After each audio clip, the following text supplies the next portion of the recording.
This film is purely fictional. Please do not imitate it. Your like and subscribe are the motivation for me to update. Chapter 1. Saturday. Yun Luoha had been working for 2 weeks straight.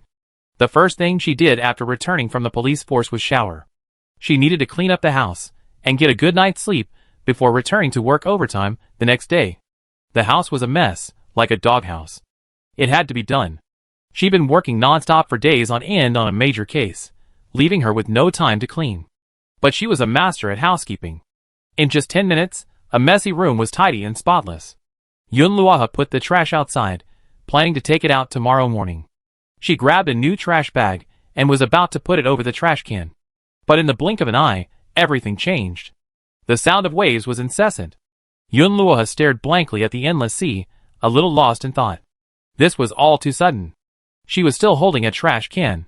The reef beneath her feet was only about a meter above sea level. Any higher waves would have submerged it. System scan successful, binding in progress.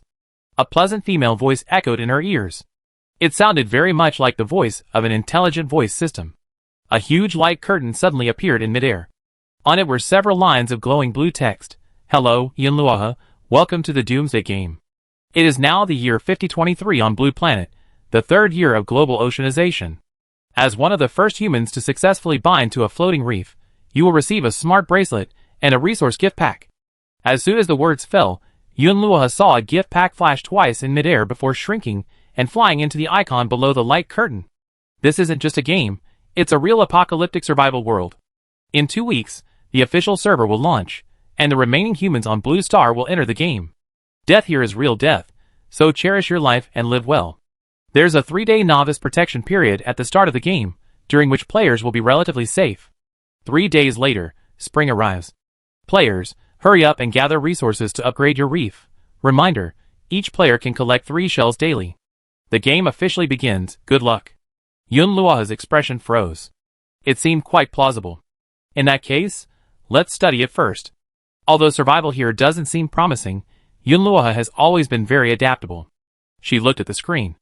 The upper left corner read, Survival Day 1, Novice Protection Period. 3 p.m., 20 degrees. She clicked on the upper right corner to see a map, but all she could see was a vast ocean and a bright spot marking her location. There were some large green dots on the sea. She wasn't sure what they represented, but she guessed they might be small islands. There were several prominent icons below, representing character information, backpack, chat, reef center, and friends. She had no choice but to click through them one by one. Name, Yun Luoha. Gender, female. Age, 26. Region, Test Server Zone 2. Health, 100, will be reduced by various negative effects, such as hunger, cold, and injury. Below 30 will cause a weakened state. Stamina, 100, any action consumes stamina points, and at 0 stamina points, the player is forced to sleep. Strength, 75, upgradable, agility, 68, upgradable, luck, 12, upgradable trait, perception plus 10. Yun Luoha was stunned to find her luck was only 12. With a complex expression, she opened her backpack. It only contained the gift package she had just received. Yun Luoha opened it without a second thought. Results: 1 worn fishing net, 2 rotten buns, 1 mineral water bottle, 5 rotten pieces of wood soaked in water, 1 child's pajamas. No way, what kind of junk is this?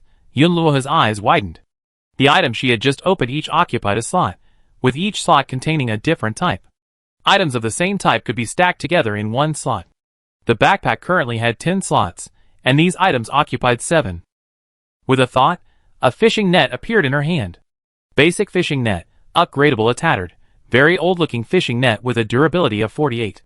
Basic fishing net, low success rate, costs 20 stamina points per use, and easily breaks if it hooks a sharp object or catches a heavy object.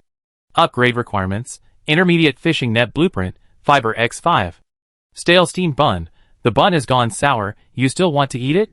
Yun Luoha, The remaining bottles and rotten wood are all garbage. And the children's pajamas, she knew at a glance they wouldn't fit into. Only this tattered fishing net is still somewhat useful. Yun Luoha was so angry she laughed. Isn't she the only one like this? No way. She quickly opened the chat. See what others were experiencing. The result? The chat channel scrolled by quickly. Zone 2 public chat. What the hell is this place? What kind of apocalypse survival? How can someone survive on a broken rock? Has anyone found any shells? Didn't the system say we should find shells? Hey, the newbie gift pack gave me lots of food and drinks. What about you guys? I got a roasted sweet potato and a bucket of mineral water. I got some rocks and some plastic. What can I do with them? I have a wife and kids. Will they be in the game too? Can you contact your friends and family? Maybe if I jump into the sea and fail, I can get back? It's better not to try. What if I die? Anyway, I have food and drink. Let's just survive first. Other people have food and drink, but what she got was just garbage. Yunluoha was helpless. As for the friends and family mentioned by other players, she grew up in an orphanage and had a few friends. But she couldn't take care of herself right now, so she couldn't think too much about it. She could only focus on her own development. If she met friends in the game later, she would help them if she could. The reef she was currently on was only 5 square meters, about the size of an ordinary toilet. Survival was truly difficult. Even sleeping required curling up. It's still daytime. If the tide rises tonight, they'd be submerged in the seawater. The game shouldn't put them in this situation right after arriving. And there's a 3-day novice protection. But who knows what will happen after those 3 days? The game system said they should hurry up and upgrade the reef, probably for this reason. She clicked to view the reef center. Reef level, level 1. Area, 5 square meters. Rating, 3 points. Upgrade requirements, 10 sea stones, 20 wood. She didn't have any of the materials for the upgrade, so it looked like she needed to find them elsewhere. Thinking of the shell fishing the system had mentioned earlier, Yunluoha pulled out a fishing net from her backpack. It seemed like it was the only thing she could use to catch anything. She tossed the net into the sea. Let's give it a try. After a while, an exclamation mark appeared where she had cast the net. It looked like she had caught something. Yunluoha quickly pulled it up. There was indeed a shell inside. As soon as she placed her hand on it, she saw the shell open on its own, revealing a gray pearl. The gray pearl had pits and spots on it, and didn't look very shiny. System, pearls are graded into 5 levels: gray, white, gold, black, and colorful, with gray being the lowest, and so on. Although she caught a gray pearl, the lowest level, Yunluoha was already satisfied to have caught something on her first try. The pearl sparkled, and as soon as she held it in her hand, she was told to open it. Obtained, 1 sea stone, 1 wood, 1 torn slipper. Yunluoha's mind calmed down considerably after seeing the torn slipper.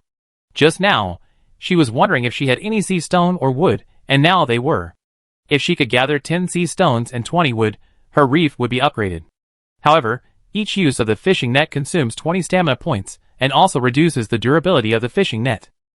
This means that Yunluoha can fish up to 5 times, but once her stamina points are depleted, she will immediately fall unconscious. Therefore, Yunluoha must at least leave some stamina for herself, and not use it all at once. Also, each person can only receive 3 shells per day, so her daily supplies are limited. She also needs more sea stone and wood. But her luck was truly terrible. The items she uncovered were so few. 3 pearls a day. How long would it take to gather the upgrade materials? Desperately, Yunluoha cast out her net again. This time, she waited a long time, but there was no movement. Finally, she saw an exclamation point, and hurriedly pulled it up, only to pull up a pile of seaweed. Seaweed. This is a favorite food of sea turtles, and it might also have other uses.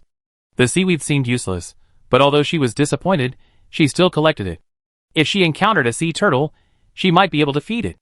After all, it was only a basic fishing net, so the success rate was low. She cast out her net again, and while she waited, she opened the chat channel to see what everyone was doing. I just caught some shells with my fishing net. Everyone, give it a try. Why haven't I found any shells in my 2 attempts? I'm dying of thirst. I just couldn't resist drinking some seawater, and now I'm even thirstier. Don't drink seawater. It won't quench your thirst, and will cause dehydration and poisoning. I also caught some shells, but all I got from the pearls was wood. I give up. I don't know how I'm going to survive on this broken rock with no food or water. Doesn't the resource pack have food and water? My resource pack has 2 steamed buns. At least, I won't go hungry today, but running out of water is a big problem. Seeing so many people lacking food and water, Yunluoha realized that the biggest challenge of surviving at sea might be a lack of water. Seawater can't be drunk directly, and she doesn't have any filtering equipment. If she goes without water for a long time, even if she's in great shape, she won't last long. And she was feeling a bit thirsty now.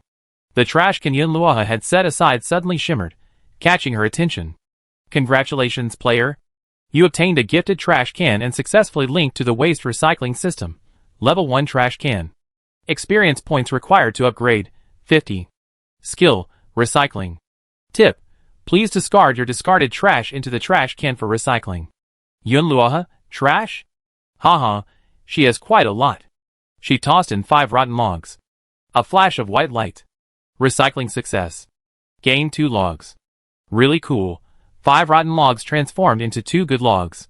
Although the quantity is smaller, at least it's useful. Yunluoha picked up the trash can and began to examine it. Level 1 trash can. Upgrading requires 50 experience points, and you gain experience points every time you put trash in it. Upgrading unlocks the scrap for money skill. Discard trash 10 times to enter a prize draw, only once a day. Baby bucket. She never imagined the trash can she brought from home would be so useful. It actually became her golden finger. Keep throwing out the trash. Yunluoha tossed all the trash she had just opened into the trash can one by one. Throw in the rotten slippers. Recycling successful. Receive 3 plastics. Throw in the rotten buns. Recycling successful. Receive 1 flower. The mineral water bottle was recycled into 1 plastic. The children's pajamas were recycled into a piece of floral fabric. Finally, something useful. But still no water or food. At this moment, Yunluoha felt the fishing net sink. She looked into the sea and saw the exclamation mark. She immediately pulled it up. She didn't know if it was just an illusion, but she felt there must be shells this time. Yunluoha pulled hard. And she actually did see shells in the net. Open the gray pearl. Obtained 1 sea stone, 5 pieces of wood, 1 piece of soaked toilet paper, 1 piece of mineral water, 1 rotten wooden barrel, 1 used toothbrush. This time, the results were still mostly garbage. Yunluoha was delighted though. More garbage meant more opportunities for recycling. She only had 5 more to go before she could enter the lottery. But once the supply box was opened, Yunluoha's backpack was immediately full. Unless she took out the items in her backpack first. She sorted through her supplies, and discovered that expanding her backpack storage slots required a space stone. 1 space stone could add 5 slots. However, Yunluoha didn't know where to get the space stone, so she just made do with what she had. The large bag of soaked toilet paper quickly turned into a small pack of portable facial tissues, after being thrown into the trash can.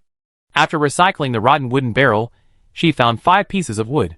The used toothbrush was thrown in, yielding 1 piece of fiber. Yunluoha was getting excited. If he threw 2 more pieces of trash in, he could enter the lottery. Chapter 2. Yunluoha glanced at the dashboard. Her stamina points were now at 40. It had been fine before, but now she could feel a slight fatigue and a distinct pang of hunger and thirst. She could only use the fishing net once more, or she would faint and be unable to do anything. However, she had just opened a bottle of mineral water, temporarily solving the water problem. Yunluoha opened the lid and took a sip, reluctant to drink too much. After all, she only had 1 bottle, and she didn't know how long it would last, so she had to be frugal. After another small sip, she carefully replaced the cap and put it away. Yunluoha looked up at the sky. It was almost dark. This reef was too small, and waves often stirred up around its edges. If she could level up before the end of the day, she might be able to get a good night's sleep. She cast out the fishing net again. This time, she waited for a long time, but the net didn't budge. She sat motionless on the reef, her legs feeling a little stiff. Another half-hour later, Yunluoha saw an exclamation mark appear on the other side of the fishing net. Something. She pulled it up to examine it. It was a shell.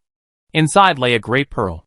Obtain 2 pieces of broken stone, 1 pair of broken glasses, 3 pieces of rotten wood soaked in water, 1 mineral water bottle, and 1 rotten cabbage leaf. Woohoo! I made it! It's all garbage. A lot of garbage again. Yunluoha's eyes lit up as she tossed them all into the trash can. Garbage recycling successful. Receive 1 sea stone. Garbage recycling successful. Receive 1 piece of glass. Garbage recycling successful. Receive 1 piece of wood. Garbage recycling successful. Receive 1 piece of plastic. Garbage recycling successful. Receive 1 cabbage seed. I was so happy. I had transformed so many things in a flash. Congratulations. You collected trash 10 times and earned a chance to win a prize. A notice popped up above the trash system indicating a chance to win a prize, and Yunluoha quickly clicked on it without hesitation. Start the prize draw. Win a 3L bucket of mineral water. As soon as she finished speaking, a bucket of water appeared in front of Yunluoha. That's good. At least I won't be short of water for the next 2 days. She felt relieved. Before the prize draw, she was so worried. Looks like I won't get any more trash in the prize draw. Yunluoha quickly gathered her supplies. Seastone X3, wood X14, plastic X5, seaweed X1, flour X1, fabric X1, bottled mineral water X1, fiber X1, portable facial tissue X1, glass X1, cabbage seed X1, 3L mineral water X1. I already used up my 3 shell collection opportunities today, and I only have 20 stamina points left. But I still need quite a few materials for the upgrade. I need 7 sea stones and 6 wood. Yunluoha opened the chat channel. He planned to see if anyone was trading supplies for upgrade materials. Looks like I'm the luckiest. My newbie gift pack directly gave me 10 sea stones, 10 bottles of mineral water, and seafood noodles. Pretty good, right? Damn, you're so lucky. I'm so envious. I don't believe you unless you take a screenshot and show it to me. Everyone can boast. This person actually took a screenshot. Not only was he not lying, he was even understating things. In addition to the items he mentioned, his backpack also contained 20 pieces of wood and a set of sportswear. Even Yunluoha couldn't help but sigh at this person's luck. The chat channel was abuzz. They were all fawning over him, asking to be added as friends and trade supplies. Yunluoha clicked on this person's information to check. Name, Wu Jing, Zone 2, gender, male. Age, undisclosed. Signature, nothing much to say. Other information, none. There was very little information to see. However, after posting the screenshots proving himself, this person remained silent. The player who had been slapped in the face, however, was more flexible and clamored to be his subordinate. It seemed this person could upgrade the Reef immediately. Because of this little incident, Yunluoha waited for a long time, but didn't see the information she wanted. Most players were discussing what supplies had been found in the pearls. Some people said they had fished for several times, but hadn't found any shells, and had run out of stamina points. Someone else had found a lot of junk. Yunluoha's eyes lit up when she saw the word junk. One man's poison is another man's honey. Your junk is my treasure. Otherwise, she could trade her junk with someone else. There would probably be someone willing to trade. Maybe I can trade a bunch of junk for upgrades. Yunluoha acted immediately, sending a message in the chat channel. 1 piece of wood for 3 pieces of junk. Anyone? Are you crazy? Someone wants junk? No way. There are junk collectors in the game. Can you sell junk for scrap? Is he crazy? I doubt this person has a good use for the junk. Who has so much junk? I only have 1 piece, should I trade it? Yunluoha instantly received numerous messages asking to add her as a friend. The trading center is currently closed, so trading is only possible by adding friends. She has over a dozen pieces of wood, meaning she can trade them for dozens of pieces of junk. But she was being too optimistic. Not all of the people who added her wanted to trade with her. In fact, some added her to get information. Miss, what's the point of having trash? I only have 1 piece of trash. Can I trade it for your wood? You're crazy, ha ha ha. You want trash too? Do you want to eat it? I have a plastic bag, which is also trash, right? Do you want it? Yunluoha, She was speechless. If she had known, she would have read the messages before adding friends. She deleted all of these people in one go. If someone added her again without clearly stating how to trade, she wouldn't add them again. It was a waste of time. However, she finally waited for someone who actually wanted to trade with her. I have 2 pieces of trash here, a worn-out sweater, and a mineral water bottle. Want to trade? 2 is fine. There weren't many players who could offer 3 pieces of trash. Yunluoha added this person. Okay, show me. If it's okay, we can trade. Yang Mian, 2 pieces of trash for 1 piece of wood, right? The other party sent a screenshot of the items. Yunluoha took a look and saw that they were indeed the 2 items he described. Yunluoha, okay, Oklahoma. She initiated the trade and placed a piece of wood. Soon, she received the 2 pieces of trash. Recycling successful, received 2 balls of yarn. Recycling successful, received 1 piece of plastic. The idea of collecting trash was aborted. It seemed that not many people could produce as many kinds of trash as she did. And everyone watching her collect trash wondered what kind of use it might have, so they wouldn't be willing to trade it for a piece of wood. After all, Yunluoha couldn't offer much good stuff to trade right now. Plus, there was no guarantee that the junk she got would become upgrade materials. Her main priority now was to upgrade quickly. It would be better to directly trade the things everyone needed for upgrade materials. Yunluoha thought about it. The only thing she had on hand to trade was the bottle of mineral water. If she was careful with it, a 3L bottle of mineral water would last her 2 or 3 days. Trading one bottle for upgrade materials should be possible. However, a bottle of mineral water probably wouldn't be enough to buy that much sea stone and wood. The sun had already set, and the temperature had dropped considerably. She glanced at the screen. 7 p.m., 12 degrees Celsius. The temperature might get even lower at night. She had only been wearing a single layer of clothing when she arrived, and she was already feeling cold. The wind was blowing against her, and if she didn't cover herself with something to sleep with, she would definitely catch a cold. Luckily, Yunluoha had a piece of floral cloth, 1 meter by 1.5 meters, which she covered herself with, keeping her warm. As the sky gradually darkened, the wind picked up, whistling loudly and crashing against the rocks. There were no lights on the reef, leaving everyone in darkness. Combined with the sound of the waves, it was truly eerie and terrifying. Yunluoha could feel the sea rising. If the water were any higher, or the reef were any lower, it would splash onto her. It was so cold at night, if her clothes got wet, she'd definitely catch a cold. Someone in the chat room was already complaining. She sat on the reef, wrapped in a floral cloth, gazing into the distance, lost in thought. Was this all she was going to have to do tonight? Suddenly, her eyes fell on the shells she had just retrieved. Oh right. Shells. After taking the pearl, the shells didn't disappear. Could shells be recycled as trash? She had 3 shells. Yunluoha quickly threw one into the trash can to try. It worked. Recycling successful, got 3 sea stones. Amazing. 1 shell can actually turn into 3 sea stones. It seems shells are a good thing. Yunluoha continued to throw shells. Recycling successful, got 3 sea stones. Recycling successful, got 3 sea stones. It seems 1 shell is guaranteed to recycle into 3 sea stones. The result exceeded her expectations. Originally, she was still short of a lot of materials for the upgrade, but now her hope was rekindled. She already had enough sea stones. All she needed was 7 pieces of wood to upgrade the reef. Yunluoha perked up and reopened the chat channel. How can I get 7 pieces of wood? Try using mineral water. Perhaps there are players out of water willing to trade. Yunluoha, 1 bottle of mineral water for 8 pieces of wood. Anyone willing to trade? She asked for 1 more piece, hoping someone would bargain and get 7 pieces with a little effort. 8 pieces of wood for 1 bottle of water is too much. How about 5 pieces of wood for 1 bottle of water? 8 is too much. Save the wood for leveling up. It's best not to trade. I'm dying of thirst without water. What's the point of leveling up? I think saving my life is more important. What if water becomes available tomorrow? If that's the case, what if there's no water tomorrow? Maybe everyone will be short of water tomorrow, and we might not even be able to exchange 8 pieces of wood. Before Yunluoha could say anything, the players in the chat channel started arguing. Whether water or upgrade materials was more important was hard to say. After all, no one knew what tomorrow would bring. Yunluoha could only watch the messages, hoping to see if anyone was willing to trade with her. Many people had added her, but few truly wanted to. Yunluoha had learned her lesson and stopped adding people casually. She would only approve applications after clearly stating the details. Finally, she saw a message. Wood for water. 7 wood for a bottle of water. Trade? Yes.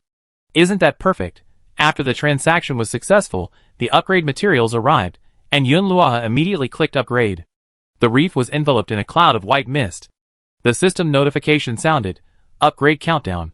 Half an hour. It seemed only another half hour was needed for the reef to be successfully upgraded. She hadn't expected to be able to upgrade tonight. Yunluoha was in high spirits, hugging the trash can with joy. My dear, I'm counting on you from now on. Upgrade, make a fortune, and reach the pinnacle of my life. But she was starving. I only drunk half a bottle of water since entering the game, and haven't eaten anything. I'm starving. But there's nothing in my backpack. Seaweed and flour are probably not meant to be eaten raw. I'm so hungry, I can't sleep. In the game, if you run out of stamina and don't replenish it quickly, the hunger pangs become even more intense. I guess eating or sleeping are the only ways to replenish it. Finally, half an hour passed. The mist dissipated. The reef has been upgraded. The small reef has grown larger, from 5 square meters to 15 square meters. It looks much more spacious. The originally rugged reef has become much flatter, and its height has increased by 10 centimeters. A platform has appeared on the reef, like a stone bed. I guess I can sleep there tonight. Congratulations to the players who are among the top 100 players in Area 2, 99th place, for upgrading their reef to level 2. Rewards: 2 red bean buns, 1 chocolate biscuit, 5 mineral waters, 5 sea stones, 20 wood. Food now. I didn't expect happiness to come so suddenly, with food among the level up rewards. I was almost out of the top 100, 99th place. I have been overtaken by someone else just a second or two later. Looks like I need to hurry up and level up from now on, the sooner the better. The rewards for the top 100 are just that good. If I were in the top 50 or top 10, wouldn't I have received even more supplies? Yun Luoha picked up a red bean bun. The snow-white bun was fluffy and soft, and the aroma of the red beans was palpable the moment I took a bite. The red beans had a wonderful texture, with a fine grain, soft and sweet. She finished the small bun in 2 bites, and instead of feeling full, she actually had a huge appetite. It's so delicious, Yun Luoha couldn't stop eating it, but after some thought, she decided not to eat the other one. She'd save it for tomorrow. With her luck, there was a good chance she wouldn't find any food tomorrow. Yun Luoha opened the reef's information. Reef level, level 2. Area, 15 square meters. Rating, 5 points. Upgrade requirements, 30 sea stones, 50 wood, 20 fiber. The next upgrade required even more supplies. The difficulty had increased considerably. Yun Luoha covered herself with a floral cloth and lay down on the stone bed. Although sleeping on the hard surface wasn't comfortable at all, she had no choice but to make do. It was getting late, so she needed to rest early, so she could continue collecting shells and opening pearls tomorrow. Chapter 3. The warm sunlight awoke Yun Luoha from her slumber. She had slept well last night. The sea breeze and the sound of the waves were like a perfect sleep-inducing white noise. It had been a long time since she felt this sense of being back in nature. Although she felt a bit cold in the middle of the night, she was in good physical condition and woke up feeling fine. The shimmering sea was breathtakingly beautiful, but Yun Luoha had no desire to admire the view. She woke to find her stamina fully restored. Yun Luoha picked up the trash can beside her. Level 1 trash can. Experience points required to upgrade, 32. Number of recycling times, 0. 10 times accumulated daily qualify for a prize draw, limited to 1 draw. It seemed yesterday's recycling times had been reset. She thought she had 8 left yesterday, and that 2 more recycling times today would allow her to enter the prize draw again. But if she threw 32 more pieces of trash into it, her trash can would be upgraded. In that case, she quickly started collecting shells. Yun Luoha took out her fishing net and tossed it into the sea. While waiting, she wasn't idle. She grabbed a red bean bun and ate it, then opened the chat channel to check out everyone else's updates. There wasn't much entertainment at sea, so watching people chat was a bit of fun. And maybe she could even get some useful information. I caught a cold last night. Oh my god, this sea breeze is freezing me to death. My luck is so bad today. I haven't caught any shells in 3 attempts. My stamina points are almost gone. Me too. Is there a shortage of shells early in the morning? Why not wait until the afternoon? I'm afraid I run out of stamina and not catch a single one. That would be terrible. Well, I just caught a shell, and it opened with a white pearl. It has nothing to do with time, it's all about luck. I think your 2 luck quotients must be very low. It's really not high, only in the 20s.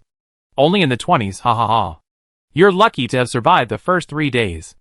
I have a luck quotient of over 60. Yun Luoha's fishing net moved. She gave up hope. Others with a luck quotient of over 20 couldn't catch a shell. She pulled it up and saw that it wasn't a shell, but a rotten piece of wood. Gain, 1 rotten piece of wood. It's garbage, no matter. Yun Luoha recycled it directly. Recycling was successful, and she obtained 3 pieces of wood. 1 large rotten piece of wood can be transformed into 3 pieces of wood. That's pretty good. Yun Luoha decided to continue fishing.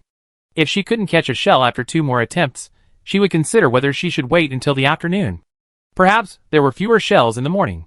Or, she could try a different location, as she had been fishing here yesterday. Yun Luoha walked to the other side of the reef and cast out the net again.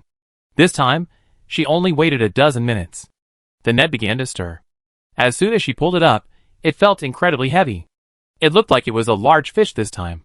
Yun Luoha was a little excited. She was very strong, and even she felt it was heavy, so it must be something really big. But she wondered if something this big would damage the net. She pulled for 20 minutes before finally pulling the net out of the water. She could see a large box wrapped in the net. No way, she just found a box. While it wasn't a shell, the box looked pretty good too. She held her breath and hauled the box up to the reef in one go. Once she had taken the box out of the fishing net, Yunluoha understood why it was so heavy. It was filled with seawater. As soon as it was pulled up, the water poured out, soaking the reef. The lock on the box was broken, so the lid could be opened directly. The box wasn't empty, there was a broken rope inside. That was 2 pieces of trash. Yunluoha tossed the box and the broken rope into the trash can one by one. Although the box was a bit larger than the trash can, as long as she put it in the trash can, it was considered recycled. Recycling successful, obtain 5 pieces of wood. Recycling successful, obtain 2 pieces of fiber. Not bad, I got a lot of upgrade materials. It seems this direction is indeed a better option. She became even more motivated and decided to keep trying. However, she also noticed that the durability of the fishing net had dropped significantly. It had originally had 48 points of durability, but now it only had 37. It looked like the net would break soon. Yunluoha fished again. This time, she finally found a shell. Although it was a great pearl, she was quite happy. Gains: wood X2, sea stone X1, black seed X1, deep sea flint X1, palm leaves X2. Black seeds, black round seeds. It's unknown what plant they are from, nor is it known if they can be grown. Deep sea flint, flint found in deep sea sediments. It can be made into various tools, such as stone axes and stone knives. Collecting 2 pieces can be crafted into flint.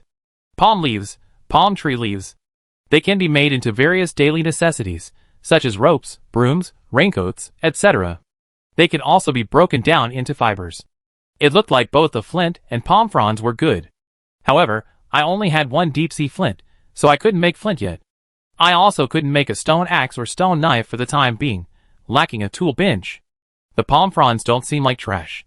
Can I try throwing them in the trash can? She didn't have a tool bench, so she couldn't decompose them, let alone use them to make daily necessities. If they could be recycled in the trash can, maybe they could get fiber. But she wasn't sure if it would be wasted. She had no idea how much fiber could be obtained from decomposing and recycling them. She tried throwing one in the trash can first. If it worked, she could also throw those currently useless items in the trash can first, so she could at least upgrade the trash can first. Recycling successful, 5 fibers obtained. Yunluoha's eyes lit up. 1 palm frond could be directly recycled into 5 fibers, far more than she imagined. This way, she quickly get the fiber she needed for the upgrade. So, without hesitation, she threw the remaining palm fronds in as well. She got another 5 fibers. This way, she now had 13 fibers and 30 wood. The only thing she lacked was sea stone. But if she could trade in mineral water, she might be able to get enough upgrade materials. It just so happened that the first 100 people to level up yesterday were rewarded with 5 bottles of water. If she could trade these 5 bottles of water for the remaining materials, and then level up before everyone else, she'd definitely get another reward, and the 5 bottles of water would be worth it. And since sleeping replenished her stamina, she could make a full effort, take a nap at noon, and continue fishing in the afternoon. Maybe there's a chance I can level up again today. Yunluoha opened the chat channel first. Since seashells can be recycled into sea stone, she could try exchanging supplies for seashells. Perhaps the seashells are useless to others, and someone would be willing to trade them. She sent a message offering mineral water in exchange for seashells. Half a bottle of mineral water for 2 seashells. Sincere hands. I didn't know if anyone would be willing, but I give it a try. She was still quite short of sea stone. As soon as the message went out, many people responded. What's the use of seashells? Why would you trade mineral water for seashells? They must be very useful. Explain clearly before you trade.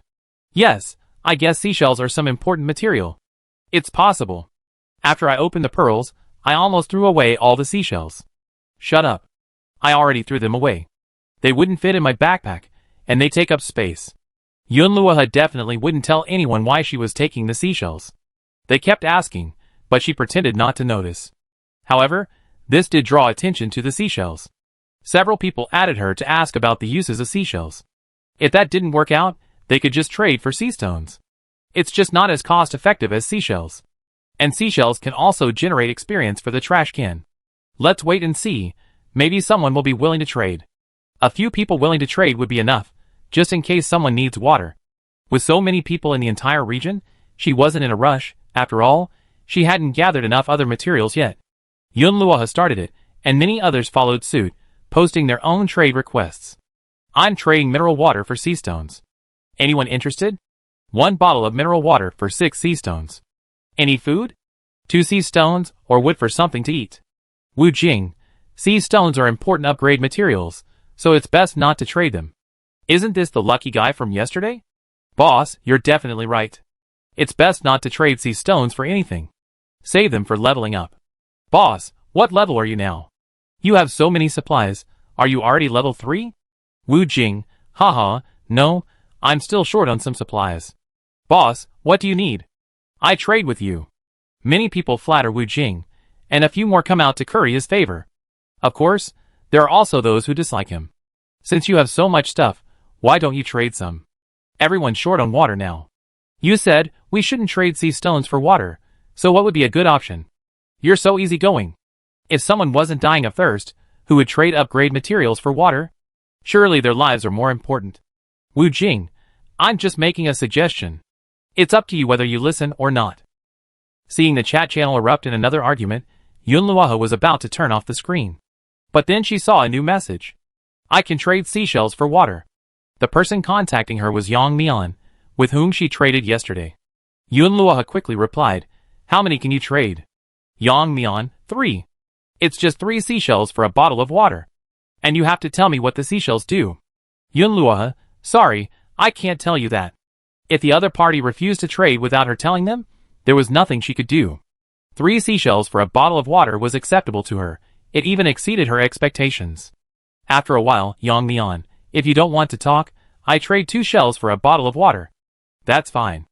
After seeing the messages in the chat channel, Yunluo knew her plan to trade half a bottle of water for 2 shells was probably a lost cause. Everyone was very shrewd, and they wouldn't trade shells until they knew what they were used for.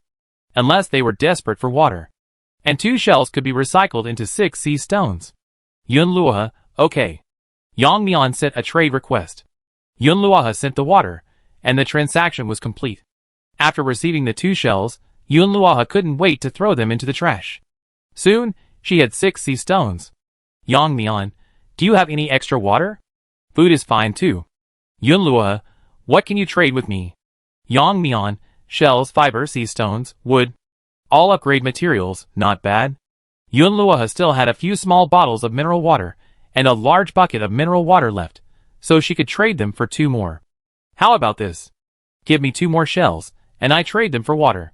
Yang Mian, do you have any food?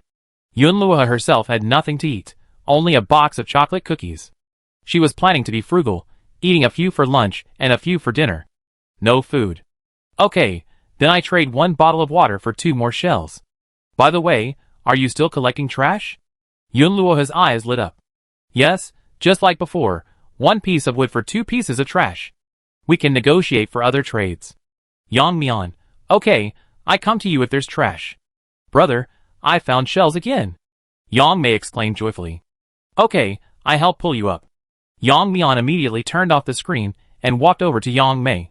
The brother and sister had entered the game together. Yang Mian was 26, and Yang Mei was only 8. Yang Mei had been raised by Yang Mian himself.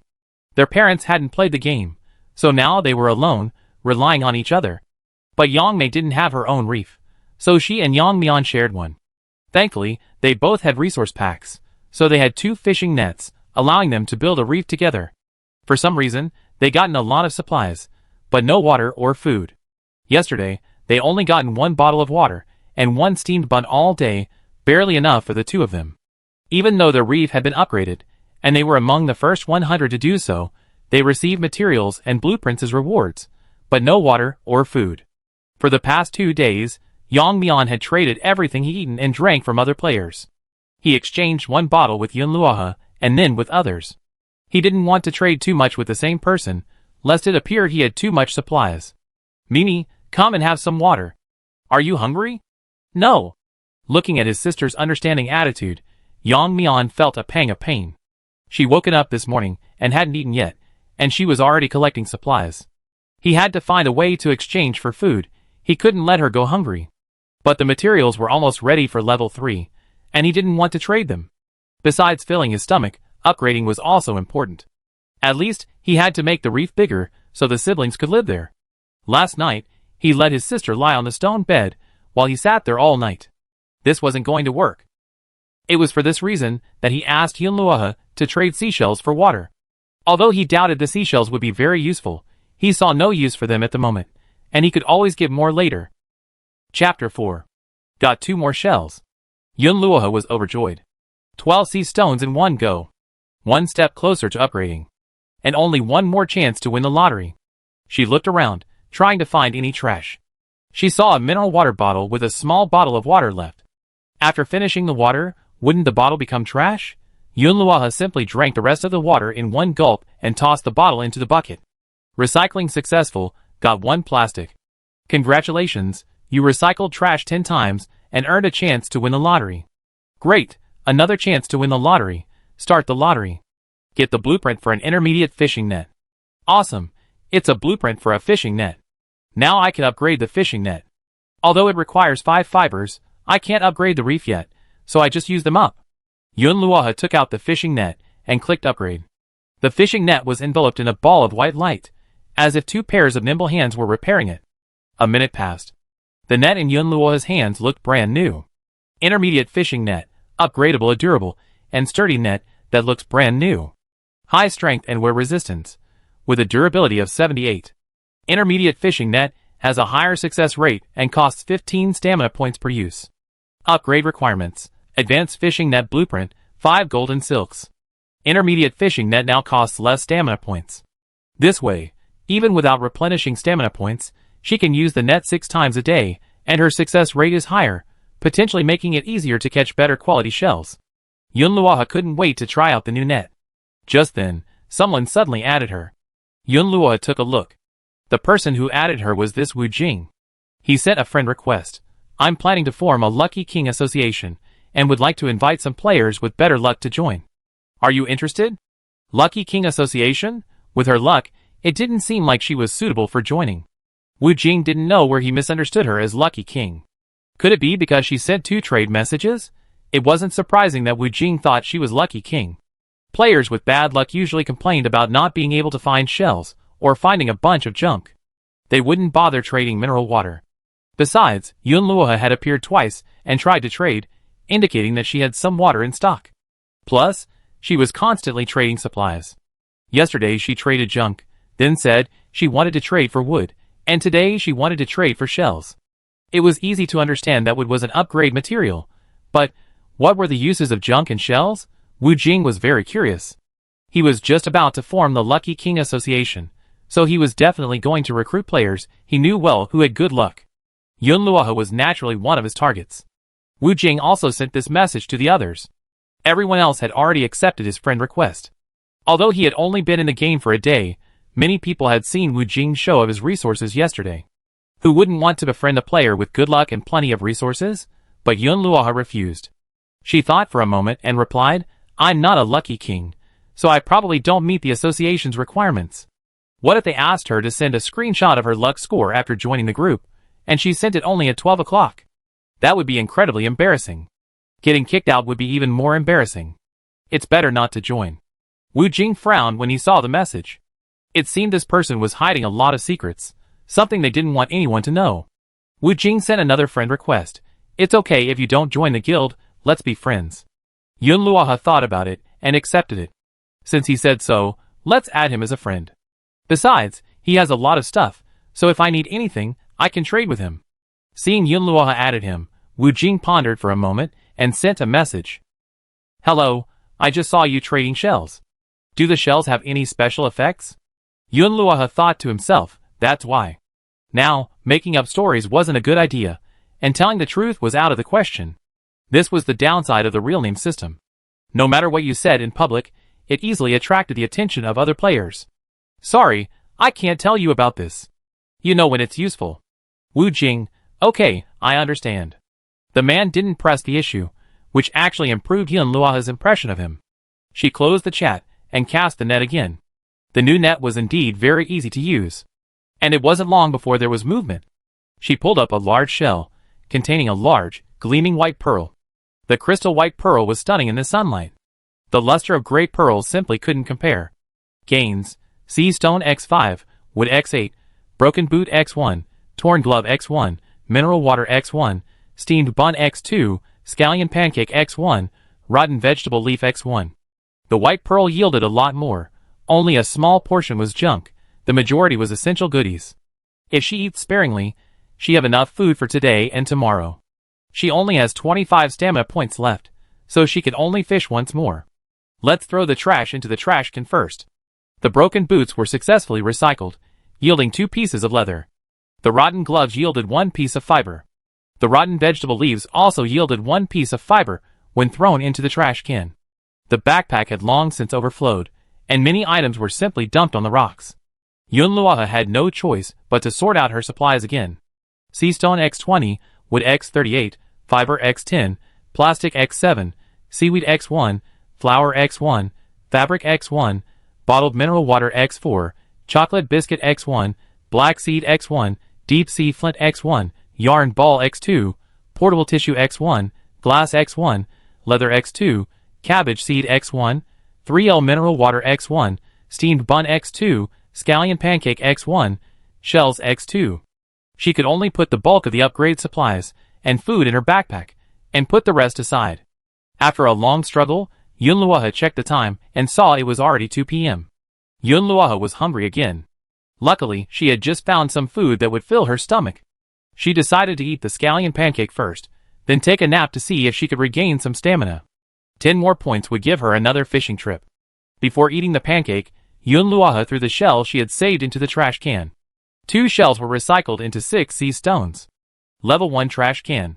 It still needs 17 experience points to level up, and you gain experience points every time you put trash in it. Upgrading unlocks the scrap for money skill. I don't know what this scrap for money skill actually does, but at this rate, maybe her treasure can be upgraded tomorrow. So the worse your luck, the more trash you get, and the luckier you be in the future. She happily squatted down, washed her hands with seawater, and began to eat the scallion pancake. The scallion pancake had a rich scallion aroma and tasted delicious, with a crispy exterior and a soft, chewy interior. One whole thing filled my stomach. It was delicious, but I didn't know when I get to eat it again. Yunluoha lay down on the stone bed, intending to check the chat channel, just like in the real world, when she always checked her phone before bed. The chat channel was still bustling. Finally upgraded. Looks like this reef is getting bigger and bigger. I suspect it could become an island someday. I already reached level 2, but the upgrade materials are so hard to come by. It would be much better on land, where there's fiber and wood everywhere. But you can fish in the sea. I caught 2 fish today. Awesome. Do you have a fishing rod? You already caught fish. How can you eat them without fire? You have to use a knife to cut sashimi, right? Don't worry, I keep them in seawater and eat them in a few days. Does anyone have flint?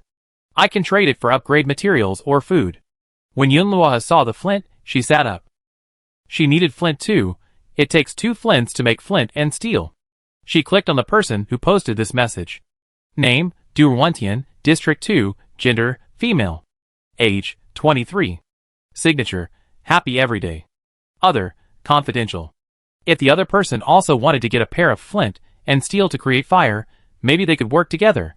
Although Yunluoha did not want to trade the flint, if she could get the fire and keep it, her goal would be achieved.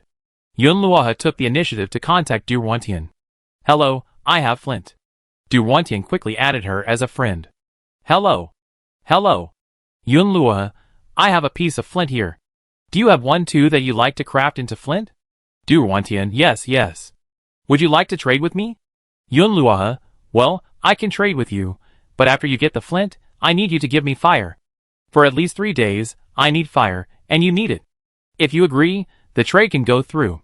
Within 3 days, if the fire goes out or is lost due to an accident, Yunluoha can get a new fire from Durwantian. After 3 days, she should be able to find a way to preserve it or get a new flint. Durwantian, that's no problem. What do you want to trade? Yunluoha didn't expect her to be so straightforward. She had initially thought she'd find it troublesome. Now the question was hers.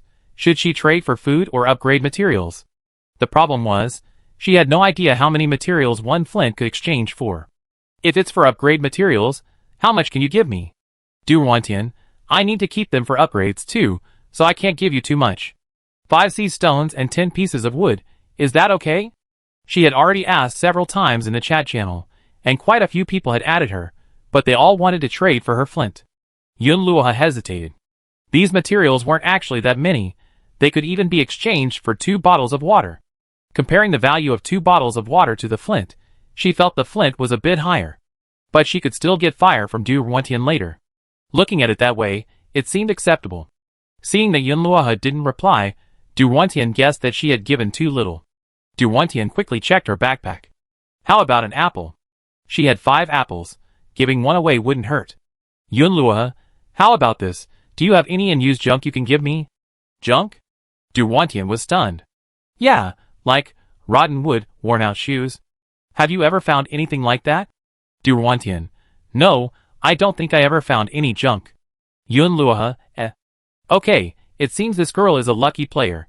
Then you can have empty water bottles, or apple cores, anything you don't need. I do have that.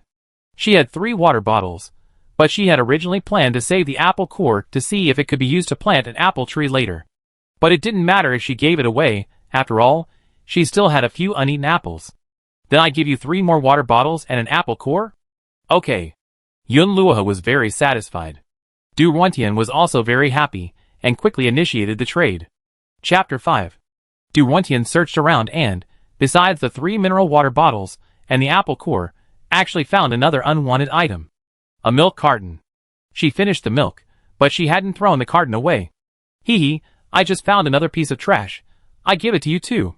The trade was successful, resulting in 5 sea stones, 10 pieces of wood, 3 mineral water bottles, 1 apple core, and 1 milk carton.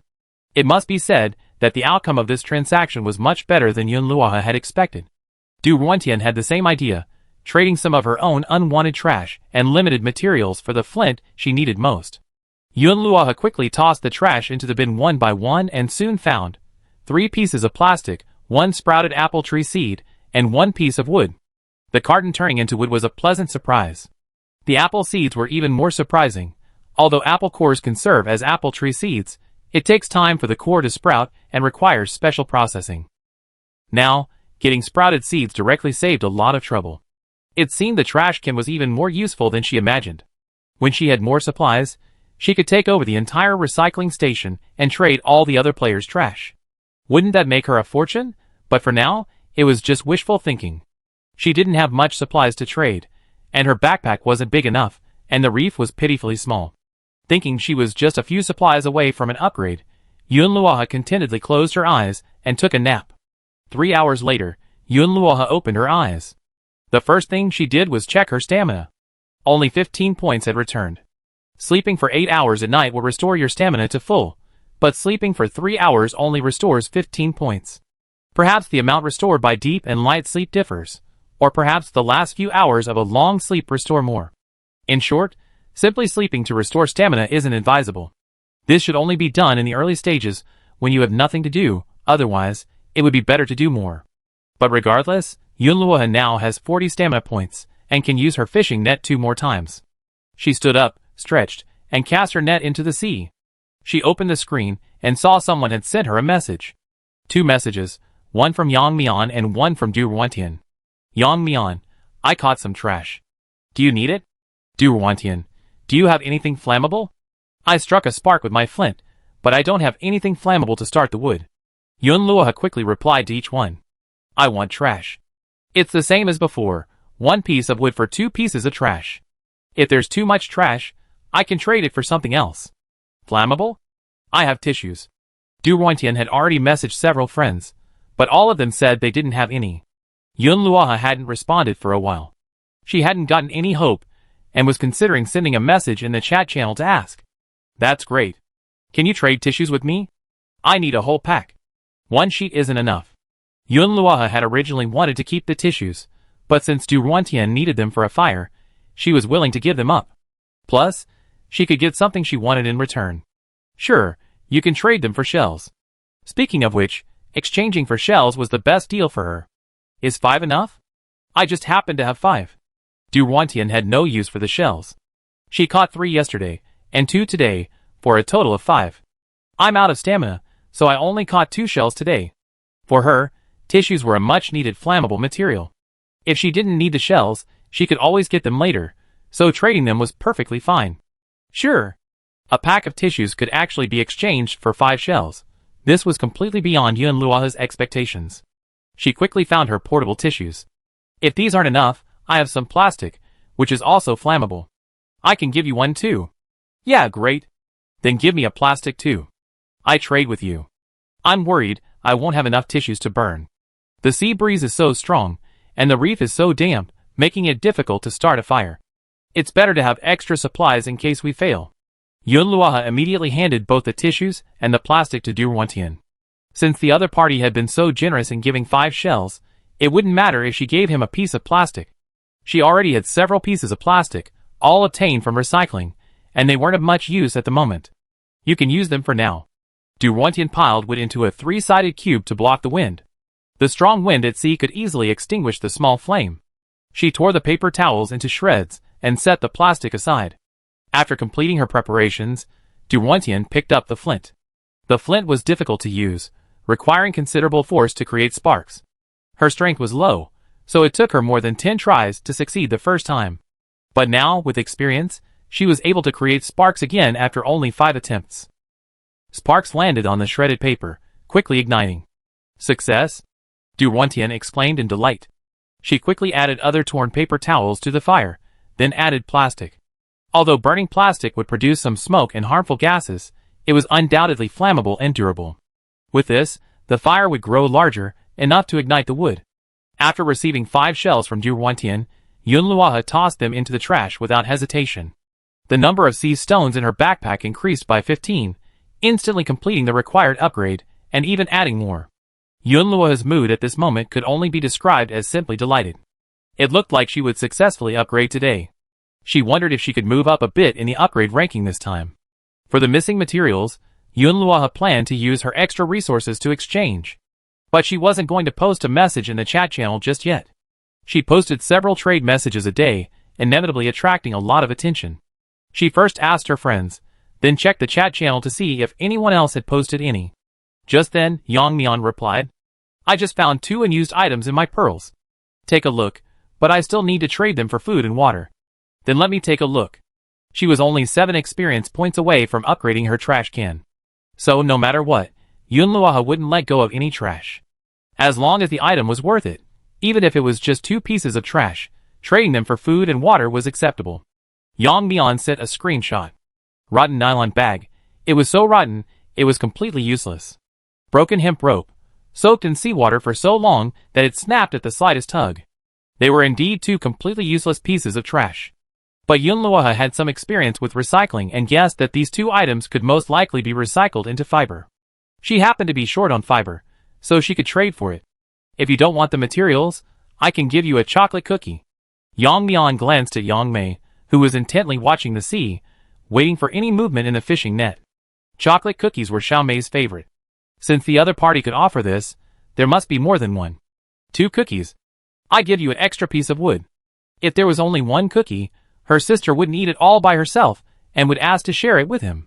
That way, she would only get half a cookie, which was too little. It seemed she really wanted something to eat. And she happened to need wood too. Okay. The deal was done. Yun Luoha tore open the chocolate cookie wrapper, took out 2 cookies, and handed them to Yang Mian. It was pretty much as she expected. The 2 pieces of trash she collected this time both turned into fiber after recycling. But the quantity was a bit more than she expected. The rotten nylon bag turned into 3 fibers after recycling. The broken hemp rope turned into 2 fibers after recycling. Currently, her upgrade materials were 46 sea stone, 49 wood, and 15 fibers. So, she only needed 1 piece of wood and 5 fibers to level up. She simply asked Yang Mian directly, Do you have any extra fiber to trade? I have a few chocolate cookies here. Yang Mian had just given the cookies to Yang Mei. Seeing her carefully finish the chocolate biscuits with a satisfied look on her face, Yang Mian felt a touch of emotion. He did have some fiber, but it wasn't much, and he was saving it for leveling up. If he traded it for chocolate cookies, his leveling up would be delayed. Though he felt sorry for his sister, he knew that leveling up was more important right now, not letting her eat 2 more cookies. He had to address the root cause as soon as possible, and he also knew that upgrading sooner would only bring greater benefits. After thinking it over, he decisively replied, No more. Yun Luoha wasn't disappointed either. After all, level 2 upgrade materials weren't easy to come by. She first looked at the supplies in her backpack, looking for something worthwhile that would tempt the players to trade with her. Let's give it a try. Yunluohe took the initiative and sent a message to Wu Jing. Do you have any fiber to trade? I can trade you some plastic, glass, or leather. She only had a few of these supplies. Just because she had no use for them now didn't mean others wouldn't have them either. The immediate priority was to upgrade quickly. She couldn't care less about whether these items would be of much use later. Wu Jing, you can trade them for glass. Yunluohe only had one glass on hand. Since Wu Jing needed it, it had to be good stuff, and she couldn't trade it cheaply. 1 glass for 6 fibers. Wu Jing, 6 fibers is too much. Yunluohe thought about it. There was no need for glass at the moment. Wu Jing wanted to trade for it, because it was likely a material for a future upgrade. It was highly likely that not many people had it. 6 fibers would only be a small amount, not a large amount. It can't be any less. Yunluohe insisted, or else, 5 fibers and 3 pieces of wood. Wu Jing, 5 fibers and 2 pieces of wood. Yunluohe replied after a while, alright, trade now. Seeing Wu Jing send her the supplies, Yunluohe felt a surge of excitement, the prospect of an immediate upgrade. She also confirmed that glass was indeed a crucial resource, and not easily obtained. After receiving the fiber and wood, Yunluohe immediately clicked on the upgrade. After deducting all the upgrade supplies, Yunluohe was back to the pre-liberation era, with only 1 piece of wood remaining. But she was in a particularly good mood. Another upgrade. Where will I rank this time? Upgrade countdown. 3 hours. When the notification sounded, the fishing net began to stir. Yunluohe exerted herself hastily. With experience, she was able to pull the net faster, and the upgraded net was of better quality, making it easier to pull it up. Upon opening it, another white pearl appeared, gained, sea stone X5, wood X10, iron ore X1, parchment fragment X1, uncovered wooden box X1, coconut shell X1, rags X1, bamboo X1.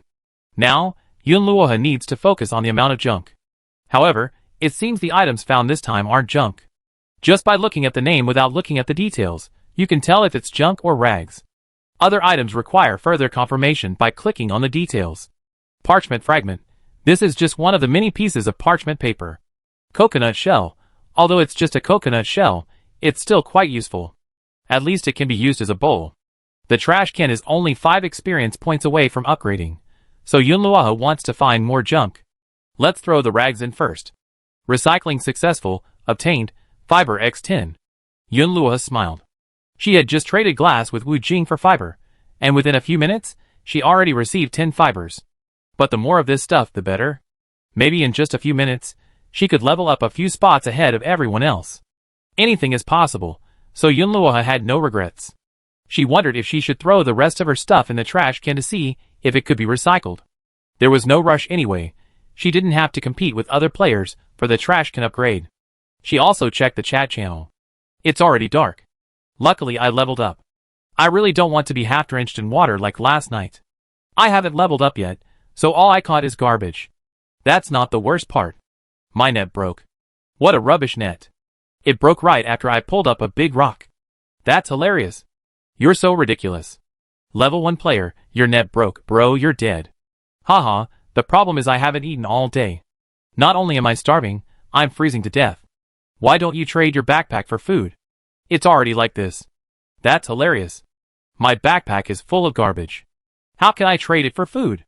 Rotten wood, rotten vegetable leaves, rotten rocks. Chapter 6. Yunluohe laughed out loud when she saw this. It seems there really is someone worse than herself. A backpack full of trash, wouldn't it be filled with treasure? Trash is treasure to Yunluohe. Yunluohe quickly went to add this person. Name, Mu Zitong. Gender, male. Age, confidential. Signature, forget it, let's destroy it. Other information, none. However, Yunluohe was afraid that if she added them without saying anything, they wouldn't approve. After all, she wouldn't add anyone she didn't know any reason to. Yunluohe, hello, I can trade food with you. She still had 2 steamed buns and half a pack of biscuits in her backpack. Maybe she could get all his trash in return. Although Yunluohe herself hadn't eaten, she was still holding on. She had scallion pancakes in the afternoon, so she wasn't very hungry yet. At worst, she could just drink more water to hold on. Once the reef was successfully upgraded, there might be food in the rewards. She sent the friend request, but it had been a while, and there was no response. Yunluoha checked the chat again, but the person's message was gone. Players were flooding the screen quickly. After all, there were hundreds of thousands of people in Zone 2. If the other person didn't add her, there was really nothing she could do. She was about to turn off the screen when a notification chime rang out. She thought her friend request had been accepted. It turned out to be a message from Du Ruantian. It turned out that Du Ruantian had lit the fire and sent her a message to thank her, along with a burning log. Yunluoha accepted the message and put it in her backpack, not daring to remove it. It was already dark, and the wind was strong off the sea. If she took out the torch, it would probably go out quickly if blown. It would be nice to have a fire. The night wouldn't be so cold, but Yunluoha didn't have that much wood. It was better to keep the fire in her backpack. After all, time in a backpack was static, so the logs would still be burning no matter when she took them out. Let's wait until the reef upgrade is complete and see what happens. Yunluoha still has some stamina left, enough for one more use of her fishing net, hoping to catch some trash. But she won't be idle while she waits. She examined what she just caught. Wooden box without a lid, a wooden box, but the lid is missing. This wooden box looks about the size of a 20-inch box, without a lid.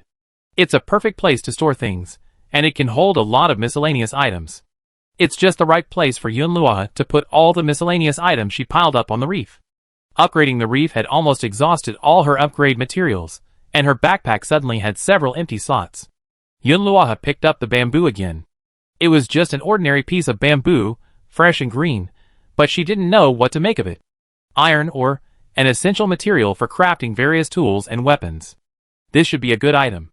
By this time, it was completely dark. Even if there was movement on the surface, it wouldn't be clear. Yunluoha planned to pull up the net before going to bed to check if she had caught anything. Time ticked by. With less than half an hour left until the reef upgrade, Yunluoha finally saw a new message. Mu Zitong accepted your friend request. Yunluoha, hello. Yunluoha pondered how to phrase it so that the other person would give her all the trash without suspicion. After all, her trash scavenging behavior did arouse suspicion. Why would anyone need so much trash? She couldn't tell anyone she had a precious trash can. So she had to come up with a better explanation. I can't just come in and say I'm exchanging food for trash. Mu Zitong's message arrived even faster. Hello, I don't have much supplies in my backpack. Many people have come to me, but after seeing my supplies, no one wants to trade. You should take a look too. Although Mu Zitong had bad luck in real life, fortunately his family was wealthy, so he managed to get by. But after entering the game, he was completely unlucky. Not only had he still not reached level 2, but he had also torn his fishing net, leaving him with nothing to eat. The thought of dying on this broken rock still made him feel unwilling. The game said that the remaining people on Blue Star would come to the game in a month. Wouldn't that mean his family would come too? If he died, his family would be devastated. He was an only child, and his parents had poured their hearts and souls into him. He didn't want to die like this. Leaky wooden barrel X1, rotten vegetable leaves X2, rag X1, coconut shell X1, soaked cardboard box X1, rotten glove X1, gravel X1, broken steamed bun X1, hat with a hole X1, giant rock X1. After looking at Mu Zitong's supplies, Yunluoha's mouth almost stretched from ear to ear. All treasures. I have 2 steamed buns here. Give me all these.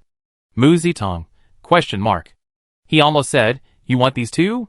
This guy must be a philanthropist.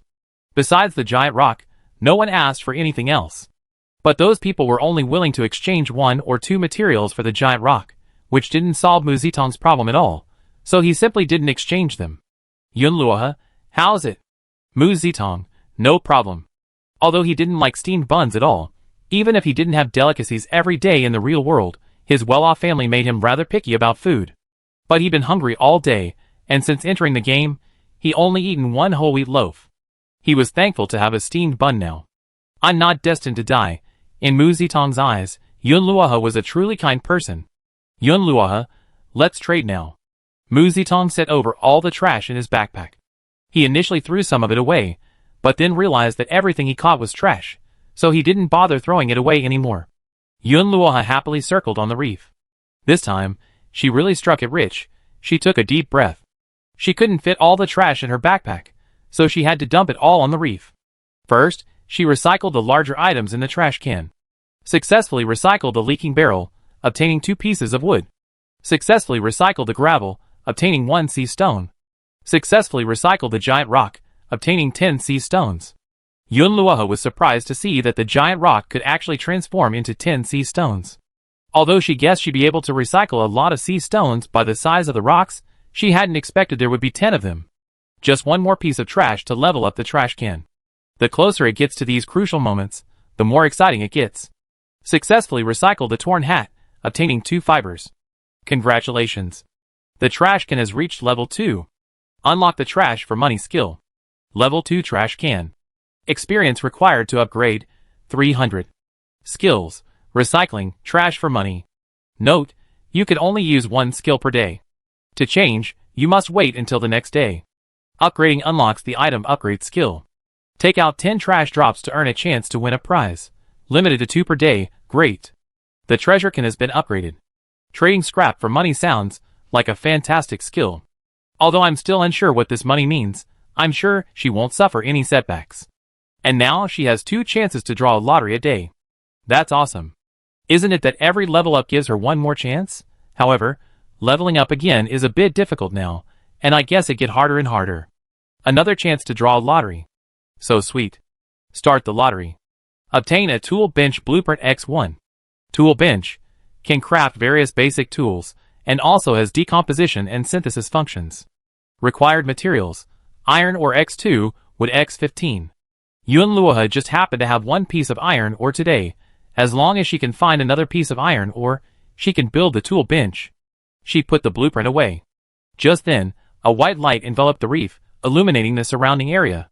The reef has been successfully upgraded. Yunluoha's eyes lit up. Here we are. The reef had grown much taller, a full 2 meters above the sea, making it feel much safer. A thatched hut had appeared where the stone bed had once been. The hut was the size of the previous level 2 reef. Now, the reef was about 50 square meters, allowing Yunluoha to run around it without feeling like she had nowhere to step. A large area is simply more comfortable to look at. In the white light, Yunluoha saw that the open space behind the hut had turned into land, no longer stone, but covered with weeds and sand. Does this mean she can plant seeds here? A faint light emanated from the hut. Yunluoha walked in and saw it was completely empty. At least she had a place to shelter from the wind and rain, and Yunluoha was already very satisfied. Gradually, the white light faded. Congratulations to the player who became one of the top 30 players in Area 2, ranked 27th, to upgrade the reef to level 3. Rewards: iron ore X2, sea stone X20, wood X30, deep sea flint X2, mineral water X5, quilt X1, pillow X1, basket of strawberries, mango snow meringue X1, pork floss rice balls X2. This time, you're in the top 20. Very close. The rewards are also very generous. Yunluoha was extremely satisfied. Almost everything she needed was delivered. With the iron ore, you can craft a tool bench. With the flint, you can craft flint and steel. With the quilt and pillow, you can get a good night's sleep tonight. You also replenished your food and water. Life is getting better. Yunluoha suddenly felt excited about life on the reef. Let's build the tool bench first. It will take half an hour to build one. Yunluoha opened the center of the reef. Reef level, level 3. Area, 50 square meters. Rating, 15 points. Upgrade requirements: 100 sea stone, 300 wood, 100 fiber, 50 iron or 10 glass. As expected, glass is one of the upgrade materials. It seems Wu Jing has already reached level 3, and much earlier than her. Who knows if he'd be in the top 10? But that's not something Yunluoha should be thinking about right now. After all, he's incredibly lucky, while her rapid leveling is entirely thanks to this trash can. She picked up the trash can and found a good spot in the thatched hut. She couldn't use the scrap for money skill today, so she could save the remaining trash for tomorrow. However, in just this 1 hour, Yunluoha had acquired a plethora of supplies, so she had to sort them out. It seemed she needed to start a fire, and she already had quite a bit of wood. A fire not only provided warmth, but also illumination. The firelight would allow her to see her supplies clearly.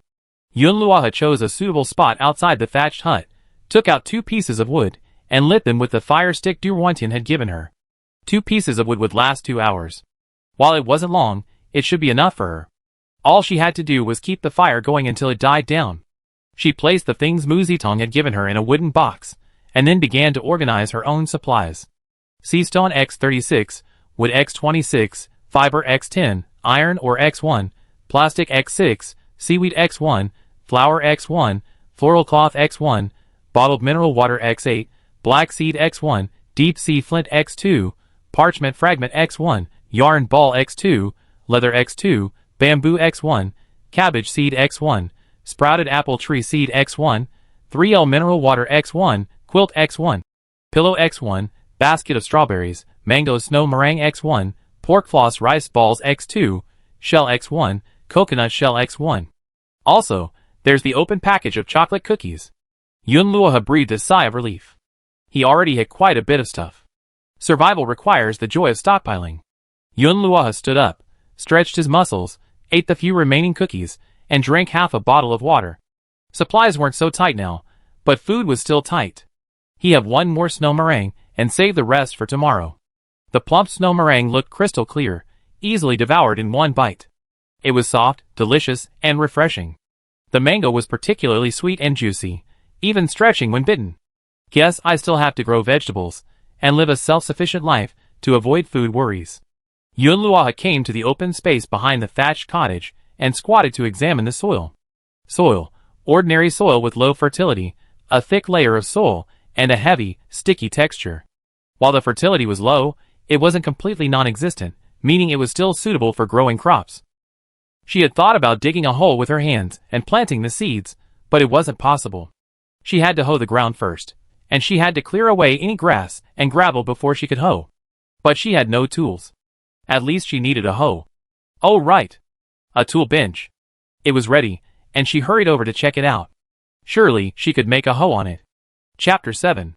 The gleaming tool bench in the thatched hut made the room look less empty. It was actually more like a wooden desk. But there was an operation panel on top. Yun Luoha placed his hand on it, and the panel lit up. Tool bench level 1, upgradable. You can see various options: simple tool crafting, blueprint crafting, and material decomposition or synthesis. Yun Luoha first opened the first option, and saw a wide variety of tools. For example, basic furniture, wooden tables, wooden chairs, wooden beds, wooden boxes, stone tables, stone benches. Basic tools: stone axes, stone hoes, stone pickaxes, iron hoes, long swords, sickles, short swords. Blueprint crafting involves using blueprints to create more advanced items. Yun Luoha didn't have the blueprints yet, so he couldn't research them.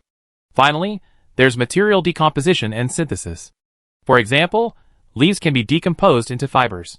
Wooden boxes can be decomposed into wood. 10 pieces of wood can be crafted into hardwood planks. Sand and clay can be crafted into bricks.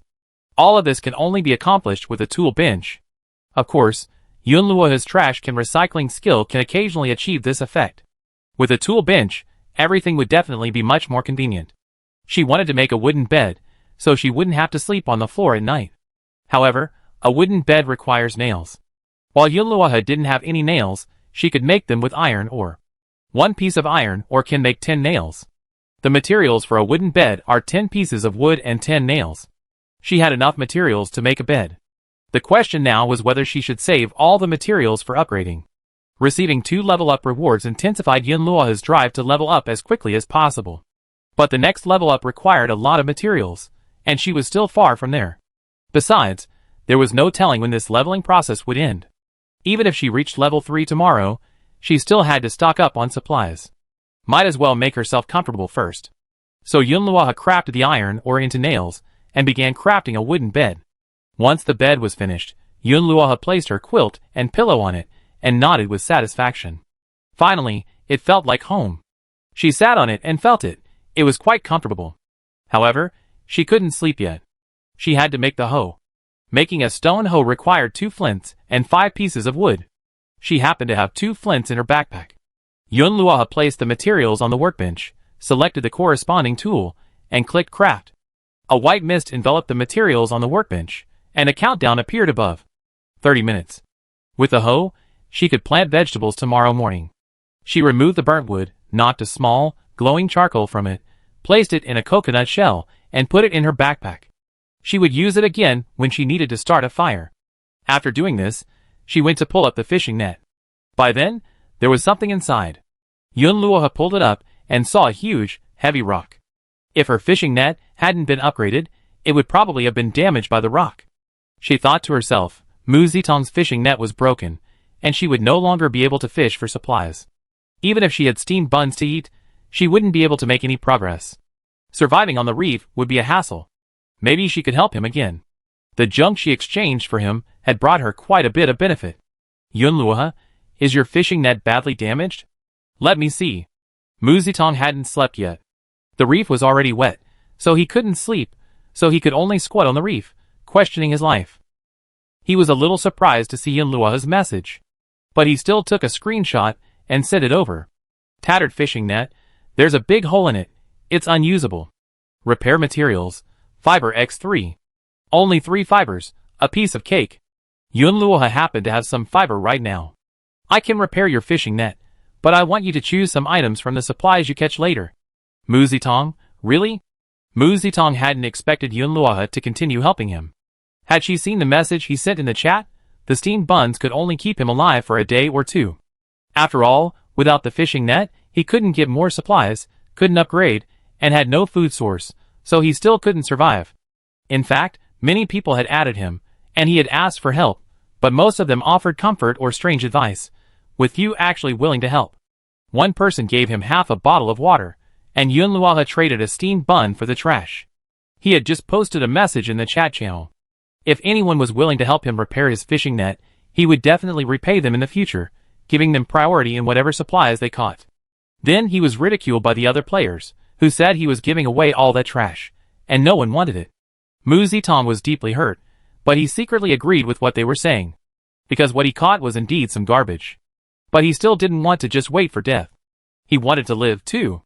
Mu Zitong quickly said, as long as you help me fix my fishing net, you can have whatever supplies you want from me. Yunluohe, okay, it's a deal. She handed the fiber directly to him. Mu Zitong was so moved that tears were about to fall. As long as I can survive, I do whatever you ask me to do from now on. Mu Zitong promised earnestly. Yunluohe, it's getting late, and your reef hasn't been upgraded yet. Let's repair the fishing net quickly, and see if we can catch any supplies. Yes. Even if Yunluohe didn't say it, Mu Zitong was anxious. The sun rose again. The sunlight shone through the cracks in the thatched roof. Yunluohe jumped out of bed almost as soon as she opened her eyes.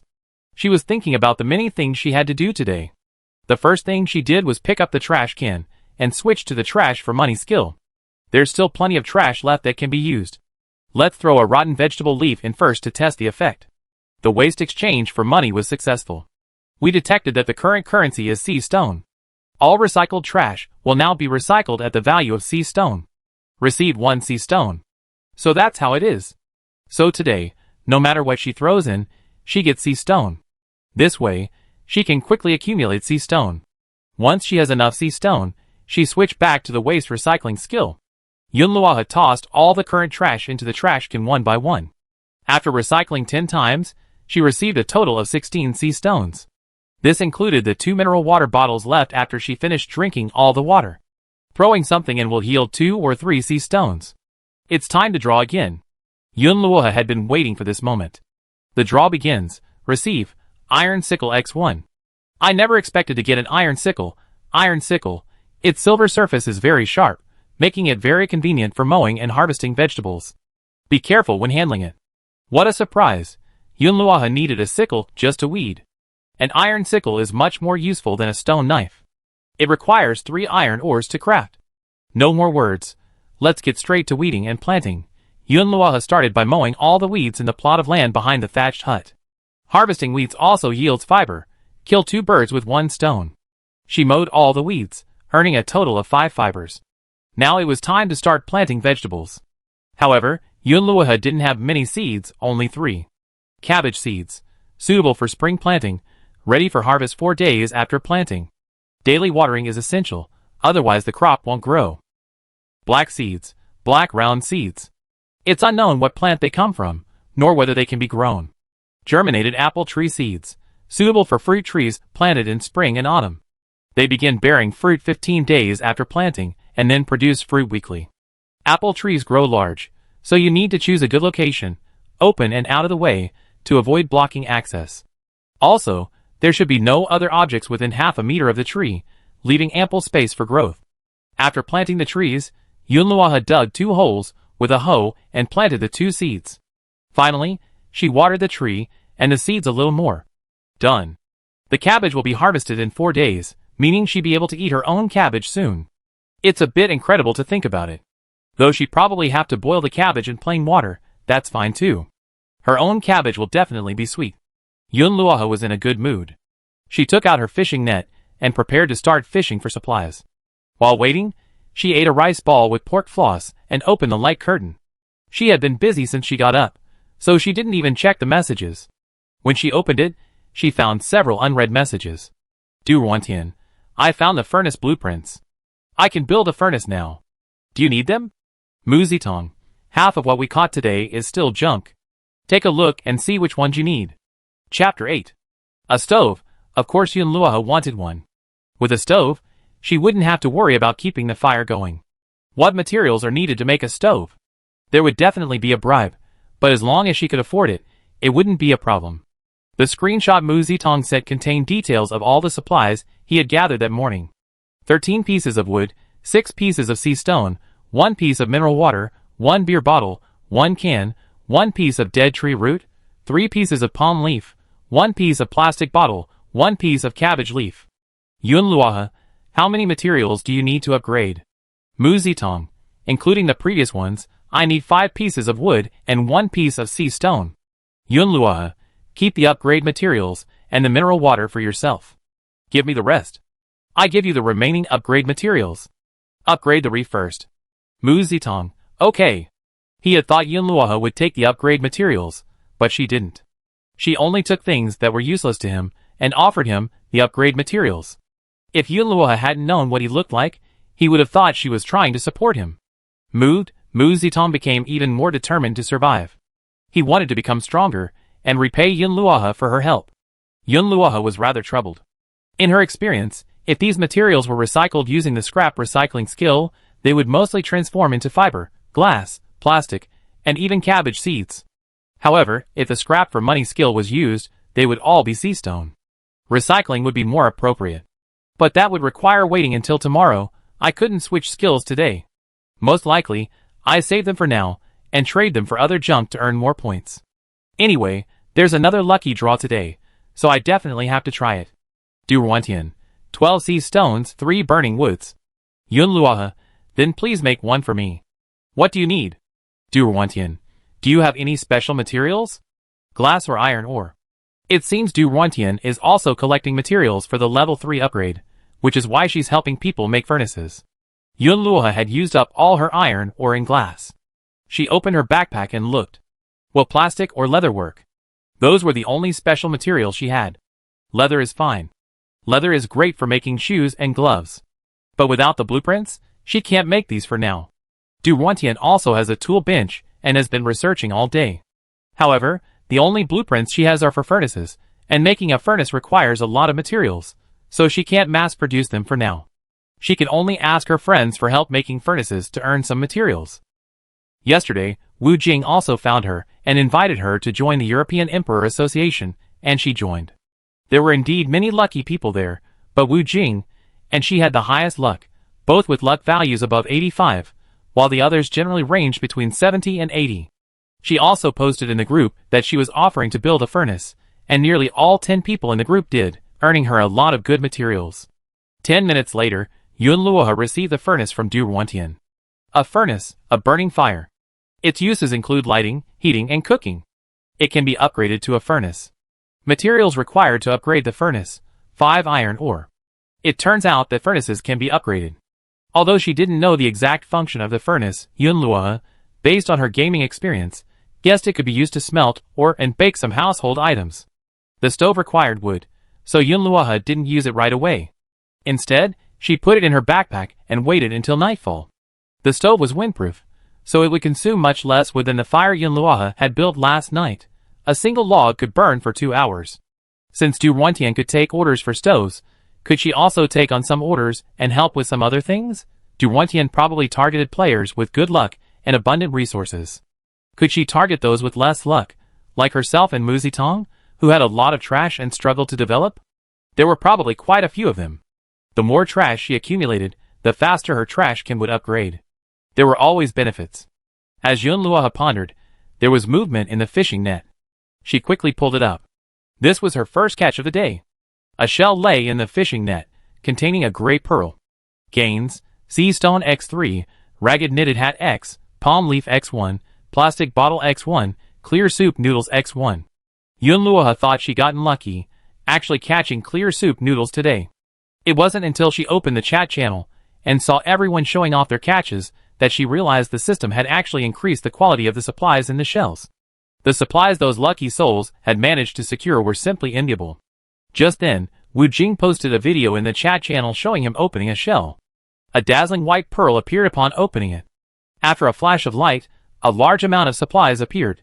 10 sea stones, 1 iron or 5 fibers, 2 glass bottles, 1 strawberry cake slice, 1 egg fried rice, 1 mineral water, 1 beer, 1 twisted dough stick, 1 hemp rope. The European Emperor is awesome. He opened so many treats. And the strawberry cake too. I love watching Wu Jing's shell opening videos. The joy of shell opening. Would anyone want to watch me open shells? It's hilarious to get a bunch of junk. Who wants to watch you open them? I already have all that junk. That's hilarious. Join our European Emperor Association. Everyone posts their open food every day, and it's easy to trade in the group. Someone was already advertising the European Emperor Association in the chat room. The European Emperor Association now has 10 members. Joining the group requires a strict assessment. In addition to taking a screenshot of your luck score, you also have to see the supplies in your backpack, like proof of assets, to prove you're worthy of the name European Emperor. Yunluoha would be lying if he said he wasn't envious. Who wouldn't want to find a ton of useful supplies every day, just to lounge on the rocks and play? It was her bad luck after all. But she didn't let it get her down. Instead, she thought about starting a trash collecting association. Let's call it Trash Recycling Station. Everyone is welcome to join. The more trash the better. Just turn it in, and you receive supplies. Yunluoha had a rough plan in mind, but she still needed to think about how to implement it. She tossed several pieces of trash into the trash can one by one. A can and 2 plastic bottles. Throwing them in gave her 3 experience points and 6 sea stones. At this moment, Mu Zitong sent another message. Sister Yun. I successfully leveled up, and I actually got a level up reward. Yunluoha was a little surprised. Leveling up so late and still getting a reward? You're at least ranked after 10,000 now, right? Yunluoha, what reward? Mu Zitong, let me see. Compensation for leveling up after 100,000. That's fine. Perhaps Mu Zitong was the last player to level up, so she's ranked last. The last place gift pack, mineral water X10, custard bun X10, iron or X10, fiber X10, plastic X10, sea stone X10, wood X10, glass X10, flint X10, seaweed X10. Yunluoha was stunned. This reward was even better than hers. 10 supplies, also in 10 quantities. Is this a perfect gift from the system? There are also several high-level materials, each in 10 portions. There were also 10 portions of food and water. With these, Mu Zitong could already level up again. True of how bad luck can only lead to a rebound. Mu Zitong was overjoyed. Have I struck it rich? Yunluoha, it seems so. Congratulations. Mu Zitong, Sister Yun, you're half responsible for this. Take your pick. Take half of whatever you want. Yunluoha, are you sure? Half of these things are worth a lot. Mu Zitong, yes. Didn't we agree before? You helped me so much, so I only give you half. If it weren't for you, I might not have survived, nor would I have been able to save enough supplies to level up. Mu Zitong offered to give her half of the supplies, and Yunluoha really didn't want to refuse. If she took half, she'd have a better chance of reaching level 4 within a few days. Of course, she wouldn't take it for nothing. She would do her utmost to help Mu Zitong reach level 4. Then I choose glass, iron ore and flint. Only 3? That's less than half. These 3 are enough. Yunluoha wasn't short of other items. Okay, I send them to you now. Mu Zitong gave it without hesitation. Announcement. The newbie protection period is about to end. Players who haven't reached level 3 by midnight tonight will be eliminated. Tomorrow officially marks the beginning of spring. Spring is abundant with abundant supplies, and is the most suitable season for planting. Daytime weather is sunny and pleasant, while nights are cold and rainy. Sea levels rise, and mutant fish will attack the reefs. Players, please strive to level up and survive. If anyone doesn't reach level 3 tonight, they be eliminated, so Mu Ziton will clearly be among those eliminated. But now that he's received the last place gift pack, he doesn't have to worry too much. He only needs to trade mineral water and food for supplies to level up. On the other hand, after Yunluoha obtained 10 flints, 10 iron ore, and 10 glass, she needed to rethink her plans. Flint can be made into flint, but it doesn't require a tool bench, so its value might not be high. It would be better to use the tool bench to make flint into a stone hoe or stone knife and sell them, which should yield more upgrade materials. 10 flints can be made into 5 tools. An iron ore can be made into nails for a bed. A wooden bed is probably a piece of furniture every player needs. Who doesn't want to sleep in a comfortable bed? You can't just sleep on the floor every day, right? Besides, Yunluoha can also do the outsourcing work like Du Ruantian. After all, she has a tool bench, so at most it's a bit of hard work. She's willing to do things that even the most fortunate won't. So Yunluoha edited a message and posted it in the chat channel. Yunluoha, I process wooden beds, wooden tables, stone hoes, stone knives, and decompose and synthesize various materials. You need to provide your own raw materials. You also need to pay 3 of any materials as compensation. Any materials are fine. She sent this message 3 times to avoid anyone missing it, because it was scrolling through her screen too quickly. Soon, many people were asking for information. Any materials? Rotten wood, mineral water bottles are fine? Yes, any materials? I just happen to have some useless items here. Can they be used as compensation? You have a tool bench, but you're still running a small business like this? Why not join the European Emperor Association? Yunluoha, any materials are fine. I process anything. If you're interested, add me as a friend. I'm too busy to chat. After that, Yunluoha took a photo of her wooden bed and stone hoe and posted it in the chat channel to prove that she could indeed make these things. Just after she finished sending the message, she received another message from Du Ruantian. I saw your posting about processing. Do you want to join the European Emperor Association? Chapter 9. Du Ruantian hadn't expected Yunluoha to have a tool bench. She was the only one in the entire European Emperor Association with a tool bench. Not even Wu Jing had one. And since she was her friend, she definitely had to be recruited into the association.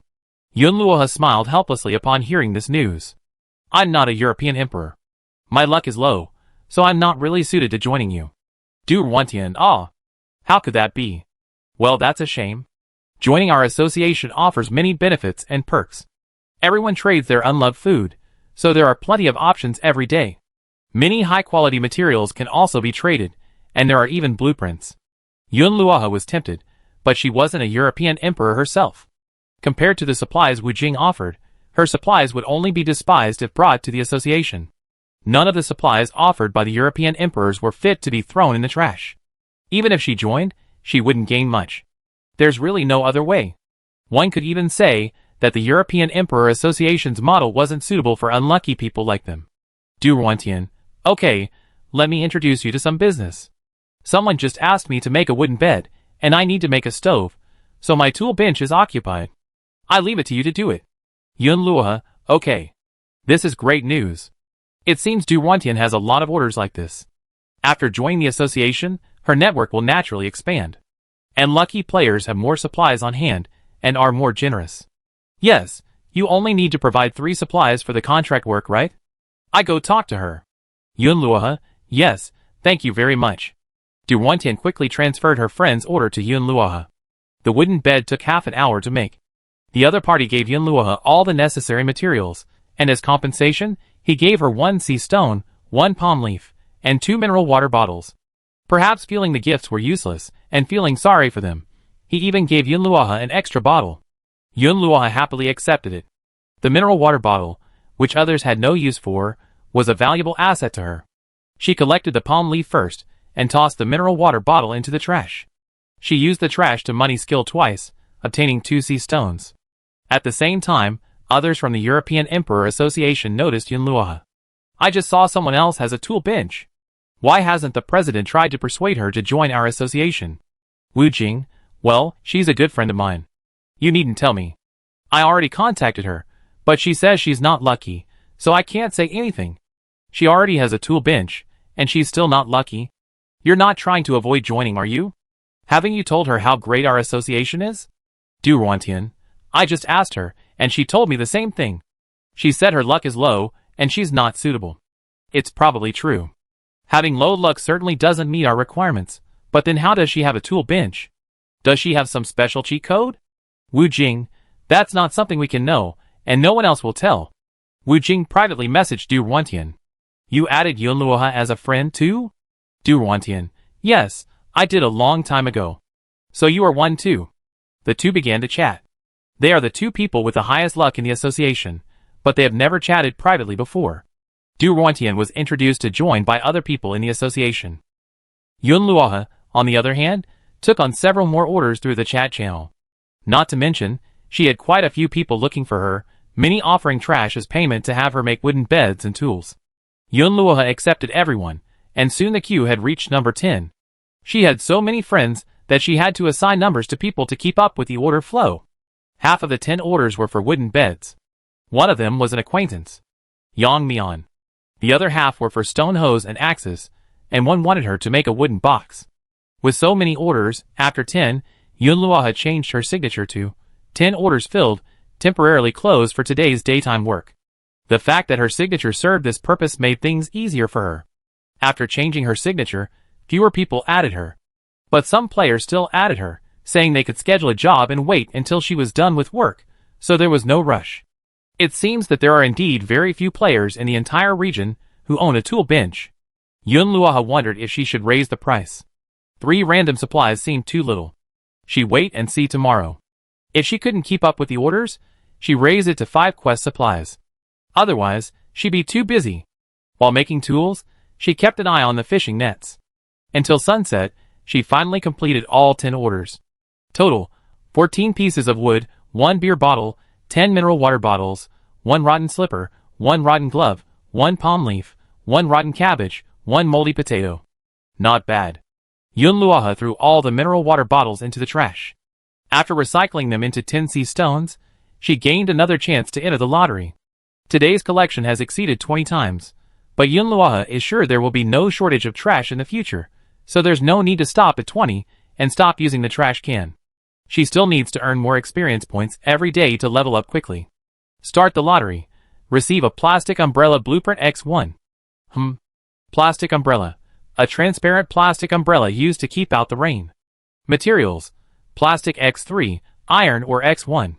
The system predicts a rainy spring, so an umbrella will definitely be needed. This blueprint is quite something. I put it away for now, and make it when it rains. It was getting late, and after a busy day, she was already hungry and prepared to take out her bowl of clear noodle soup. The clear noodle soup was covered with a beautiful layer of oil, sprinkled with cilantro and scallions, and smelled of noodle fragrance. Yunluoha made 5 pairs of chopsticks from a piece of wood and eagerly began to eat. The noodles were springy and chewy, and once she had one, she couldn't stop. She slurped them down, finally sipping the soup with a lingering sip. After finishing, her stomach felt warm and her whole body felt relaxed. She remembered she still had some flour.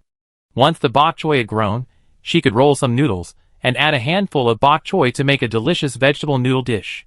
Just then, the fishing net caught something again. Lucky news. This time, it was a white pearl. Gains, 5 sea stones, 1 bamboo, 1 soybean, 1 fishing line, 1 towel, 1 palm leaf, 1 rusty iron block, 1 leaky wooden barrel, 1 tofu pudding. The things were piling up. The backpack was full again. Where could I find a space stone? Perhaps those lucky ones would have. After all, their supplies would be more than hers, not less. If they didn't make a wooden box, they certainly wouldn't have enough to store their supplies. Of course, making a wooden box is also a good option. A wooden box made from a tool bench acts as a storage box with 10 slots, similar to a backpack, except that it can only be placed in a thatched hut and can't be carried around. But since players are currently staying on the reef anyway, a wooden box is still very practical. It just takes 20 pieces of wood to make one. Yunluoha was a little reluctant to part with it. She wanted to save the wood for upgrades. Upgrading requires 300 pieces of wood, and she currently has less than 50. Yang Mian, do you have any food? I traded with you. Yunluoha was just debating whether to make the wooden box when Yang Mian's message arrived. It came just in time. Yunluoha, 1 bowl of tofu pudding for 15 pieces of wood. This bowl of tofu pudding was filled with mushrooms, black fungus, daylily, and smothered in a marinade. It looked delicious. Luckily, Yunluoha was full, otherwise she wouldn't have been willing to trade it. She also wanted a lot, 15 pieces of wood. If Yang Mian disagreed, she saved the tofu pudding for tomorrow. She was also low on food. She sent a screenshot of the tofu pudding to Yang Mian. He surprisingly agreed. Yang Mian was out of food. He and his sister Yang Mei had only eaten one steamed bun today. He could handle it, but his sister was still young and growing, and he couldn't let her go hungry. Although 15 pieces of wood was a lot, he still traded it. He and Yang Mei had salvaged a lot of supplies, but no food. This was giving him a headache. If only his luck were a little higher, he could join the European Emperor Association. Unfortunately, both he and Yang Mei had low luck. He planned to form his own organization, gather a few people, and pool their resources. This would solve many problems.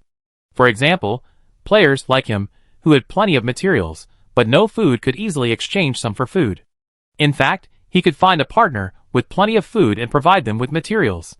But Yang Mian himself wanted to level up quickly, so he couldn't give out too many materials every day. And it wasn't like he couldn't always find food, it depended on luck. Today, he didn't find any food at all, but he did find a lot of materials. That's why he wanted to trade with someone. After obtaining 15 pieces of wood, Yunluoha went straight to the tool bench and made a wooden box. With a wooden box, he could store things he didn't want to throw in the trash for the time being.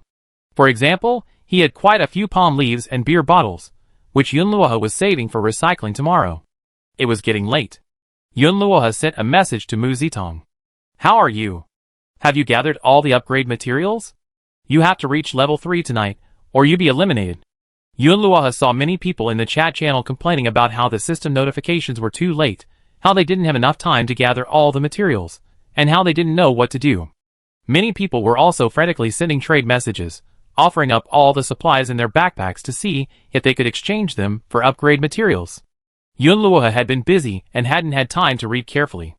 Now that she had sent a message to Mu Zitong, she decided to keep an eye on it to see if there was anything she might be interested in. I'm so anxious. I'm still short of 10 sea stones and 5 fibers. I'm going to trade everything I have. Anyone willing to trade? Picture. Only 4 hours until 12 o'clock. Where can I get 15 fibers? Anyone want seeds? I have 2 packs of tissues for 10 sea stones. I have the blueprint. I give it to anyone who can help me level up. Who has the blueprint? I help you. I added you as a friend. Private message. Is the blueprint so good? You didn't even tell me what it was, and you're just going to help me? I have a blueprint too, but it's a tad broken. Anyone want it? I can give it to you at a discount. Yunluoha wasn't that interested in the complete blueprint, but the tattered one caught her eye. Chapter 10. Yunluoha immediately contacted the owner of the damaged blueprint. Hello, what do you want to exchange your blueprint for? Upgrade materials. 10 sea stones, 5 wood, and 5 fibers. Yunluoha, that's too much. The blueprint is damaged, and if it can't be repaired, it's just waste paper. Then how much do you want? This person had been holding on to this blueprint for a long time, unable to use it themselves, and no one was willing to exchange it for. I give you a maximum of 15 materials. Yunluoha was also worried that she wouldn't be able to repair the blueprint herself. After all, she had never used the trash can to repair a blueprint before. Plus, she couldn't exchange skills today, so she had to wait until tomorrow. She was taking a gamble. Blueprints were scarce, after all. If they weren't damaged, 15 materials wouldn't be enough. But opportunities often come with risks. She wanted to get a bargain, but there was also a high risk of losing money. So 15 materials was the limit. Finally, the person agreed. After all, it was getting late, and holding on to the damaged blueprint was useless. If it couldn't be upgraded, the person would die. What was the point of keeping the broken blueprint? Yunluoha studied the blueprint after receiving it. Because it was damaged, the details were missing. The only guess from the fragmentary pattern on the blueprint was that it was a weapon blueprint. But only after it was repaired would we know what kind of weapon it was. Yunluoha couldn't wait for tomorrow. If she could get a good weapon, it would be a great deal. However, she was almost out of materials. Mu Zitong, Sister Yun, I was busy just now and just saw the news. The upgrade will be available soon. I slept for a while to replenish my energy and am now collecting supplies. I'm just a little short. How much more is needed? Are you sure you can level up? Yun Luoha had taken so many things from him, and was determined to help him. She definitely couldn't just watch him get eliminated here. Of course, don't worry, Sister Yun. If I still can't level up in half an hour, I contact you. Mu Ziton was confident. He still had a few bottles of mineral water and 5 custard buns, which he had saved. If he really couldn't get enough supplies, he could trade them. Reassured, Yun Luoha continued to fish for supplies. She had 40 stamina points left and hoped to catch another shell. Once she used up all her stamina, she could sleep peacefully. But her luck wasn't very good that night. After waiting for half an hour, she caught a half-rotten palm leaf. Yun Luoha had no choice but to go back to work on some processing. She would pull up the net before bed to see what was inside. She took on another 10 orders, busy at the workbench, watching the screen for new information. Just after midnight, the system's voice echoed in the air. When the time is up, players who haven't reached level 3 will be eliminated, and eliminated players will be eliminated by the system. The newbie protection period has expired. From now on, the player's mortality rate has increased significantly. Whether injured or sick, you could die. Please cherish your life and live well. You will usher in a month of spring.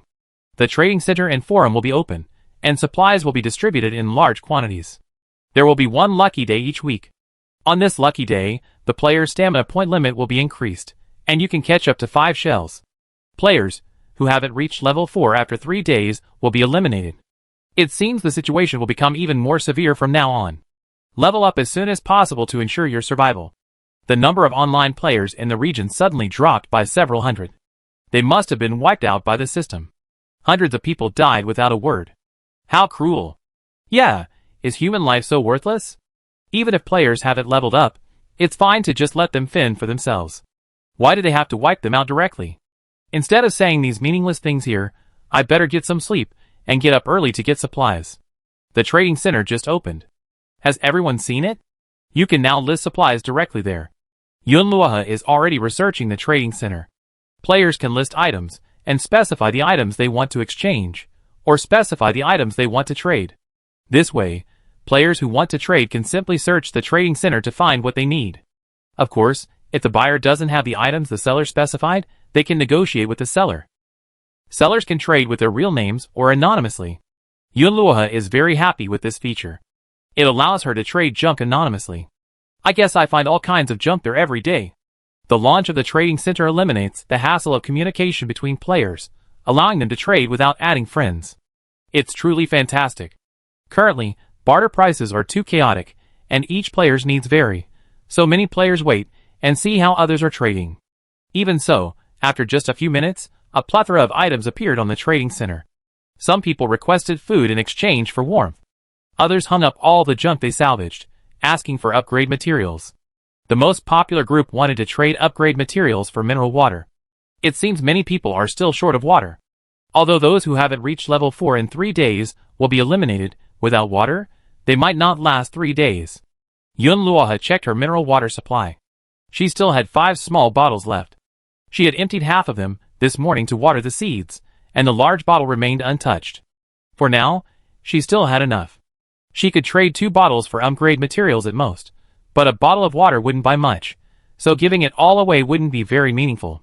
If she wanted to earn more supplies, she had to find other ways. Yun Luoha pulled up the fishing net. She discovered a shell inside, and it was a white pearl. Great! A perfect ending to the day. Gains: sea stone x10, fiber x5, egg fried rice x1, blanket x1, broken glasses x1, doll with a hole x1, watermelon rind x1, iron ore x1, parchment fragment x1. Not bad, everything. And a parchment fragment.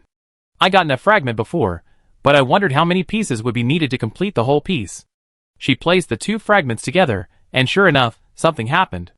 The 2 parchment fragments merged in a flash of white light, but there was still a gap. Judging from their size, at least 1 or 2 pieces would be needed. I wondered what it would eventually become. Could it be a treasure map? Yun Luoha brought the trash can over and switched to the scrap recycling skill. To be honest, she still preferred this skill. It offered more surprises, but exchanging scrap for cash was also very practical, as the most needed material for Reef upgrades was sea stone. The amount of sea stone required would only increase in the future. She had accumulated a lot of trash, and now she could throw it all in for recycling. Yunluoha brought the wooden box over and dumped the trash into the bin one by one. Palm fronds successfully recycled, yielding fiber X5. Beer bottles successfully recycled, yielding glass X1. Rotten slippers successfully recycled, yielding plastic X2. Moldy potatoes successfully recycled, yielding potato seeds X2. Rotten gloves successfully recycled, yielding fiber X10. Rotten cabbage successfully recycled, yielding cabbage seeds X1. Broken glasses successfully recycled, yielding glass X1. Broken doll successfully recycled, yielding cotton X1. Watermelon rind successfully recycled, yielding watermelon seeds X1. Add to that the 30 pieces of trash she collected from the processing order she'd taken that evening. It took Yunluoha half an hour to throw away the trash. In total, she collected nearly 100 items. It was so satisfying. She was completely drowsy now, not wanting to sleep at all. She just wanted to keep collecting trash. The thatched hut was overflowing with all sorts of supplies, and the wooden box couldn't hold any more. And now the trash bin had 2 draws accumulated. No need to wait until tomorrow, just start collecting now. Start the lottery. Receive small water purifier blueprint X1. Start the lottery. Receive fishing rod blueprint X1. Yunluoha's eyes widened. This was truly rich. Compared to the water purifier blueprint, those supplies were nothing. Small water purifier. Purifies 5 L of seawater per day. Materials. Gravel X1, charcoal X1, plastic X2, iron ore X2. Yunluoha already had most of these materials. She used to think plastic was useless, but now she's using it. She has quite a bit of plastic. She also has charcoal. Picking up burnt wood will turn it into charcoal. Yunluoha has tried this before. The only thing missing was gravel. She had thrown the one she obtained previously into the trash, but it shouldn't be hard to come by. It should be used to filter out small impurities. Now that there was a trading center, what was there to worry about? She opened it and see if anyone had gravel. She searched, but found nothing. Yunluoha had found this before, so it couldn't be someone else had it. Most players probably considered it trash, and wouldn't list it on the trading center. After all, Yunluoha hadn't seen anyone else list a mineral water bottle. However, she remembered that Mu Zitong had found one before. Yunluoha had received one from him when they traded supplies. So Yunluoha sent Mu Zitong a message. Do you have any gravel? I just got one, and I have one in my backpack. If you want it, I'd give it to you now. Yunluoha, okay, give me both. I trade you for anything you need. Mu Zitong, I was going to throw this away if you didn't want it, and it takes up space. I'd give it to you. You don't have to give me anything. By the way, look here. I still have a lot of supplies I found today. I give you whatever you want. Mu Zitong's leveling went smoothly today, but he kept busy collecting supplies and looking for people to trade with, so he hadn't had time to show Yunluoha the supplies in his backpack. Palm leaf X1, gravel X2, sand X1, sponge X1, linen X1, rotten towel X1, rusty iron block X1, torn floral dress X1. If you don't need these, give them to me. I trade them for water. Yunluoha planned to make 2 water purifiers first. I guess no one in the entire District 2 has this thing right now. If she can be the first to make it, she will seize the business opportunity. Whether buying purified water or selling water purifiers, there's bound to be profit. Even contract manufacturing water purifiers can be profitable, just like Duruantian made quite a bit of money manufacturing stoves. Water purifiers are definitely more difficult to come by than stoves. You have to make more money, while others don't have the water purifier blueprints. As soon as Yunluoha got the materials, she quickly began preparing to make the water purifier. She placed the materials on the workbench. It would take half an hour. She could wait another half an hour. Once one water purifier was finished, she would quickly fill a bucket with seawater and begin purifying it. She would produce some purified water overnight. Before going to bed, she would add the materials for another water purifier. By the next morning, she would have 2 water purifiers. Time slipped by, and another log was added to the stove. Yunluoha was so sleepless that she forgot to eat. While waiting for the workbench to finish the water purifier, she kept the trash can busy. She had salvaged some materials from the supplies she had just received from Mu Zitong, especially the rusty iron ore, which was recycled into 5 iron ore, and the ripped floral dress turned into 2 cotton fabrics. The trash can's experience points also increased significantly. Level 2 trash can. Experience points required to upgrade, 201. In just one day, the trash can's experience points increased by this much.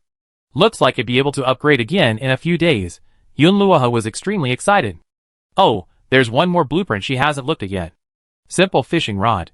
It looks like an ordinary fishing rod, but it might be able to catch a big fish. Materials: bamboo X1, iron or X1, fishing line X2. Hey, this isn't bad either. I can fish after I make it. The thought of grilled fish made Yunluoha excited. After all, it's impossible to live without meat. Chapter 11. However, to make a fishing rod, she still needed a fishing line. There was only one fishing line in her backpack. Yunluoha thought of the broken blueprint she had exchanged for something earlier. After a moment's hesitation, she still didn't throw the blueprint into the trash can. If the trash can were upgraded and had the ability to upgrade items, she would have thrown it in without hesitation. But now it only had a recycling function, and there was no telling what a broken blueprint would become. If they only got a few fibers, it would be a waste of time. After all, this thing cost 15 upgrade materials. It would be better to wait a few days until the trash can was upgraded. She had just obtained 2 blueprints, so there was no rush. Yunluoha contentedly laid down to sleep. Closing her eyes, she began to plan her plans for the next day. The spring sun was bright, and Yunluoha, after working hard all morning, even felt a little sunburned. After a night of filtering, the water purifier had already produced 3 L of purified water. She now had 2 water purifiers in use simultaneously. The reason plastic was needed for the water purifier was because 2 5L plastic buckets were made, one on top and one on the bottom. The top bucket held seawater, and the bottom bucket held filtered purified water. One water purifier can purify 5L of purified water per day. If she could mass-produce the water purifier and make 10, she could produce 50 L of purified water. Based on the current price of water at the trading center, a 500 milliliters bottle of water could be exchanged for 7 or 8 sea stones. In other words, by simply exchanging purified water for supplies, she could quickly accumulate enough for upgrades. Furthermore, the demand for water in Area 2 far exceeded 50 L. Besides selling water, she could also trade water purifiers with high-end players. Of course, she could sell the water purifiers for a higher price. The problem now was that she didn't have the materials to make 10 water purifiers. She still had to collect more materials. Plastic and charcoal were relatively easy to obtain, but iron ore and gravel required some effort. Yunluoha planned to trade water for iron ore and gravel first. She placed 2 trade orders on the trading center. 1 bottle of water for 10 items of any kind, but gravel must be one of them. 1 bottle of water for 1 piece of iron ore. Currently, demand for iron ore is quite high, and iron ore is a high-end item that might not even be available with water, so she had to put it up for a try. Yunluoha was still accepting orders for the processing work. But she no longer added friends, instead accepting orders through the trading center. Unlike the 2 anonymous orders, Yunluoha accepted the order for the tool bench using her real name. After all, she had already publicly announced her tool bench in the chat, and many players knew about it, so there was no need to hide it. Plus, for contract manufacturing, using a real name lent credibility. She posted several orders for furniture and appliances. Simply providing the materials and payment would allow for the order to be placed. After accepting the order, Yunluoha would first make the item, and then trade it, ensuring both parties' safety. It had only been half a day when Yunluoha opened the trading center, and saw over 50 new orders. Yunluoha quickly closed the orders. 50 would be enough to keep her busy for the entire day. She would likely be busy at the tool bench all day. But the thought of earning a lot of supplies made the hard work worthwhile. Yunluoha made another wooden box and sorted the supplies. 72 sea stones, 2 pieces of wood, 30 pieces of fiber, 12 pieces of iron ore, 4 pieces of plastic, 3 pieces of glass, 1 cabbage seed, 2 pieces of potato seed, 1 piece of watermelon seed, 2 pieces of seaweed, 1 piece of sand, 1 piece of flour, 1 piece of floral cloth, 2 pieces of bamboo, 1 piece of soybean, 1 piece of fishing line, 1 piece of towel, 8 bottles of mineral water, 1 piece of cotton, 2 pieces of cotton cloth, 8 pieces of deep sea flint, 2 pieces of parchment, 1 piece of torn blueprint, 1 piece of fishing rod blueprint, 1 piece of plastic umbrella blueprint, 2 balls of yarn, 1 piece of leather, 5 pieces of charcoal, 2 bottles of mineral water, 1 3L bottle of mineral water, 1 basket of strawberries, egg fried rice, 2 coconut shells, 4 shells. Yunluoha also piled some garbage in that broken wooden box without a lid. It looked like the wood was almost gone. It was mainly used for burning and making wooden boxes. Although there were more and more things, it always felt like there wasn't enough. I take on more processing orders later and tell the customer to order more wood. I got a few more seeds, and Yunluoha plans to plant them all. First, I mow the grass and hoe the ground. I plant the cabbage, potato, and watermelon seeds one by one, then water them. The cabbage seeds I planted yesterday have already sprouted. Emerald green leaves are emerging. It's so fast. The leaves are so small and fragile, Yunluoha doesn't dare touch them hard. In 2 days, I'd be able to eat the cabbages I grow myself. What a joy! And there are soybeans. Yunluoha wondered whether to use this small handful of soybeans for sprouting or growing beans. Ordinary soybeans can also be used as seeds. Even though Yunluoha had never grown soybeans before, she knew a little about this relatively simple method. Soybean cultivation seemed a bit more complicated than sprouting them. But sprouts only lasted one meal. Soybeans, once grown, would turn into sprouts, pods, and eventually more soybeans could be harvested. There were only a few now, but once they harvested several kilograms, the soybeans would have many uses. They could be used to make soy milk tofu, and so many other things. So Yunluoha took a coconut shell, put the soybeans in it, and poured in purified water. So, I guess soaking them like this would be enough for now. After tidying up the vegetable patch, Yunluoha took food and water from her backpack. I hadn't eaten anything this morning, and it was already noon. I was fussing with hunger. Now that I had a water purifier, I had a constant supply of water, so I didn't have to worry about running out of water anymore. I used to be afraid to drink too much, only 1.5 liters a day at most. Now I could drink as much as I wanted, which was quite refreshing. She downed half a bottle in one gulp. Today's lunch was egg fried rice. It had been opened from the pearl yesterday. The plump, golden rice grains shone in the sunlight, each coated in egg liquid. The fried rice also contained a few greens and carrots, creating a striking color contrast that was very appetizing. Yunluoha was already hungry, and the aroma made her eagerly shovel the rice into her mouth. The bowl of egg fried rice wasn't a large portion, so she devoured it quickly. She felt a lingering aftertaste, her taste buds satisfied, but she still felt a little hungry. Although she wasn't short of water anymore, she was still hungry. At most, she could only eat 2 meals a day, and that still wasn't enough. After all, she couldn't produce food from a trash can. Why not ask Du Ruantian or Wu Jing to trade for some food? That seems more practical. After all, the European Emperor Association won't have to worry about food. Yunluoha thought for a moment and decided to ask Du Ruantian. She sent her a message. Hello, I'd like to trade my water purifier for some food. Without waiting for Du Ruantian's reply, Yunluoha cast her fishing net into the sea and continued processing orders for her contract manufacturing. Similar to yesterday, today's most popular work was still wooden beds. Almost all players, after owning a thatched hut, wanted a bed. A wooden bed doesn't require many materials, but it does require a tool bench. Since the reward isn't much, players are happy to contribute some supplies to enjoy the joy of having a bed first. Currently, the number of players with tool benches across the region is increasing, but still no more than 100. So, Yunluoha can continue this contract manufacturing business for a few more days. Although more people are taking orders for contract manufacturing, Yunluoha hasn't lowered its prices, but has actually raised them. Initially, it only took 3 random materials, but now it's increased to 4. Because other players who accept orders require 3 or 4 upgrade materials. Yunluoha accepts random materials, even junk, so more players choose Yunluoha. After all, everyone has some unused junk. This junk is useless and takes up space, but using it as payment to hire someone to craft tools is the perfect use. After the price increase, Yunluoha receives even more junk. She takes advantage of the tool bench being used and the fishing net being idle to free up her hands to throw away the junk. For now, she still uses the recycling function. The most common junk is mineral water bottles.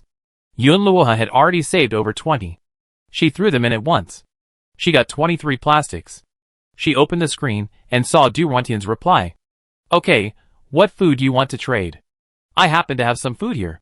Yunluoha, how about you show me some? Besides food, I also want some fishing line. Do you have any? Du Ruantian, I have 2 fishing lines. How are you going to trade for the water purifier? Yunluoha, 5 food items and 2 fishing lines. Du Ruantian thought it was reasonable. She had plenty of food, and the fishing line itself wasn't very useful for the time being. But the water purifier was much more useful.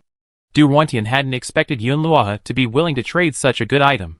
She wondered if she had more than one water purifier, or if she had found the blueprints for one.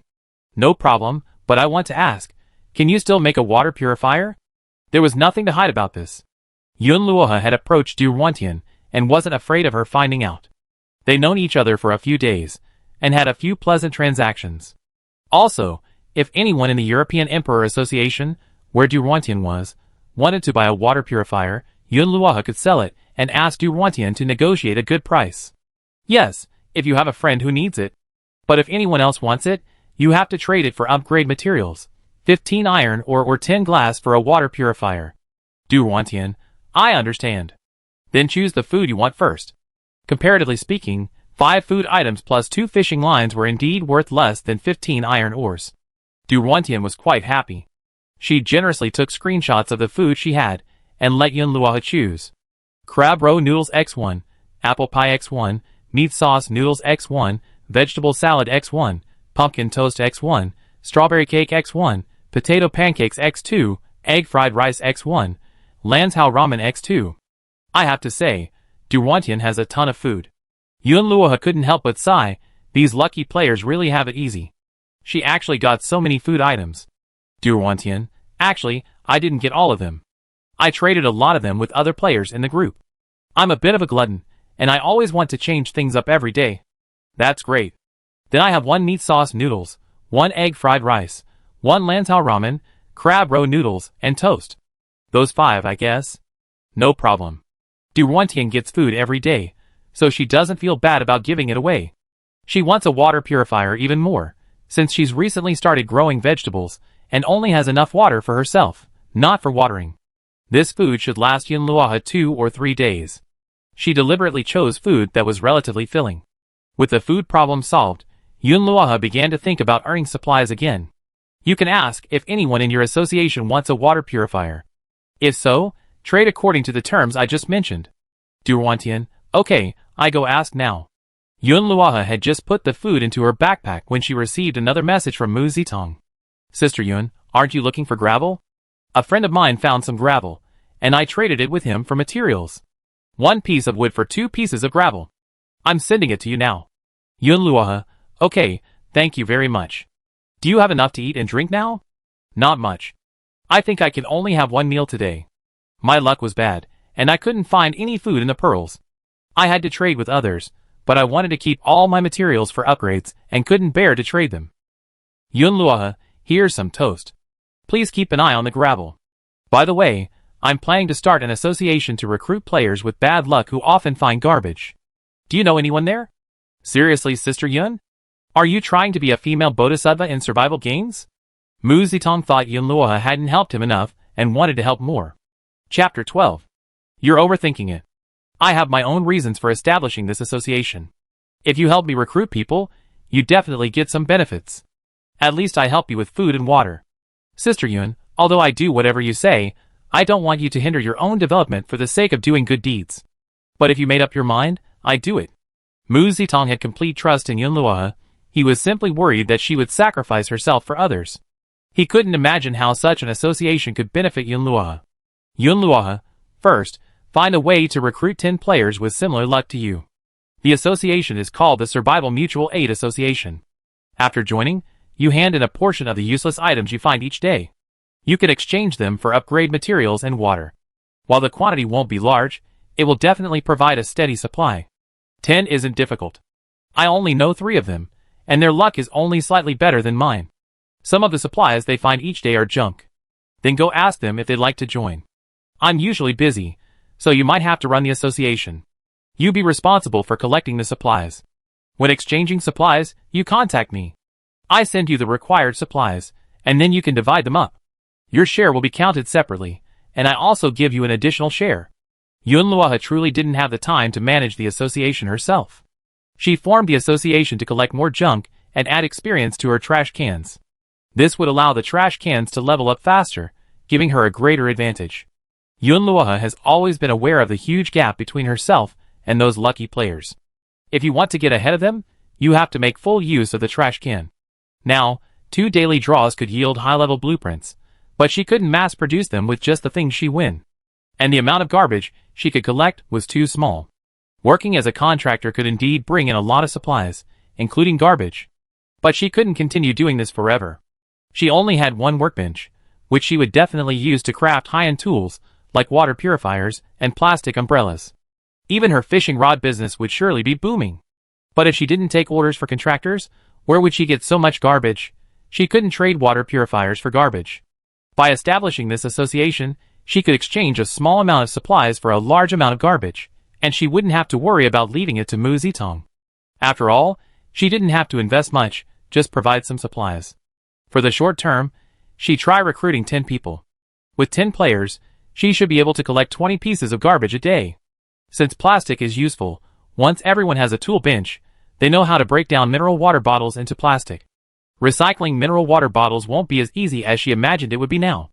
The day passed quickly. In the evening, the sky suddenly turned gray, the temperature began to drop, and the sea breeze blew on her face, damp and cold.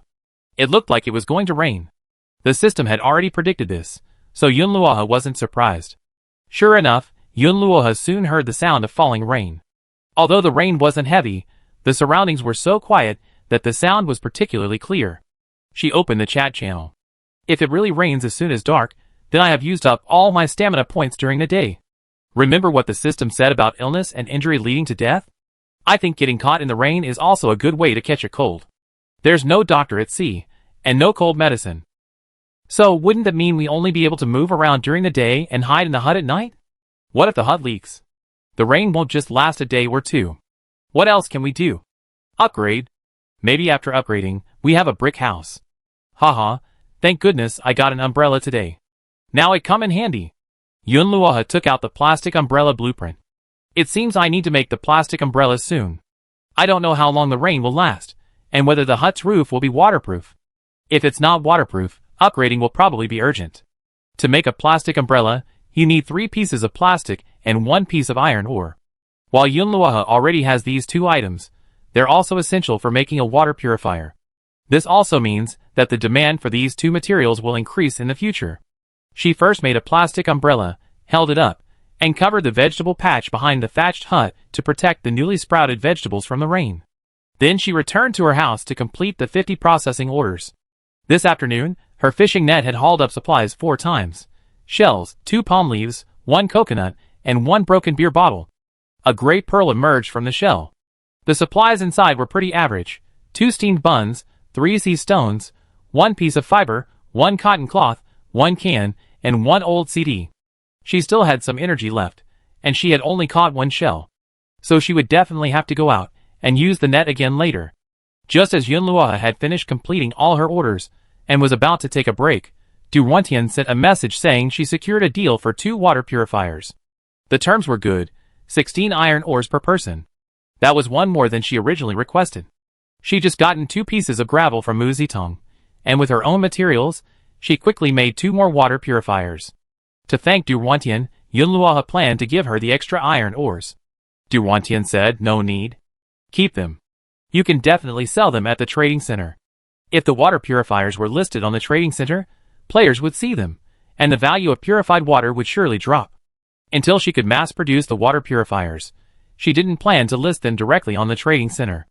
After all, her main goal right now was to make more water purifiers and produce purified water in large quantities, which she could then trade for basic upgrade materials like sea stone and fiber. With the iron ore she just earned, Yunluoha could craft a few more water purifiers. As for the plastic umbrellas, she planned to make 2 to see which sold better, the water purifier or the other. Although the rain only fell at night, players who still had some energy left during the day without umbrellas would be forced to hide in their huts, unable to come out and collect supplies. Some unlucky players might let it go, but those with better luck definitely wouldn't want to waste their energy. For example, those in the European Emperor Association might need it. But Yunluoha didn't plan to ask. Unlike the water purifiers, the plastic umbrellas could be listed anonymously on the trading platform without any consequences. She planned to make 2 plastic umbrellas and set a high price to see if she could sell them. Du Wantian sent another message. Wu Jing just asked me who the water purifier manufacturer is and wanted to add him as a friend. I haven't told you yet, so I'm asking if you can tell me first. I know your friends. Did he buy one of those 2 water purifiers? Yes. Yunluohe, let's not talk about that for now. Okay. Du Ruantian stared at the screen, pondering for a few minutes before sending the message she had prepared. I have an idea I'd like to discuss with you. Go ahead. I'd like to partner with you to sell water purifiers. Yunluohe wasn't surprised to see the word partnership and waited quietly for Du Ruantian to continue. I help you find customers. I provide the raw materials, and you do the manufacturing. We split the profits 60/40ths, you 60/40ths. You just need to focus on the production. How do you think this works? The terms alone seemed promising. Yunluohe wouldn't have to worry about anything else. He could just work on the tooling table and earn a lot of money. But finding customers wasn't actually that difficult at all.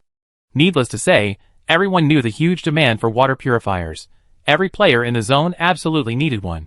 Since she was the only one with a blueprint, the moment she took it out, it would be snapped up. It wasn't impossible for Yunluohe to earn all the supplies on her own, but she had so much to do that she was a bit overwhelmed. And gathering so many materials was a hassle. She had previously considered selling purified water for materials, then using those materials to make water purifiers to earn more supplies, but she only planned to make as many water purifiers as she could. Cooperation would allow her to make even more water purifiers. Yunluohe opened the trading center to check the progress of the gravel order she placed today. She clicked on settlement. She saw 3 orders had been completed.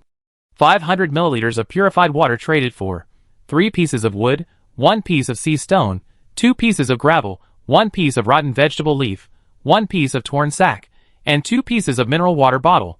500 milliliters of purified water traded for 7 pieces of wood, 2 pieces of fiber, and 1 piece of gravel. 500 milliliters of purified water traded for 1 piece of iron ore. Several people had left messages for her. Hello, I don't have any gravel.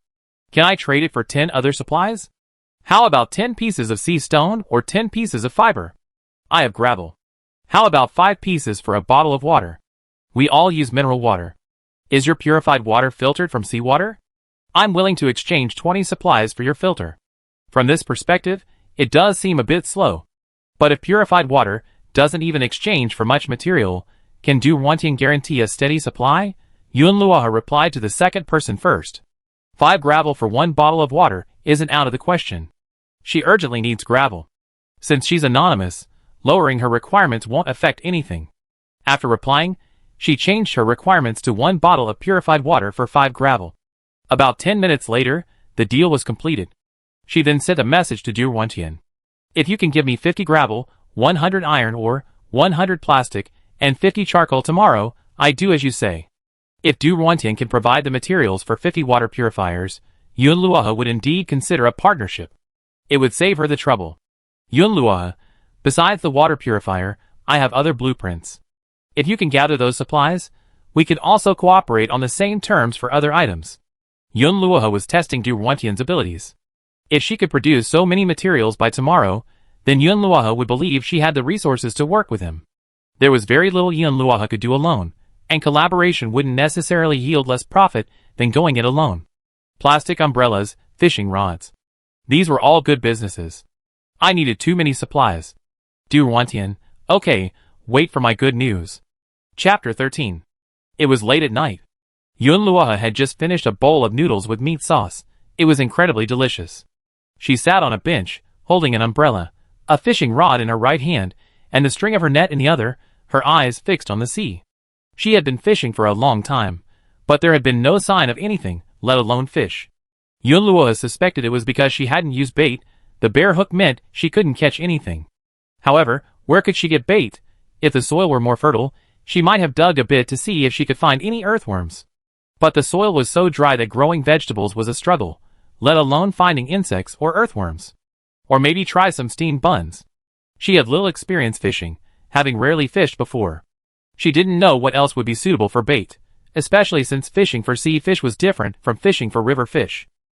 Last time, I saw someone in the chat channel say they caught a fish. She figured some players were expert anglers, so she could ask for advice on the forum. Yunluohe immediately opened the forum. It had only been a day, and there were no posts. Posting on the forum required real names, so everyone would post anything they wanted to in the chat. The forum was primarily used for sharing experiences and asking for help. The game had only been open for a few days, so there were few experience posts.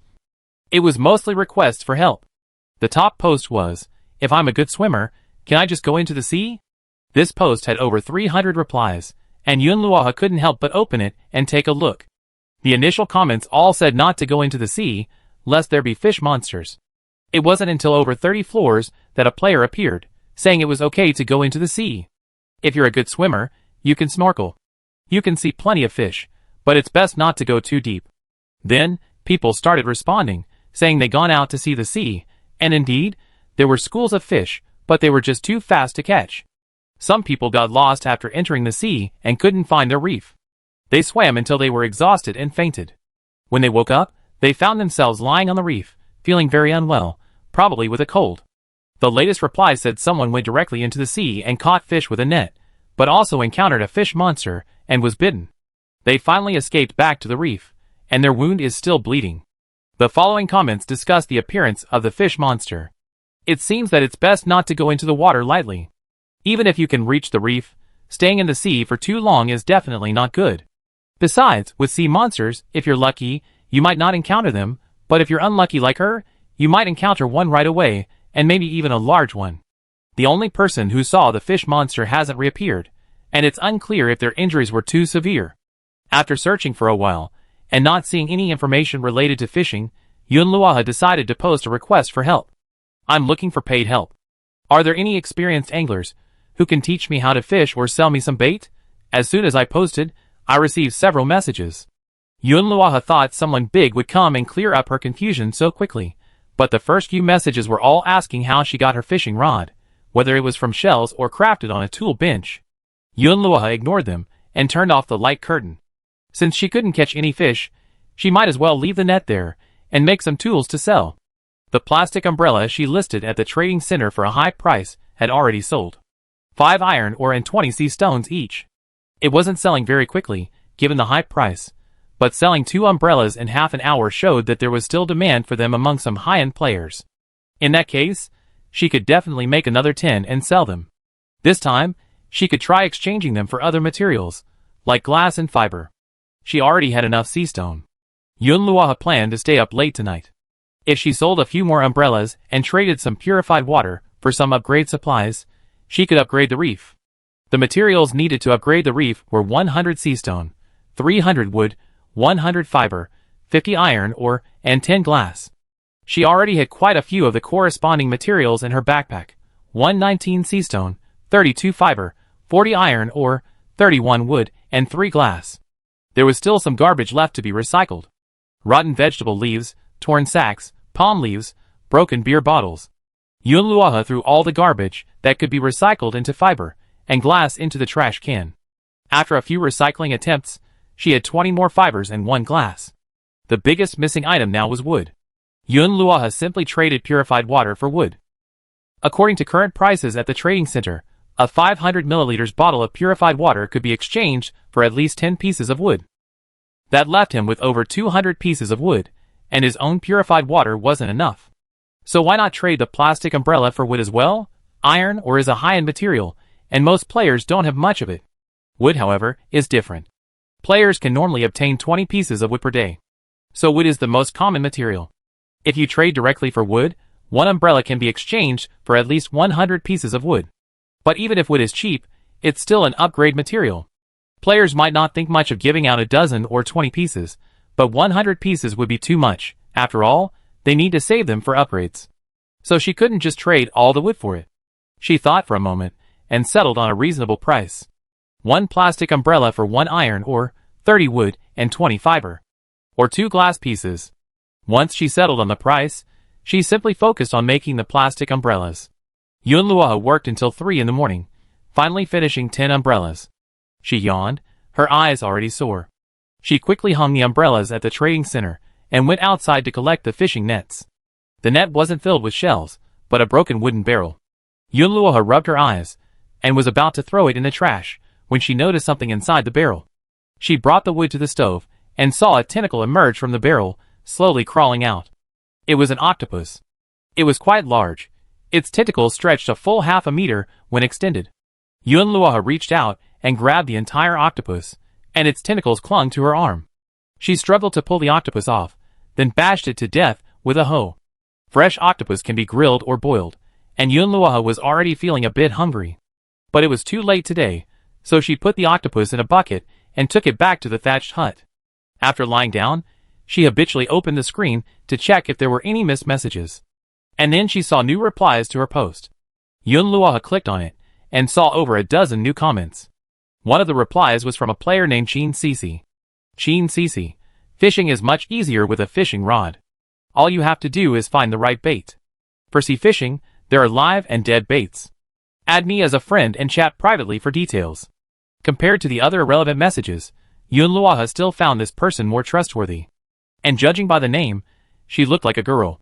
She clicked on the other person's profile picture to check the information. Name, Chin Cece, Zone 2, Gender, Female.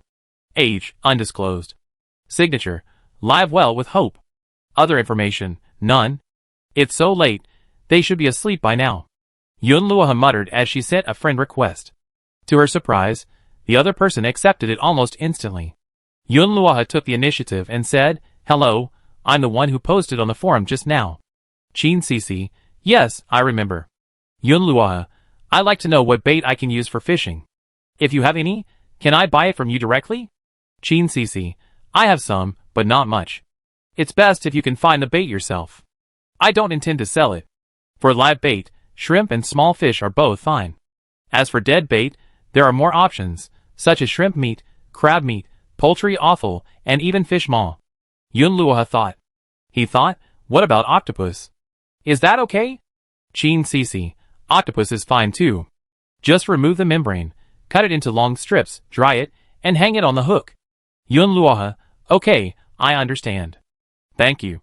We agreed on a fee. What supplies would you like? Chin Cece, if you have any extra octopus, please give me some. Yunluoha, is fresh octopus okay? Chin Cece, of course. Yunluoha had already lain down, but he got up and cut off a long octopus tentacle and handed it to Chin Cece. On the morning of the 5th day of their sea survival adventure, the sun crept up into the sky shortly after the rain stopped. The sunshine after the rain was warm and bright. Most of the players on the reef were up early to work. Yunluoha hadn't slept very well, having slept too late the previous night, and woke up early today, leaving her stamina points barely back. She pulled a bowl of Lanzhou ramen from her backpack. The aroma nearly made her dizzy. A few thin slices of beef and cilantro floated atop the ramen. She inhaled a large, savory mouthful, not even taking a moment to marvel at its deliciousness, before continuing to roll up the remaining noodles in the bowl and stuffing them into her mouth. She finished the noodles and the soup in 3 minutes. Yunluoha patted her stomach. So satisfying. Who wants to eat steamed buns every day when you can eat ramen with meat? She had to become self-reliant. If she couldn't find food, she'd make it herself. Once she developed the reef, she'd have everything. After eating and drinking, Yunluoha opened the wooden box and tossed the remaining trash from yesterday into the trash can. Plastic bottles, old CDs, cans. The jumble of junk had essentially been transformed into plastic and sea rock. After a few days of accumulation, the trash can was only 89 experience points away from upgrading. Over 80 pieces of trash weren't a problem. Once she finished upgrading the reef, she could start collecting the trash. Upgrading the reef first, then the trash can. Upgrading the reef early would yield rich rewards, while upgrading the trash can later wouldn't have much of an impact. Of the 10 plastic umbrellas she had hung last night, only 3 remained. Selling the 7 umbrellas brought her a lot of supplies: 6 iron ore, 2 glass, 120 fiber, and 180 wood.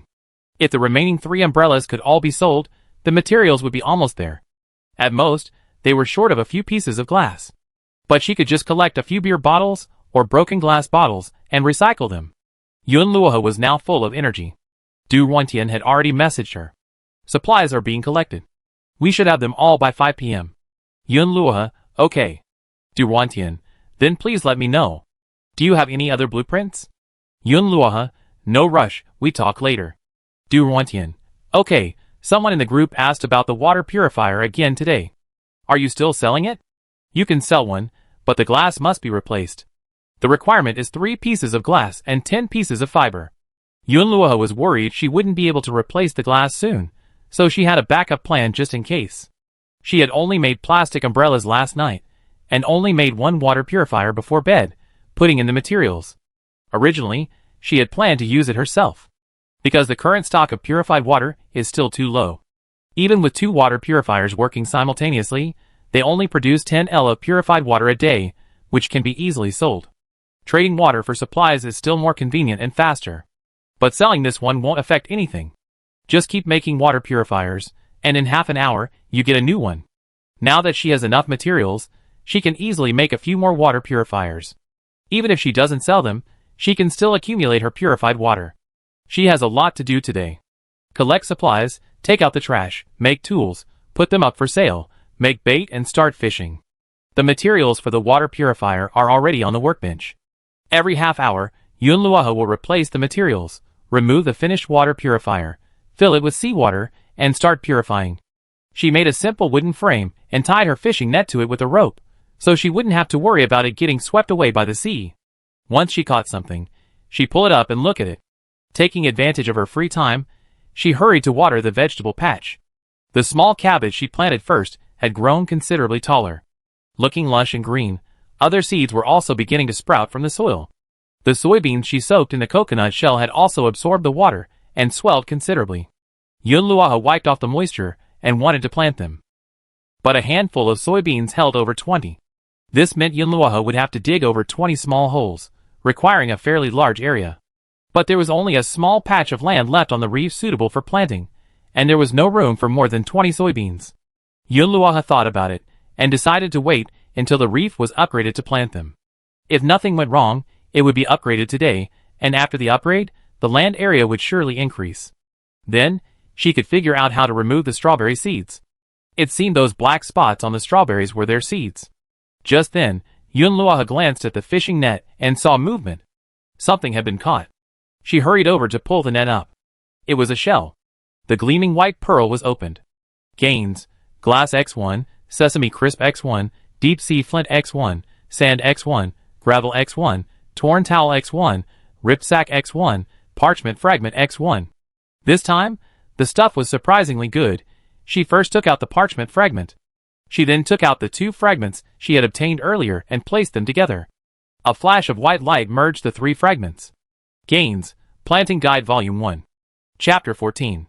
This was a heavy piece of parchment, covered in text. Planting Guide Volume 1. How to improve soil fertility? The parchment detailed 4 methods. 1. Use nutrient solution and organic fertilizer to transform ordinary soil into high-quality soil. 2. Add various organic matter, such as animal manure, pine needle soil, leaf mold and other microorganisms, kitchen waste, fish and shrimp offal, to create compost. 3. Plant green manure crops. 4. Add soil conditioners, such as lime and gypsum, to adjust soil pH. Yunluohe read it carefully. In addition to the improvement methods, it also explained the benefits of improving soil fertility, such as improving crop quality and increasing yields. Current soil quality score: 3 points. If you successfully improve soil quality, you will receive a planting reward. And there are these benefits. It seems this planting guide is more than just an ordinary resource. Yunluohe only knew that soil quality was important, but he had no idea how to do it.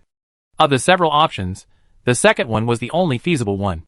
But rotten vegetable leaves and the like were always recycled and turned into resources, so she felt a little reluctant to just bury them in the soil.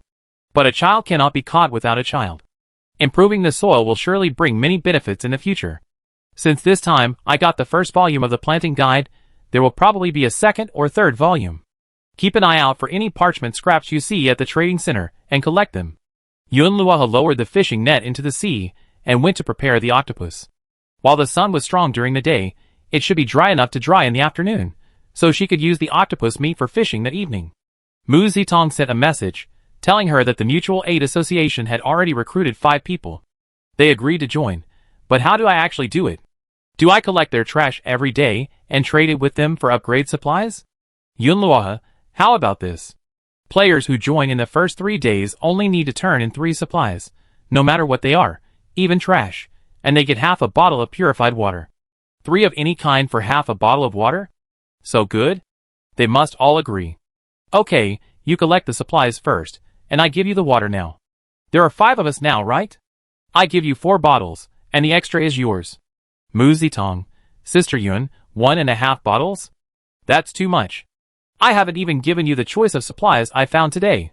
Yunluohe, you also have to hand in 3 supplies. Keep the materials, and the like for yourself. You can show me the rest. Mu Zitong, okay, I give them to you right away. I just happened to find a bunch of junk this morning. Take whatever you want. Fish intestine X1, moldy sweet potato X1, broken kerosene lamp X1, plastic water pipe X1, single sneaker X1, gravel X1, seaweed X1. Yunluohe, pretty good. Give them all to me. What do you want? That's not bad, ha ha ha. Just give me some upgrade materials. I'm still a long way from upgrading. Yunluohe looked at his backpack and took out 10 sea stones and gave them to Mu Zitong. Wow, that's a lot. Take them for now. We recruit more people for the association. Mu Zitong, okay. I have them hand in their supplies right away. Then I advertise for new members. Seeing the seaweed Mu Zitong had sent, Yunluohe remembered she had some leftovers. Perhaps it could be buried in the soil to fertilize it. She could give it a try. She planned to pack the seaweed, rotten vegetable leaves, and soil in a torn sack, seal it, and see if it would ferment faster. As for the fish intestines, they could be used for fishing and buried in the soil. After some thought, Yunluohe decided to use them for fishing. If they caught a fish, the entrails and scales would be more suitable for composting. She picked out a few of the other items and tossed them into the trash can. The moldy sweet potato was successfully recycled, yielding 1 sweet potato seed. The single sneaker was successfully recycled, yielding 5 fiber and 1 plastic. As for the broken kerosene lamp, she planned to wait until the trash can was upgraded before throwing it in there. If it turned into a working kerosene lamp, it would be very useful. She also kept the plastic water pipe for now. Maybe it could be used to make a seawater extractor, eliminating the need for daily water filtration. A short while later, Mu Zitong delivered 15 supplies, claiming they collected them from the members of the association. Each person handed in 3 supplies. Knowing they could trade trash for purified water, they were very enthusiastic. For those of us who weren't rich, we had plenty of trash on hand. Although Yunluohe's orders on the trading center also offered purified water in exchange for supplies, they were up for grabs. Yunluohe only had about a dozen bottles of water listed at a time, and they were all gone in a matter of minutes. Not all players could get them. So, after joining the association, getting a steady supply of purified water every day was a real treat for them. Rotten belt X1, sea urchin shell X1, rotten egg X1, expired spicy snack X1, worn leather shoe X1, baby pacifier X1, broken diving goggles X1, clam shell X1, seashell X2, rotten sweater X1, mineral water bottles X3, beer bottle X1. The amount of garbage received was beyond expectations. Yunluohe first picked out the sea urchin shells, rotten eggs, and other items that could be composted. Then, eagerly picking up the trash can, she tossed the remaining trash in one by one. Received 2 leather, 5 plastic, 15 fiber, 10 sea stone, and 1 glass. The spicy strips are definitely out of date, so why not try fishing with them? Maybe a fish will take them. Duwantian, I sold the water purifier, and I already received the supplies. Want to trade now? Yunluohe, okay. Received 3 glass, 10 fiber. That was pretty fast. I just enough materials for the upgrade. Yunluohe had only one thought in her mind, upgrade now. After clicking OK, the entire reef began to glow, and a countdown to the upgrade appeared in the air, 5 hours. She glanced at the time. It would take 9 p.m. to successfully upgrade, and she had no idea what her ranking would be this time. Now that the reef had been upgraded, she could take a break before sprinting towards the trash can upgrade. She opened the chat channel, and happened to see Mu Zitong advertising. Mu Zitong, join us, and survival is no longer a luxury. Don't worry if your luck is too low, we're all brothers and sisters united and helping each other. You can receive drinking water and upgrade materials every day. He had already posted several messages promoting the Mutual Aid Association. Flooding the chat room was indeed effective, as many people were asking how to join. Mu Zitong, we sincerely welcome players whose luck is below 30, and whose daily supplies are full of junk. Does your luck have to be that low to join? Mu Zitong, yes, but if it's above 30, you don't need to come. Everyone expressed confusion. I heard of the European Emperor Association, but this unlucky association is truly bizarre. Why would they bring together players with bad luck? That's hilarious. With luck below 30, I'm curious what you get every day. Can I come in and watch? I'm a member of the association. Everyone's very friendly. Even though we're unlucky, we're all hardworking and resilient. Now with the president's help, we definitely survive. You're so excited. That sounds positive, but I don't think this kind of association will last. To put it bluntly, it's just a mob. Muzitong, you think it's useless, but I think our association will definitely grow bigger and stronger. Yunluoha was very pleased to hear these words. But she was also very confident.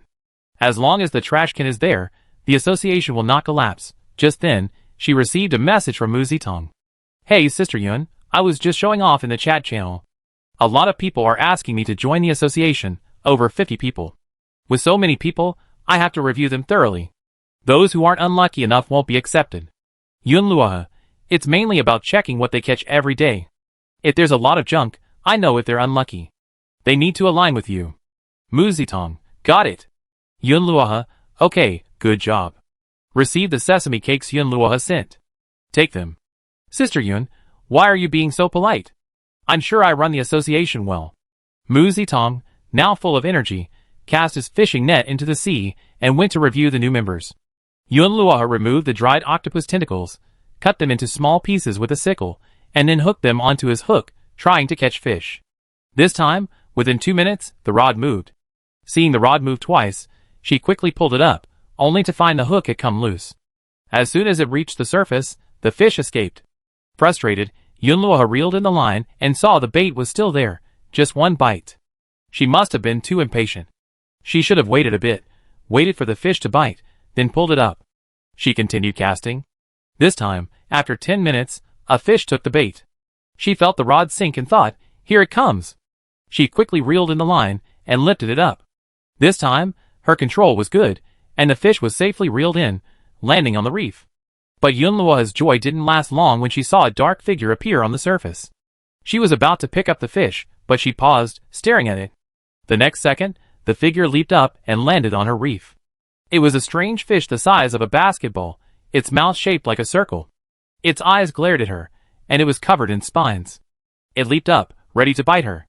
Its movements were remarkable, and with every inhale, its body inflated like a balloon, bouncing with every breath, delivering a powerful impact. Yunluoha blocked its attack with her fishing rod. The fish's spines glowed a turquoise, suggesting they were poisonous. The only weapons she could use were a hoe and a sickle. Of the stone hoe and iron sickle, the iron one was naturally more lethal. Yunluoha pulled out the sickle and, first, slammed the jumping monster to the ground with the fishing rod.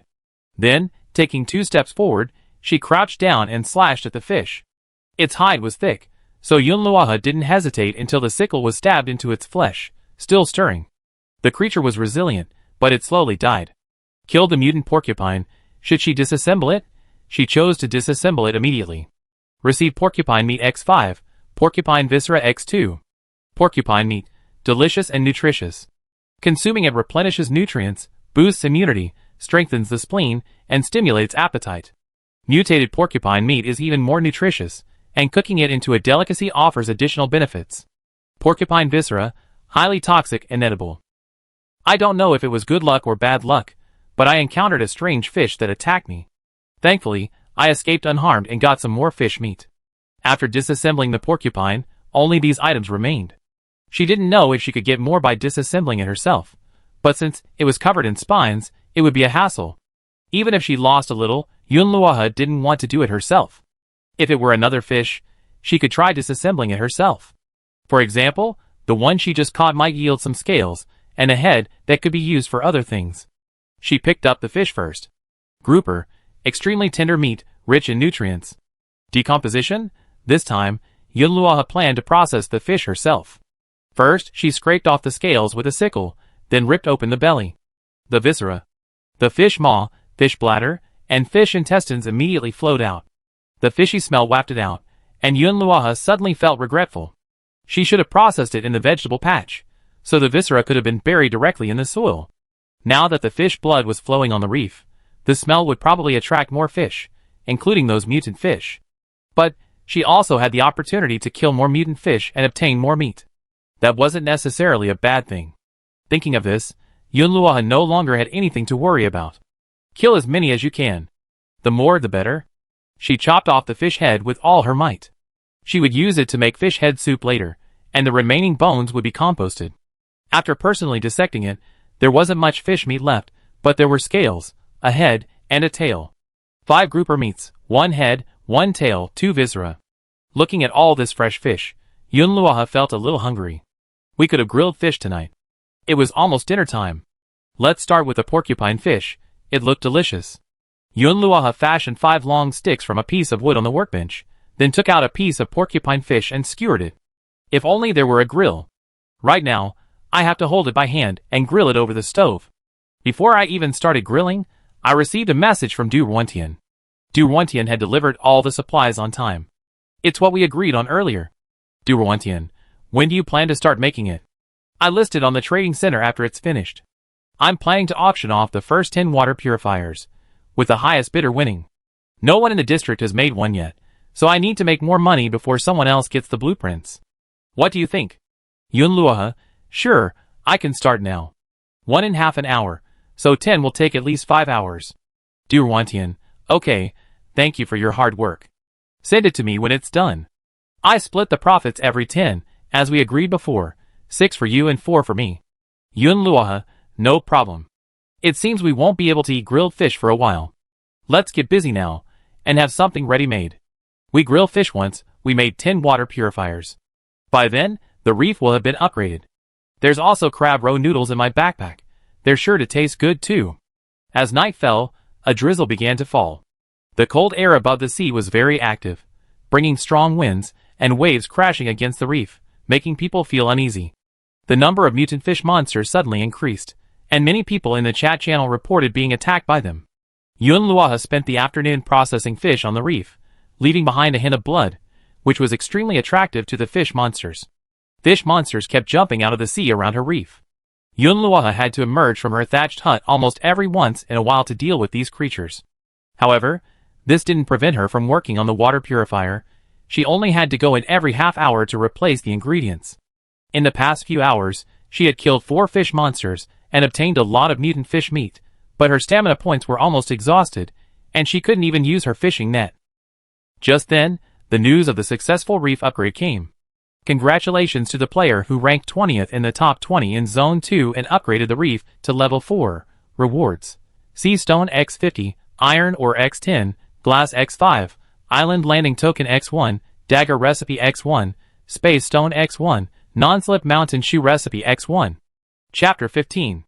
The original thatched hut had been transformed into a small wooden cabin. I previously worried about leaks, but now with a sturdy wooden roof, I seemed less concerned. The wooden cabin was much larger than the thatched hut. Previously a single room, it now consisted of a living room and a living room plus a bathroom. But the bathroom was empty. As soon as Yunluoha entered, she saw a notification. Toilet options available. 1. Biogas tank toilet. 2. Sewer flush toilet. 3. 3-compartment septic tank toilet. Each type of toilet was described in detail, with the required materials and, consequently, the cost. Yunluoha hadn't expected a toilet to have so many details. She had never lived in the countryside, and had only seen this type of toilet on TV. After reading the description, she learned a lot. The system indicated that the toilet could be upgraded in the future. It was currently a sanitary toilet, but it was likely that as the house became more upscale, it might become a luxury bathroom or even a smart toilet. Yunluoha is currently considering which type of toilet will provide the greatest benefits. She most desires a biogas tank-type toilet, one that connects the toilet, livestock pen, and biogas tank. Human excrement, livestock feces, and urine are then discharged into the tank, where they ferment and produce biogas. This type of toilet consumes the most materials, but also offers many benefits. Biogas can be used for cooking and lighting, significantly saving fuel. The biogas liquid from the biogas tank is a high-quality organic fertilizer that improves soil, and can be used for livestock farming, including fish and pigs. It can also be used as a foliage spray or root irrigation for vegetable plants to prevent pests and diseases, and is also beneficial for vegetables. In short, a biogas tank has enormous potential. Yunluoha was very tempted. However, it required too many materials, such as iron or lime sand, and clay. She even didn't have some of them. Even more problematic was that a biogas tank required a large amount of manure. Her own manure wasn't enough to generate enough biogas, so she would need to raise more poultry or livestock. At the moment, it seemed she didn't have the resources. As for the other two types of toilets, the difference wasn't significant, and the materials required weren't much either. But they were just ordinary toilets, with no special uses. After much deliberation, Yunluoha still wanted to build the first type. The biogas tank held a strong allure for her. First, she had to find a way to gather the materials. If that didn't work out, she could renovate it. Besides choosing the toilet model, the cabin could be expanded to include a kitchen and a loft. But that would also require a large amount of wood and sea stone, as well as a small amount of glass, iron ore, and other materials. The bed in the bedroom was the one Yunluoha had built earlier, placed against the wall. The room looked spacious, with room for a wardrobe and desk. The tool bench was in the living room. She lived alone, and her current one-bedroom, one-living-room apartment was more than adequate. Furthermore, the house was sparsely furnished, making it seem a bit empty. It seemed she would gradually add furniture, and there was no rush for expansion. In addition to the changes to the house, the Reef had also undergone significant changes. Reef Level 4. Area, 100 square meters. Rating, 30 points. Upgrade requirements, 1,000 sea stone, 3,000 wood, 200 iron ore, 100 glass, 100 sand, 100 lime, 100 clay. Yunluoha was overwhelmed by the materials needed for the next upgrade. Why so many things? It seems the Reef will undergo a major transformation with the next upgrade. These items will also be needed to build a toilet. It seems the toilet should be built after the next upgrade, otherwise it will delay the Reef upgrade. The Reef is now much taller, with a small staircase. Going down the stairs leads to a platform, which you can use to salvage supplies or fish. This increases safety, making it less likely those fish monsters will jump onto it. The land area has doubled. Although it's covered in weeds and some rocks, once it's cleaned up, you can plant vegetables and trees. Yunluoha wanted to pick up the broken rocks, but she received a system prompt that required specialized tools. She thought of the pickaxe needed to smash the rocks. She quickly went to the tool bench and crafted an iron pickaxe from iron ore. Then she smashed the rocks. She obtained 2 broken rocks. I didn't expect this was the kind of broken rocks needed for the water purifier. This was amazing. There were more than a dozen rocks on the ground. Crushing them all would yield over 20 pieces of broken rocks. And weeds, surprisingly, can be turned into fiber when cut with a sickle. The weeds she cut previously didn't yield fiber, apparently because of the Reef upgrade. The larger land area means more crops can be grown. Yunluoha planned to plant soybeans, sweet potatoes, and then spend some time getting strawberry seeds. But it was too late today. She had to wait until tomorrow. Oh, and there were the upgrade rewards she just received, but she hadn't properly examined them yet. Yunluoha took out the rewards. Among them was a space stone, which she remembered was used to expand her backpack. This is a great item. 1 space stone can add 5 slots. She clicked to use it, and her backpack expanded immediately. Although 5 slots might not seem like much, they're crucial. Sometimes, just because she was missing 1 or 2 slots, she had to shuffle supplies back and forth, sorting her backpack multiple times a day. She took out another island landing token. Island landing token. Use this token to land on a random island. Number of times /1, duration, 1 day. Requirement, build a small boat. Yunluoha was excited about landing on an island. After all, there would surely be all sorts of supplies on the island. Even if it was just a deserted island, at least sand and stone would be plentiful. If she was lucky enough to stumble upon a resource-rich island, she might find all sorts of plants and even wild animals like pheasants and rabbits. But how would she build the boat? Yunluoha thought for a moment and decided to trade in supplies. A water purifier, a fishing rod, and a plastic umbrella, these 3 items were the best supplies she could currently offer. With these 3 items, perhaps they could exchange for a small boat or shipbuilding blueprints. Yunluoha planned to ask Duwentian first. She was surrounded by lucky players, so asking her might yield some results. Yunluoha, do you know how to build a ship? Duwentian, you want to use the landing token, right? Yes. Since she knew about the landing token, she probably got a level up reward. That's normal. Duwentian's luck was so good, it wasn't surprising that she leveled up before her. Duwentian, Wu Jing has the shipbuilding blueprints, but they're short on materials. Everyone in the guild is trying to find them. Yunluoha, what materials are you missing? Duwentian, canvas. Sailing boats require quite a bit of canvas, 5 for 1 boat. Yunluoha, doesn't anyone have canvas? Duwentian, no, that's why it's so difficult. Everyone wants to build a boat, but they don't have canvas, and it requires a lot of wood. If you have any information on canvas, please let me know. Du Ruantian, okay. It seems we have to think longer about landing on the island. So many lucky people in the European Emperor Association can't find canvas, so it's probably difficult for her either. Yunluohe had no choice but to pull out another blueprint. Dagger, a fine, sharp dagger with plus 18 damage and a wide range of uses. Crafting materials, 1 refined steel, 5 iron. Oregon requires a forge. Yunluohe sighed. She couldn't make it. She didn't even have a forge. For the last blueprint, Yunluohe gave up hope. As expected, she still couldn't make it. Anti-slip mountain boots, breathable and lightweight, with excellent grip, perfect for wet and slippery surfaces. Materials, leather X2, fiber X10, rubber X2. Requires a heavy-duty sewing machine. The materials were incomplete, and there was no heavy-duty sewing machine. Yunluohe put away the blueprints. She might as well go take out the trash. She was out of stamina points anyway, so she couldn't get any supplies. Even fishing required stamina, so she didn't dare fish, lest she run out of stamina and pass out. Yunluohe took out a piece of fish and, while grilling it, threw the trash into the trash can. Suddenly, she remembered something. How could she have forgotten about the trash can lottery? She had thrown out so much trash today that her lottery draw had already been refreshed. Draw twice in a row. Win the lottery successfully. Receive, canvas recipe. Win the lottery successfully. Receive, cooking skill book. Canvas recipe, ingredients, linen X2. Cooking skill book. After using this, the player unlocks the cooking skill. Food cooked using this skill will have special properties, such as restoring stamina points, increasing strength points, and permanently or temporarily increasing maximum stamina and strength. Reaching cooking level 5 or higher unlocks the chef class. The chef class unlocks more cooking recipes and allows for the creation of advanced dishes. What surprises, the trash can always find what she wants. The canvas, which she had no idea how to make just now, can now be made in no time. She happened to have a piece of linen in her backpack. Mu Zitom gave it to her. She used to find rags of linen and throw them into the trash can to be recycled into fiber. However, she realized that if it was recycled into fiber, could upgrading the item also turn the rags into normal linen? It seemed she had to upgrade the trash can quickly, and then exchange it for linen at the trading center. As long as she could make the canvas, she could go trade with Wu Jing.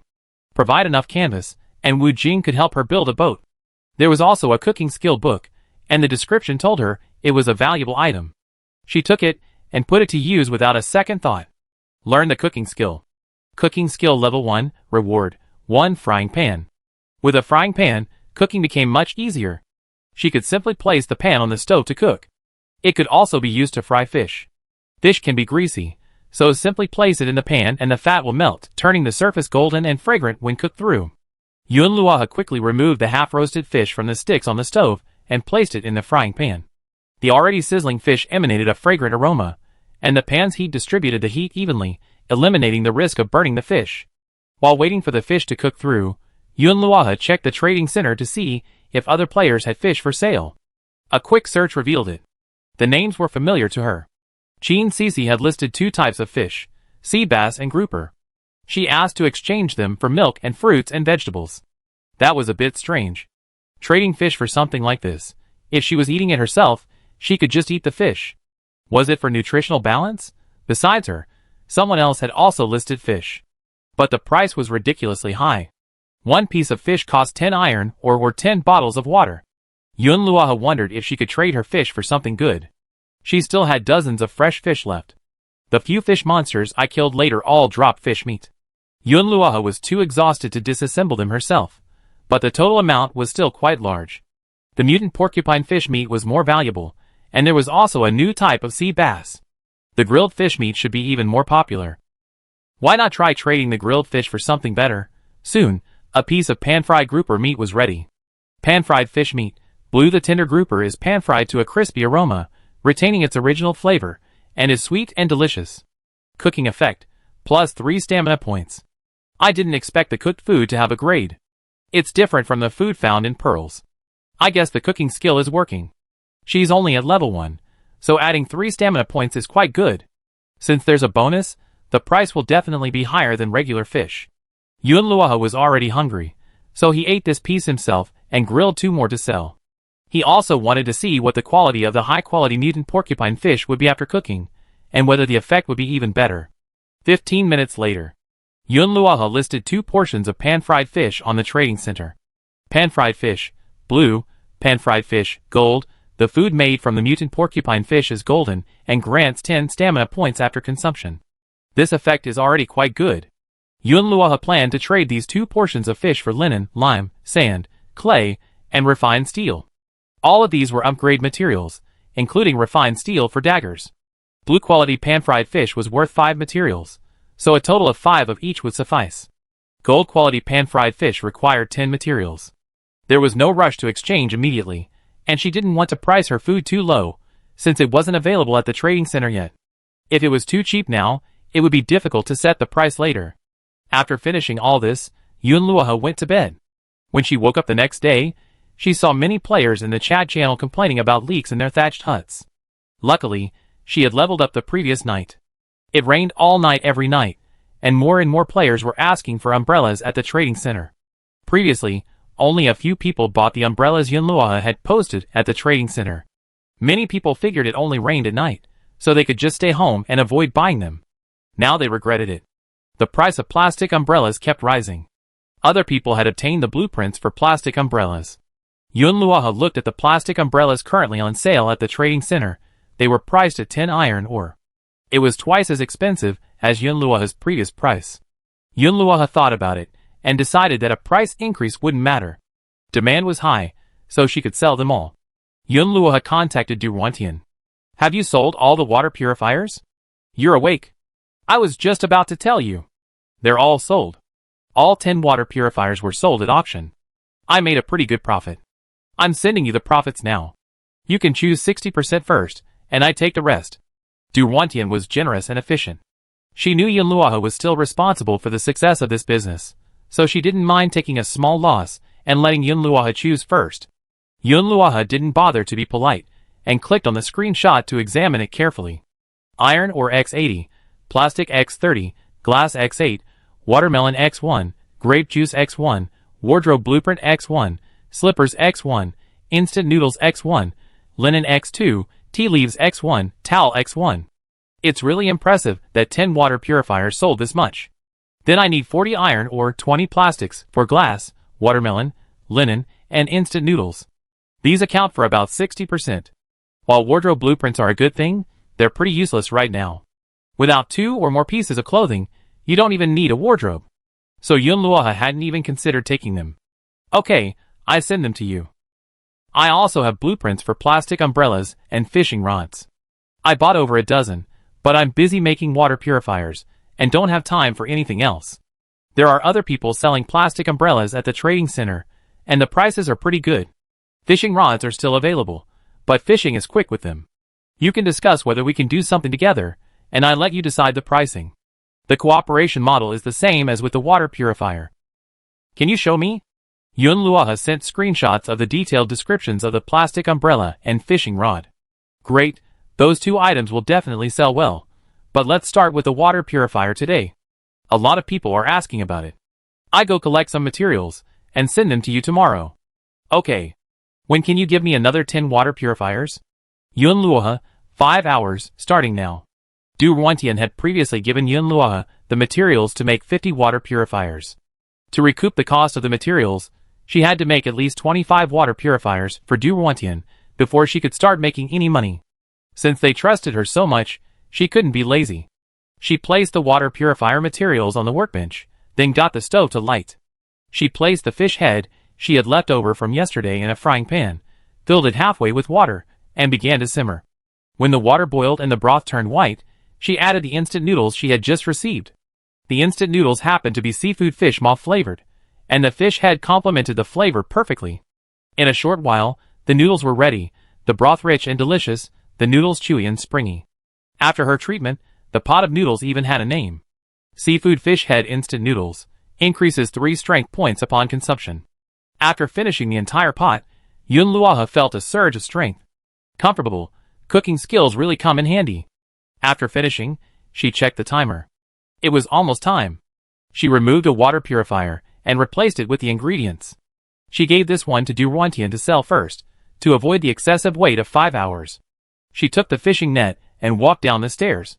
She secured the rope to the wooden rack and tossed it into the sea, returning to check on it later. Now she had to weed and plant the land. In her backpack were 1 cabbage seed, 2 potato seeds, 1 watermelon seed, 1 sweet potato seed, and 20 soybean seeds. It would take quite a while to plant all those seeds. This morning would probably be spent planting the land. But before that, she had to do something else. Yesterday, she had packed seaweed, rotten vegetable leaves, and soil together. Overnight, the soil and these things had begun to ferment. Yunluoha simply made another plastic box, poured the soil from the torn sack into it, added the fish entrails she had found last night, and filled it with more soil before burying it. 10 large plastic boxes were used. It could hold a full 60 liters of soil. The first planting guide stated that a sealed compost container was necessary to effectively seal in the garbage smell and prevent other things from entering. Organic materials, like rotten vegetable leaves and seaweed, increase soil aeration and nutrient content. You can also continually add kitchen waste compost. After a certain amount of time, it will break down and mix with the soil, improving its texture and structure. Besides that, watering is necessary. Yunluoha patiently poured in 2 bottles of water. She had put in a lot of effort to transform this ordinary soil into nutrient-rich soil, and hoped to see good results in a few days. She had been following the instructions in the planting guide, so there was no doubt it would work. In the real world, composting would take at least 2 months, but in the game, that time was significantly shortened. Results would be seen in as little as 5 days, or as long as 7. Yunluoha only needed to wait patiently. Weeding yielded 37 fiber points, and clearing rocks yielded 28 gravel points. Then it was time to hoe the ground and dig holes. Hoeing was tiring, and she had obsessive-compulsive disorder, so she had to dig each hole neatly. Otherwise, the holes would be crooked, and the seedlings would look messy and possibly crowded together. She dug a total of 30 small holes, planting seeds one by one, and watering each one. By the end of it, she had lost 58 stamina points. It seemed farming was truly arduous work. If she weren't in good physical condition, she wouldn't be able to lift her back by now. Whether hoeing or mowing, she was constantly bent over. It was exhausting. Yunluoha paused for a drink of water, only to rest briefly before going back inside to replace the water purifier materials. She was so busy that she hadn't even checked on the fishing nets. Yunluoha shook her head, opening the light curtain and heading back inside. Mu Zitong sent a lot of messages. Yang Mian and Du Ruantian also contacted her. The trading center also had a lot of new information. This day has been quite restless. Mu Zitong, Sister Yun, I finished the assessment yesterday and recruited 13 new members. There are quite a few people with bad luck, but not everyone gets a lot of junk. Some people are unlucky, but they just get less. There are quite a few people in the association now. Do you want to join the group to check out the information? They turned in all the junk materials today. Including mine, there are 78 in total. I'm sending them all to you now. Can you handle so much? Will there be room for them? Yunluoha was happy after reading Mu Zitong's message, but also a little helpless. The association was indeed collecting garbage at a rapid pace. She was a little slow to keep up. Over 70 pieces of garbage were collected all at once, and that was just one day's supply. As the association grew and staff increased, the daily volume of garbage would likely be enormous. Mu Zitong was right. Handling so much garbage at once was a real problem. She needed to make more large boxes. The wooden boxes were no longer enough. She needed to use sea stone to make stone boxes, or iron, or to make advanced storage boxes. A stone box requires 99 pieces of sea stone and has 25 slots, while an advanced storage box requires 50 pieces of iron and has 40 slots. The faster the development, the more things needed. Yunluoha could only work harder. Since there would only be more things, she might as well just make the advanced storage boxes. Yunluoha's workbench was still working on a water purifier and couldn't use it, so she had to contact Du Ruantian. Coincidentally, Du Ruantian had also sent her a message.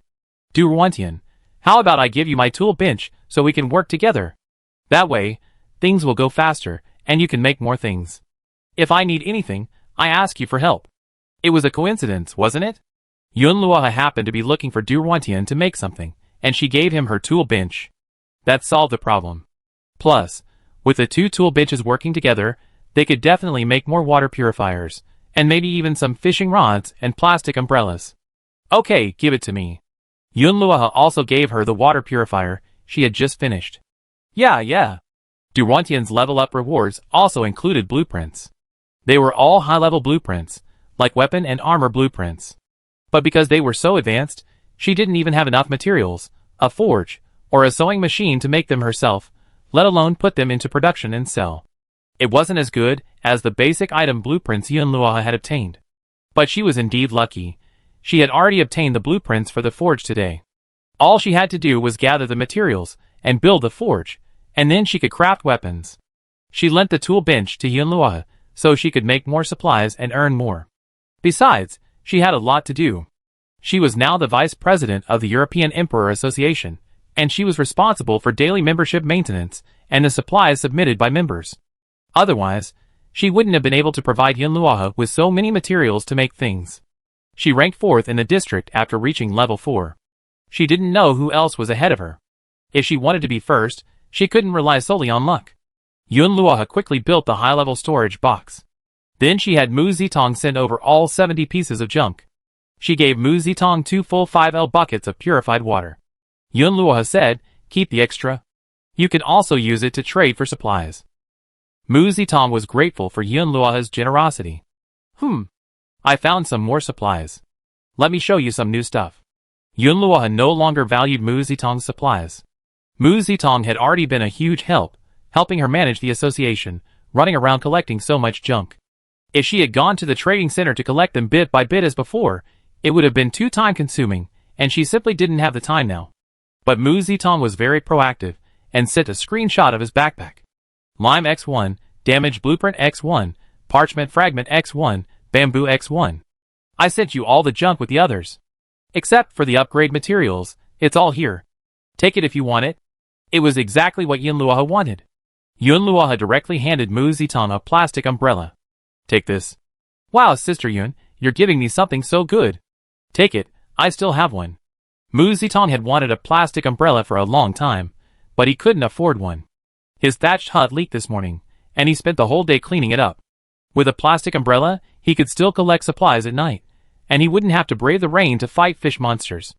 Those fish monsters love to come out and cause trouble at night. There were over 70 pieces of trash, many of which were duplicates, and the high-level storage box would fit perfectly. If I just throw all this trash into the trash can, it will upgrade. It's only a little over 70 experience points away. Yunluoha was excited. Put everything else aside, and focus on throwing away the trash right now. Upgrading the precious bucket is crucial. Chapter 16. 20 minutes passed. Over 70 pieces of trash were successfully recycled, and Yunluoha received a large amount of supplies. But the most exciting thing was that the trash can had finally been upgraded again. Level 3 trash can. Experience points required for upgrade, 2,000. Skills. Recycling, scrap for money, item upgrade. Note, you can only use one skill per day. To change, you must wait until the next day. Upgrading unlocks the trash to treasure skill. Complete 50 trash disposals to receive a chance to win a prize. Limited to 2 per day, with this upgrade, the trash can's appearance has changed. Previously, it was just an ordinary blue plastic round bucket, but now it's a gray-black rectangular trash can with a lid. It looks much more luxurious. Yunluoha picked up the trash can. "Tantong, you got new clothes too." She couldn't wait to use the item upgrade function, but due to regulations, she couldn't do so until midnight after changing the skill. The lottery rules have also changed. You need to accumulate 50 draws to win a prize. If I had known, I would have drawn earlier. But then I thought, the prizes might be even better after leveling up. And since I already drawn over 70 times, 100 isn't far off. Might as well just draw now. Successful draw. Received, Basic Archery. Basic Archery. A system-generated archery manual that allows you to learn archery and improve your skills. Although it's only elementary archery, it can also help increase your stamina and strength points, improving your hunting skills. Yunluoha already has a basic shooting foundation. She always ranked among the top students in the police academy, so learning archery shouldn't be difficult now. Picking up the manual and flipping through it, Yunluoha immediately felt a surge of knowledge. Yunluoha's mind shifted as she opened her personal information. Name, Yunluoha. Gender, female. Age, 26. Region, Test Server Zone 2. HP, 100. Stamina, 40. Strength, 77. Upgradable agility. 71. Upgradable luck. 15. Upgradable traits. Perception plus 10. Skills. Cooking level 1. Basic archery. If she remembered correctly, her stats had changed somewhat. Strength, agility, and even luck had increased. It seemed she had to keep an eye on her stats. Otherwise, she wouldn't know why they were increasing. For example, if she had looked at the manual before and after learning archery, she would have known whether learning the archery manual would improve her physical fitness. Yun Luoha suspected the reason for the increased luck was related to the trash can. As the trash can was upgraded, the items she received were getting better, and her luck would naturally improve. She had just collected a large amount of supplies. Yun Luoha spent some time sorting and organizing them, placing them in several boxes. This way, they could be easily seen at a glance. Basic materials: sea stone X103, iron or X66, glass X9, fiber X49, plastic X89, wood X38, gravel X29, lime X1, sand X1, leather X5, deep sea flint X10, bamboo X4, charcoal X28, shells X8, linen X3, recipe, dagger recipe X1, anti-slip mountain shoe recipe X1, damage recipe X2, canvas recipe X1, special items, parchment fragment X1, broken kerosene lamp X1, landing token X1. Food, basket of strawberries, watermelon X1, coconut X1, 25L purified water, bottled mineral water X5, normal fish X4, mutated fish X24, flour X1, fried rice X1. Miscellaneous items: coconut shell X2, cotton cloth X4, yarn balls X2, cotton X1, fishing line X1, towel X1, floral cloth X1, plastic water pipe X1, dried octopus X1, fish intestines X5. Some of the supplies Du Ruantian had given Yun Luoha were for making a water purifier. So, she didn't have many supplies herself. She still had a long way to go to level up. If she continued to salvage supplies and recycle trash every day at her current pace, it would take more than a month to level up. It was clear that landing on the island was imperative. At the very least, there would be plenty of sand, wood, and other supplies on the island. Yun Luoha's top priority now was to quickly craft the canvas. She opened the screen to check her other unread messages. Yang Mian had approached her, wanting to trade food and, in the meantime, ask her to make 2 beds. Yun Luoha was curious why Yang Mian needed 2 beds, but after some thought, she decided not to ask. After all, they weren't familiar with each other. Besides, Yun Luoha couldn't help with the processing at the moment. Her 2 workbenches were completely occupied with making water purifiers, leaving her completely busy. So, she had no choice but to decline. And Yun Luoha wasn't quite satisfied with the little supplies she could afford. Forget it, can you trade for food? Yun Luoha still had quite a bit of fish, but she only planned to trade it for what she needed. I have some fish here. You can trade it for linen, lime, sand, glass, clay, refined steel, or blueprints. Yun Luoha had given a lot of options, so Yang Mian wouldn't be completely stumped. What kind of fish? Yun Luoha thought about it. The fish she cooked herself had special effects, so she could definitely trade for more. But that would reveal her cooking skills. She listed the pan-fried fish anonymously at the trading center. Besides, cooking takes time, and she had a lot of other things to do right now. It would be better to go fishing. 2 fish would be more cost-effective. So Yun Luoha only sent Yang Mian the instructions for the fresh fish. But this already satisfied Yang Mian. He had his own stove, so he could grill meat, and he could also cook meat in coconut shells. He add water to the coconut shell, place the fish inside, and then roast the coconut shell over the fire. He quickly cook a pot of fish soup with a coconut aroma. How do you want to trade? I have lime and linen, but not much. Yun Luoha thought for a moment. 3 ingredients for 1 piece of fish. Yang Mian initiated the trade. He said 4 pieces of linen and 2 pieces of lime. Great. Now she had 6 pieces of linen. If she could find a way to get more, she had 5 pieces of canvas, enough to make 1 sail. But 1 piece wouldn't be enough. If she wanted Wu Jing to build her another boat, she'd have to provide 2 sails before they could negotiate. Otherwise, why would he help her build a boat first? After all, everyone wanted to be the first to reach the island. After the trade, Yun Luoha sent Yang Mian another message. If you can still get the materials I just mentioned, feel free to trade them with me. It seems Yang Mian has quite a bit of supplies. Even without food, he seems to have everything else covered. Yun Luoha, I have watermelons and strawberries here, if you need them. Yang Mian's expression changed slightly when he saw the watermelons and strawberries. Yang Mei loved fruit, and her favorite was strawberries. As a devoted sister, he went out of his way to make her happy every day, so seeing strawberries she liked, he naturally didn't want to miss out. He actually still had refined steel, but he knew it was weaponry, so he hadn't considered trading it. Lately, fish monsters have been rampant.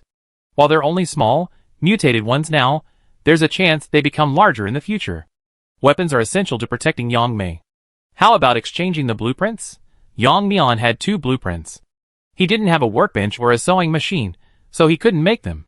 He hadn't traded them yet, hoping to wait until he had the conditions to do so. But he had an idea. He could work with Yunluohe, sell her the blueprints, and have her give him one after she made the item. He could then trade them for some strawberries and other food.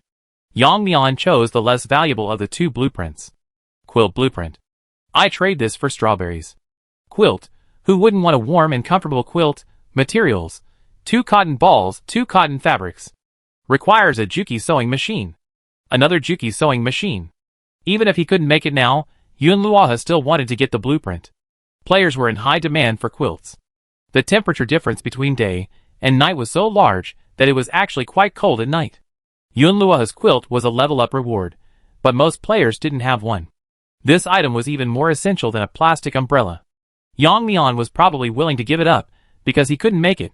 Yang Mian, I give you the blueprints, but when you can make it, you have to make me 2 quilts. If you agree we trade? Yunluohe, okay, no problem, but aren't you afraid I change my mind? Yang Mian said nonchalantly. So, you have to give me more supplies now. When you give me the quilts later, I trade you for the same supplies. Okay, I give you half a basket of strawberries. What else do you want? 2 bottles of water, and a portion of fish. Yunluohe flatly refused. Adding fish would be too much. No, I can't give you fish. I give you some more plastic. No plastic, just the supplies I just mentioned. Yunluohe has no shortage of plastic now. She gets plenty every day from recycling, and Du Ruantian will also provide her with materials for the water purifier. Okay, I give you 2 more limes. That's fine. Yunluohe agreed, and the transaction was complete. She opened the trading center, intending to check if the 2 pieces of fish she put up had sold. Not only had they sold out, but she also received several messages. One player asked if she had any more of the same fish, hoping to buy more. Yunluohe looked at the name. She knew him. It was Wu Jing. Yunluohe was anonymous, but Wu Jing was using his real name. But it wasn't Wu Jing who bought the 2 pieces of pan-fried fish. Yunluohe replied, if you can provide the materials I want, we can trade. She waited a moment, but Wu Jing didn't reply. Perhaps he wasn't looking at the screen, so Yunluohe simply switched to the chat channel. It was already dark. The water purifiers at the trading center are completely unavailable. Why are they always using the auction system? Yeah, can't you just set a price? I keep bidding, but I can't compete for supplies, and I can't buy anything. There are only a few listed each time. Who's selling them? I heard it's the European Emperor Association. I'm really impressed. Are they the only ones in the entire region with the water purifier blueprints? They also have a monopoly on the furnaces. They've taken all the supplies from the entire region. How are we, the unlucky players, supposed to survive? It's because they're lucky that they get good stuff and good blueprints. Join the Survival Mutual Aid Association. We're all unlucky people. We can just turn in some trash and get purified water. It's not enough to drink, but at least we won't die of thirst. Isn't that the Non-African Association? They're also imitating the European Emperor Association with a membership threshold. You can't even get in if your luck isn't low enough. Everyone was talking about something that more or less related to her. Yunluohe also agreed with the idea of selling water purifiers through an auction system. The number of water purifiers she could produce in a day was too small, and if she wanted to earn more supplies, an auction system would definitely be the best option. As for the furnaces being a monopoly of the European Emperor Association, Yunluohe wasn't surprised. Du Ruantian was the first to create them, and she and the players in the European Emperor Association teamed up to sell them, making a fortune. Even today, the furnace business is still booming. Even if other players had furnace blueprints, they wouldn't have enough materials to mass-produce them. Unlike Du Ruantian, who had the European Emperor Association's backing, the materials from dozens of European emperors combined would be a significant sum. Yunluohe even had reason to suspect that the materials she given her weren't just hers. But she didn't care about Du Wantian's specific operations. Yun Luoha pulled up the fishing net, which had been soaking in the seawater for most of the day.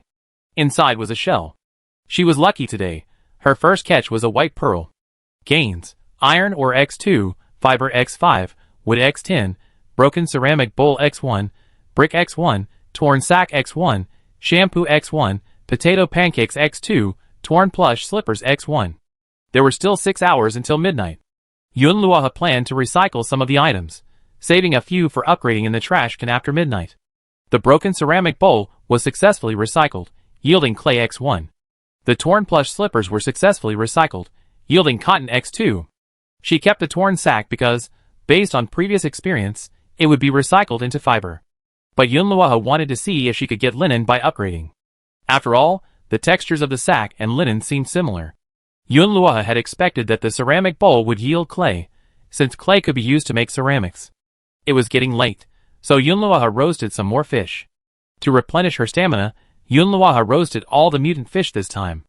Eating one piece gave her 10 stamina points, and she planned to eat 2, so she could use her fishing net at least once more. For the rest of the day, besides going to the tool counter every half hour to replace materials, she would sit on the steps fishing, keeping an eye on the net, until the rain began to fall. Fishing consumes very few stamina points. Yun Luoha now had plenty of bait. The octopus, after drying and cutting into small pieces, would last for at least 20 fishing trips. She also had some fish intestines, which she had specially selected to use as bait.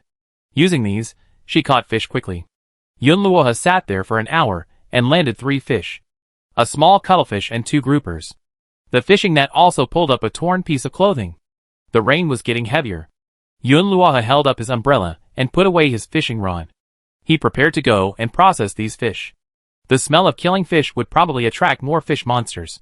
Yun Luoha's sickle had lost a lot of durability from killing fish monsters, and it would probably be broken after a few more uses. But a sickle only requires a few pieces of iron ore, so it's not as valuable as the fish meat obtained from killing fish monsters. If only he could get a better weapon. The downside of preparing the fish himself is that the pieces are not uniform in size, not as complete as the ones the system breaks down, but they're roughly the same, and it doesn't affect the taste. But taking an extra portion of fish heads and tails would also increase the weight of the internal organs. So whenever Yun Luoha had the time, she preferred to do it herself. She had just finished killing 2 fish when a fish monster, attracted by the scent, came over. It was a mutant porcupine. Porcupines were harder to kill than other fish monsters, with thick, spiny skin and venom. Many players have been injured by mutant porcupines. Those poisoned by a mutant porcupine must remain bedridden for at least a day and a night. If Yun Luoha had to stay in bed for a day and a night, she would be terribly anxious. A day's delays meant so much trouble. So she was extra careful when killing the porcupines. She wouldn't give them any chance to take advantage. She killed 3 mutant fish monsters in a row. Yun Luoha had a good harvest. The surrounding fish monsters, probably realizing the people on this reef were not to be trifled with, dispersed. Even though Yun Luoha had filled the reef with the stench of blood, no fish monsters came to her again. Yun Luoha waited on the reef for a while, and when no fish monsters came, she felt strange. Why didn't they come? She opened the light curtain. Wu Jing came to her again. I know. I have the ingredients you want. How much cooked fish do you have? I want gold quality, the kind that adds 10 stamina points. Yun Luoha, the more you ask for, the higher the price. If you buy 1 piece, it's the same price as yesterday.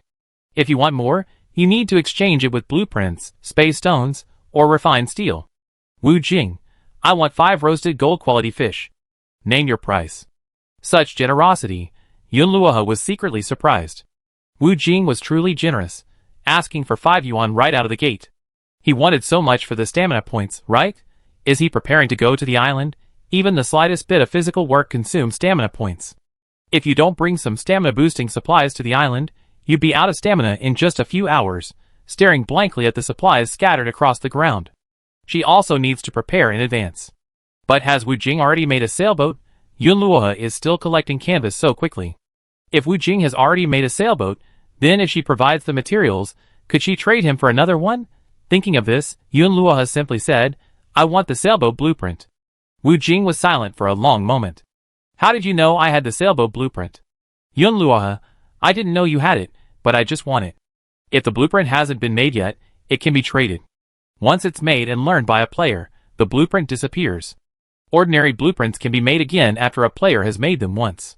Some high-level blueprints are one-time use, like those for tool tables and forging tables. These blueprints can only be made once. Wu Jing, I do have the blueprints, but I already made them. Change the terms. Yun Luoha hadn't been going for the blueprints in the first place, she was just testing the waters. Since I already made them, let's trade for the sailboat. Yun Luoha didn't wait for his response by the light screen. Instead, she took out the frying pan and started cooking fish.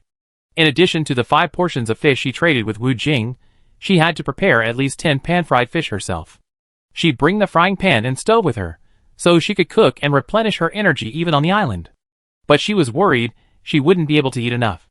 10 portions should be enough. If she could get the sailboat today, it would be best if she could land on the island tomorrow. Yun Luoha's thoughts quickened. I'm not on the reef, and I have to tell Du Wantian that I can't make the water purifier tomorrow.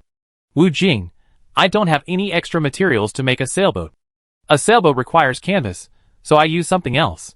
Yun Luoha, what did you use? Wu Jing, you're asking too many questions. I can't make another sailboat. Please change the conditions. Yun Luoha, if I can provide the materials, can I make it? Wu Jing's expression changed. He was now very curious about who this person was talking to. He was very excited when a player from the association brought out the 2 pieces of pan-fried fish this morning. He had been worrying about his stamina points for the past 2 days. Replenishing stamina points was a big problem for landing on the island. He couldn't just hang out on the island for a while, and then go back to sleep to recover his stamina. The landing token only had a 1-day validity period, so every hour counted. He had ranked first in his last level up, which was why he received the sailboat blueprint and the landing token. This time, he wanted to use this advantage to maintain his top spot. This would give him a significant advantage, and no one would be able to surpass him, at least in Area 2. However, this player had something to restore health points, and knew he had the sailboat blueprints. Could he also be a member of the association? Wu Jing didn't believe her mention of the sailboat blueprints was a coincidence. Even if she could provide the materials to make a sailboat, Wu Jing wouldn't want to help her. He had to be the first to reach the island. Even if he had to make a sailboat for someone else, it would have to be after him. Yun Luoha saw that he hadn't responded for a long time, so how could she not guess what he was thinking? It all depended on how badly Wu Jing wanted the fish. Yun Luoha wouldn't bring any more cooked fish to the trading center until she reached a deal with him. While cooking, she searched the trading center for the supplies she needed. She soon made some gains. Someone had brought in items like linen, clay, lime, and sand. They were all for upgrade materials and food. Yun Luoha now had everything. After some processing, Yun Luoha traded 10 iron ore and 2 L of purified water for 3 pieces of linen, 5 pieces of clay, 2 pieces of sand, and 4 pieces of lime. The trading center had only been open for a short time, so prices were still a bit chaotic. Everyone set their own prices. Buyers would exchange what they thought was reasonable, but not if they thought it was too expensive. Yun Luoha could only accumulate these items for now. After all, she wanted a lot. Besides upgrading, she also had to consider building a toilet. Time quickly reached 11:30. Wu Jing didn't reply, and Yun Luoha didn't push. She was actually quite anxious, but she couldn't push them at this moment. Whoever spoke first would have to back down. You can switch to the trash can skill now. You're 10 short of the 100 recycling times. Even if you throw anything in, you still have to collect the points. You can't miss out on a chance to win a prize. Yun Luoha simply threw all the shells in. 8 shells, just like before, yielded 40 sea stones. 2 more pieces of trash left.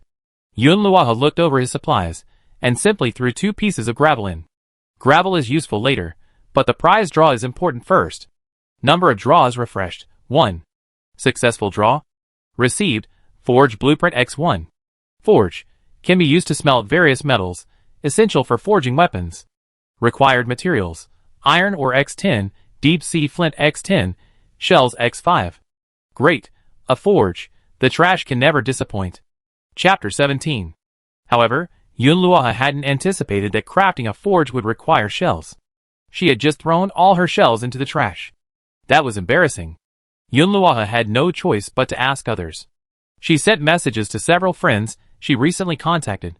She first asked Mu Zitong, "Do you have any shells left?" Then Yang Mian, Du Wantian, and Qin Sisi. Can we trade shells? Mu Zitong replied quickly, and sent the shells directly. That's 3 shells. Yun Luoha accepted them, and sent him a piece of pan-fried fish. Have you had dinner? If you have, it'd be a midnight snack. Mu Zitong was one of the people she trusted most in the game. Their collaboration would become even closer in the future, and it wouldn't hurt to let him know that his cooking skills had a bonus. Sister Yun. This fish is so delicious, and it'd give me more energy. It'd be a waste to give me something so good as a midnight snack. I save it for tomorrow. I'd be asleep soon anyway. Yun Luoha, haha, whatever you say. Sister Yun, you need shells. Do you want me to collect more shells from the association? One more thing. Everyone wants to hand in more things. They want to exchange for more water. After all, half a bottle of water isn't enough for everyone, or for other materials. Yun Luoha thought for a moment and said, as we said before, you could only exchange half a bottle of water a day for the first 3 days of joining the association. It's a probationary period. After 3 days, you can exchange more. Just tell them that. As for the shells, you can collect as many as you want. Okay, then what about after 3 days? What should we exchange? In 3 days, 6 of any kind can be exchanged for 1 bottle of water or iron ore. Okay. The association was newly established, and there weren't many members. Yun Luoha hadn't thought too far ahead. She figured Mu Zitong wouldn't be able to manage it alone in a few days. She had to think of a solution. Soon, the others responded to her message. Du Wantian, I'm out of shells. I have other uses for them. Yang Mian, 5 shells for your other half basket of strawberries? Qin Sisi, do you have any bait left? If so, I can trade. I have some shells here. The only use Yun Luoha knew for the shells was for the forge. If Du Wantian wanted them, she might have obtained the blueprints. As for Yang Mian, he seemed to really enjoy strawberries. However, Yun Luoha wasn't keeping the half basket of strawberries to eat, but to grow seeds. She didn't have time to harvest them yet, but she couldn't trade them either. So, she opted to trade with Qin Sisi. After all, she still had plenty of bait. But the strange thing was, if Qin Sisi could catch fish, wouldn't she just use the fish's guts as bait? Yun Luoha asked Qin Sisi directly, are you still short of bait? Why don't you just use the guts? Qin Sisi, I keep the fish I caught, and the octopus you gave me last time has a pretty good catch rate, catching a variety of fish. I see. Yun Luoha took out another dried octopus tentacle, and offered it to Qin Sisi. Here, in exchange for 4 shells. Qin Sisi, okay. Do you have anything suitable for children? A child? Yun Luoha was a little surprised. Your child is playing the game too? Qin Sisi, yes, my daughter joined me. This is outrageous. But being with her mother is much better than leaving a child alone on a reef. How old are they? 5. A 5-year-old is in their growth phase, and needs a variety of nutrients. No wonder Qin Sisi was anxious. While fish is nutritious, eating fish alone isn't enough. She probably kept fish because she didn't have enough space in her backpack, and the storage box didn't have a fresh-keeping function. Suitable for a 5-year-old, Yun Luoha opened her backpack and took a look. Here are 2 strawberries. Your child will probably love them. Okay, thank you. Qin Sisi was delighted to see the strawberries. Do you need anything else? Yun Luoha, do you have linen? Or lime sand, or clay? Qin Sisi, 1 linen and 2 clays. Then give me 1 linen. I'll let you know next time if I find something suitable for children. Knowing that Qin Sisi was surviving alone on the reef with her child, Yun Luoha had a little more respect for her.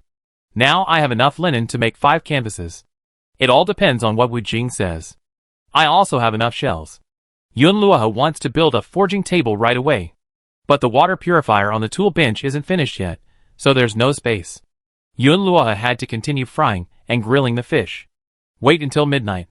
Yun Luoha placed the forging materials on the tool bench and counted down half an hour. Then he used another tool bench to craft the canvas.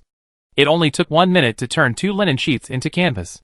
She thought Wu Jing might not reply tonight, but just as she finished making 5 pieces of canvas, Wu Jing finally sent a message.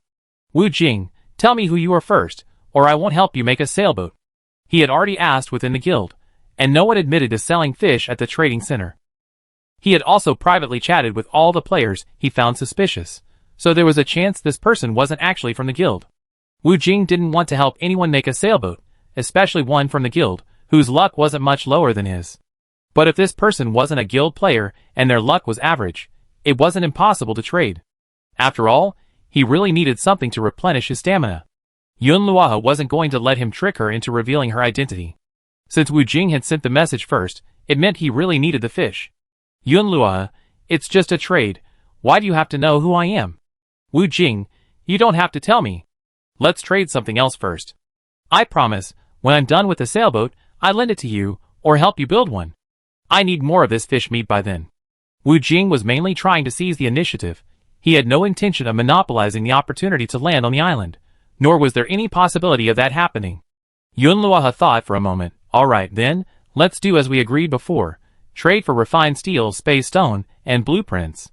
Anyway, Yun Luoha still needed to make some preparations before landing on the island, so she could wait a day. She preferred a prepared battle. Instead of rushing over tomorrow, it would be better to prepare her weapons and equipment first. Besides, it was too late tonight, and she couldn't stay up all night just to save her energy. Now I have the forging table, but no refined steel. We don't have any space stones. We use them right away. No one would keep them for trading. That's true. No one's backpacks are full, and a space stone is such a necessity that no one can afford to keep it. 2 pieces of refined steel plus a blueprint for 5 pieces of gold quality fish.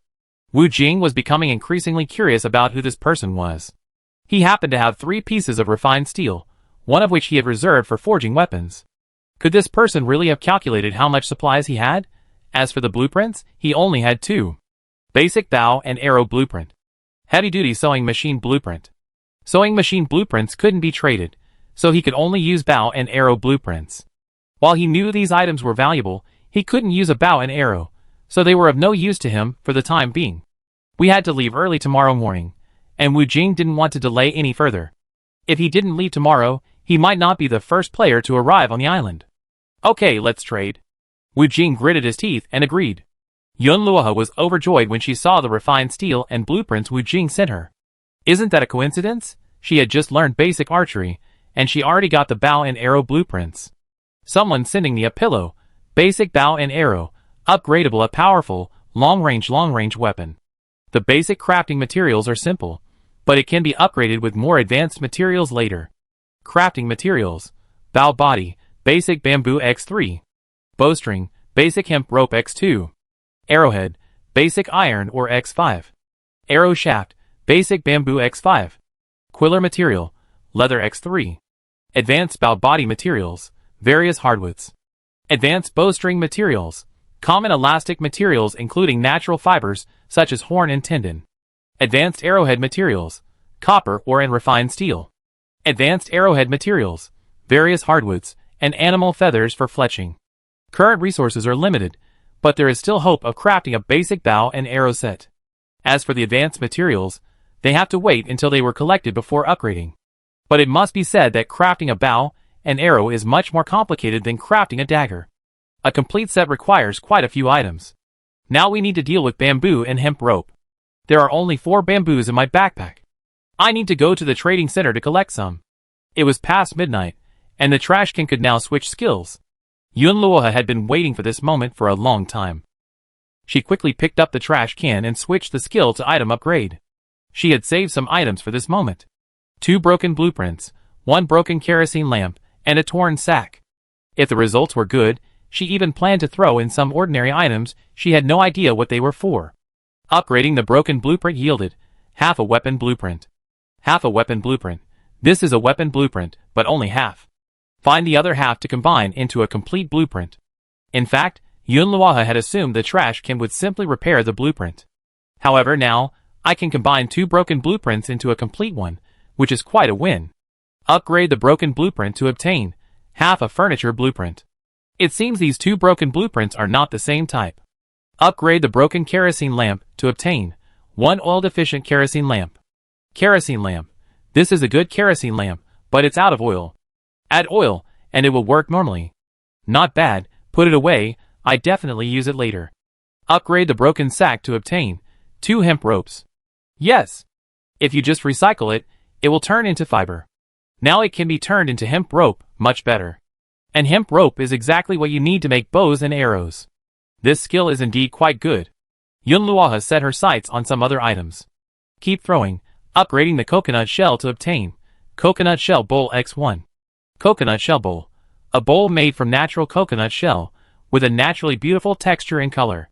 Lightweight and easy to use, but fragile and prone to breaking. Not bad, since she just didn't have a bowl to eat from. She could pour fish soup into the bowl later. Upgrading the worn clothes to obtain Cotton Cloth X2. Cotton cloth is also a good thing. It can be used to make quilts. The rain continued to fall. Yun Luoha observed the sea level. Every night of rain, the sea level rises a little. She estimated that in a day or two, the level 3 reef would be submerged. She planned to pull up the fishing net, check if there was anything caught, and then go to bed. The net had been submerged in the sea for several hours. The pitch-black sea looked a bit scary. Yun Luoha, holding a torch in one hand and an umbrella in the other, descended the steps, folded up the torch, and hauled the net up. But the net was exceptionally heavy, heavier than ever before. Yun Luoha cried out, wondering what could be so heavy. She was already quite strong, but one hand wasn't enough to pull it up. After some thought, she folded up her plastic umbrella and used both hands to pull. Even though she'd get wet, she didn't care. Yun Luoha tugged and tugged, soaked in the rain, for 10 minutes before finally pulling the net to the surface. With another effort, she managed to drag the net onto the reef. What is that? Yun Luoha opened the net and found a barrel inside. It was a heavy, black barrel with a sealed lid. It was pitch black outside, so Yun Luoha quickly brought the bucket inside. By the light of the stove, he could finally make out the words on the bucket. Green Miracle, fermented sheep manure organic fertilizer. Holy crap! It's actually a bucket of chemical fertilizer, and it's high-grade fertilizer. Chapter 18. Such a huge bucket. What a fortune! Sheep manure organic fertilizer, fully decomposed and fermented, odorless, sterile and insect-free, effectively replenishes soil organic matter and improves the soil. Tomorrow I pour this bucket of fertilizer into the soil and fertilize the vegetable patch. After lying down, Yun Luoha bought some bamboo at the trading center before contentedly falling asleep. She slept until 9 o'clock. When she woke up, she found the rain was still falling. The sky outside was gray, and the air was filled with moisture. Isn't it said that if it rains at night, it will stop during the day? It seems there are exceptions. Yun Luoha glanced at the screen. Because of the rain, the temperature is also relatively low today. Opening the chat channel, many people were complaining. The reef's all flooded. How can we live here if this continues? That's easy.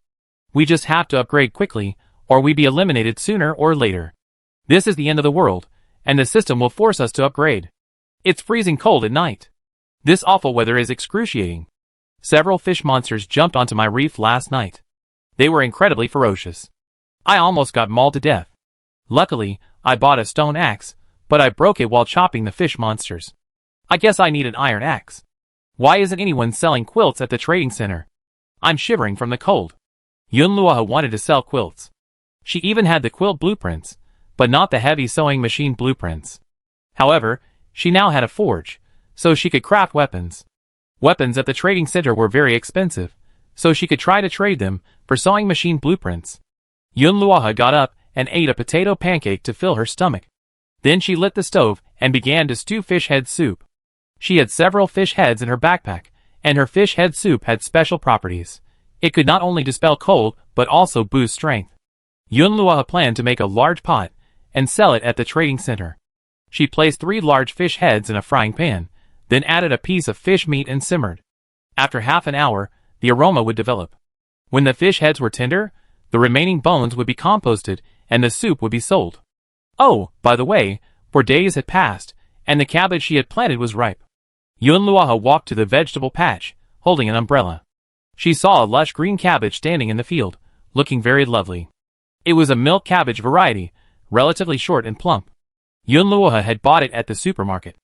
Of the other seeds she had planted, only the black one had sprouted. To be honest, it looked a bit like a weed. Not at all like a vegetable. The leaves resembled bamboo leaves, but were smaller. Could it really be a weed? Yun Luoha reached out and touched it. No detailed information was available. We have to wait until it fully matured to find out what it was.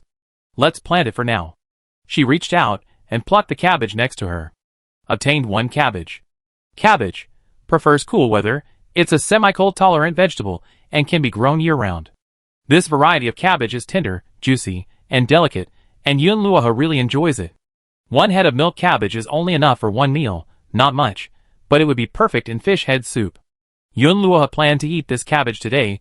She hadn't eaten vegetables in a few days.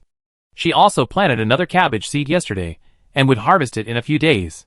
Besides, a single leaf can turn into a seed. Later, tear off the leaf and throw it in the trash, then plant another seed. She remembered Qin Cici asking her yesterday if she had anything suitable for children. This cabbage would be a good choice. Fruits and vegetables are great for children's nutrition. She could ask her if she wants any. Yunluo walked down the rock steps, put away her fishing net, and then washed the cabbage in seawater. She sent a message to Qin Cici. Want some cabbage? I just planted one, and I only have one. I give you half. Okay, did you grow it yourself? I have some ginger here, I trade it with you. Ginger is great. It can remove the fishy smell in fish soup, and ginger soup is good for you in this cold weather. Qin Cici went to the field, hoed it, and scooped up a piece of ginger, which she handed to Yunluo. Turning to her daughter, Qin Mo, she said, Momo, a sister traded some cabbage with Mom. I cook it for you later, okay? Qin Mo was learning to fish. Her tiny body didn't have much strength, so Qin Cici made her a small bamboo fishing rod to play with, not really expecting her to actually catch a fish. Yes, thanks, Mom. Qin Mo spoke softly, as if afraid of disturbing the fish and scaring them away.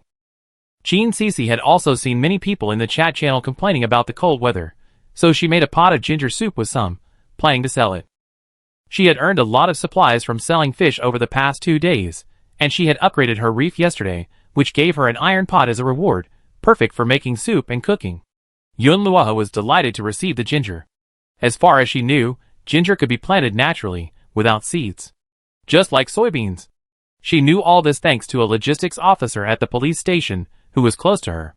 They sometimes ate together in the cafeteria. She loved growing small things, growing onions, ginger, garlic, and chili peppers at home, and occasionally reminiscing about her achievements during meals. Yunluo had heard it a few times, and had some impression of it. She heard the soybean method from her. But she hadn't heard how to make ginger sprout. She cut a small piece off first. Maybe just like sweet potatoes sprout, after being stored for a long time, ginger will sprout on its own. The whole piece of ginger was quite large, so she broke it into 5 pieces, and would use 1 piece to make soup today. The fish head soup was white and fragrant. After the fish was tender, the broth became thicker, and the addition of ginger made it even more fragrant. The stewing would take some time, so Yunluo didn't need to watch over it. She took out the finished forging table first. The forging table looked completely different from the tool bench. It looked like a large, dark furnace. The center was for fuel, requiring a large amount of wood to smelt or in steel. On either side were 2 shelves. The left held materials and blueprints, while the right served as the spawning area. Once a weapon was crafted, it would appear on the right shelf. Basic blacksmithing table, upgradable. Note: players without the blacksmithing skill can only craft basic weapons. Once you acquire the skill, you can begin crafting intermediate weapons, and become a blacksmith before crafting advanced weapons. For now, just being able to craft weapons is all that matters. Yunluo took out the dagger blueprint, and placed it on the blacksmithing table. A few words immediately appeared above the blacksmithing table. Basic weapon blueprint. Please add the appropriate materials. Yunluo placed all the needed refined steel and iron ore in the furnace. Please add fuel. She quickly pulled 2 logs from her backpack, and placed them in the furnace. No reaction. Isn't that enough? I still need burning wood. Yunluo thought for a moment, then lit 2 logs in the furnace and tossed them in. The furnace suddenly lit up with an orange-yellow glow. Begin forging. It will take 1 hour. Alright, now it's just a matter of waiting. The fish head soup was already done, so Yunluo added the washed cabbage and blanched it briefly. She poured some into a coconut shell bowl and took a sip. It was so delicious. Delicious. Fish head soup, Goldis meticulously simmered soup, made with the heads and meat of various fish, boasts high nutritional value, boosts immunity, dispels wind and relieves pain, and invigorates the brain. Every 100 milliliters increases 15 stamina points. The results are quite good. Yunluo drank the entire bowl in 1 gulp, feeling warm all over, and all the stamina she just depleted was restored.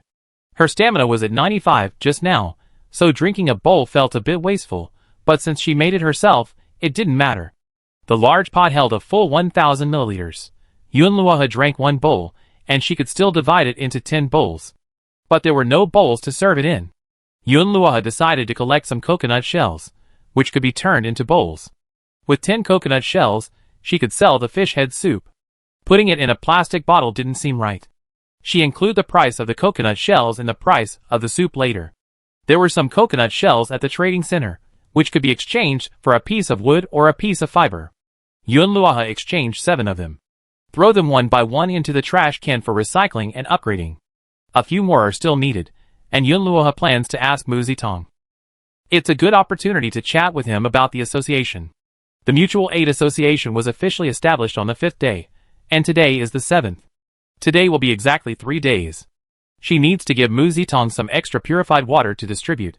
It just so happens that she gave Du Ruantian the 50 water purifiers she needed yesterday. Working with 2 workstations is really efficient. She plans to keep a few of the water purifiers she made today for herself, to stockpile more purified water. In 3 days, the association will have more members, and we can upgrade the supplies for the first group of players who join. We can also adopt a point system, exchanging points for supplies. But Yun Luoha hasn't figured out the specifics yet. Sister Yun, there are 50 members in the association now. I got them under control. Many people want to join, but I've been strictly reviewing them. The first 5 members will be 3 days old tomorrow. I told them, as you said, the more trash they turn in, the more they can get. Yun Luoha, okay, were there any coconut shells among the things we received today? Yes, there were a lot of coconut shells today. I guess everyone has been collecting them these past few days, and I got 2 too. Okay, then you can give them to me first. Yun Luoha went to the water purifier, and handed the filtered water to Mu Zitong. Today's trash hasn't been collected yet, so I give you the coconut shells first. Yun Luoha, okay. Yun Luoha poured a bowl of fish head soup, and handed it to Mu Zitong. Here you go. Mu Zitong, Sister Yun. That's amazing. Such a great thing. Yun Luoha, it's cold, drink something to warm me up. Mu Zitong, I couldn't bear to eat the fish you gave me yesterday. This fish head soup also gives me some stamina. I have it this afternoon. Yun Luoha, go ahead, have you had breakfast? Mu Zitong, I had a steamed bun. You know what, I never ate steamed buns before, but after entering the game, I think they're quite delicious. Yun Luoha smiled. Have you upgraded your reef? Mu Zitong, almost. I'm trading with the players in the association every day, making a profit and getting supplies. I'm just about to upgrade. Yun Luoha, that's good. Go get busy then. Mu Zitong, okay, I just happened to hear something moving in my fishing net. I grabbed 20 coconut shells in one go. Now I never have to worry about running out of bowls. Looks like I can make another pot of fish head soup. I still have a few fish heads anyway. Now the question is how to set the price. This fish head soup was even better than the pan-fried fish she sold Wu Jing. She at least have to trade it for some higher quality goods. Or maybe she could just trade it all for refined steel. Or even blueprints. She tried to make a few more daggers and sell them, which would definitely net her a good profit. She poured the fish head soup into coconut shell bowls, and put them on the shelf. She demanded 1 bowl of fish head soup in exchange for 1 refined steel or any blueprint. Tens of thousands of people listed items on the trading center every day. Yun Luoha had thought her listing wouldn't be discovered quickly, but since she was anonymous, it wasn't convenient to advertise in the chat room, so she planned to check later. But just a few minutes after she listed the fish head soup, someone in the European Emperor Association chat group sent a message. The seller I bought the pan-fried fish from last time has a new item. This time it's fish head soup, and it's even better. It adds 15 stamina points and wards off cold. If she hadn't wanted to trade it for refined steel or blueprints, I would have bought it straight away. Really? Let me see what it's called. You can find it by searching for fish head soup. Indeed, I happen to have some unused blueprints here. I try a bowl. I just finished farm work, and am almost out of energy. Plus, I love fish head soup. Sixth brother, give me some feedback after you try it. If it's really good, I buy some. The rain finally stopped, and Yun Luoha prepared to go out and fertilize the vegetable patch. She planned to use half of the organic sheep manure fertilizer she gotten last night on the patch she hadn't planted yet. She couldn't fertilize the patch already planted with vegetables. She saved half for later. She wasn't sure how to get the strawberry seeds, or whether they would germinate. After all, that was something only professionals could do. Yun Luoha was in a dilemma. If only she could get the other 2 planting guides. But since Qin Sisi was also growing vegetables, she might as well ask her if she knew anything about it. Are you busy? I have a question for you. Do you know how to remove the seeds from strawberries? Chin Cece replied quickly. I know how to remove them, but I'm not sure what to do with them afterwards.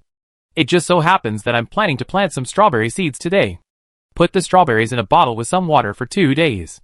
After fermenting, the flesh will break down and the seeds can be washed out. One strawberry has over 200 seeds, so you can use just one strawberry. Yunluohe, okay, I try.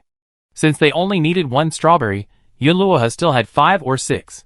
To thank Chin Cece for her answer, she sent her another strawberry. Yunluohe, thank you. Chin Cece, you're welcome. The child loves the cabbage you gave her. Yunluohe finished her work and checked her fishing net. She caught a broken wooden barrel. Upgrading the broken barrel yielded a wooden tub. This tub was the perfect size, perfect for raising a couple of fish or soaking your feet. In short, it had many uses. She returned to the cabin. The dagger was ready. She couldn't wait to examine it. The dagger was delicate and compact, like a hunting knife. The iron handle felt cool and comfortable, and it was light. The blade had a sharp edge and a concave curve at the top, allowing for precise slicing and piercing. She really liked it. It was perfect for cutting or close-range thrusting. If she traded it, she'd surely get a lot of good stuff.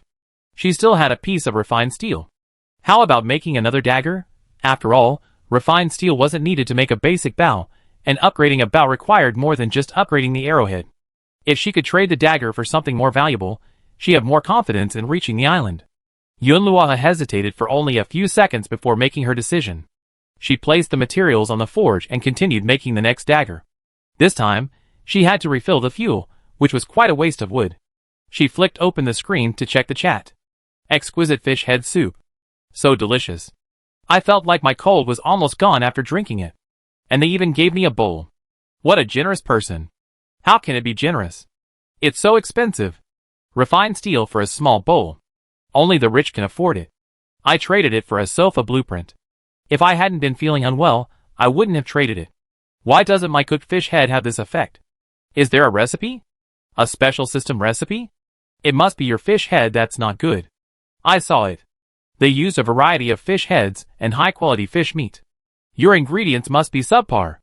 Is he talking about the fish head soup she made? Yunluohe switched to the trading center, and sure enough, she sold several bowls. Player Wang Jifei bought a bowl of fish head soup for 1 refined steel. Player Du Ruantian bought a bowl of fish head soup for 1 refined steel. Player Yang Ming bought a bowl of fish head soup for 1 sofa blueprint. Player Zhang Bailing bought a bowl of fish head soup for 1 trap blueprint. This is amazing. Just as she was checking, she sold another bowl. Player Ma Daji bought a bowl of fish head soup for 1 recliner blueprint. It seems fish head soup is quite popular. She also received a message. Boss, can I trade the torn blueprint for a bowl of soup? Plus a scrap of parchment. Please, my child really wants fish head soup. Yunluohe was delighted. What a coincidence. It was exactly what she wanted.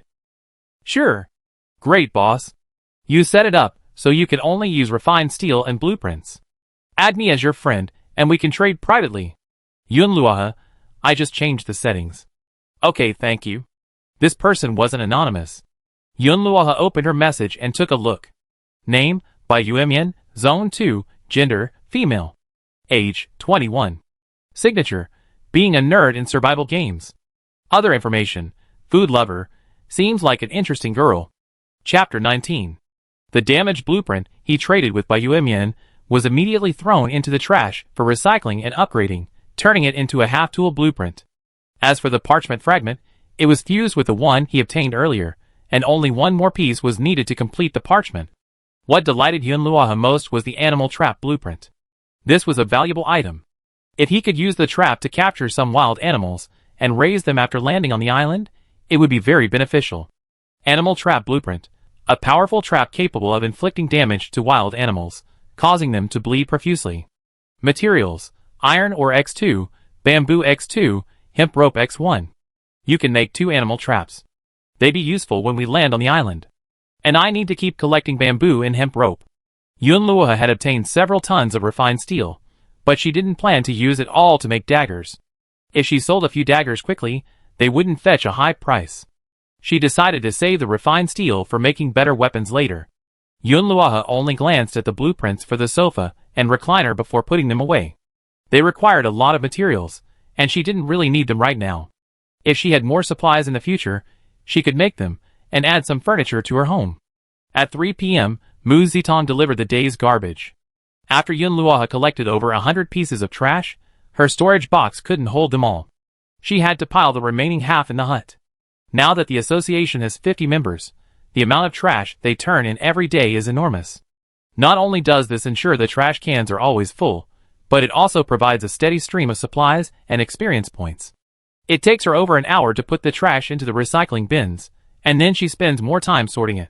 She had a lot of other things to do right now, so she put this aside for now, and sorted out slowly when she had some free time. Du Ruantian had just called her. It was time to divide up the supplies from the 20 water purifiers she sold. Originally, they split the profits after selling 10, but Yun Luoha decided that was too much trouble and decided to split them after selling 20. Because every time she divided the profits, Yun Luoha would have to sort through the supplies, otherwise her things would be too messy, and she'd have nowhere to put them. So, the supplies she earned over the past 2 days had been kept with Du Ruantian.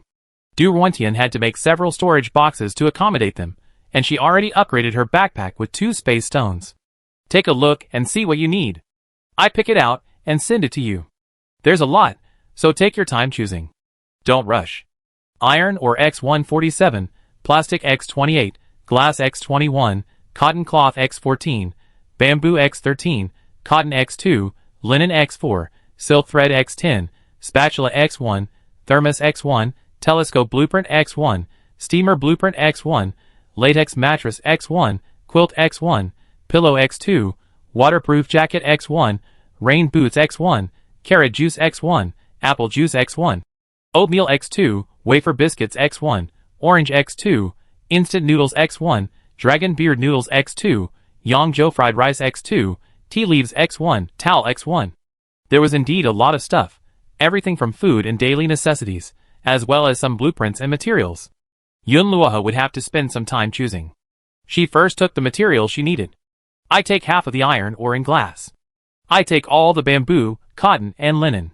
Also, give me the spatula, steamer blueprints, latex mattress, oranges, instant noodles, dragon beard noodles, and Yangzhou fried rice. The rest is yours. Yun Luoha certainly wanted other things, but what she had taken was more than enough. Du Ruantian also let her choose first. She couldn't be too greedy. The food supply had been replenished, which made her feel much more at ease. There was a portion of staple food, enough for her to eat on the reef for a few days. Yun Luoha handed the finished water purifier to Du Ruantian. With these, she had already made all 50 water purifiers. Du Ruantian gave her more materials, hoping she would continue. Yun Luoha ignored them. I have other things to make tomorrow. I might not finish the water purifier until the day after tomorrow. You can give it to me then. I can return the tool bench. Du Ruantian, is that so? Fine then.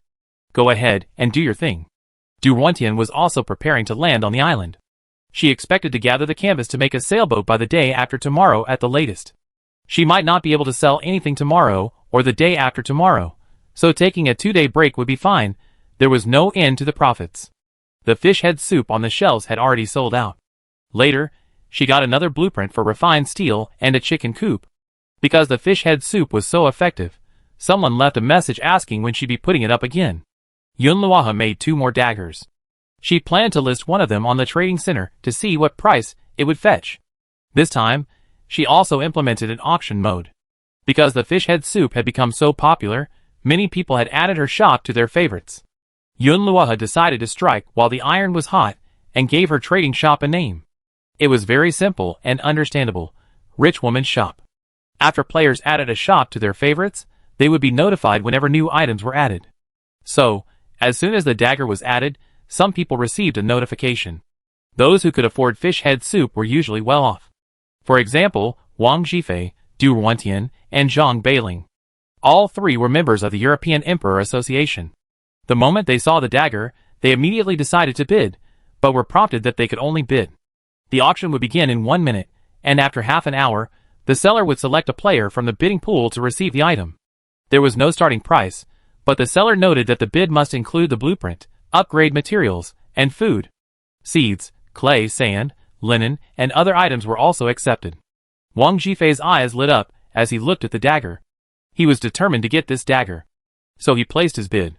Barbecue Grill Blueprint X1, Wife Cake X2, Marshmallow X1, Clay X1, Cabbage Seed X1, Linen X2.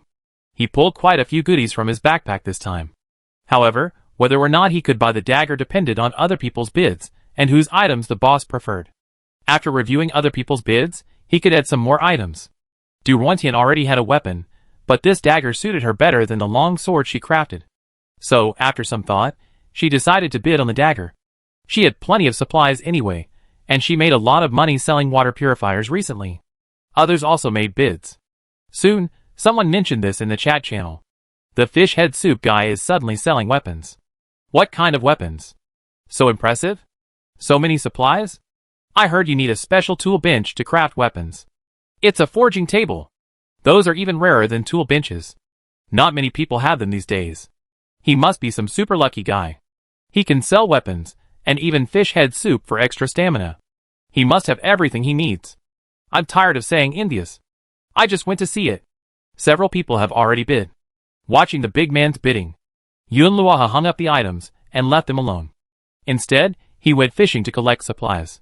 I planned to wait half an hour before checking, but I forgot about it while fishing. Just as dusk fell, it suddenly began to rain. The rain came down hard, leaving no time for preparation. Yun Luoha was fishing on the steps when large raindrops landed on her face. She realized it was raining and quickly got up and went back to the house, umbrella in hand. I just caught 2 fish, so I can continue to cook the fish head soup. My afternoon nets were also quite good. I caught 2 shells, one with a gray pearl and one with a white pearl. Yun Luoha didn't rush to open them, fearing they wouldn't fit in her backpack, so she took them inside. Opening the gray pearl yielded 1 preserved egg, 1 moldy tofu, 1 gravel, 1 broken bamboo basket, 5 fibers. Opening the white pearl yielded 2 iron ore, 4 wood pieces, 1 crystal, 2 bamboo pieces, 1 kimchi fried rice, 2 milk pieces, 1 slipper. Opening the gray pearl and the white pearl together, the difference was quite significant. Yun Luoha was easily satisfied, however, these things were already very good to her. At least she could get a pearl, which was good. She crushed a strawberry, put it in a plastic bottle with water, and waited for the seeds to float out before separating them. This process would probably take a day or 2. Tonight's dinner will be the kimchi fried rice I just ordered. As she ate, she checked the supplies, throwing the unused trash aside, and placing it with the trash Mu Zitong had sent her. They would be thrown into the recycling bin later. Useful supplies were sorted and placed in boxes. There was a crystal I had never seen before. Crystal, a shimmering, mysterious stone that possesses spatial power, and is the material for space stones. This thing can be used to craft space stones, which is amazing. Even though the backpack had 5 more slots, it still wasn't enough. After finishing her meal, Yun Luoha finally opened the light curtain. Many players were watching the chat, and everyone was extremely anxious. Why hasn't that big guy come yet? The auction was supposed to end in half an hour, and it's already been 2 hours. Maybe he's busy? Even the emperor is busy. It's true that the emperor is so anxious that the eunuchs are dying. The bidders haven't said a word, and you, the onlookers, are shouting non-stop. Who said the bidders aren't anxious? Several of them are members of our Emperor of Europe Association. We've been discussing it for ages. The association is in an uproar. Didn't you say the seller must be a member of the Emperor of Europe Association? We've been searching for hours, and no one has come forward. Yun Luoha skipped the chat channel and went straight to the trading center, because she remembered the dagger sale. After keeping people waiting for so long, she quickly checked the bids. Wow, so many good things. This one's good, and that one's also great. I don't know which one to choose. She was struggling with her decision. Wu Jing sent her a message. You made fish head soup again. Do you have any more? If you do, give me 3 bowls. The man finally returned. Can you help me build a sailboat now? Sure, I trade you my fish head soup. Wu Jing had just returned from the island, having acquired a large batch of supplies. His stamina was completely depleted, leaving him unable to even use his fishing net. Seeing the group chat discussing fish head soup and daggers, and the same person selling pan-fried fish, he hurried over to buy some fish head soup, hoping to gain some more stamina and fish for 2 more supplies. He had gone to the island early this morning, but hadn't found any. If he didn't find a way, he'd lose 3 shells worth of supplies. For players, like them, who were incredibly lucky, The supplies from 3 shells were definitely worth more than 3 bowls of fish head soup. It was getting late, so he had to start fishing. As for the sailboat, since he already returned from the island and received his first island landing reward, he didn't mind making one for someone else. Yun Luoha was delighted. I just happened to catch some fish today, so making a pot of fish head soup is no big deal. Let's do it now. I send you the supplies, and you help me build the sailboat. We trade the sailboat for the fish head soup later. Okay. Wu Jing took a screenshot of the supplies needed for the sailboat and gave it to Yun Luoha. Yun Luoha had already prepared the supplies, but she wasn't sure if she could just hand them over to Wu Jing. Although Wu Jing wouldn't take her things, he was a celebrity in District 2 after all, and posting a screenshot in the chat would definitely have an impact on him. But it was better to be cautious. Yun Luoha, I give you the materials first, and you can leave some of the items for me. I return them to you when we trade later, okay? Seeing Yun Luoha's cautious distrust of him, Wu Jing had a few thoughts, but he didn't say anything. Okay. He grabbed some food from his backpack and handed it to Yun Luoha. 2 scallion pancakes, 2 egg yolk pastries. How long will it take to make? I can also prepare the fish head soup. 1 hour. Okay. Wu Jing still had a lot of things to do. He needed to sort through the supplies he brought back from the island, and he didn't have time to chat with Yun Luoha. He put the materials on the workbench and went back to work. Yun Luoha chose Wang Jifei from among the many bidders. His offer wasn't the largest or the most valuable, but it was the one that suited Yun Luoha's needs. He even made 2 bids, then increased the price by adding a lot of the basic ingredients and food Yun Luoha wanted. After Yun Luoha made her choice, there was a heated discussion in the chat channel. Some people were dissatisfied, wondering why they were not selected. But Yun Luoha didn't have time to dwell on that. She had a lot to do tonight. The rain intensified. Yun Luoha put away the blueprints and materials for the trap, wondering why no fish monsters had come to her today. Now that she had a weapon, killing fish monsters would be much easier. She wanted to test the power of her dagger. She just hoped that more fish monsters would come, and she could kill as many as possible. She would then get more fish meat, which she could sell for good supplies.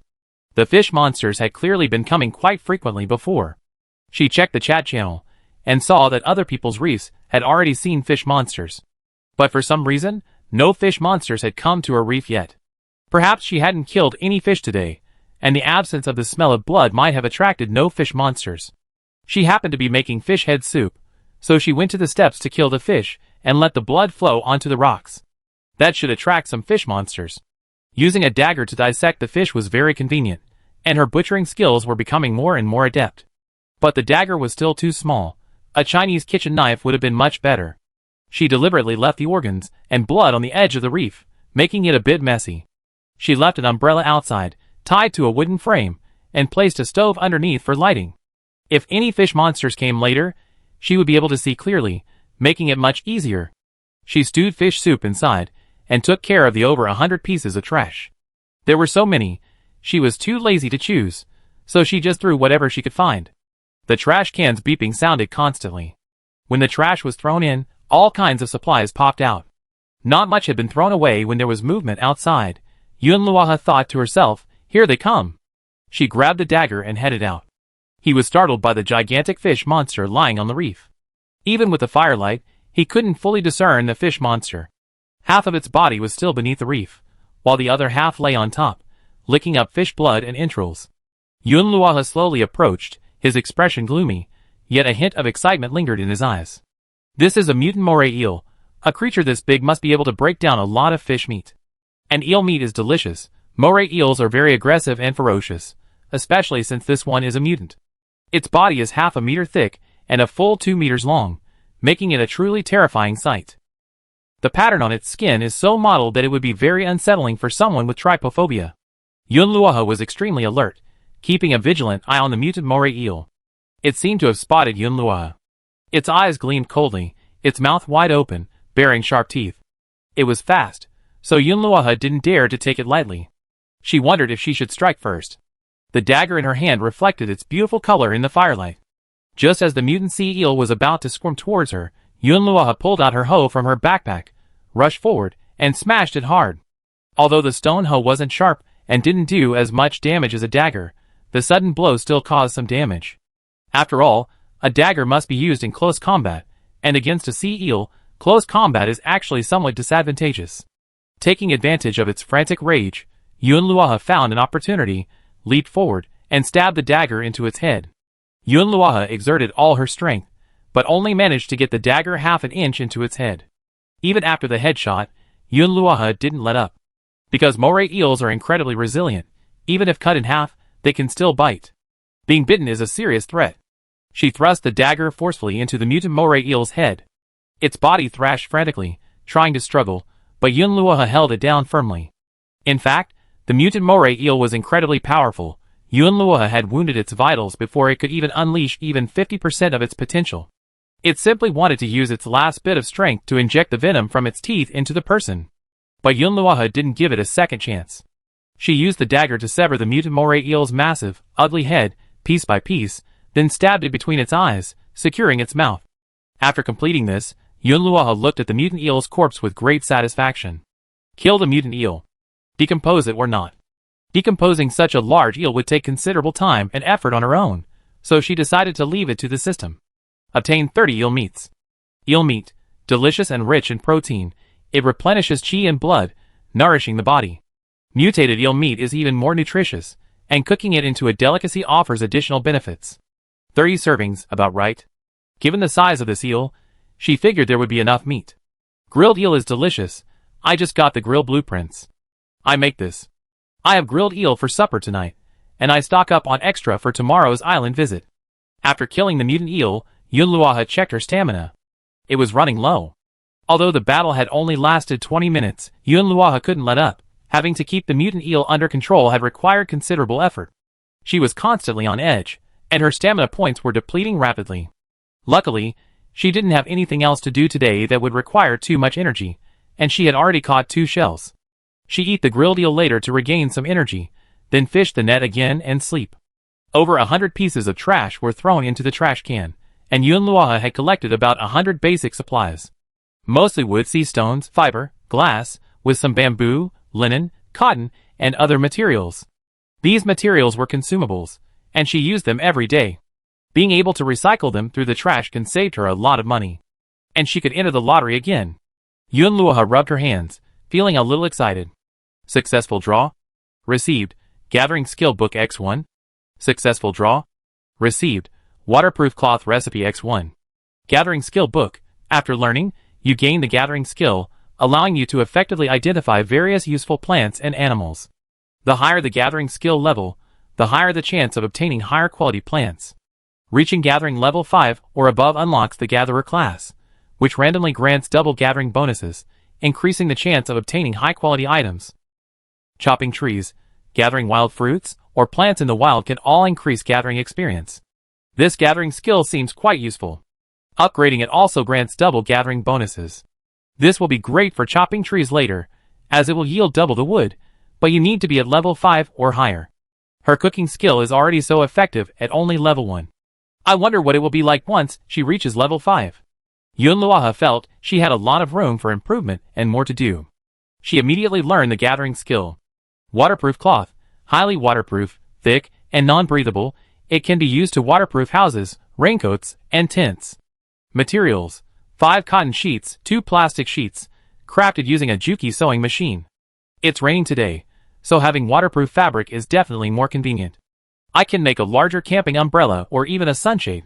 A raincoat is also essential. I don't need an umbrella for fishing, a raincoat is enough. But I still don't have a Juki sewing machine. How about exchanging my other dagger for a sewing machine blueprint? I wonder if anyone would be willing. Just then, Wu Jing sent a message saying the sailboat was ready. Yunluoha had already prepared the fish head soup, stewed it, and divided it into 10 portions. He sold 3 to Wu Jing, and kept the rest for himself. Sailboat. A normal sailboat, capable of sailing normally on the sea. With the sailboat, she could finally reach the island tomorrow. She still had to make some more preparations. For example, she needed a shovel for digging sand, and a pickaxe for mining stone. She had no shortage of iron ore, and even some refined steel, which allowed her to make some shovels, pickaxes, and even steel shovels and pickaxes. Besides that, she also needed to make more boxes, and pack the supplies into her backpack one by one. She couldn't just pick up the sand piece by piece, it would be too much trouble. She didn't have any equipment that automatically picked up supplies. She also needed to make a bow and arrow. With so much to do, she probably wouldn't be able to go to bed early tonight. While making the tools, she handed out the materials for tomorrow's distribution to Mu Zitong. She didn't have time for anything else tomorrow. If she didn't need anything, she might not even check the screen, and Mu Zitong probably wouldn't be able to find her. Yun Luoha reminded him not to send her any garbage tomorrow, and to leave it with him for now. Then he gave him some iron ore and sea stone, and asked him to make a storage box and a few stone boxes. Otherwise, he had nowhere to store all that junk. Sister Yun, I can't do it. I don't have a workbench right now, but I can find someone else to do it for me. Okay, you can find someone else to do it. I can't help you right now. Okay, but Sister Yun, what are you going to do with all these things?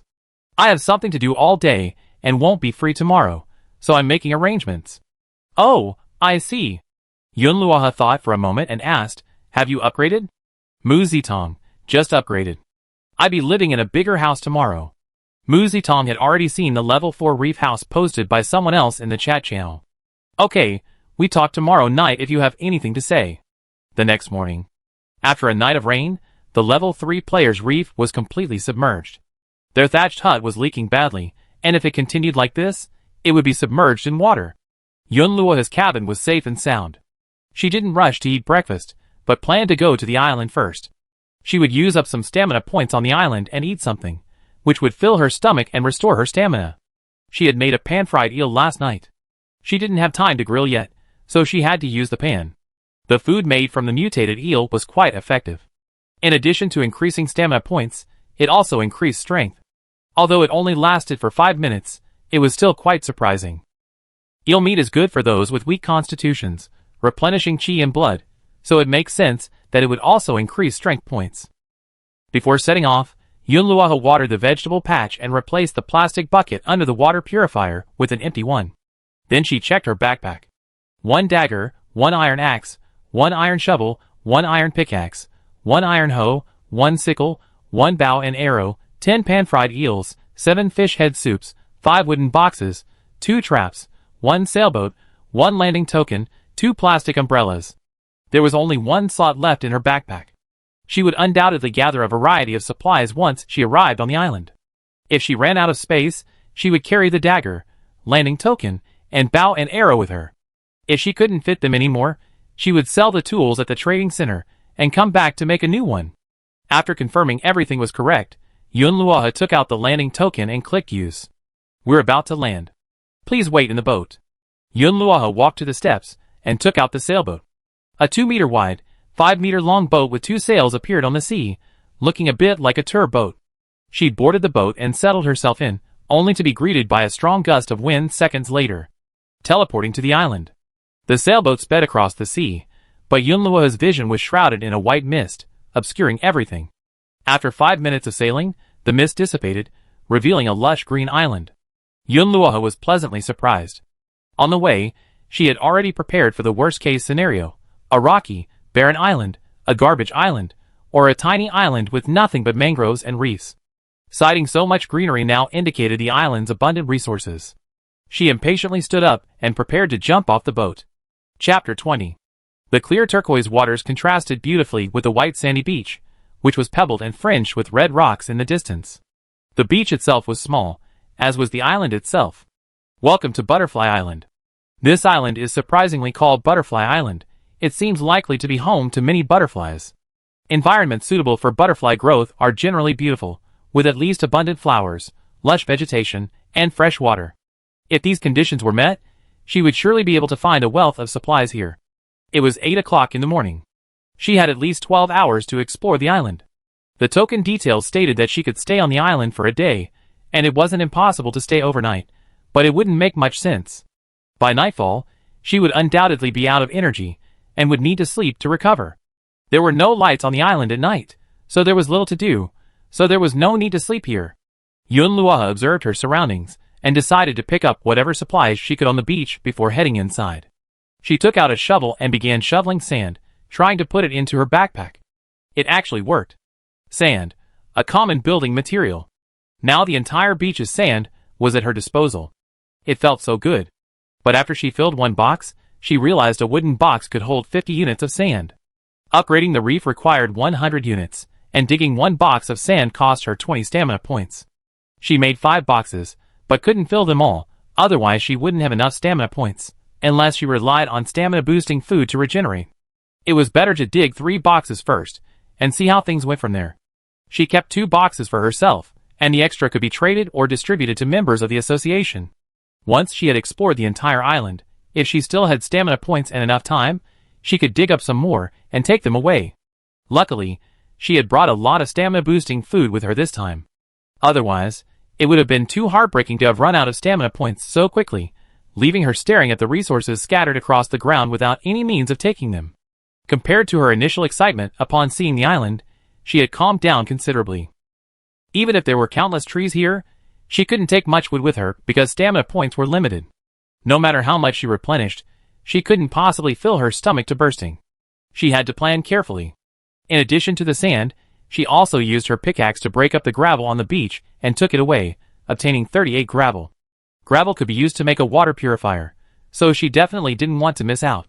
An hour later, Yunluoha slowly walked into the forest.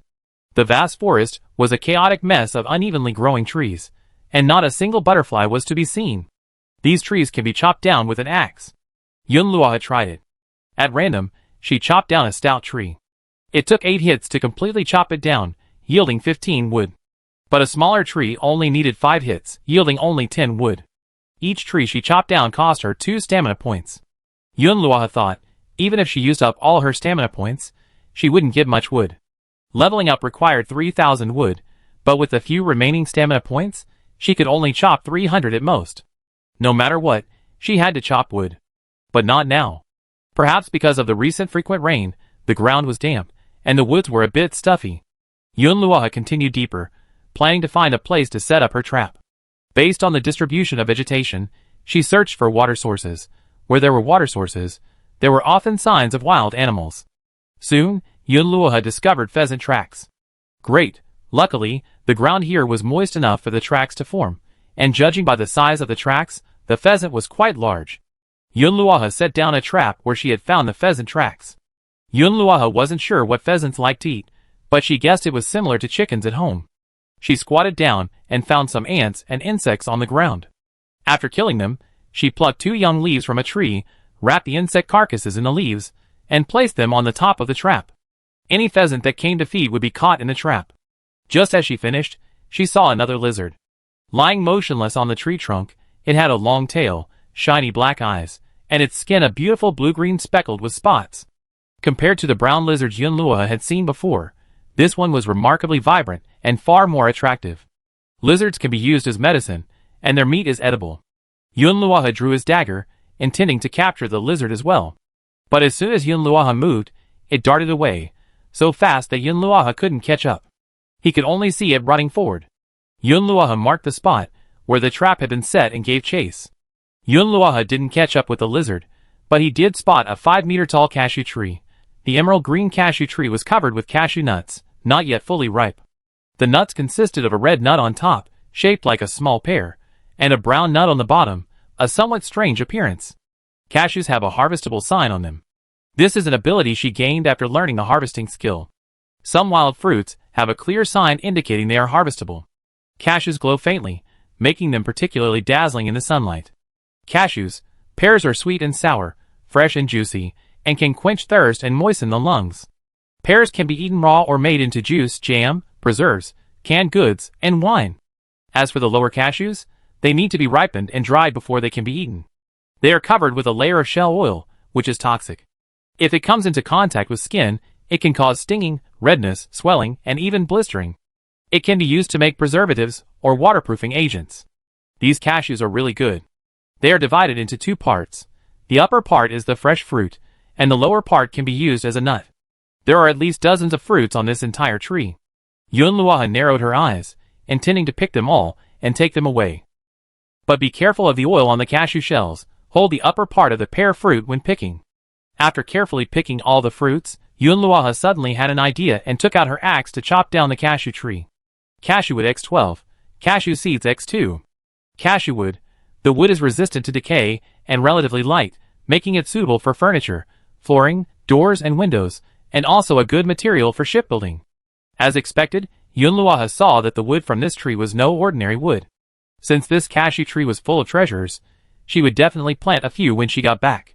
She wasn't sure if it would be easy to grow, but she had to give it a try, since she had been given 2 seeds. She checked her backpack.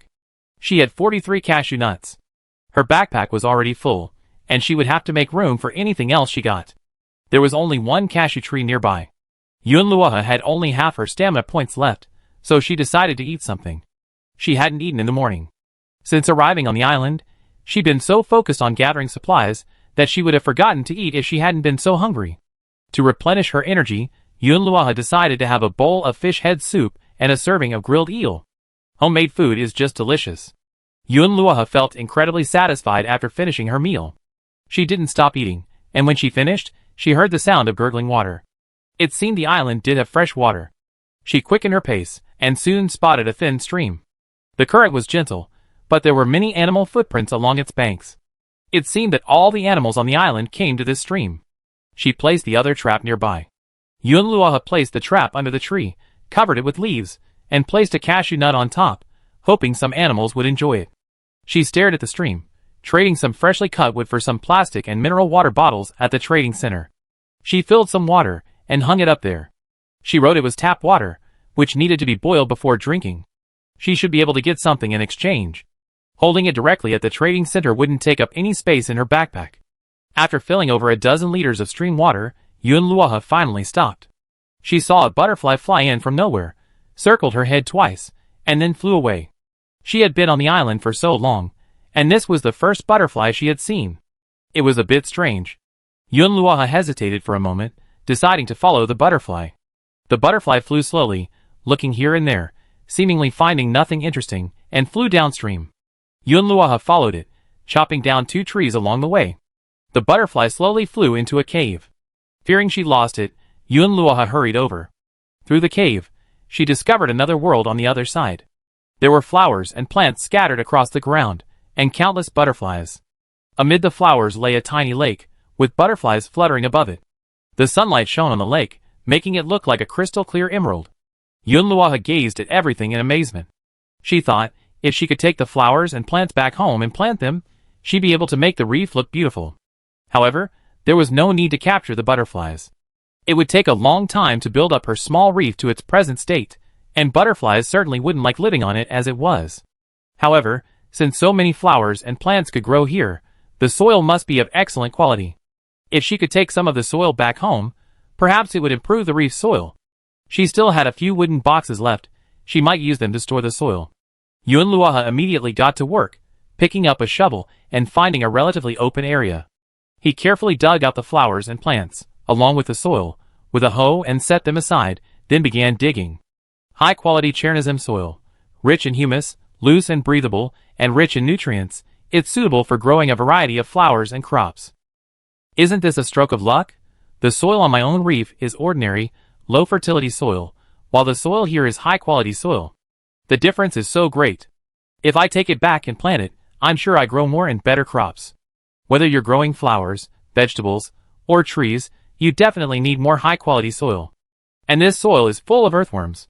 Earthworms are also valuable. Not only do they loosen the soil and improve its fertility, they also break down organic matter and promote plant growth. That's just their use for the soil. They have many other uses, including fishing and chicken farming. If not for the high-quality soil, she'd definitely dig a few boxes back just for the earthworms. Yunluoha thought she might as well spend the rest of her time digging here, eating when her stamina runs out. Nothing else is as valuable as this soil. Even if she can't plant directly on the ground, she can use wooden boxes or plastic pots for potted plants. She'd take them back anyway. But she only has 2 boxes left, which is definitely not enough. Yunluoha thought about it. She had originally planned to contact Duruentian for help making some wooden boxes, but then she thought, Duruentian knows she has a tool bench. If she asked her to make the boxes, she'd definitely ask why she couldn't do it herself, and it would be easy to tell she'd gone to the island. She'd better find someone at the trading center to do the work for her. Yunluoha opened the trading center and searched for players who could do the processing for her. She saw a familiar name, Bayuimian. She had a good impression of Bayuimian, so she contacted her. She had been anonymous when she sold the fish head soup, so Bai Yuemian didn't know her, so using her real name didn't matter now. It just so happened that Bai Yuemian's processing fee only required any 3 upgrade materials. Yun Luoha wanted to make 5 uncovered wooden crates. The raw materials plus the processing fee totaled 90 pieces of wood. The other person happened to be available, so Yun Luoha sent the supplies over, and she finished and sent it back in a short while. Bai Yuemian, it's done. Please take it. But why did you get a wooden box without a lid? It saves a bit of wood, but it can't hold as much. A wooden box with a lid has 10 slots, but if you put multiple supplies in it, they can't go into your backpack. Since it can only hold one type of supply, then it's no different from a wooden box without a lid. It also saves 5 wood. Yun Luoha, that's okay. I just want the one without a lid. Okay, then you can come to me next time if you want to recycle it or make a new one with a lid. Yun Luoha thought for a long time before turning off the light screen. She had to continue digging. Obtained 1 clay. Huh, I found clay in the dirt, that works. She dug for a while longer, and soon found more clay. This was a pleasant surprise. However, the backpack couldn't hold it anymore, so she had no place to put the clay. She looked at her backpack. Everything she needed was there, except for the plastic umbrella. It wouldn't rain during the day, but if it did after dark, it would be troublesome. However, she came up with a good idea. Hang the plastic umbrella at the trading center and mark it high. If it didn't sell, she could use it later. The other items could be made the same way, such as sickles and hoes. They would be hung up later, and taken down when they returned to the reef. It was a bug. After filling the remaining boxes, she got an extra 13 pieces of clay. At this time, Yun Luoha noticed that there were dozens of flowers and plants on the ground. To avoid damaging them, she dug them up with their roots. There was definitely no time to replant them here. Why not take them back? Yun Luoha bought another bag at the trading center, put all the plants in it, and carried it on her back. It was getting late. Besides the butterfly flowers and grass, there seemed to be nothing else here. No, there was this lake. The water was crystal clear, but there wasn't a single fish in it. Clear water holds no fish. Yun Luoha could swim, but she wasn't a good swimmer, and didn't have the confidence to jump in. She hadn't brought a fishing rod with her this time, so fishing was out of the question. She walked around the lake, and suddenly her eyes lit up. There were some stones by the lake, and one of them looked very familiar. The water was green, so the stones were also green. She squatted down, and picked up the unusually shaped stone. Obtained 1 crystal. It was indeed a crystal. If she hadn't just taken a second look, she would have almost missed it. Such a good thing, to be found by the lake. Next, Yun Luoha carefully examined every stone by the lake, but she couldn't find any more crystals. It seemed like a coincidence. The harvest here had already exceeded Yun Luoha's expectations. It was only 4 in the afternoon, so she had some time. She could explore other areas, check the trap, eat something, chop some more trees, and then head back. She had gotten so much this time, and there was still so much to do back home, she couldn't wait. After leaving the cave, Yun Luoha headed straight for the trap. As soon as she saw the trap from a distance, she felt something was amiss. There were a few pheasant feathers and some blood on the trap, but the pheasant wasn't there, and there were messy footprints nearby. Strange, where's the pheasant? Could it have escaped on its own? Impossible. Yun Luoha quickly dismissed this idea. There were clearly footprints of another animal nearby, but the footprints looked blurry, as if they had been deliberately vandalized. Yun Luoha picked up the trap and tried to follow the blood dripping from the ground, but after a few dozen meters, she saw a streak of chicken feathers. Is there someone else on the island? That doesn't make sense. If there were other players, why didn't they take the trap as well? If it were her, since she already taken the pheasant, she'd definitely take the trap too. Chapter 21. Yun Luoha suspected there were some wild animals on the island that ate pheasants. Her prey had become its food. If it was a large beast, she'd better leave quickly. However, judging by the footprints, they didn't look like those left by a large animal. She put away her trap, and gathered the pheasant feathers from the ground. Pheasant feathers were useful. She remembered that upgrading bows and arrows required animal feathers for fletching. She glanced around and left. 10 minutes later, a dense tree by the stream suddenly made a movement. A sturdy leopard cat scurried down, clutching half a pheasant in its mouth, its cunning eyes darting around. The cat's body was speckled with golden spots, its distinct markings gorgeous. Its slender body revealed the lines of muscle, its fur shiny, and its clean, large build evidently well-fed. It placed the half-eaten pheasant on the ground and swaggered to the stream to drink. Before drinking, It washed its face with its palms. It swished its palms in the water twice, parting the dirty stream, and then prepared to drink. But just as it lowered its head to drink, its nose suddenly twitched up and down. As soon as the water touched the fur around its mouth, it immediately showed a look of alarm and jumped back. A cold arrow whizzed towards it, hitting the spot where it had been crouching. The cat's fur immediately stood on end, and it was furious. Yunluohe slowly emerged from behind a tree in the distance. Just as she had suspected, the chicken thief hadn't gone far, otherwise why would there be no trace of him?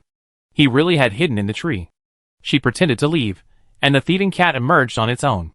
It looked like a wildcat, a bit like a leopard, but leopards are felines, so the resemblance wasn't surprising. The tip of its tail, rimmed with black, was now erect. She could tell the cat was furious, ready to charge and attack her. Yunluohe's lips curled. It was quite ferocious. Yunluohe raised her bow and arrow, aiming at it, ready to draw her arrow again. She had only just learned archery and wasn't proficient, so she was just practicing, using the cat as a sitting duck. However, the cat's speed was truly astonishing. It dodged easily, baring its teeth provocatively at Yunluohe and making a move to charge. Yunluohe wasn't angry. She sheathed her bow and arrow, and a dagger suddenly appeared in her hand. The sharp dagger gleamed coldly. The leopard cat's facial expression changed, but its eyes remained filled with contempt. It lunged forward, leaping high, its forelimbs extended, its sharp claws serving as its weapons. But just as its claws nearly touched Yunluohe, Yunluohe dodged them. Before it could react, Yunluohe kicked it the instant it landed, sending it careening back against the tree trunk. A shrill scream echoed, its large, round eyes fixed on Yunluohe, already filled with fear. The next second, Yunluohe was stepping on its body, a dagger pointed at its neck. Only then did the leopard cat become truly frightened, meowing softly and imploringly for mercy. Yunluohe frowned. This cat seemed quite human. Never mind. It had only stolen half a pheasant, so there was no need to kill it. Besides, cat meat was said to be quite unpalatable. Yunluohe untied her feet. Come on, don't steal my chicken next time. Yunluohe took out her trap and told it that this was hers. The leopard cat must have understood, meowing twice more. Yunluohe stopped looking at her and went to pick up the half pheasant. Although the cat had already gnawed half of it, she could use the other half as bait or compost. After all, something useful shouldn't be wasted. It was getting late, so Yunluohe had to continue collecting supplies. She also had to check if the other trap had any results. Since there were pheasants here, it would be best if she could find a pheasant nest. Where pheasants are usually found, there are nests nearby. She used her sickle to cut through the weeds, obtaining some fiber, while also searching for a hen's nest. Strangely, she did find the nest, which contained pheasant feathers, but no eggs. Could it be that the pheasant hadn't laid eggs? Yunluohe spent a long time cutting weeds, gaining a good amount of fiber, but her stamina was slowly decreasing. She had 10 stamina points left. She found a large rock to sit on, and took food from her backpack. She ate more this time. Yunluohe drank 2 bowls of fish head soup and ate 2 pieces of pan-fried fish. Her stomach was full, and her strength was restored. She had been feeling a little tired and exhausted, but now she was filled with energy again. She was about to get up and continue working when she heard a cat meow. Yunluohe looked back and saw that the leopard cat had been following her for some time, keeping a distance from her. It was pushing something on the ground with its paw and continued to meow. A green-shelled pheasant egg lay on the ground, rolling back and forth. It was obvious that the cat was going to give it to her. Where did it come from? Yunluohe was a little surprised. Meow? The leopard cat pointed at her.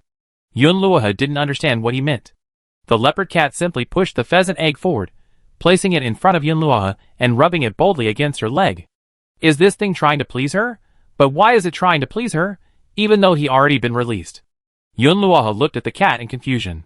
The leopard cat raised its paw, opened its mouth, and pointed at itself, then at Yunluohe's hand. You want to eat? The leopard cat meowed. Yunluohe suddenly realized that she had just eaten fish head soup and fish meat. The leopard cat must have seen it. Cats love fish, so it must be craving it. 1 egg won't buy me my fish meat.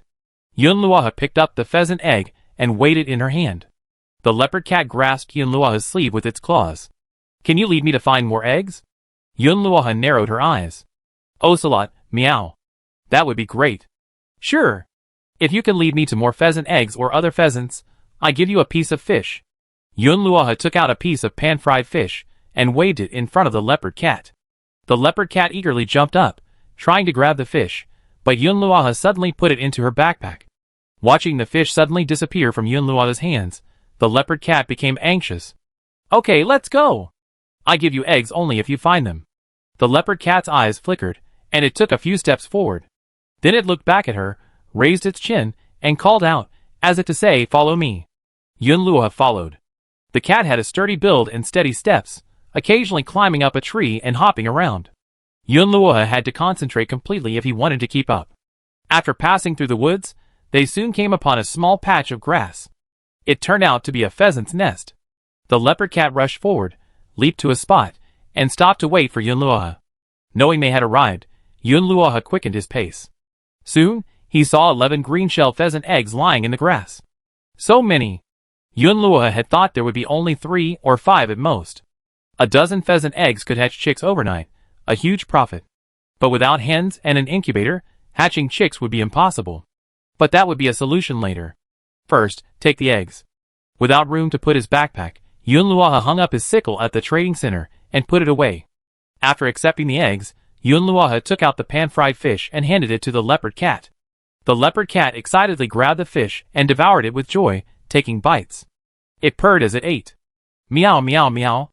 Yunluoha seemed to understand, probably saying, it's delicious. Ha ha, what a sympathetic cat. It quickly finished the fish. Then it stared at Yunluoha, looking at her expectantly. Want more? Meow. Yunluoha raised an eyebrow. Then you have to trade something with me.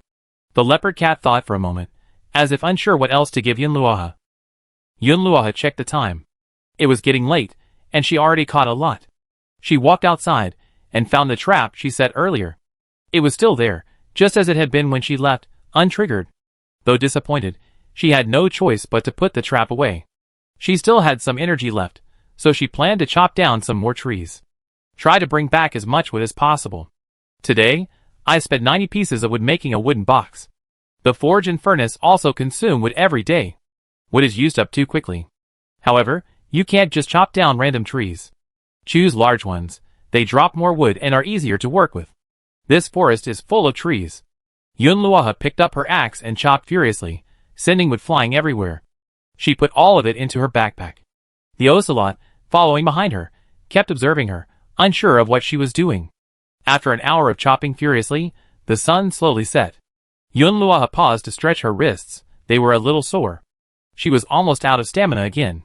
The number of wood in her backpack had reached 274. It was still too little. At this rate, she would have to go to the island several times to gather enough wood for the upgrade. With her luck, just scavenging supplies from the reef every day wouldn't be enough. She had to collect them simultaneously. A dark cloud drifted across the sky. It looked like rain was coming. I'm a little reluctant to leave so early. I want to chop more wood. Yunluoha sighed. Why not chop a little longer? I haven't finished the food in my backpack anyway. After all, the opportunity to reach the island is rare. It seems Wu Jing won't be leaving early either. After making his decision, Yunluoha downed another bowl of fish head soup. Keep chopping. I try to collect 500 pieces of wood before returning. The leopard cat stared at Yunluoha's fish head soup, its eyes sparkling. It licked its lips. Meow. It smells so good. Meow. Yunluoha heard the cat's meow, but without turning back he said, go away. There's no share for you. The leopard cat lay beside him, staring at Yunluoha eagerly. Yunluoha didn't bother to pay attention to it, concentrating on chopping wood. When he ran out of energy, he eats something. Eating too much at once would make you feel too full, so you had to eat a little at intervals. But this made the leopard cat very greedy. The leopard cat's clever eyes darted around, and then it climbed up the tree and left. Another half-hour passed. It began to rain. Fine raindrops fell on Yunluoha. She had no choice but to take the hoe from her backpack to the trading center to get her plastic umbrella back, but ended up selling only one of the 2 overpriced umbrellas. She didn't have time to see who had bought it. She took out the remaining umbrella and held it open while she chopped down the tree. Thankfully, it wasn't completely dark yet, so she decided to chop for another 20 minutes before leaving. Thankfully, the island was small, and the way back was easy to find. Otherwise, she wouldn't have dared wait until dark. The wood in her backpack was growing, and when the time was almost up, Yunluoha put away her axe and prepared to leave. The dim moonlight made it difficult to see the path, but Yunluoha remembered the way back. After walking for a while, she suddenly heard a cat meowing behind her. Why again? The cat meowed urgently, as if searching for her. Yunluoha stopped and looked back. A pair of cat eyes gleamed in the darkness, a slightly eerie glow. But soon, the cat darted in front of her. Meow! Yunluoha couldn't see what it was doing, nor could she understand its words. What's wrong? It seemed pointless to talk to it, and Yunluoha felt helpless. Her backpack was full, so she went to the trading center to buy a torch. She suddenly pulled out the torch, startling the leopard cat. It leaped back a long way. In the light, Yunluoha saw a bunch of red, spherical fruits in its mouth. They looked like rubies, and were very beautiful. Although the leopard cat was afraid of the torches, it still slowly approached, raised its head, and offered Yunluoha what it was holding. This is pepper, a spice with a fragrant, pungent, and intensely spicy flavor. It can be used as a seasoning or medicine. It has a warming nature, dispels cold, and can induce sweating and treat colds. This was the first time Yunluoha had seen fresh pepper. The most common pepper you see in everyday life is dried black pepper, or ground white pepper used to season stews. Pepper has many uses, and it's unknown where this cat found it. Are you giving this to me? Meow. Meow meow meow. Yunluoha seemed to understand. You want more food? Meow. Okay. Seems like a greedy cat. This pepper is a little small, but it's certainly good stuff. It's not impossible to trade it for her fish. Yunluoha took out a piece of fish and tried to offer it to the cat. The leopard cat stretched out its paw and waved. Don't want it? Meow meow meow. Yunluoha thought for a moment and held out another bowl of fish head soup. Meow. Yunluoha, Really? You're so picky. She placed the bowl of fish head soup on the ground. The leopard cat lapped up the soup with rapt attention, making sounds of enjoyment. Yunluoha looked at the peppercorns in her hand, wondering whether to let the cat lead her to the pepper tree or return. It was too late now, completely dark. Holding both an umbrella and a torch, if danger arose, she would have to abandon one of them and use a weapon. It wasn't very safe either. Besides, the pepper tree might be growing on a steep slope, something the leopard cat could reach but she couldn't. The risk is too great, so forget it. I take these peppers back and research whether they can be planted. Yunluoha continued walking and soon reached the beach. She glanced at the sandy ground and sighed inwardly, but she headed straight for shore and took out her sailboat, ready to use her island landing token to return. But just as she was about to get out her sailboat and board it, an ocelot jumped out from behind her and actually jumped onto it. Yunluoha stared at the ocelot, sitting upright on the sailboat, drenched from the rain. Although it looked wet and a little disheveled, it held its head high and sat very upright. You want to come with me? Meow. Meow. Yunluoha, I can't afford to feed you. I won't give you fish. The ocelot stared at Yunluoha with wide eyes and disbelief, which made Yunluoha laugh. If you want to eat fish, you have to trade it for something. If you come with me, you won't be able to trade it for fish. Everything on the reef belonged to her. It lived on the reef. It couldn't possibly pick her vegetables to trade for meat. The leopard cat meowed anxiously. Now Yunluoha couldn't understand. The leopard cat sat on the boat, looking as if it didn't want to get off. Yunluoha thought about it. Could a cat catch fish on its own? If it could, it wouldn't be a problem. Or maybe let it watch over the reef and help deal with any fish monsters that came? Forget it. You can come with me, but you have to listen to me. If you don't, I throw you into the sea. The leopard cat meowed softly, its meaning unclear. A few minutes later, the sailboat stopped at the foot of the reef. Finally back.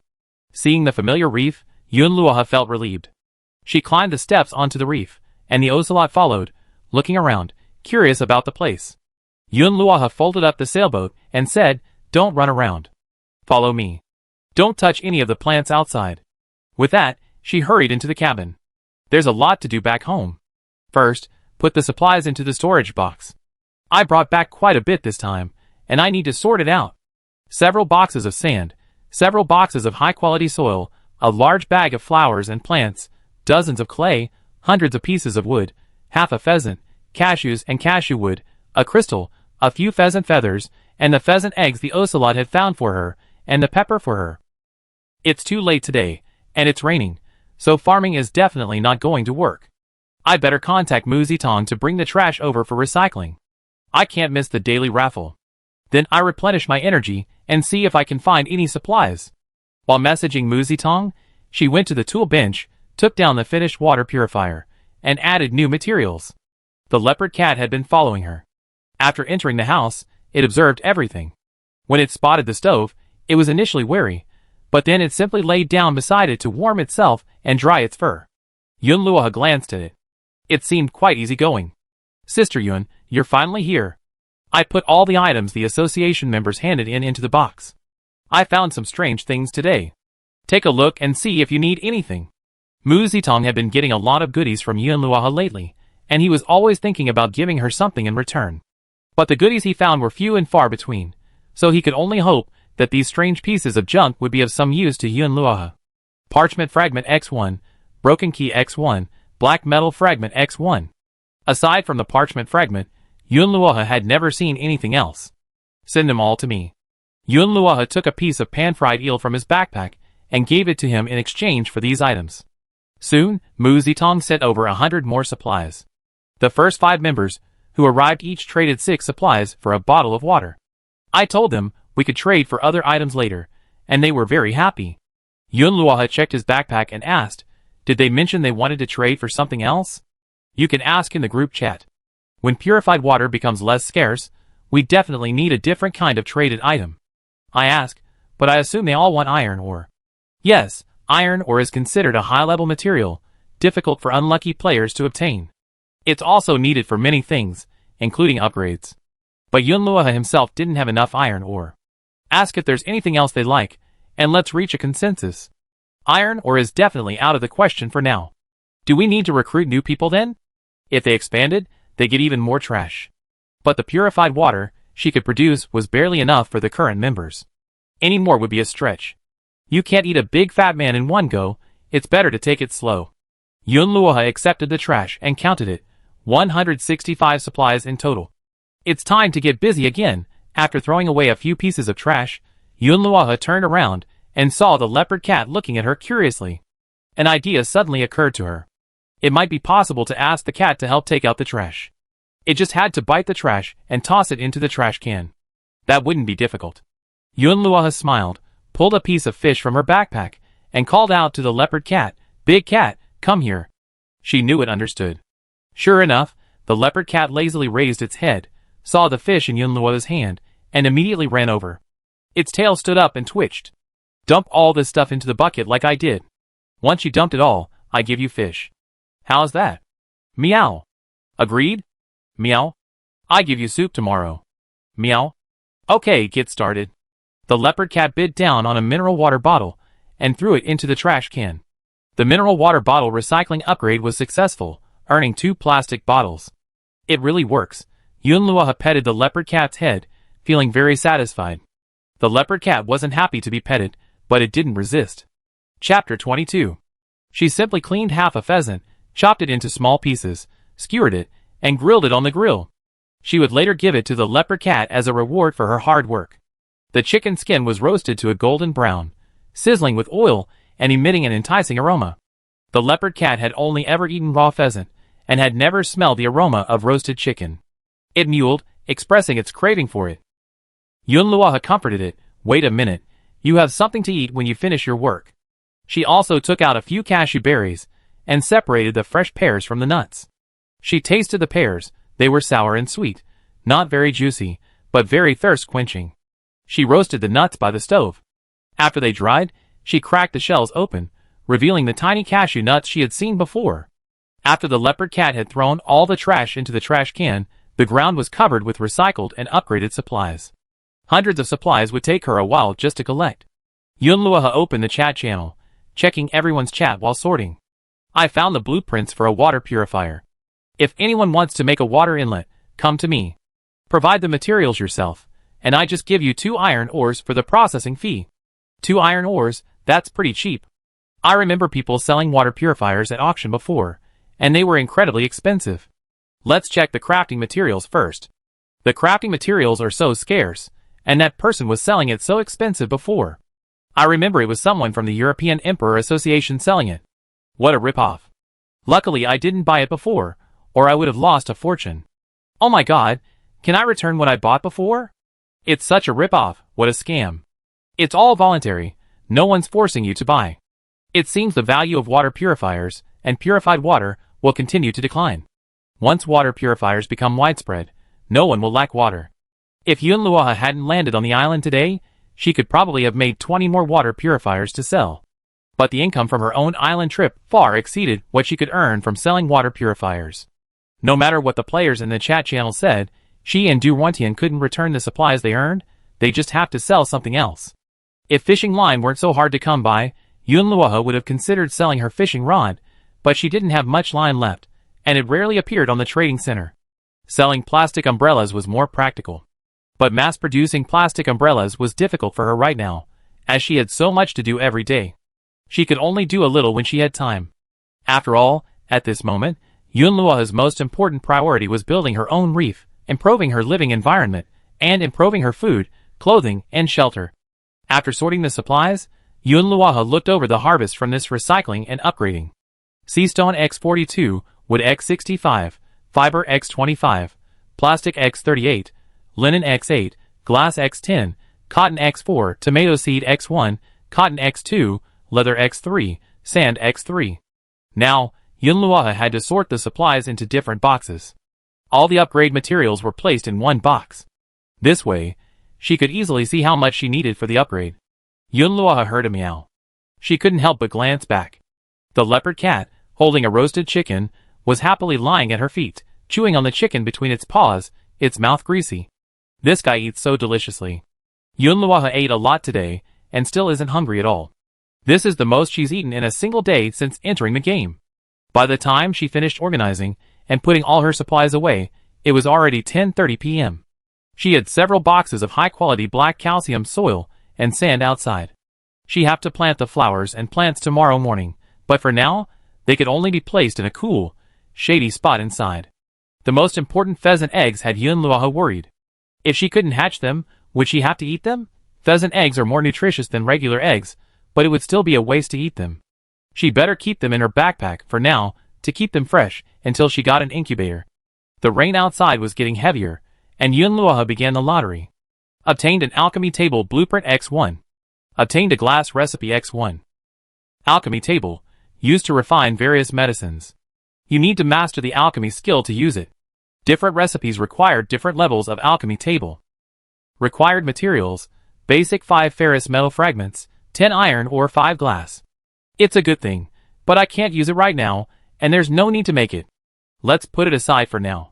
Glass recipe, 1 sand, 1 shell. Yunluoha suddenly realized that making glass requires silica and calcium oxide, which can be extracted from sand and shells, respectively. It seems that shells will have many uses in the future. I have to keep my own shells. I can't just recycle the ones I collect. One less thing to throw away. While most players still don't understand the use of shells, she can collect more. Upgrading requires 100 glass and 100 sand, but making glass also requires sand. Then the 150 sands she brought back wouldn't be enough. She could only slowly collect shells and make some glass whenever she had time, in preparation for the upgrade. There was still a long way to go. Yunluoha picked up the strawberries she had put in the bottle yesterday. The black seeds on the crushed strawberries had already separated from the flesh. She poured them out and placed them on a piece of linen.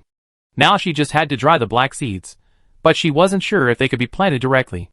Oh, by the way, she hadn't taken out the 3 items she got from Muzitong today to check them out yet. Ferrous metal fragments, a special crafting material with a mysterious purpose. Who knows where it might be useful? Broken key. A broken key is useless. Unless you find the other piece, no one knows what it can open. Ferrous metal fragments are needed to craft the alchemy table, but there's only one. Keep an eye out for them in the future. As for this key, it looked like trash, yet also seemed like something special. Yunluoha wasn't sure what would happen to it after it was thrown into the trash. What if it was recycled into iron or some other material? Wouldn't that make it lose its original value? Let's put it aside for now. The only thing I can use right now is the parchment fragment. It just so happened that I already had 2 pieces, and this third piece would make a complete sheet. Yunluoha found the other 2 pieces from the box, and put them together. White light fused the parchment fragments, quickly yielding a complete sheet. Obtained, Planting Guide Volume 2. What a piece of cake! I had been expecting some other guide, but with a single hammer strike, I found another one. Excellent. Yunluoha studied it carefully. Her smile grew wider. This booklet mainly covered how to cultivate seeds, how to plant crops, the suitable growing media for different crops, and the weather and temperature requirements. Although it was only a single sheet of paper, it contained a wealth of information, densely packed with information. After reading it, Yunluo's mind suddenly gained a wealth of new knowledge. From now on, no matter what crop she came across, she would know how to obtain its seeds and how to plant them to increase germination and survival rates.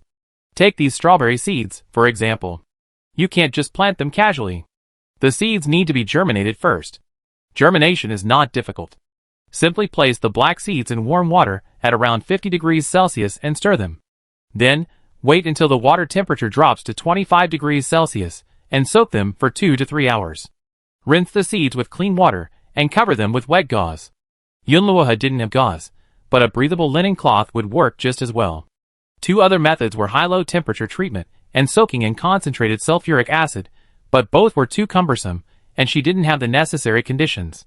Yunluo decided to go with the simplest method. As for the soil needed for growing strawberries, she could use the same soil that had been fermented with sheep manure organic fertilizer. It would be best to add some leaf mold. While simple, it was also time-consuming. By the time Yunluo had finished processing the seeds, it was already late at night. Tonight, there weren't any fish monsters, and Yunluo was very disappointed. These fish monsters were a valuable resource. However, if they didn't come, Yunluo had no choice. After all, she couldn't jump into the sea to find them. I guess I need to find an opportunity to practice swimming more. Before bed, Yunluo opened her character profile and looked at her stats. Nothing else has changed, only the skills column. Professional skills, cooking level, level 1, 55 out of 100, gathering level, level 1, 48 out of 100, special skills, basic archery. Experience points for cooking and gathering have increased significantly. I guess if I just use these two skills more often, I can level them up. She just have to cook more and gather more. A good night's sleep. Yunluo woke up again to another sunny day. Survival Day 9, Spring, 8:00 a.m., 27 degrees. The system sounded. Today is a lucky day. On a lucky day, the player's stamina point limit increases, and they can catch up to 5 shells. Killing fish monsters will drop even more resources, including fish meat, blueprints, island landing tokens, and upgrade supplies. After Lucky Day, each zone will be ranked. The system will evaluate both the reefs and individual players, and the top 10 players will receive generous rewards. Please work hard and seize your own luck. The system had mentioned Lucky Day before, but there had been no further news, and Yunluo had almost forgotten about it. The chat channel was bustling with activity. All players had heard the announcement. Since that was the case, Yunluo had to plan her schedule accordingly. Fish monsters don't appear during the day, but only at night. Therefore, it would be best if she finished all her tasks during the day and focused on killing them at night. With so many drops, fish monsters are no less valuable than seashells. Also, tomorrow's rankings. She would then do as many things today that would increase her score. Increasing her personal rating was difficult, as she couldn't significantly increase her attribute points in a short period of time. A slight increase in experience points without a level increase likely wouldn't result in much improvement in her overall rating. Reef rating, on the other hand, was the easiest to improve. Yunluo's reef and cabin currently looked quite plain. Adding some furniture to make the reef more attractive would definitely help. Yunluo walked around the reef twice and came up with a good idea. Hadn't she just brought back a bunch of flowers and plants yesterday? Why not plant them all today, surrounding the cabin and creating a dreamy idyllic cottage? But she had to eat before she could work. For a good breakfast, Yunluo decided to make a bowl of fish noodles. Use fish roe, fish soak, fish intestines, and fish heads. Rinse them with clean water, then add some sliced ginger, and sauté them in a pan.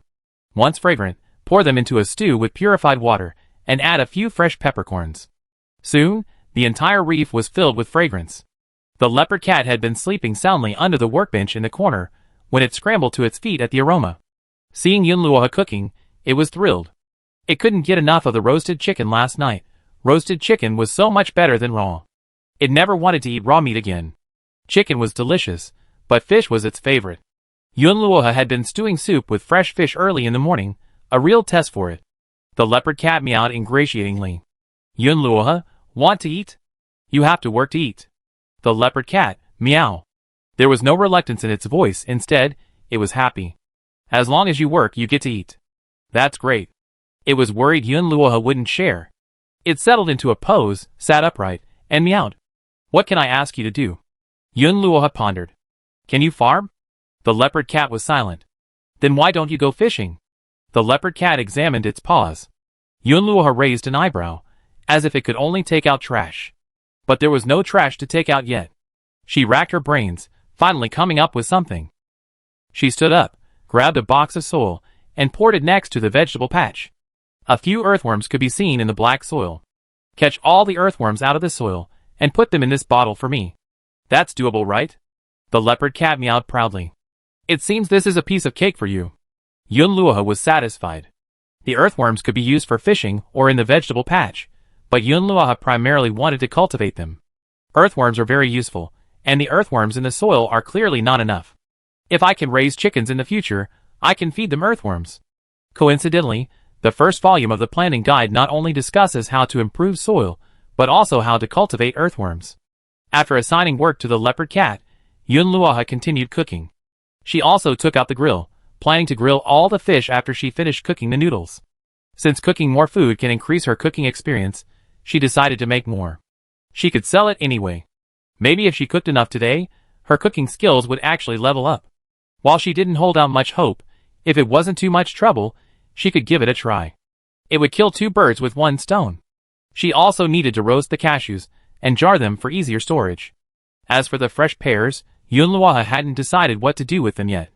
Her backpack didn't have enough space, and they would rot easily if left out, so she had to get rid of them quickly. She had no other choice but to sell them at the trading center. Her maximum stamina was 100 points before, but now it's half that much. 150 stamina points is enough for her to pull her net 3 more times, and do a lot of odd jobs.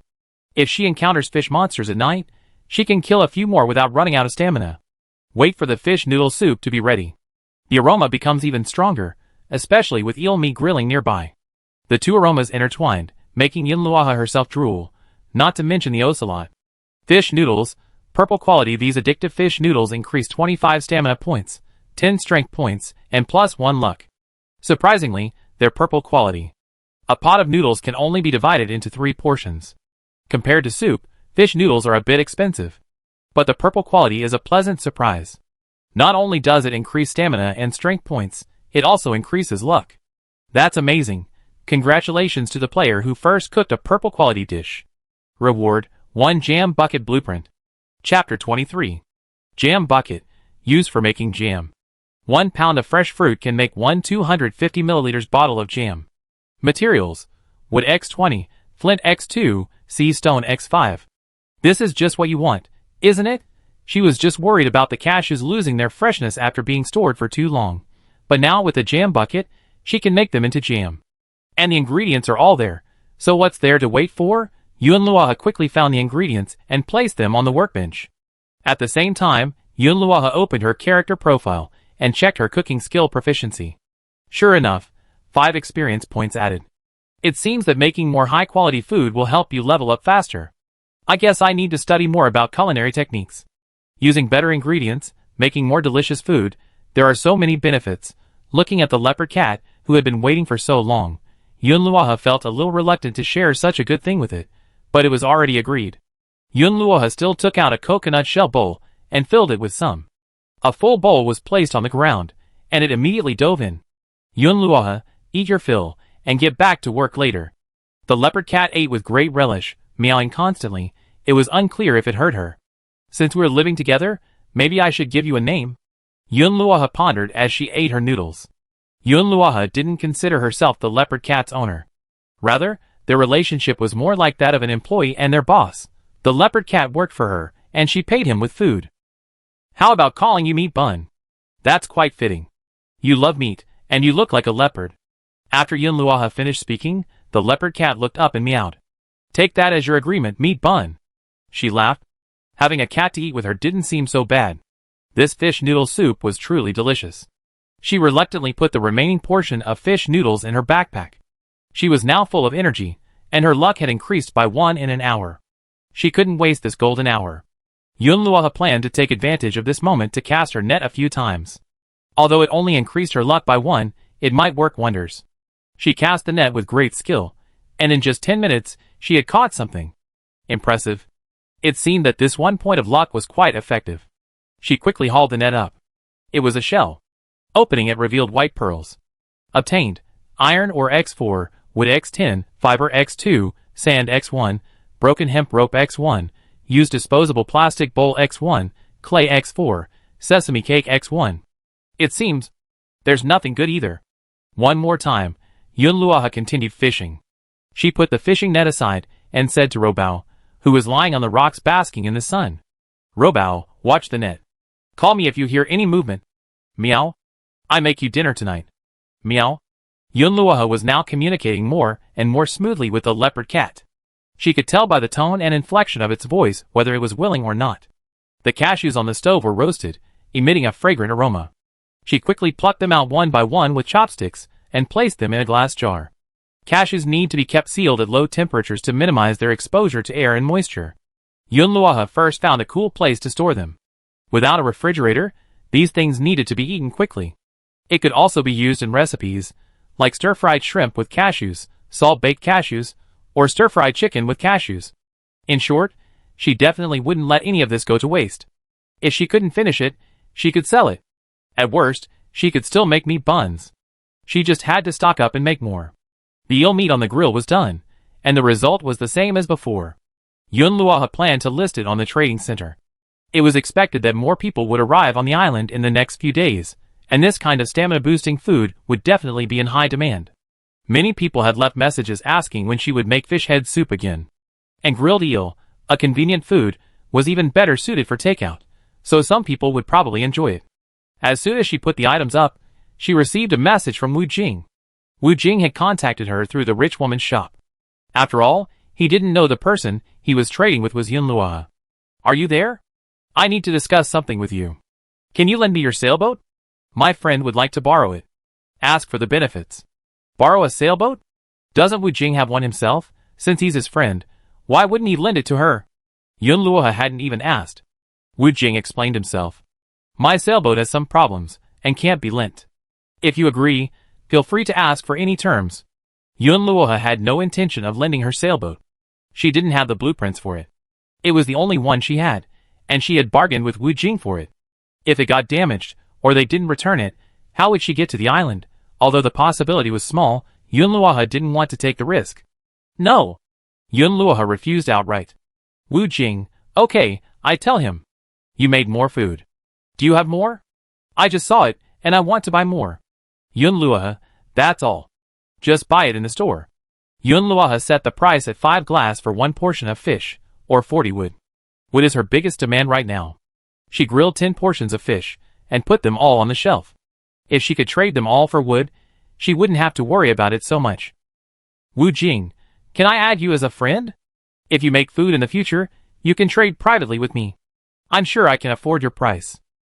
It seemed this person wanted to wholesale directly from her, probably also wanting to prevent other players from getting the food that replenishes their stamina points. Out of selfish motives, Yunluoha didn't want him to know who she was. A tall tree attracts the wind.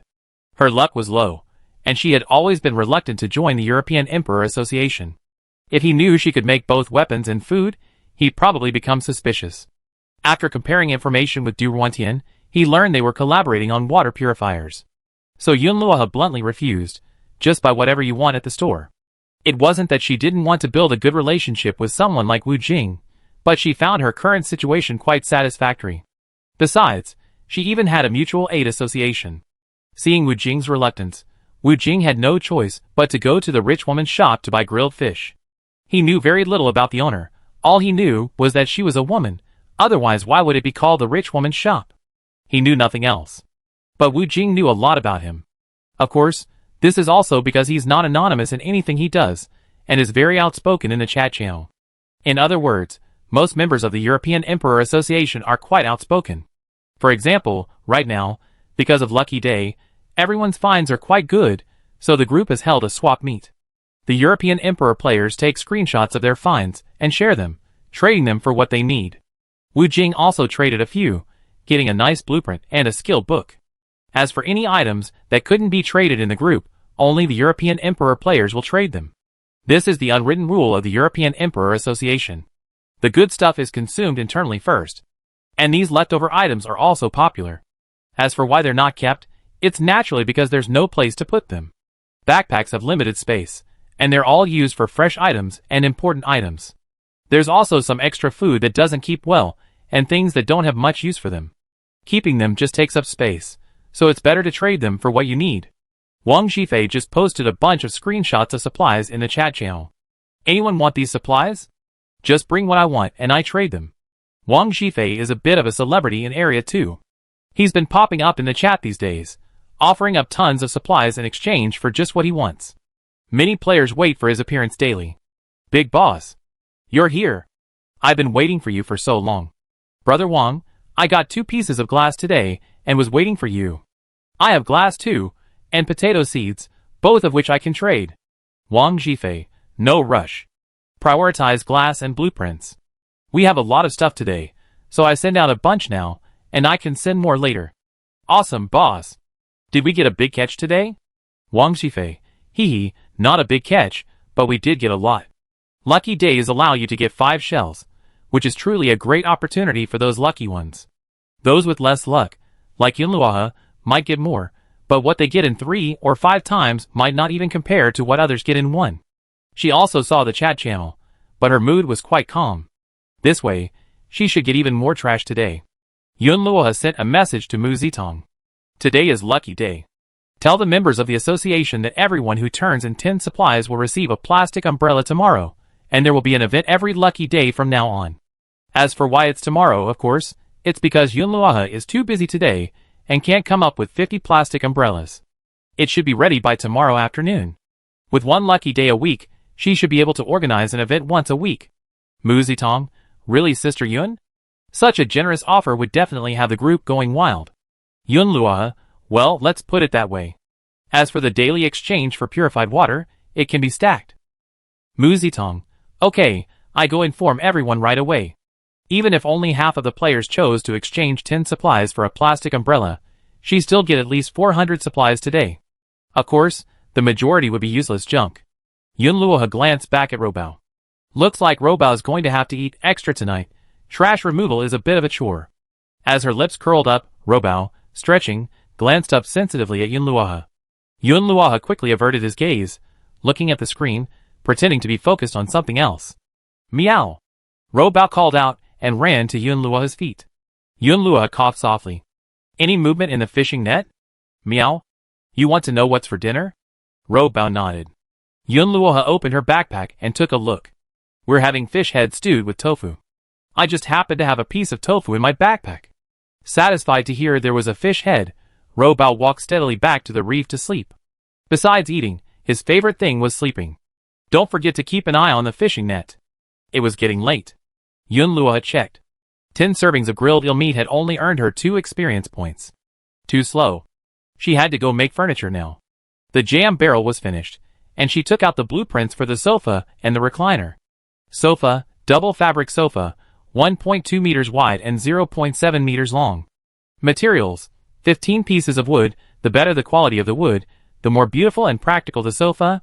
3 pieces of cotton cloth, 2 pieces of cotton. She only had 12 pieces of cashew wood in her backpack, so even if she wanted to use better wood, she couldn't. She had to use ordinary wood, saving the cashew wood for later. She had a good supply of cotton cloth, which was just enough to use. The production time was 1 hour. Yunluoha could now do other things. Robao had already caught all the earthworms and placed them in a bottle. She had to build a breeding box for them. A breeding pond would be best, built with bricks, but since she didn't have that, she made do with the box for now, and would build a better one later. There were about 50 or 60 earthworms in the bottle, each one long and plump, clearly well fed from the soil. Since they were going to be raised, they also needed fertile soil. First, she spread the high-quality soil she brought back in the box, then added rotten weeds and animal offal, essentially making compost the same way. But pay attention to the temperature. If it's above 40 degrees Celsius, lower it. If it's too low, raise it. Don't worry about it during the day, but at night, place 2 stoves next to the box to prevent the temperature from dropping too low, which will affect the worm's egg laying. It's best to keep it around 20 degrees Celsius. The soil's moisture content is also crucial, maintaining between 65% and 80%. The planting time in the game is different from the real world, so the earthworm's reproduction rate is likely different, likely several times faster. Initially, the only way to determine the harvest time was through observation. It took Yunluoha an hour to complete the worm nest. She counted 58 worms in total. She saved 8 for fishing, and carefully placed the rest into the breeding box. After the sofa was finished, Yunluoha placed it in the cabin's living room, facing the tool bench. This way, after finishing work, she could relax on the sofa. She didn't have to wait while making tools, and it was quite comfortable to just sit on the sofa and brush the light screen. Opening the Reef Center, the Reef's rating had indeed increased. It wasn't much, only 3 points. But it was better than nothing. A few more points at this point could potentially move her up the rankings. Next, she continued working on the recliner. The forge on the other side couldn't be idle either. She began crafting a new set of bows and arrows. Those lucky guys must have gotten a lot of goodies today. She had to trade some for them. The only valuable items she could show off right now were weapons. Water purifiers, plastic umbrellas, and other household items were readily available at the trading center, but weapons were few and far between. She had to take advantage of her weapon-making advantage and make more to sell. She first hung up her bow and arrow set, and set up an auction. Once she was finished, she would trade with new ones. After putting the materials away, she left her guard and went to the vegetable patch. The cabbages she had planted earlier were already growing, and judging by the time, they would be ready for harvest tomorrow. And the black seed had grown, too. Yunluoha hadn't been able to identify what plant it was before, but now that she had learned the gathering skill, she could check its information. Buplurum, a traditional Chinese medicine, harvested in spring and autumn and dried for medicinal purposes. It is bitter and slightly cold in nature. It is highly effective for treating colds and fevers, and is a key ingredient in cold and fever medicines. It was actually Buplurum. Yunluoha had never seen a fresh Buplurum plant before, but Xiao Chaihu granules were a staple in her household. It could be used to make cold medicine. That's a great thing, but she doesn't have an alchemy table. She still needs a few shards of black metal to make it, and even if she did, she doesn't have the alchemy skills. The Buplurum has grown lushly, and should be ready for harvest in the next couple of days. Before that, let's figure out how to build the alchemy table. The other seeds have also sprouted, but it's still too early to harvest. The potatoes have just sprouted, and the leaves alone don't tell they're potatoes. The apple tree has only grown into a small seedling, 40 centimeters tall, with green buds. As for the watermelon, soybeans, and sweet potatoes, they only just begun to emerge. Yunluoha watered them, and took other seeds from her backpack. The strawberry seeds hadn't germinated yet. They probably wouldn't germinate until tomorrow. But she had other seeds on hand, 1 cabbage seed, 2 cashew seeds, and 1 tomato seed. Cashew seeds. Cashew trees are best planted in spring and autumn. They prefer loose, well-drained soil. They bloom 30 days after planting and bear fruit 40 days after planting. Tomato seeds. They are best planted in spring. They mature more slowly in other seasons and require more sunlight. They can be harvested 6 to 8 days after planting in spring. Every plant has different growth habits. Yunluoha had to memorize them one by one. She first dumped out the soil she composted with fertilizer a few days ago. Soil. The top layer is rich in organic matter, with a high accumulation of humus, making it quite fertile. It's changed. Although not as good as the high-quality soil, it's much better. Yunluoha happily loosened the soil and smoothed it out. She had wanted to use the black soil in the vegetable patch, but the system warned her that it was foreign soil and couldn't be mixed with the rocky ground. But she found it was fine when she put it in a box and used it for planting. It seemed she would have to use the high-quality black soil as nutrient soil for cultivation, or perhaps specifically for raising earthworms. That was all she had to do. The soil in the vegetable patch still needed composting. She had planted 2 cashew tree seeds behind the cabin. They wouldn't bloom for a month, a long time, but once they did, they would bear abundant fruit, so it was worth the wait. After finishing all that, Yunluoha returned to the cabin and took down the bow and arrows she had finished. She checked the trading center again. She hadn't expected so many bidders. 15 people had bid, all offering valuable items. Among them were high-quality materials and blueprints. One person even offered 2 pieces of parchment and ferrous metal fragments. Choosing just one was too hard. Because another player had an incubator blueprint among their items, Yunluoha looked around, and the one she wanted most was the incubator blueprint. After much deliberation, Yunluoha decided to choose 2 people, and sell both sets of bows and arrows. After all, she could still make them if she wanted, but she couldn't bear to give up these items. The one who had taken out the incubator remembered Wang Zhifei again. This guy had quite a lot of stuff. Bai Yuemian and Qin Sisi were also among the bidders. While the items they offered weren't necessarily bad, Yun Luohe just didn't need them much. She first took the incubator blueprint, then contacted another player and made a trade. Obtained: Egg Incubator Blueprint X1, Ferrous Metal Scrap X2, Parchment Scrap X2, Egg Yolk Pastry X2, Turkey Noodles X1, Table Salt X1, Teapot X1, Clay X3, Milk Powder X1. She was very excited at the moment. She immediately took out the Egg Incubator Blueprint to examine it. Egg Incubator. Small, can incubate 10 eggs at a time.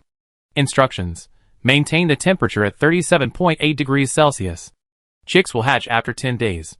If they do not hatch within the specified time, it means the eggs are unfertilized or are bad.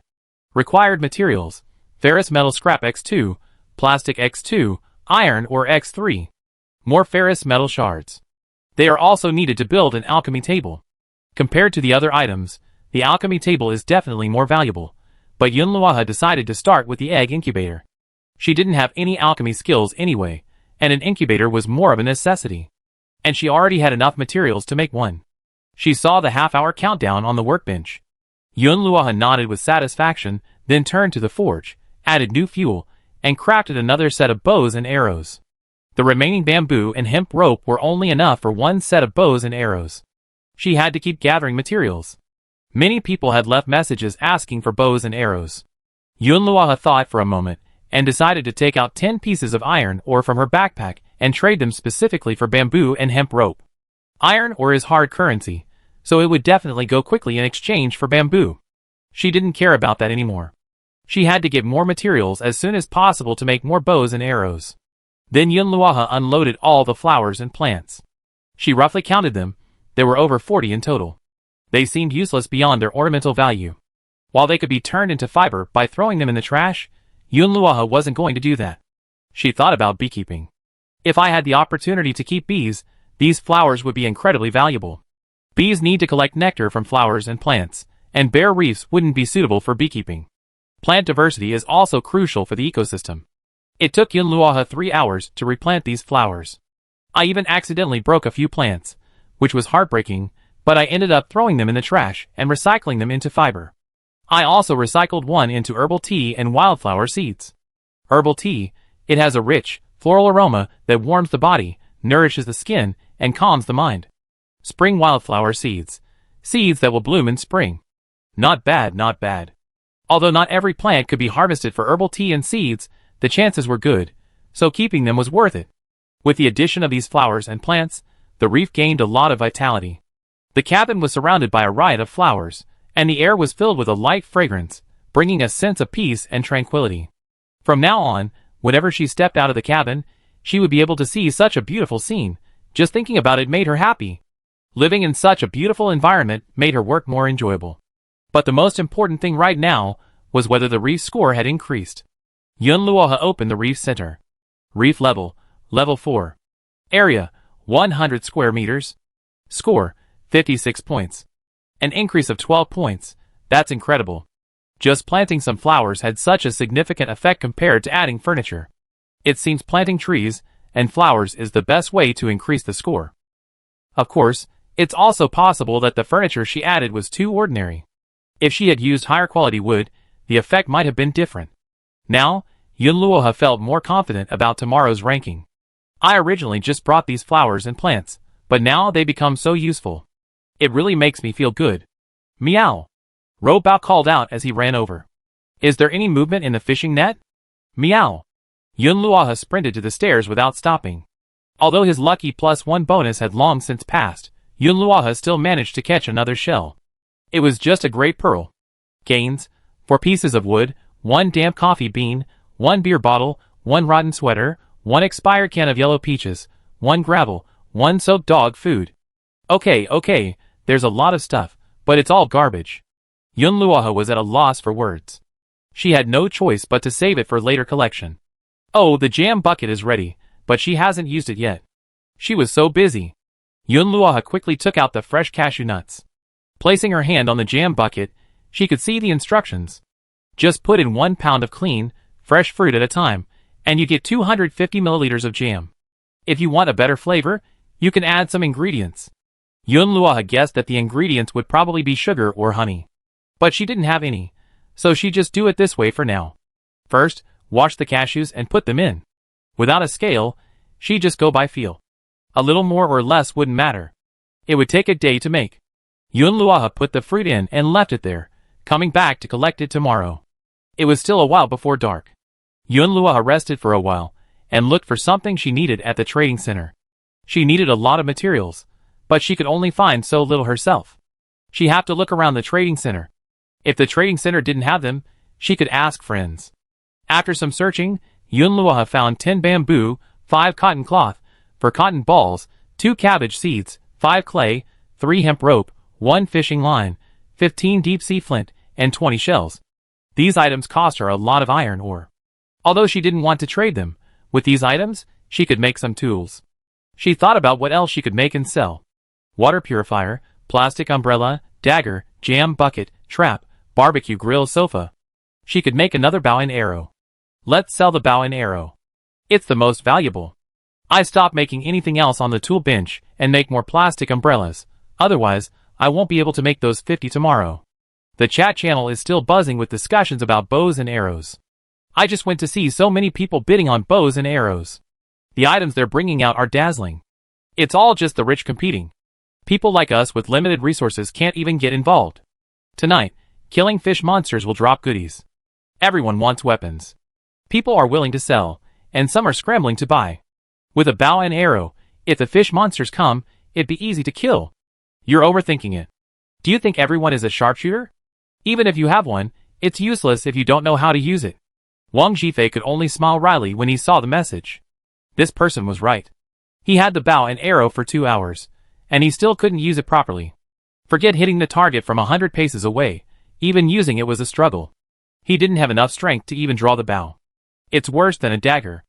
Or maybe just sell it. He opened the Euro Emperor group. Anyone want this bow and arrow? I can't use it, so I'm selling it. Wang Zhifei, weren't you just bragging about buying it and going on a killing spree tonight? Why don't you want it now? That's ridiculous. Do you really not know how to use it? It's just shooting a bow. Is it that hard? Wang Zhifei, anyway, I don't want it anymore. Who wants it? Otherwise, I list it anonymously on the trading platform. Someone's bound to snatch it up. Hey! No, post it so I can see what it looks like. Lin Zhu, give it to me. I want it. Lin Zhu had only been in the group for a short time and rarely spoke, so the group members didn't have a deep impression of him. Okay, let's chat privately. No, I want it too. How are you going to exchange it? The bow and arrow were valuable items to begin with, and soon someone else was vying for it. Wang Zhifei, I don't want much. Just something similar to what I used to buy it. Wang Zhifei didn't want to be at a disadvantage. As soon as he finished speaking, he received a screenshot of the supplies from Lin Zhu. He was startled. So many? Chapter 24. In the afternoon, Yunluo fished up 2 more shells. 1 grayish-white pearl each. She hadn't had high hopes, but unexpectedly, she found 2 damaged blueprints. She hurried to recycle and upgrade them. She obtained half a tool blueprint and half a furniture blueprint. She remembered that she also had half a tool blueprint and half a weapon blueprint. This way, the tool blueprint could be combined into one. Yunluo immediately put them together. Soon, the 2 halves slowly joined together, held together by a force and intact. Obtain the blueprint for a basic sprinkler. Basic sprinkler. Connect to a water source to automatically water each morning, irrigating for surrounding plots of farmland. Materials. 2 iron ingots, 1 plastic water pipe. Yunluo had previously obtained a plastic water pipe, but she had kept it. It can be made using a tool bench. 10 plastic pipes are enough to make one. But she didn't have any iron ingots. She searched the trading center, but found no iron ingots for sale. A good blueprint is useless if you can't make it. Besides the broken blueprint, Yunluo also found some junk and materials. She sorted them into boxes, and then opened the forum to see if anyone had mentioned iron ingots. The forum had a lot more posts, including information about landing on the island. Yunluo was intrigued by the island and immediately clicked on it to check it out. It turned out to be from Wujing. My day on Sunflower Island. The island is rich in resources, and the environment is beautiful. Unfortunately, it's spring, and the sunflowers haven't bloomed yet. After reading this, Yunluohe was a little disappointed. Wu Jing hadn't mentioned what he brought back. However, many players left messages asking him various questions, and he answered a few. For example, how can one land on the island? Can one go back after having been there once? And how do you get the island landing tokens? Yunluohe knew the answers to all these questions. This post was incredibly popular. Simply posting it garnered attention. Wu Jing's followers had already reached 10,000. Yunluohe used his profile picture to find his previous posts. It turned out to be a screenshot of his daily shell opening. I have to say, this is something many people really enjoy. Yunluohe couldn't help but stare at it for a while. This guy has incredible luck. At least he's got white pearls, and each one yields various supplies. Some of the supply prefixes were blurred, so all that could be seen were XX blueprints. After closing Wu Jing's post, Yunluohe flipped through it again. A post on the third page caught her eye. Does anyone know what resolve does in the trait? My trait has resolve +8, and I never figured out what it does. Yunluohe's trait is perception +10. She didn't know what it meant exactly.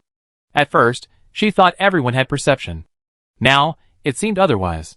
She looked closely at the poster's name and, surprisingly, recognized it. By Yuemian. Over a dozen players responded to the post. Some speculated that determination served a defensive purpose. Others said their traits were mental strength, health, agility, and bloodthirst. Everyone began analyzing the situation. But Yunluohe didn't see anyone with perception as their trait. Since it was a real name post, Yunluohe didn't reply. I better explore slowly on my own? Although she hadn't found any clues to the iron ingots, she wasn't too anxious right now. There weren't many vegetables in the garden, so watering them wouldn't take long. Besides, one sprinkler could only water 4 plots, and she didn't have much iron or to build one right now. It got dark early. At 6 o'clock, the sky turned gray, looking like it was going to rain. The players were used to this kind of weather. While making dinner, Yunluohe monitored the progress of the plastic umbrella on the workbench. Once it was finished, she quickly replaced the materials. The room was filled with the aroma of seafood. The incubator was ready, and she placed 10 pheasant eggs in it to start incubating. In 10 days, chicks would hatch. While she wasn't sure if every egg would hatch, she was quite excited at the thought of raising chickens herself soon. As for the 2 extra pheasant eggs, Yunluohe planned to eat or sell them. Because she didn't have enough metal scraps to make another incubator, and even if she had any, she should have kept them. Building an extra incubator just for 2 eggs was a bit of a waste. Half an hour ago, Yunluohe had added another set of bows and arrows, sparking heated discussion. However, Yunluohe didn't have time to check the chat channel. She traded some fish entrails from Qin Sisi, intending to use them as bait to attract fish monsters. After dinner, she would place them on the reef. She hadn't been fishing for the past 2 days, and was out of fresh animal entrails. She was worried that the fish monsters wouldn't come to visit at night, so she had no choice but to do this.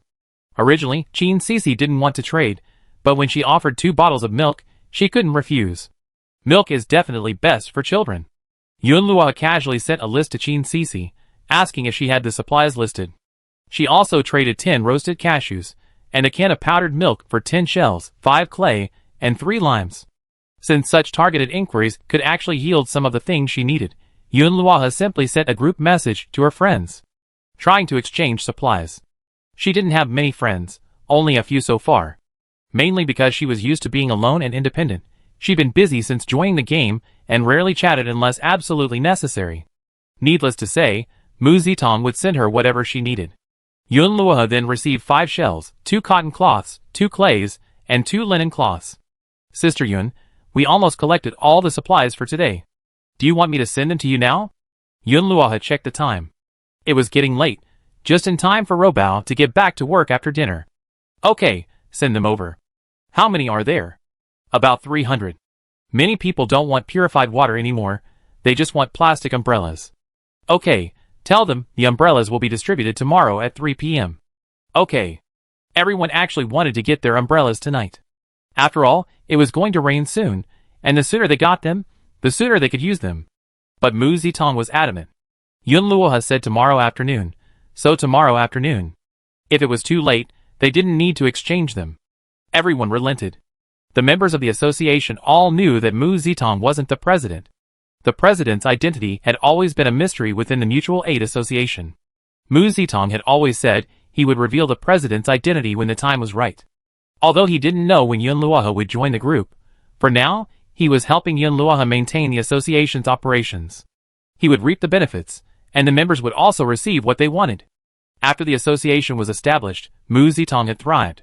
As acting president, he only needed to mention anything he needed in the group, and many people were willing to trade with him. Furthermore, Yun Luoha always provided a generous amount of supplies, and he could trade the extra for materials. Although he was curious about Yun Luoha, he knew not to ask anything he shouldn't. Just remember, by following Yun Luoha, you can level up and survive. Sister Yun, I got the blueprints for the tool bench. I can build it today. If you need anything from me in the future, just let me know. Yun Luoha was delighted to learn that Mu Zitong also had a tool bench. This was indeed much more convenient. Her tool bench was often used to create tools based on blueprints, and sometimes it was inconvenient to make simple tools. While she could find someone to do it for her, it was definitely not as quick as asking Mu Zitong.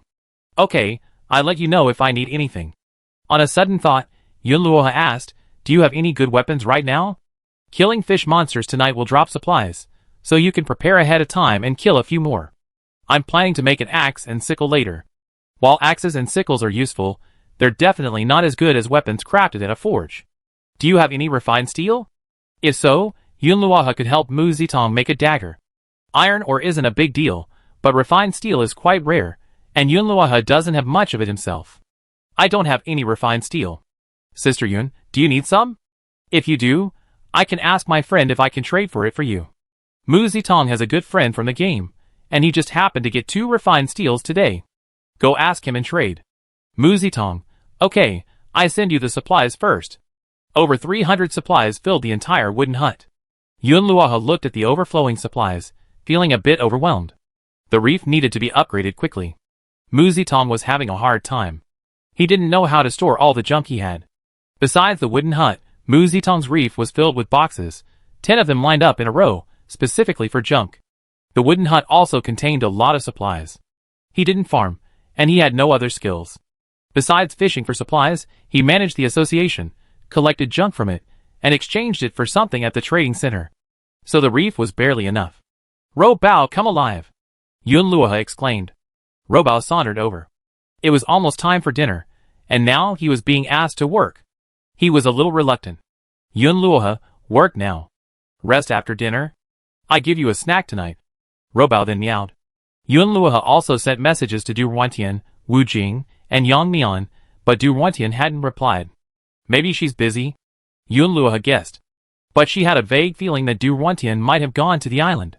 Although today was a lucky day, and retrieving supplies was important, if it were her, she would probably choose to go to the island as well, and come back to retrieve supplies. As for Wu Jing, Yun Luoha had exchanged very few supplies, because Wu Jing had a lot of stuff, and what he needed happened to be what Yun Luoha needed. However, Yun Luoha still traded some high-quality soil in 2 bottles for some lime from Wu Jing. Wu Jing asked Yun Luoha where the high-quality soil came from. Yun Luoha explained that it was extracted from shells, and Wu Jing couldn't find any fault with it.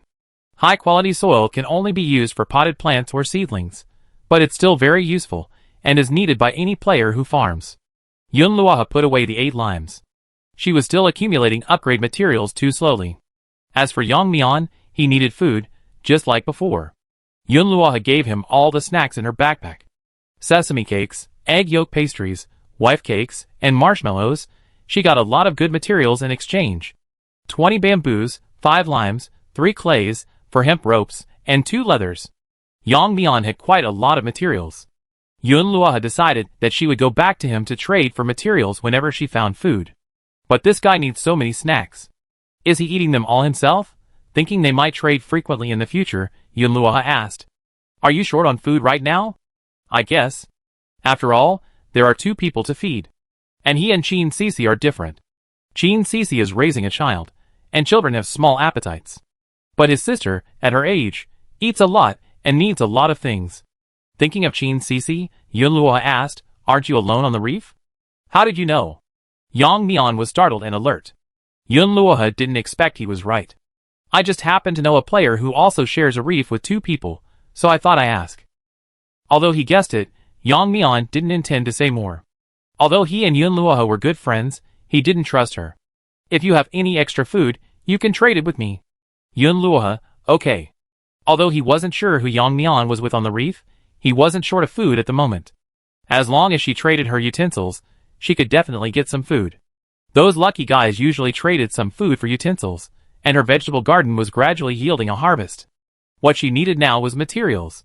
If Yang Mian had a lot of materials, he might as well trade with him a few more times. Trade ordinary food with Yang Mian, and sell the food he made at the trading center at a high price. Yun Luoha opened the trading center, and found that the grilled fish she had posted was completely sold out. Grilled eel meat increases strength points, and since there are a lot of fish monsters at night, players will naturally not miss out on anything that increases both stamina and strength points. Yun Luoha easily traded for 240 pieces of wood and 20 pieces of glass. That was incredibly fast. It seems selling special effect food is the fastest way to obtain materials. However, she's running low on mutant eel meat. She also has 5 mutant porcupine meat, and 5 mutant grouper meat. If she turns all of this into food and sells it, she can still get a few hundred pieces of wood. Yun Luoha decided to kill as many fish monsters as possible tonight. Bai Yuemian participated in the bow and arrow auction again. Yun Luoha had a good impression of her, and the supplies she offered were similar to those offered by others. Yun Luoha didn't want anything else, so he simply chose to trade with her.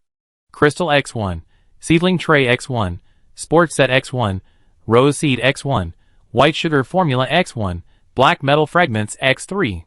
Mu Zitong just happened to send refined steel. After Yun Luoha collected it, he went to make a dagger for him, trying to finish it before the fish monster arrived. Ro Bao was still throwing away the trash. He had already mastered the technique, even using his tail to roll up the trash and drop it accurately into the trash can, quite efficiently. But his attention was fixed on the pot. Whenever he smelled something delicious, he would bark, reminding Yun Luoha that it was time to eat. Yun Luoha tasted it. Not bad. Alright, Ro Bao, come over for dinner. Yun Luoha made seafood noodles, using small cuttlefish and pan-fried porcupine fish to make the broth. He added the salt he had just gotten today to season it, making the broth rich and flavorful. The pot of noodles was steaming hot, and could be divided into 3 portions. But it was only gold quality. Yun Luoha ate while checking the chat channel. Sometimes, watching everyone chat was quite enjoyable while eating. The fish monsters are coming. I can hear them. Oh my god, there are so many fish monsters jumping in the sea, it's scary. It's raining so hard. If I get caught in the rain while killing the fish monsters, I catch a cold. Or maybe I should just hide somewhere else in the cabin. Killing fish monsters drops supplies and mutant fish meat, so what's a little rain to worry about? After a while, Yun Luoha also heard the noise. Several fish monsters simultaneously jumped onto a reef, probably attracted by the fish's entrails. The fish monster's eyes glowed in the darkness. Yun Luoha walked out of the cabin, and saw a mutant mackerel, glaring at her fiercely, and thrashing on the reef. Yun Luoha raised her bow and arrow and shot at it. The mutant mackerel was able to dodge, but luckily the arrow was fast, otherwise it would have missed. The arrow pierced the fish monster's tail, immobilizing it. Yun Luoha strode forward, stabbed its belly with her dagger, and then ripped its body open, spilling blood all over the floor. Successfully killed the mutant swordfish. Dropping iron or X2. There was no time to decompose the fish meat, there were other fish monsters to deal with. Just as she was about to deal with the other fish monsters, she turned and saw Ro Bao pounce on one, ripping its belly with his claws. Although Yun Luoha hadn't killed it herself, the fish monster still dropped supplies after its death. Lenin X2. Then, with lightning speed, Tai bit another mutant swordfish to death. After killing the fish monster, Ro Bao licked the blood from his claws, opened his mouth, revealing sharp teeth, and a look of pride in his eyes. 2 more clay pieces appeared on the ground. When did you come out? Yun Luoha had assumed Ro Bao had been inside taking out the trash. Ro Bao let out an excited cry, and picked up a dead fish monster, and brought it to Yun Luoha. Meow. Yun Luoha understood what it meant. Got it. Let me make you some food, right? Meow. Ro Bao easily dispatched these mutated fish monsters, leaving Yun Luoha seemingly useless. Meow meow meow. Ro Bao raised his front paw and pointed at the cabin, making a gesture like throwing away trash, then pointed at Yun Luoha. Okay, I leave this here to you. I go back and take out the trash. Yun Luoha didn't know whether to laugh or cry. Ro Bao, meow. Chapter 25. I didn't expect to hire a guard who's a complete fish monster killer. Yunluoha went back to the house to throw out the trash. When she heard the beep signaling the dagger was finished, she quickly took it down and gave it to Mu Zitong. She wasn't giving it to Mu Zitong out of kindness. She knew firsthand how valuable a dagger was. Even though Mu Zitong had provided the most important material, refined steel. Sister Yun, what is this? Mu Zitong was surprised to receive the dagger. He didn't think Yunluoha was going to give it to him. I give you the dagger, but it's not free. You can use it to kill fish monsters. I need you to do a few things for me over the next few days. Consider this your reward. No problem. Just tell me what you want. I need shells, bamboo, hemp rope, leather, ferrous metal scraps, lime, clay, sand, and seeds from various plants. Keep an eye on them at the trading center, and buy them when the price is right. Yunluoha had so much to do every day that it was difficult to constantly be at the trading center collecting materials. Moreover, she needed so many materials, all of which were in short supply, that weapons and equipment needed to be replenished promptly. Some rare materials, if reasonably priced, were almost immediately sold out. By the time Yunluoha came to check, they were either newly available or too expensive for anyone to buy. In short, she needed someone to help her with all this. Mu Zitong was the best candidate at the moment. Yunluoha added, if you're too busy, you can delegate the work to someone else. In exchange for materials, I give you something of equal value. That's all? It's a piece of cake. Don't worry, there are plenty of people in the association who can handle this kind of work. I find 2 people to do it, and I keep an eye on it myself. Yunluoha, okay, just send me the supplies you collected tonight. If everything goes well, she might be able to level up soon. I wonder if Wu Jing and the others have reached level 5 yet. The materials needed this time are so vast, Yunluoha is still far from there. There's really a lot of trash today. Yunluoha kept repeating the same action, and after an hour, she was exhausted. But fortunately, the harvest was quite good.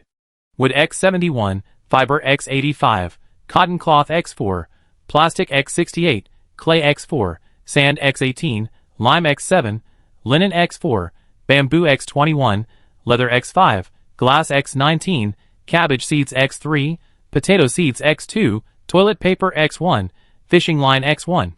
Seeing a whole bunch of new materials in my backpack was so satisfying. The experience points in the trash can were steadily increasing, and the chance to win a prize had been refreshed. Level 3 trash can. Experience points required to upgrade, 1126. She couldn't wait to pack up her things, so she immediately entered the lottery. Winning the lottery. Obtained, lime recipe. Here it comes, lime, an important building material. It can also be used as a soil conditioner, improving soil structure. Crafting materials, shells or rocks, which need to be calcined in a furnace. After obtaining one thing, she realized she was missing another. Yunluoha had gotten used to this. Next, she had to figure out how to build a furnace. It seemed like throwing shells directly into the trash, to be recycled into sea stone, was a mistake. Shells are incredibly useful. Not only can it be used to make glass, but it can also be used to burn lime. Unless it's a lucky day, players can only get 3 shells per day. Currently, there's no other way to obtain shells.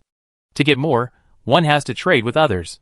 However, Yunluoha suspected that with such high demand for shells, there must be other ways to obtain them, but she just didn't know about them yet. Mu Zitong had just given her over 20 shells in the supplies she received, but she hadn't thrown them into the trash. She kept them. Currently, the number of shells in her backpack had reached 48. But it wasn't nearly enough. She hoped Mu Zitong could help her trade for more. It probably wouldn't be easy to trade. She couldn't be the only one who knew how useful shells were. If many people were trading shells, their price would surely rise rapidly. The prices of supplies at the trading center are changing daily. The day before yesterday, purified water could be exchanged for 7 fibers, but today it can only be exchanged for 4. With more and more players selling water at the trading center, everyone's water shortage is gradually easing. Yunluoha stopped dwelling on it, and continued with the lottery. Obtained, beehive blueprint. Beehive, a basic beekeeping tool, used for breeding bees and harvesting honey. It needs to be placed next to the plot of land where flowers are planted. Crafting materials, redwood X5, coal X5, iron or X5. There really is a beehive. She happened to have so many flowers, and had thought about beekeeping before. Looks like it's time to put it on the agenda. All she needs is redwood to build the beehive. She put the blueprint away with satisfaction. Outside the house, Roba's cries suddenly rang out. The sound was a little strange, unlike usual. Yunluoha hurried outside to see. The ground was covered with fish, and the smell of blood mixed with the fishy odor filled the air. The smell was indescribable and truly unpleasant. Even though it was raining, it couldn't be washed away. Robao had already killed more than a dozen mutant fish monsters, but it was precisely the smell of their carcasses that attracted a giant creature. It was a giant mutant octopus. Its tentacles were as thick as Yunluoha's thighs, 5 or 6 meters long, and its body was even larger. Lying on the reef, its tentacles flailing in all directions, Robao had already thrown Robao back. Clearly, Robao was no match for the fish monster. Yunluoha's eyes grew serious. It looked like a tough battle. She raised her bow and arrow, aiming at the octopus's body, and fired 3 arrows in quick succession. This time, her aim was good. All of them hit the target. However, because of its size, it was a difficult target to miss. After being struck by the arrows, the mutant octopus went berserk, spewing a cloud of black ink. Its 8 tentacles lashed out, crashing against the wooden house with a loud noise. Yunluoha dodged quickly, or she would have been hit too. However, the moment a tentacle flew towards her, she grabbed it, using the momentum to leap in front of the octopus. Then, with her dagger, she forcefully severed the tentacle in her hand, denying it a chance to wrap itself around her. Although Robao was outmatched, he still lunged forward, biting the octopus's tentacle viciously, only to be flung back. Yunluoha saw this and quickly said, "Robao, go inside first. Leave this to me." Robao, meow. Meow. It wasn't pleased and continued to pounce on the octopus, its teeth itching with rage, determined to kill the damned octopus. Seeing it refuse to listen, Yunluoha felt helpless and thought, let's just end it quickly. The fastest way to completely kill this octopus was to stab it in the head with a weapon. But the dagger was still too short, and the octopus was incredibly large. Yunluoha's eyes flashed, and she quickly came up with a plan. She drew her bow and arrow, but only needed an arrow. While not as sharp as the dagger, it was long enough to pierce the octopus's head. She bit the arrow in her mouth, dagger in hand, and circled behind the octopus. However, it still noticed her, and several tentacles attacked simultaneously, wrapping around her. The tentacles were so powerful that Yunluoha felt her body tighten, a little breathless. She remained calm, slowly severing the tentacles that held her captive with the dagger, then struggled forward. A cloud of ink sprayed out, nearly hitting her face. Yunluoha raised her hand to shield her eyes. Taking advantage of the moment, the octopus finished spraying the ink, she plunged the dagger into its body, and cut a sharp wound. The octopus thrashed frantically, its tentacles snapping as its other hand caught the arrow from its mouth. It leaped up and stabbed down from above, crushing the octopus's head to pieces. Soon, only its tentacles remained wriggling, but this was merely a delayed nervous system reaction, it was already dead. Killing a high-level mutant fish monster will drop a furnace blueprint. Furnace, what a good thing! She happily picked up the blueprint from the ground and examined it. Furnace can smelt, and process various materials, such as melting metal into bars. Furnaces are used to produce products like cement, lime, and glass. Crafting materials: deep sea flint X10, sea stone X10, iron or X2. Great, it seems iron ingots are made in a furnace. Not only that, but even cement, glass, and lime can be produced in a furnace. It's clear that a furnace is essential for players to level up and progress. The crafting requirements aren't difficult either, you only need 3 types of stone: flint, sea stone, and iron ore. After killing the giant mutant octopus, besides this blueprint, there's also quite a bit of octopus meat. Yunluoha was too lazy to disassemble it himself, it was just too big. He simply disassembled it with the system, and obtained 50 pieces of mutant octopus meat. And it was all high-quality meat. In addition, the fish monster corpses scattered across the ground could all be disassembled into fish meat. Yunluoha lost his composure, and couldn't help but laugh. Meat Bun, on the side, was still fuming. Although he wasn't seriously injured, he was still upset that he was being tossed around by a stinky fish. He couldn't understand why he couldn't even defeat a fish. Yunluoha, I roast its meat for you later. It's delicious. Hearing Yunluoha's words, he meowed twice, and it was unclear whether he was pleased or not. Let's go back inside and warm ourselves by the fire. We get out of the rain. Meow. Yunluoha picked up all the fish monster carcasses on the ground and disassembled them, along with the supplies they dropped. Mutated porcupine meat X15, mutant grouper meat X20, mutant swordfish meat x5, mutant mackerel meat x20, mutant lionfish x2, mutant sea bass meat x15, offal x30. Lionfish cannot be disassembled as a whole. They're small, and their dorsal fins contain toxins. To eat them, you need to use the whole fish and remove all the spines from the dorsal fin. Yun Luoha had never eaten this kind of fish before, so he thought it would be easier to grill it directly. Iron ore x8, glass x6, clay x4, cucumber seed x1, coal collector blueprint x1, tree fertilizer recipe x1, linen x6, cotton x4, chocolate chip cookie x1. The drop supplies were all good stuff. Lucky day truly is a good day. The system specially sends supplies to players. Yun Luoha returned to the cabin with satisfaction, drying her hair with a towel while sorting through her supplies. Coal collector. Place it next to the stove to automatically collect burned charcoal. 5 pieces of wood will yield 1 piece of coal. Materials. Iron ore x10, ferrous metal scrap x1. Before, getting coal required waiting for the charcoal in the stove to burn out, and then figuring out how to get it out. With this thing, that's no longer a hassle.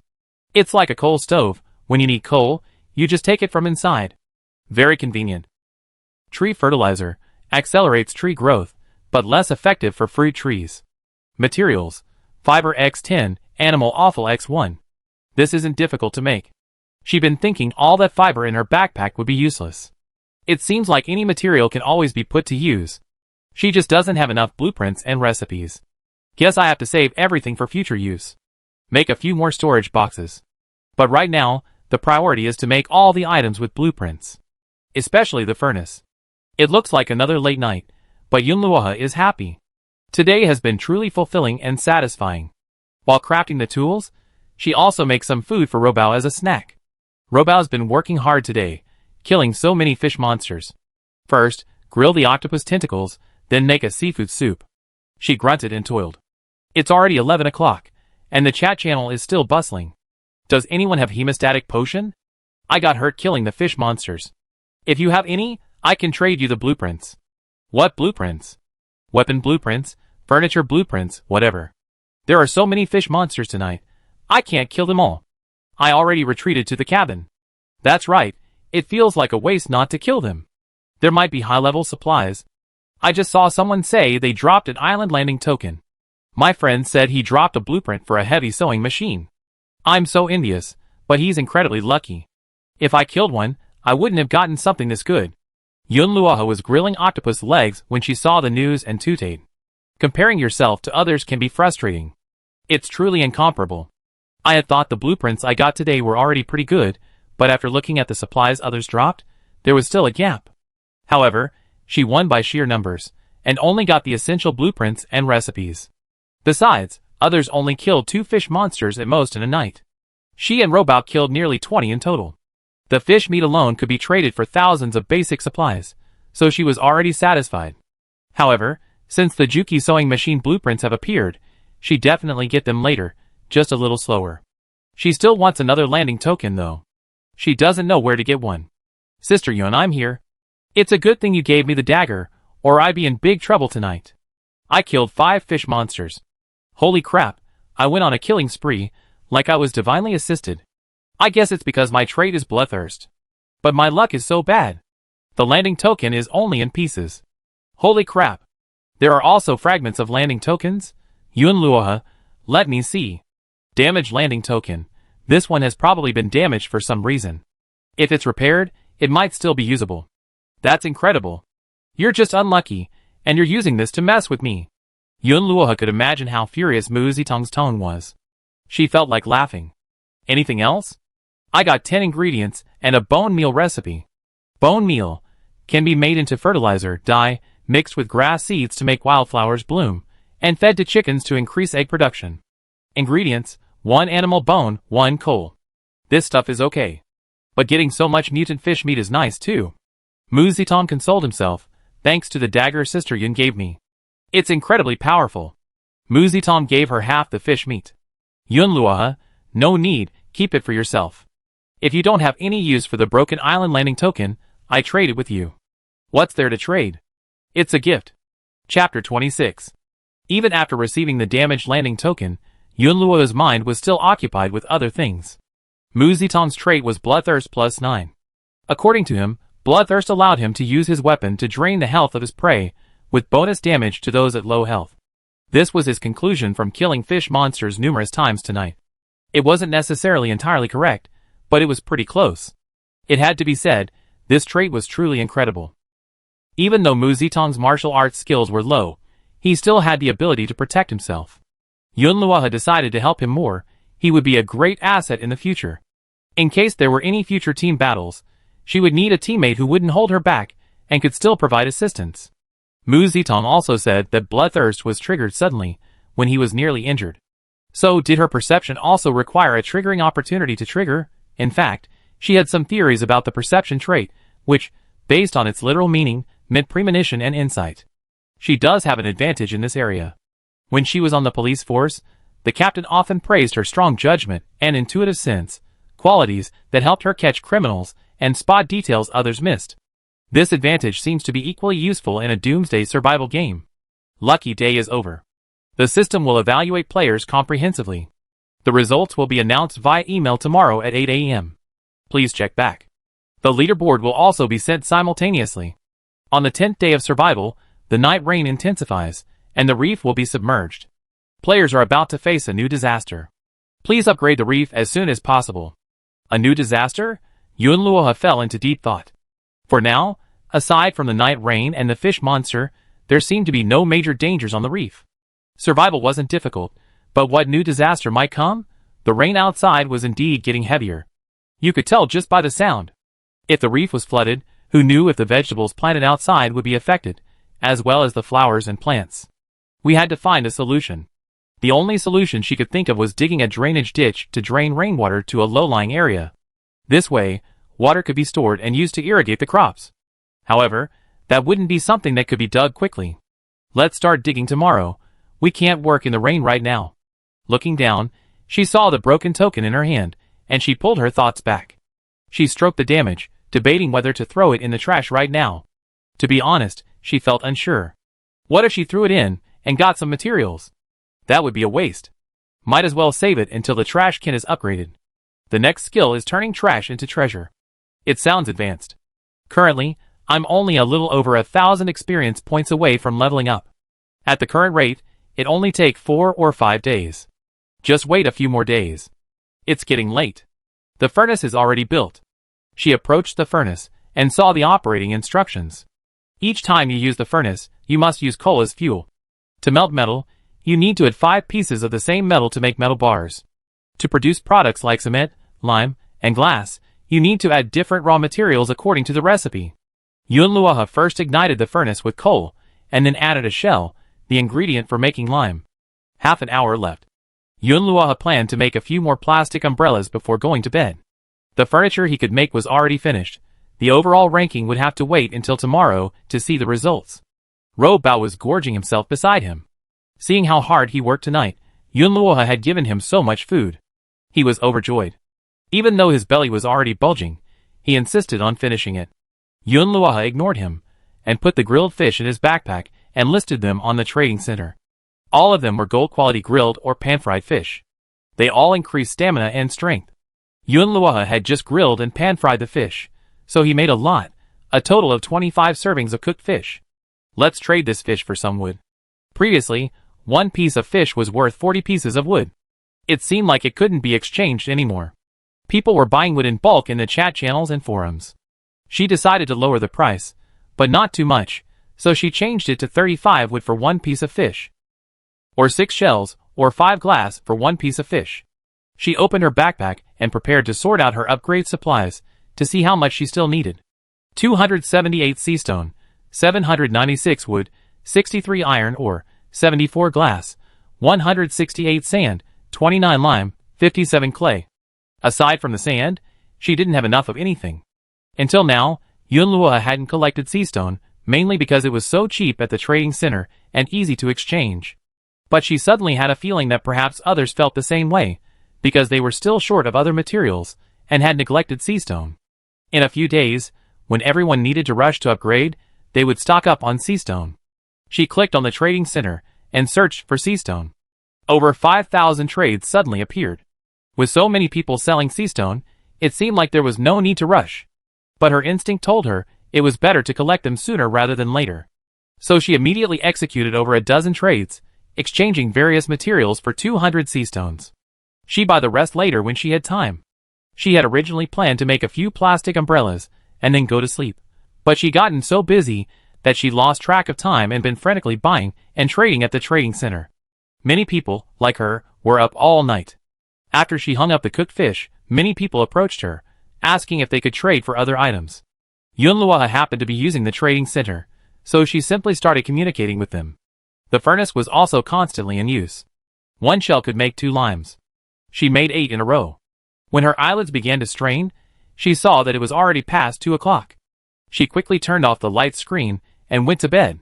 As soon as she closed her eyes, she suddenly remembered something.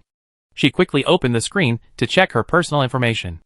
A glance brought her renewed energy. Her cooking level had unexpectedly leveled up. It must have been all the experience points she gained from cooking fish. Professional skills. Cooking level, level 2, 7 out of 100. Gathering level, level 1, 49 out of 100. Oh no! I have to sleep, or my stamina won't be fully restored. As soon as this thought entered her mind, she drifted off to sleep.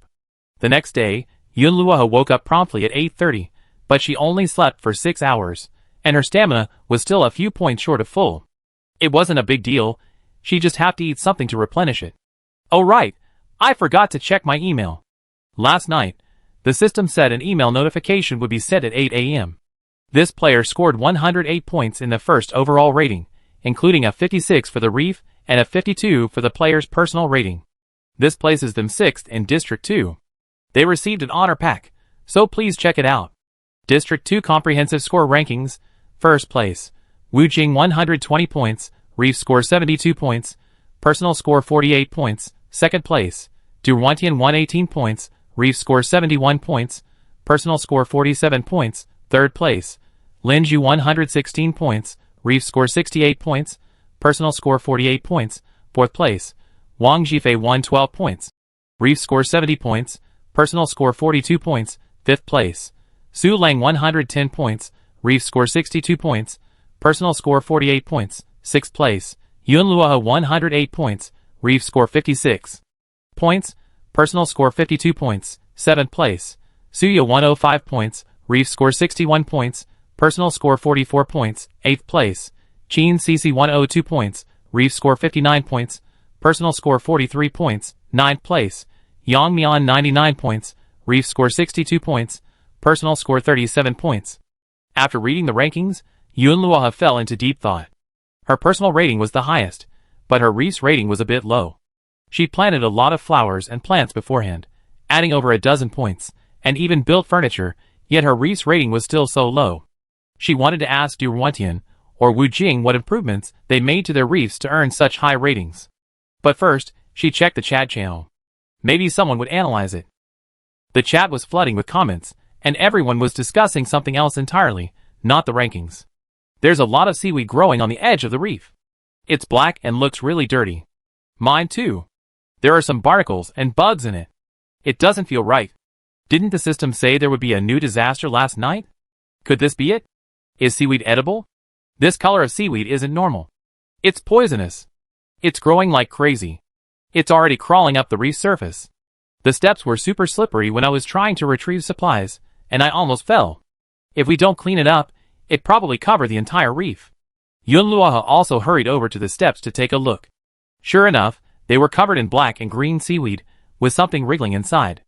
It was obvious it wasn't edible. Yunluo took out a sickle and tried to clear the seaweed.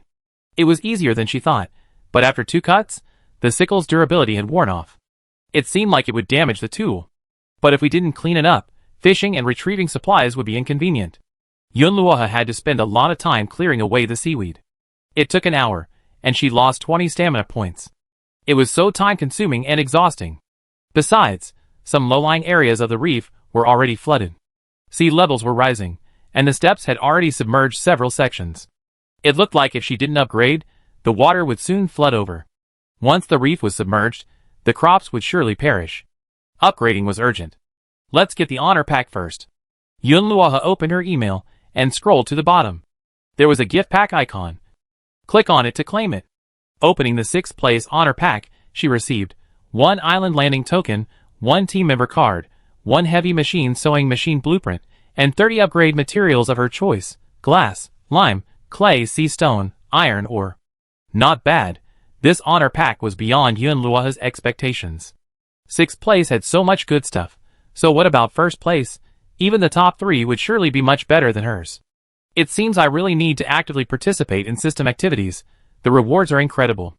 I came in 6th this time, but I strive to be in the top 3 next time. Her personal score is good, but her Reef score is too low. Sister Yun, that's amazing. I saw you came in 6th. Yunluoha, not bad. How about you? Over 50, far off. By the way, Sister Yun, there's a player in our association who got lucky and found a device that uses rotten fishing nets to grow oysters. He can grow tons of them, and even use them to filter seawater to produce edible oysters. Do you want oysters? I can get some. Chapter 27. Oysters filtering seawater sounds pretty good. Sure. Ask them what they need and I trade. Yunluoha first chose clay from the honor gift pack. After all, glass and lime can be made, but clay isn't readily available elsewhere. The seaweed she had just cut was piled aside by Yunluoha. Seaweed, an important material with a wide range of uses. Widely. Please elaborate. Yunluoha was helpless.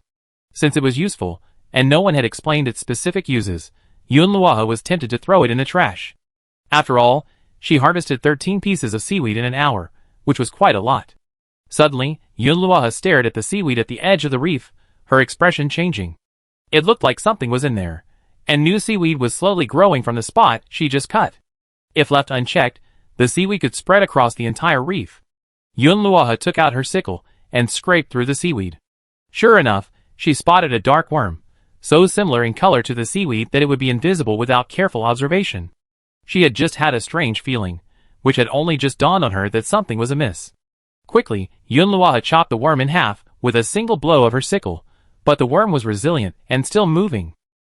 Using chopsticks, Yunluoha scooped up the worm's flesh and saw a disgusting green liquid oozing from the cut, seemingly poisonous. If this worm bit or touched her while cutting seaweed, it would definitely not be a good thing. She quickly searched the entire seaweed patch, but found no more worms. There was still some seaweed left on the reef, and it was growing steadily. But she had a lot of other things to do, so she couldn't just sit there and cut it. Yunluoha thought of the sleeping Robao. It might be okay to let him use his paws. Yunluoha went inside and called Robao, using his ultimate food temptation trick, and Robao gave in. Meow. I know. I definitely make you something delicious tonight. Oh, and I'm ready to make some cashew jam. It'd be delicious with fish. Yunluoha took some jam from the jam bucket and held it out to Robao for him to smell. Robao meowed, happily agreeing. Be careful when you cut. There might be bugs. Robao extended his paw, baring his teeth nonchalantly, then went back to cutting seaweed. Another cabbage to harvest today. It just so happened that he had gotten some seeds last night. After harvesting the vegetables, Yunluoha planted the new ones. Then, he hurried back to the cabin to make plastic umbrellas. Yesterday, 25 members of the association handed in 10 supplies in exchange for plastic umbrellas, and Yunluoha still needed to make 10 more. If he kept working, he'd be done by 3 p.m. It looked like he wouldn't have time to cook. Luckily, there were a few pieces of pan-fried fish left from last night's meal. Yunluoha ate 2 pieces himself and gave 2 more to Robao, who was diligently cutting seaweed. Robao's claws seemed ill-suited to cutting seaweed, leaving them grimy. When he saw Yunluoha, he let out an annoyed cry, as if complaining about the seaweed's constant growth.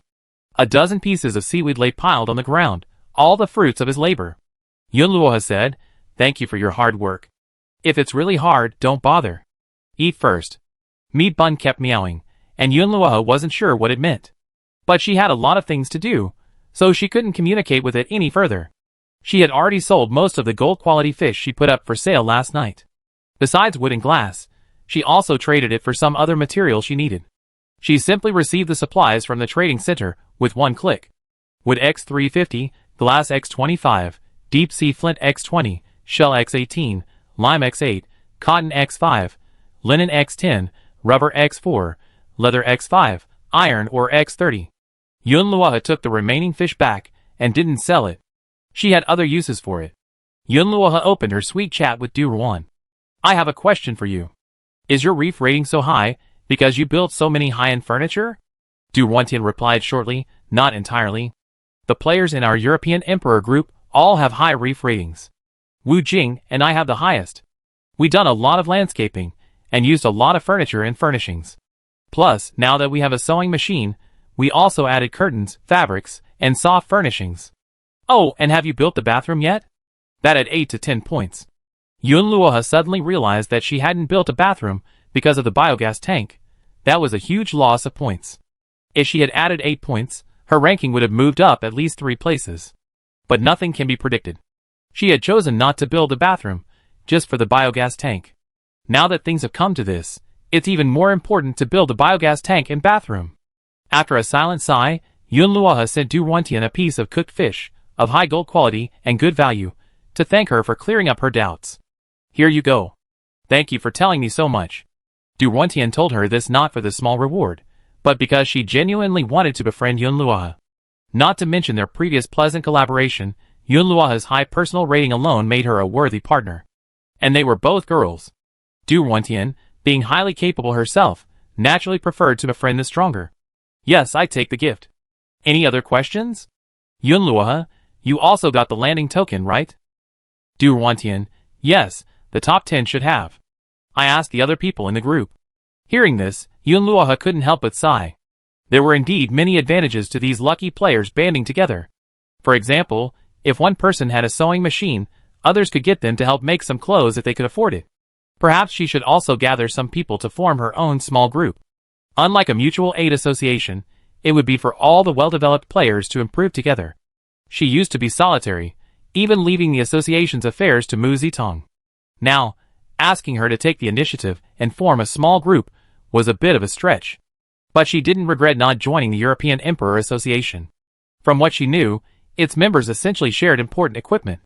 Even if Yun Luoha formed a small group, she hoped it would be a simple one that didn't overly bind players. Thinking of this, Yun Luoha asked another question. Which of the top 10 players this time are from your association? Besides you, there's Suya, Qin Sisi, and Yang Mian.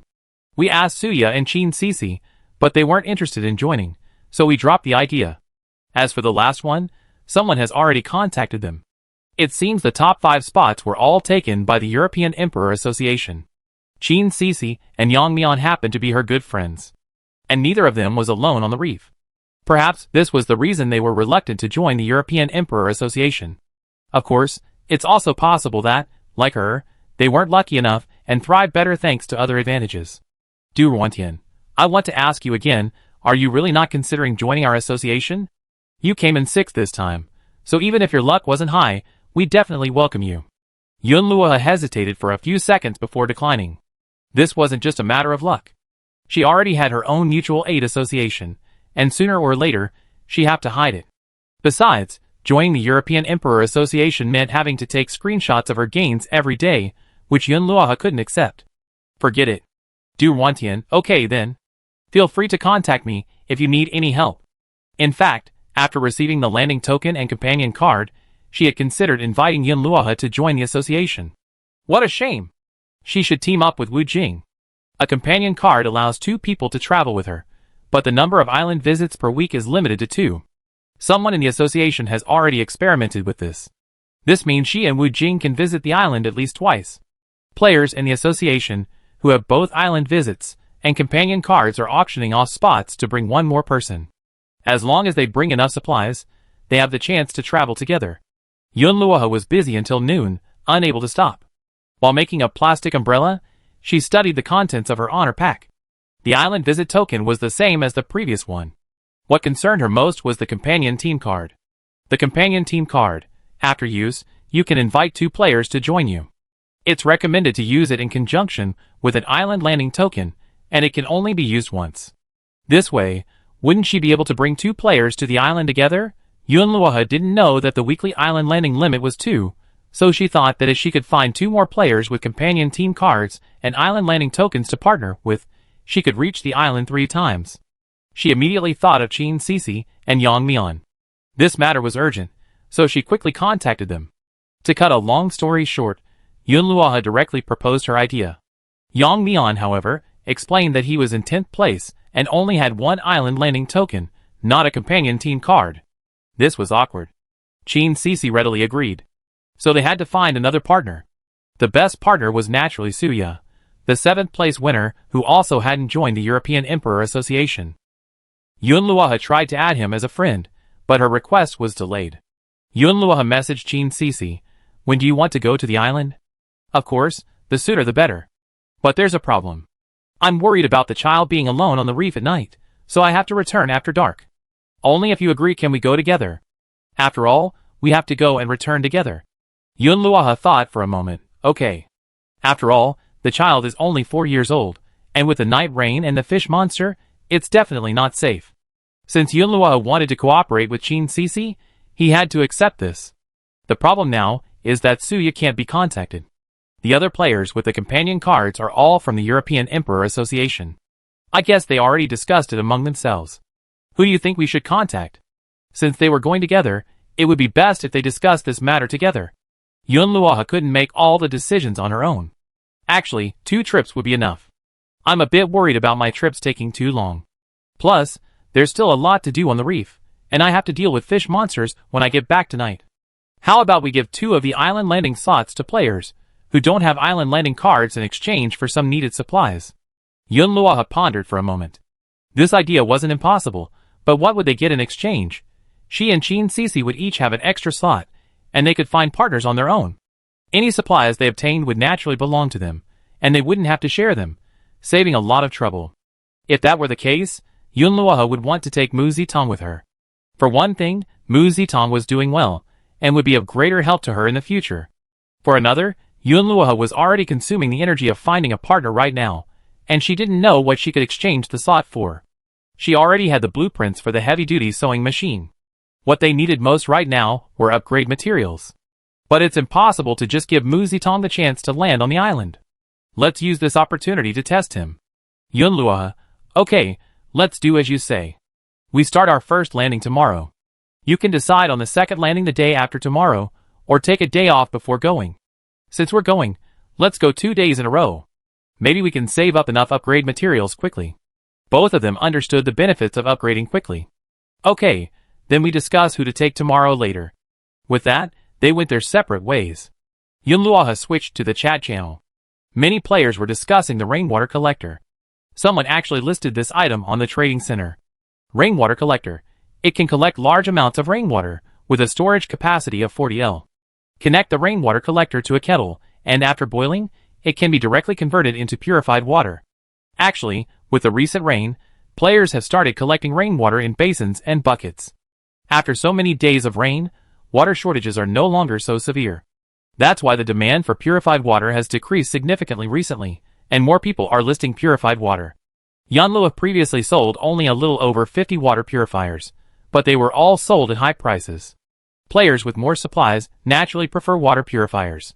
After all, collecting water, boiling it, and then packaging it for storage is quite a hassle. However, a water purifier only produces 5L of purified water, enough for drinking, with a little left for cooking and washing. There's not much left over. Some players use the water from the water purifier for drinking and the collected rainwater for domestic use, which is sufficient for daily life. Yunluoha is able to sell purified water because she now has multiple water purifiers filtering and purifying water simultaneously. This method is much more convenient than collecting rainwater in containers and then boiling it. But now, there's a rainwater collector that can collect 40 liters of rainwater per night. By simply boiling the collected seawater, it can be converted into purified water. Only a few liters of water are lost after boiling, allowing for at least 35 liters of purified water to be stored daily. This greatly increases efficiency. But the price of the rainwater collector is also astonishing. Yunluoha went to take a look and found it truly expensive. It actually costs 100 iron or 150 glass, or 1,000 wood. At this price, it's no wonder no one has been buying for quite some time. Yunluoha couldn't afford it anyway. And she didn't need to buy one right now. The small seawater purifier she currently owned was sufficient for her daily needs. Although adding a rainwater collector would certainly give her a much larger freshwater reserve. It was the 10th day. A quarter was only 1 month long. She couldn't help but think that after spring, summer would arrive. Summer would likely bring high temperatures and dryness. After careful consideration, Yun Luoha decided to wait until after this upgrade, if iron ore was plentiful, to buy a rainwater collector. She would take the time now to make more water purifiers, stop selling purified water, and stockpile it. Besides, maybe the price would drop later. The seller was anonymous. Besides purified water, he only listed rainwater collectors. No one knew who he was. He had listed 2 rainwater collectors, but no one had taken any yet. The chat channel was buzzing with rumors that he would definitely lower the price if he couldn't sell any. Yun Luoha shook her head and decided to turn off the light curtain to finish making the Juki sewing machine. Juki sewing machine, a high-end tool, suitable for crafting clothing, armor, and home textiles. Materials: iron ore X10, ferrous metal scrap X5, glass X5, refined steel X1. This requires quite a bit of material. Yun Luoha was still short of a few ferrous metal scrap. At this time, Duwantian sent Yun Luoha a few messages, asking if she was still planning to sell the water purifier. I think this business is still viable. If it's cheaper, there will definitely be a lot of demand. That rainwater collector is too expensive. No one's buying it. I don't know who made it. Yun Luoha. Perhaps the materials needed for the rainwater collector are very rare. Duwantian. That's not necessarily true. Using a few plastic basins to collect water would still allow for quite a bit, but it's just a bit more cumbersome. Yun Luoha. That's true. I'm not going to work on the water purifier anymore. I'm a bit overwhelmed. Okay, actually, I was wondering. Your personal rating is so high. What do you think is the reason? I also like to improve mine. After all, the system's assessment won't just happen once. It seems Duwantian's question about the water purifier was just a random topic. Her main interest was to understand why Yun Luoha's personal rating was so high. She didn't ask about it when Yun Luoha asked her earlier, but only now. It's safe to assume the players in the European Emperor Association are discussing this matter. Otherwise, why would they ask so suddenly? Yun Luoha's guess was correct. At this moment, the European Emperor Association was discussing the details of the players on the leaderboard. After all, they had 5 players on the list, so they could analyze their scores and understand the system's scoring system. As long as they analyze the system's scoring mechanism and upgrade and develop accordingly, their scores will definitely be high. This time, only 5 people made the list. We strive for 8 or 5 next time. Yun Luoha's personal score is the highest, but the association knows very little about her. Knowing that Duwantian has a good relationship with her, they asked Duwantian to ask about it. Of course, clarifying this will also benefit Duwantian herself. In fact, Yun Luoha doesn't know why her personal score is the highest, mainly because she doesn't know the personal attributes or skills learned by the players on the list. These are all very private matters. For example, she won't tell Duwantian that her cooking skill has reached level 2, and she won't disclose her high combat power or her special traits. Then there was actually very little she could say. Considering the information Duwantian had shared earlier, Yun Luoha still confided a little. Maybe it's because I killed quite a few mutant fish monsters, probably over 30. Duwantian asked in surprise, so many? To be honest, she only killed less than 5 fish monsters. Mainly because she smeared some foul-smelling substance on the reef, so the fish monsters rarely came to her reef. But there was nothing she could do about it. Her martial arts skills were a bit low, so there was no need to risk killing fish monsters. Okay, thank you. Duwantian handed Yun Luoha a flower pot with a rose in it. This is for you. We planted a lot of roses on the reef to get a higher rating. The roses were indeed more beautiful than the wildflowers and weeds she'd grown. Yun Luoha remembered that she also had a rose seed, which she had initially thought was of little use. It seemed that any material could be of great use. Ferrous metal fragments weren't common materials, and there weren't many of them at the trading center. They had to be exchanged for blueprints or special items. One of them listed 3 ferrous metal shards and demanded essential equipment in exchange. Yun Luoha rummaged through her backpack and thought of the jam bucket, furnace, and coal collector she already owned. The jam bucket was the least valuable, so she traded for that. Yun Luoha clicked on the seller. It was by Yuemian.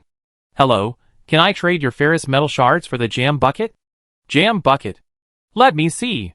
Yun Luoha sent her a description of the jam bucket. By Yuemian. Great, great. That's a great item. Oh, you're Yun Luoha, the leaderboard boss. Yun Luoha. Then let's trade now. She was anxious to get the materials to build the heavy-duty sewing machine. Yes, I add you as a friend so we can keep in touch. Chapter 28. After adding Bai Yuemian as a friend, Yun Luoha asked her if she had anything else to trade. Bai Yuemian immediately sent a list. I need a lot of things right now. If you have any of these, you can trade them with me. Yunluoha glanced at them. They were all upgrade materials and ingredients. Do you have any ferrous metal shards? 2 more. With 2 more, I could probably find a way to trade them. Besides a few important tools, the coal collector and the egg incubator also require ferrous metal shards. The more of these, the better. Yunluoha took out the cabbage harvest from the day and gave it to Bai Yuemian, along with 10 pieces of sand. Since Robao didn't like vegetables anyway, Yunluoha unconsciously considered Robao's preferences. These can be exchanged for your other 2 fragments, right? Wow, milk cabbage, that's delicious, I guess, but I can't cook. Can you? It would be great if you could make some for me. Yunluoha smiled. That might take a while. Bai Yuemian, it's okay, as long as you can give it to me today. The 2 agreed to wait until Yunluoha finished making the cabbage before trading. Yunluoha lowered her fishing net and asked Robao, who was still harvesting seaweed, to keep an eye on it and call her if she heard anything. Even though she wouldn't catch anything good, 3 shells a day was a must-have. She might even find a parchment scrap or a torn blueprint, which would be very important to her. At this moment, Yunluoha was busy. The furnace, the coal collector, everything was running. The tool bench was making a plastic umbrella, and later, she would make a heavy sewing machine and a jam bucket. The sprinklers also needed to be made quickly. That way, she wouldn't have to worry about not having enough time to water the crops when she arrived on the island the day after tomorrow. And now she had a recipe for tree fertilizer. As long as she had the necessary ingredients, she could make it right away. She still had plenty of fiber and animal offal in her backpack, so she found time to make some tree fertilizer and applied a portion to the apple and cashew trees she had planted earlier. Although she had a lot to do, Yunluoha's mind was clear, and she had already thought through every step of the plan. At this time, Mu Zitong sent a message. Sister Yun, I found out about the oysters. He has over 30 oysters, and is willing to give them 10, but he trade them for food and upgrade supplies. Yunluoha, no problem. Ask if 10 pieces of sand and a piece of gold-quality fish meat can be exchanged. Mu Zitong, of course he can. He's very poor and doesn't have much.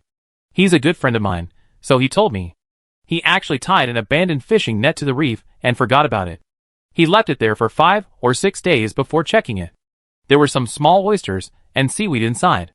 Yunluoha, okay, I send it to you. You can help me trade it. I have something else to tell you. Mu Zitong, Sister Yun, tell me. I have an island landing opportunity for sale. If you're interested, I can give it to you. Really? Sister Yun, take whatever you want from my backpack. Mu Zitong never dreamed he'd be able to reach the island. But his excitement faded after a moment. He knew that if he was selling something, he'd have to pay something. Sister Yun would definitely disdain the items in his backpack. I don't want the stuff in your backpack, but I need to negotiate some terms. First, you need to find me a blueprint or recipe I can appreciate before the end of today. That's a prerequisite. Second, I take 30% of the upgrade materials you obtain after landing on the island. If there are any key materials I need, I also prioritize a portion. And on the island, you have my way. Mu Zitong quickly made a decision. No problem, I do whatever you say.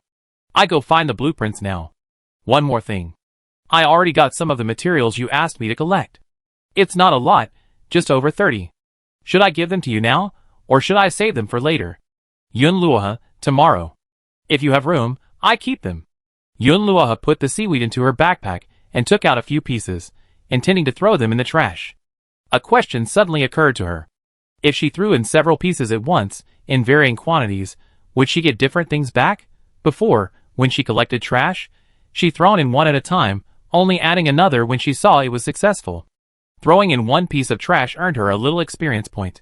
She considered throwing in multiple pieces at once, but she was worried it would only give her a small amount. So, Yunluoha was always careful to separate the pieces. Even though the gap was only a second, the trash can would react.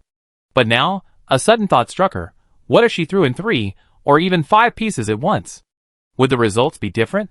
Her intuition was always right. Since she had an idea, she decided to give it a try. Yunluoha threw in 3 pieces of seaweed. The recycling upgrade was successful, earning her 1 piece of algae fuel. Algae fuel, a biofuel made from algae that can replace wood. This is great stuff. From now on, we won't need to burn wood for firewood, and the remaining wood can be used for upgrades. Well, throw one in, and see if we get this too. Recycling upgrade successful. Get 1 seaweed powder. Seaweed powder can be made into fertilizer, offering drought resistance, salt and alkali resistance, cold resistance, antibacterial, and growth-promoting properties. Or added to feed, it can improve meat quality and increase animal production. It's exactly as she thought. Adding different amounts of the same thing at once yields different results. Algae fuel and seaweed powder are both useful.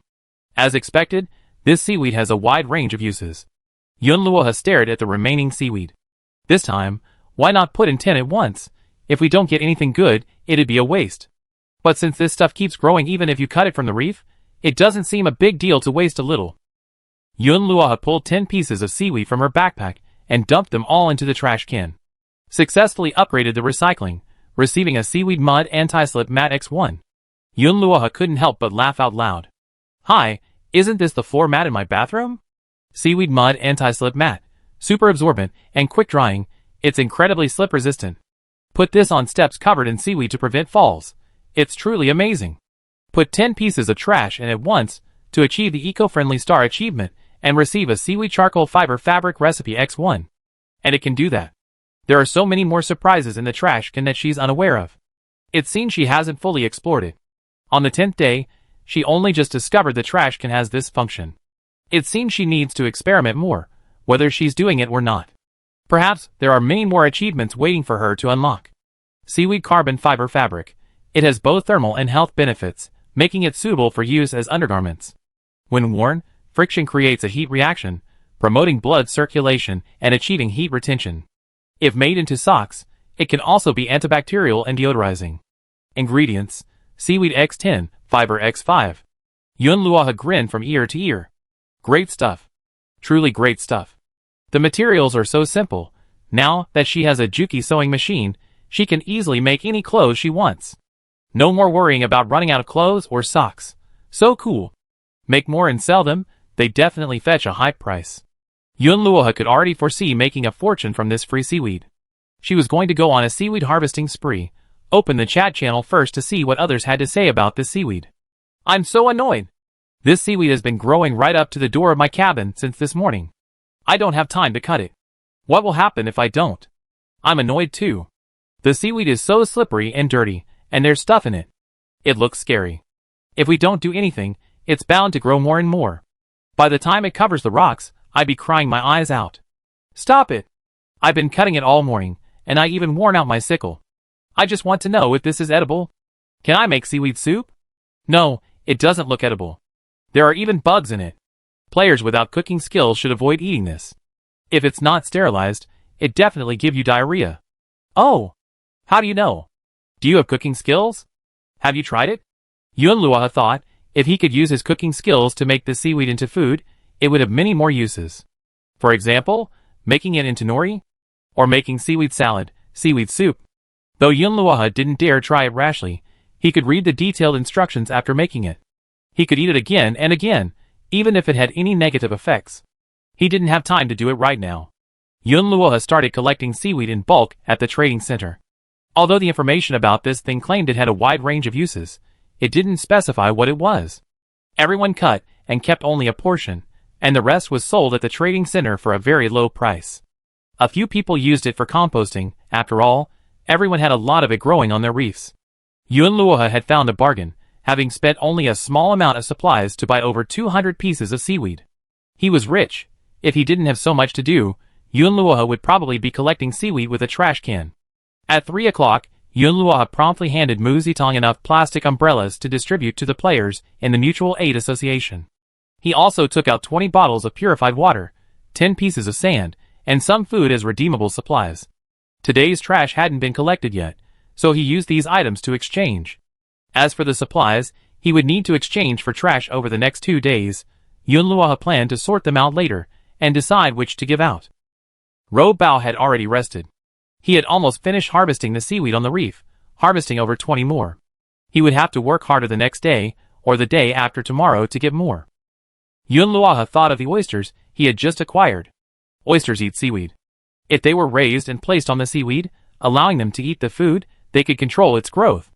Otherwise, meat bun will eventually tire out. Harvesting with its claws hurts them. But letting oysters eat seaweed would also waste a lot of seaweed resources. You can't have your cake and eat it too. Besides, raising oysters would yield more oyster meat. It would be great if we could make something that automatically harvests seaweed.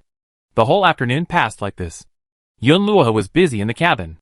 First, I used a heavy sewing machine to finish making the several blueprints I had made. They are anti-slip mountain boots, breathable and lightweight, with excellent grip, making them easy to handle on slippery surfaces. Waterproof fabric, highly waterproof, thick, and non-breathable, it can be used to waterproof houses, raincoats, and tents. These two items are crucial at this moment. Yunluoha made 2 spare pairs of mountain boots, one for tomorrow and one in her backpack. She couldn't make more than 1 pair because she only had 4 of the rubber materials needed, so she needed 2 for each pair.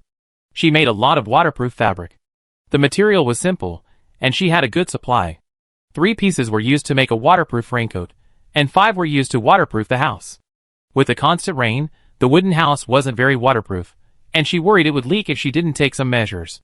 Meanwhile, she used her tool bench to craft dozens of bricks and hardwood planks.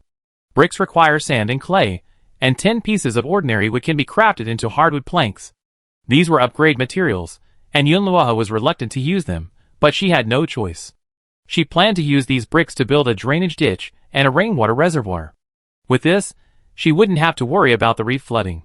A rainwater reservoir could store clean rainwater, and the drainage ditch could efficiently drain it. Try to finish it before she lands on the island. At first, I thought a few dozen bricks would be enough, but as I started building, I realized I still needed more. But since I was already halfway there, I had no choice but to keep going. The final materials used were 40 pieces of sand, 20 pieces of clay, and 80 pieces of wood. Yunluoha was very satisfied with the result. She also made several plastic water pipes that could be connected to the sprinkler to water the crops in the vegetable garden. Although it took a lot of supplies, Yunluoha was confident that her precautions would be effective. By the time she was done, it was almost dark. Yunluoha finally had to start preparing for tomorrow's landing. Her stamina points were completely depleted, and she only managed to replenish them after eating twice in the afternoon. Now they were empty again. She didn't even have the energy to pull the fishing net, so she could only sit on the sofa and rest for a while. Today's dinner was still unfinished, so she couldn't continue eating from the stockpiles. She had to make something to eat. It would be needed tomorrow anyway. What to make? Yunluoha opened her backpack. It was filled with all sorts of fish. Oh, the marinated fish is ready. She had spread cashew jam on the fresh mutant mackerel and marinated it for a full 5 hours. Now the fish had changed color. She sniffed it. The fruity aroma was tinged with a hint of umami. Not bad. She applied salt beforehand, so the flavor had already absorbed it. Now all she had to do was pan-fry the cashew fish to make delicious cashew fish. She also promised Bai Yuemian to make bok choy. It was simple. Just blanch it in water and stir-fry until cooked through. You could add a little salt for flavor. Yunluoha also needed to prepare 25 portions of food to take to the island tomorrow. Not only for herself, but also for her companions. If they needed it, she could trade them for supplies. This would prevent them from running low on stamina points and delaying their progress. After dark, the night rain arrived. Qin Sisi sent Yunluoha a message. What time do we leave tomorrow morning? Yunluoha, 8 o'clock, maybe? She woke up early, had breakfast, and left. Qin Sisi, okay, I haven't finalized the arrangements yet. Have you decided on your teammate? Yunluoha, I'd be late too. Mu Zitong hadn't sent a message yet, he was probably still busy looking for blueprints. He hadn't given her any trash either, she wondered if he had run into any problems. But since he hadn't contacted her, Yunluoha didn't bother asking, she had other things to do. After eating a little and replenishing her stamina, Yunluoha pulled up the fishing net. Yunluoha had already caught 2 shells today, but he left them aside without opening them. This was his 3rd attempt at pulling the net, and he caught another shell. Opening it revealed 2 gray pearls, and 1 white pearl. Opening the gray pearl yielded, rope X1, wood X5, plastic bucket X1, rotten fishing net X1, fishing line X1, worn mop X1, compressed biscuit X1. Opening the gray pearl yielded, broken glasses X1, clay X1, construction safety helmet X1, rusted iron sheet X1, corroded crab cage X1, brown sugar twist X1. Opening the white pearl yielded, refined steel X1, eggshell X1, rotten leather shoe X1, wood X10, coal X1, mill powder X1, Cream Puff X1. So much trash. Yunluo smiled. Every time she saw a new piece of trash, she was excited, wondering what the trash can would turn it into. She put it aside for now, and then collected all together after Mu Zitong's trash arrived. This time, Yunluo had a rope and a broken fishing net, and she planned to use them to raise oysters.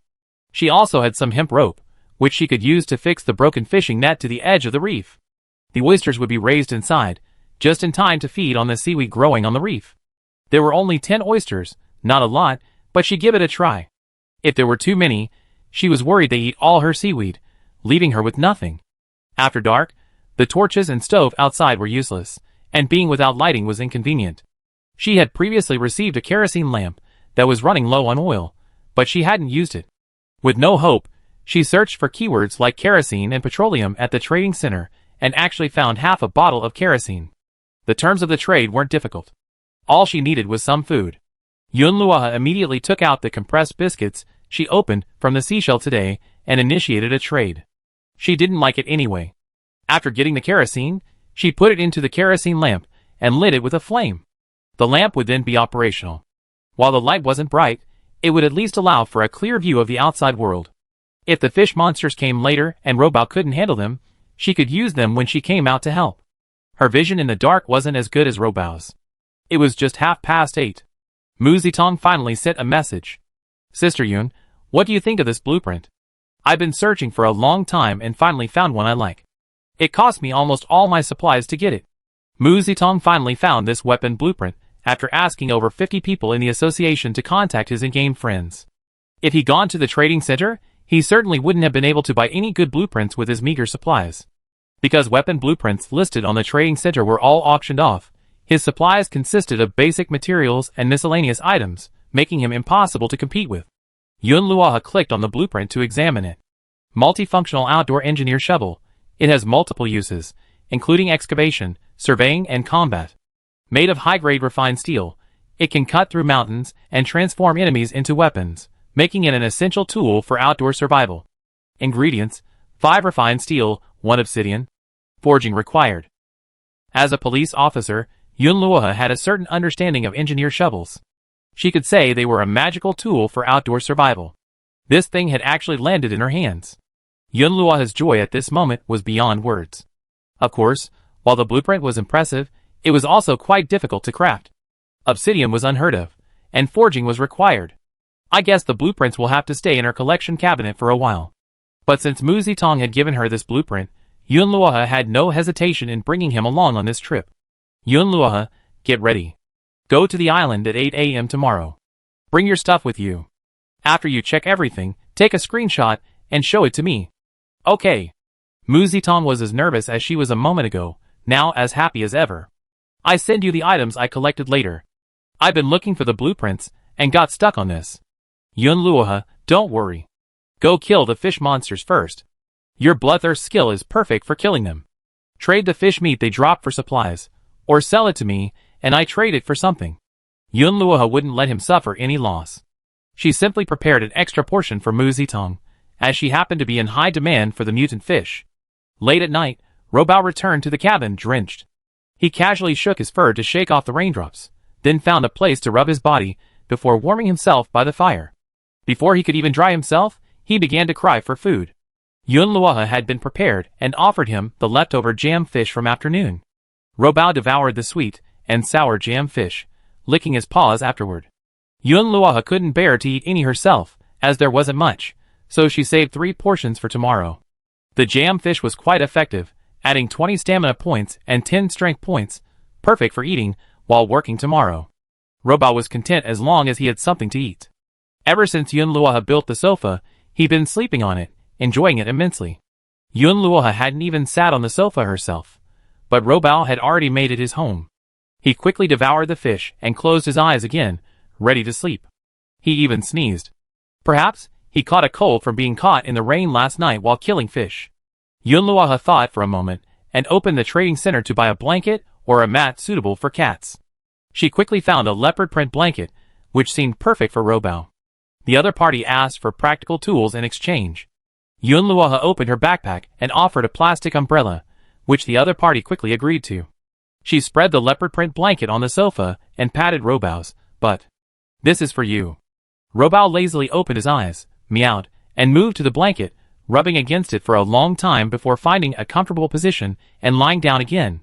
Yunluoha smiled at this and turned back to her work at the sewing machine and workbench, taking out the trash while she waited. Robao had worked hard today, so she didn't let him take out the trash. He finished it slowly. Seeing it was almost midnight, Yunluoha hurried to enter the lottery. Can't miss this one. Win the lottery and receive gas mask blueprint X1. Win the lottery and receive soy sauce recipe X1. Gas mask effectively blocks toxic mist, provides breathable protection for the face, and absorbs harmful gases. Ingredients: activated carbon X1, spider silk X5, plastic X2. Soy sauce, an important seasoning. Ingredients: soybeans, wheat, salt, water. Gas masks are very useful, but without spider silk, they can't be made yet. As for the soy sauce, I'm also short on some ingredients, so I have to put them away for now. Yunluoha opened the trash can's information. Level 3 trash can. Experience required to upgrade, 837. Great, at most 3 days. The trash can be upgraded. Establishing the association was the right decision, otherwise, how could it have been done so quickly? Once the trash bins reached level 4, there shouldn't be a need for such large-scale garbage collection. Yunluoha should also consider the future direction of the association. She had to be up before 8 a.m. tomorrow. She needed at least 6 hours of sleep, so after another hour of work, she had to lie down. Yunluoha kept track of the time and looked at the supplies she prepared for the island landing. There were still a few wooden boxes left to be made. Last time, she brought back a lot of sand and soil in wooden boxes, so she definitely have to bring more boxes this time. She made 2 extra axes, just in case they were damaged while chopping trees. If the island we're visiting is full of trees and lacks other resources, axes will be crucial. Since she wasn't going alone this time, Yunluoha wouldn't bring all the miscellaneous tools. Mu Zitong would be the one to do it. A single slot could hold multiple of the same tool, freeing up space for her to bring more. Mu Zitong had just given her 20 portions of mutant fish, while Yunluoha had given him a pair of non-slip mountain boots, 2 traps, and a waterproof raincoat. Besides the shoes, Mu Zitong was also given the necessary tools: the trap, pickaxe, axe, and shovel. She had a lot to bring herself too. 1 dagger, 1 bow and arrow, 30 gold quality cooked fish, 8 seafood soups, 8 wooden crates, 1 sailboat, 1 landing token, 1 companion group card, 5 torches, 3 raincoats. Based on her previous experience, she knew she'd find plenty on the island, so it wouldn't hurt to have a few extra slots in her backpack. She could sell common items at the trading center once she got there, so she only needed to bring her special supplies. Everything was ready, and she was ready to set off early tomorrow morning. Chapter 29. Survival Day 11, Spring, 7:45 a.m. 18 degrees. Yunluoha stood on the reef, staring at the seaweed on it, and shaking her head. How could the seaweed have grown so much in just one night?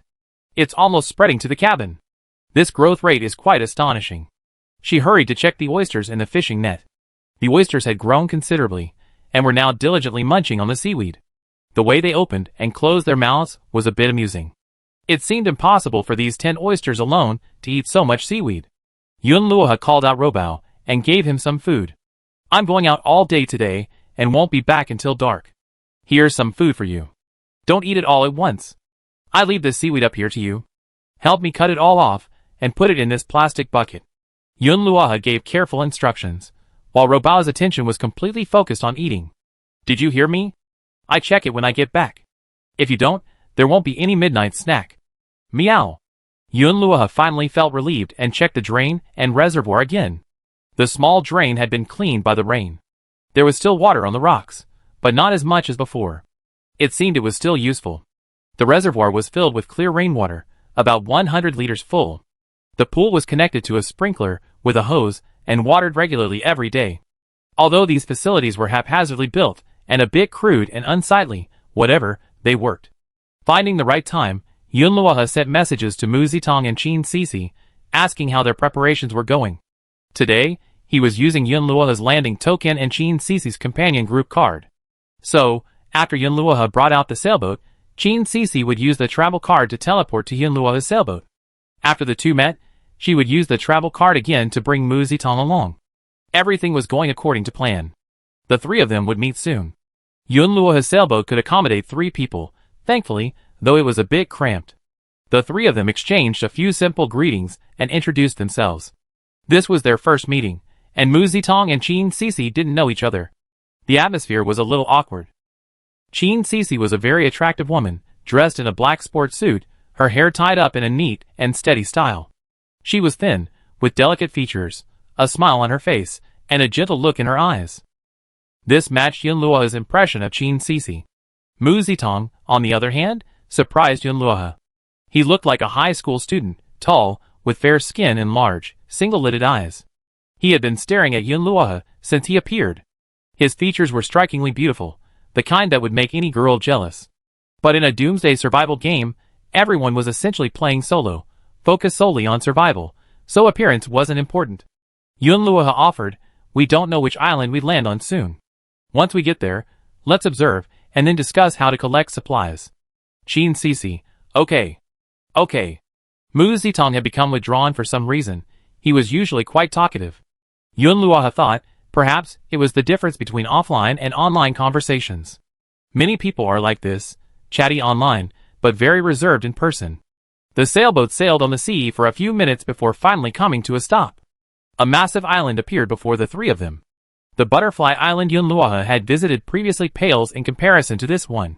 An island this size must be rich in resources. The three of them grew excited. However, Yunluo also felt a tinge of worry. Opportunities often come with greater risks. The larger the island, the more diverse its ecosystem, the richer its flora and fauna, and the more unknown dangers it presents. Disembark. Yunluo stood up. Welcome to Swamp Island. The name Swamp Island easily conjures up images of those low, muddy quagmires you see on TV. One can easily get stuck in them, unable to escape. There's no beach here, only a mangrove forest. Nothing useful can be seen in the mangroves. Just a few snails buried in the mud. Qin Sisi picked up a few. These snails are edible. Since there weren't many snails, Yunluo didn't bother picking them up. Instead, he pondered what to do next. Ahead lay a green meadow, the grass so dense it reached about her knees. Since this was a swamp island, it went without saying that there were some wetlands and swamps within the meadow, but they definitely had to go in. Yunluo, let's divide the work first. Mu Zitong naturally followed Yunluo's lead. Qin Sisi also noticed that Yunluo, despite his youthful appearance, was a man of his own ideas and gave off a trustworthy aura. Despite his delicate appearance, he exuded righteousness and a powerful presence. Qin Sisi, you go. It's best if we share our strengths first, so we can decide who will do what. I learned gathering skills, so I have a good eye for wild plants. I'm also quite strong, and I have a bow and arrow, so hunting and catching prey can be left to me. Mu Zitong scratched his head. I'm a boy, so let me do the rough work like chopping trees, mowing grass, and digging the ground. If there's any danger, I should be in the front. I can also kill monsters. Qin Sisi, before entering the game, I was a doctor and studied traditional Chinese medicine, so I know some herbs. As for skills, I learned alchemy, but it might not be useful here. Also, I grew up by the sea, so I'm pretty good at fishing and catching seafood. Yunluo, how's your luck? Even Yunluo and Mu Zitong's luck is a mess. Mu Zitong looked at Qin Sisi seriously. Not bad. A little over 80, that's pretty good. Yunluo, okay, anything involving probability will be yours, like setting traps or opening special items. Mu Zitong nodded. Although Qin Sisi was puzzled, she agreed. This was simple. This island is huge, we definitely can't explore it all in a day, but splitting up would be too dangerous. I think it's best for us to operate in a single area. We don't need to be right next to each other, but we should be within 5 or 10 minutes of each other. Since it's a swamp island, I imagine there must be a lot of clay. However, here's a meadow, where the main resource is fiber. We can harvest some fiber first, then slowly explore further in. Be careful where you step. Yunluo's words were well-reasoned and coherent, and the other two had no desire to object. She added, in case we run into muddy terrain, we can buy some planks at the trading center, so we can always use them as footing. Qin Sisi, that makes sense. After they finished their shopping, Yunluo said, let's get started.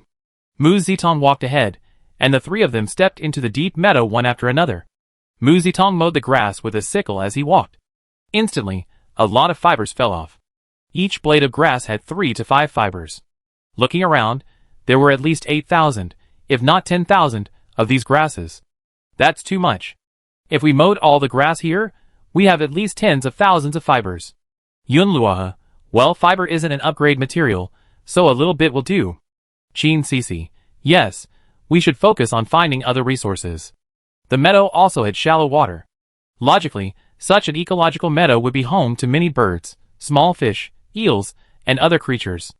Observing, Yunluohe actually discovered some small holes.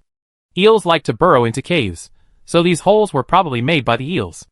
However, catching eels is difficult and time-consuming, which wasn't the purpose of this trip. She also didn't have any handy tools for catching them. Otherwise, catching a few and making a couple of dishes might help her gain some culinary experience. Seeing her squatting down to observe, Qin Cici joined her. There seem to be a lot of eels here. Yunluohe, yes, but it's a pity there's no way to catch them. Qin Cici, I have a plan. She carried a backpack and pulled out a small fishing rod. Unlike her usual fishing rods, she had fresh fish guts slung onto the hook and placed it at the hole. Soon, a yellow eel poked its head out. It bit down on the fish's guts, but Qin Cici remained calm. She waited until the eel had swallowed them, before pulling hard and quickly reeling it in. At first, it didn't look very big at the entrance of the cave, but only after pulling it all out did I realize the eel was a full meter long and weighed at least 2 kilograms. So big. Yunluohe was surprised. Yes, it seems the resources here are good. These eels are eating very well, Qin Cici said with a smile. It's just too much trouble. Otherwise, we could get more. Qin Cici put the eels into the basket. I catch 2 more. You guys go cut some fiber first. Mu Zitong was cutting grass and collecting fiber, and she happened to catch a few eels. Yunluohe nodded. Okay, I see if there's anything else. She asked Mu Zitong for a shovel and began digging. The soil in the meadow was very fertile, with a thick layer of soil rich in organic matter and microorganisms. She could always use it when she took it back. All the soil she had brought back had already been used to plant flowers and plants. Meadow soil has good aeration and drainage, making it a good choice for raising earthworms. She dug 2 boxes, and when she looked back, Qin Cici had already caught over 10 large eels.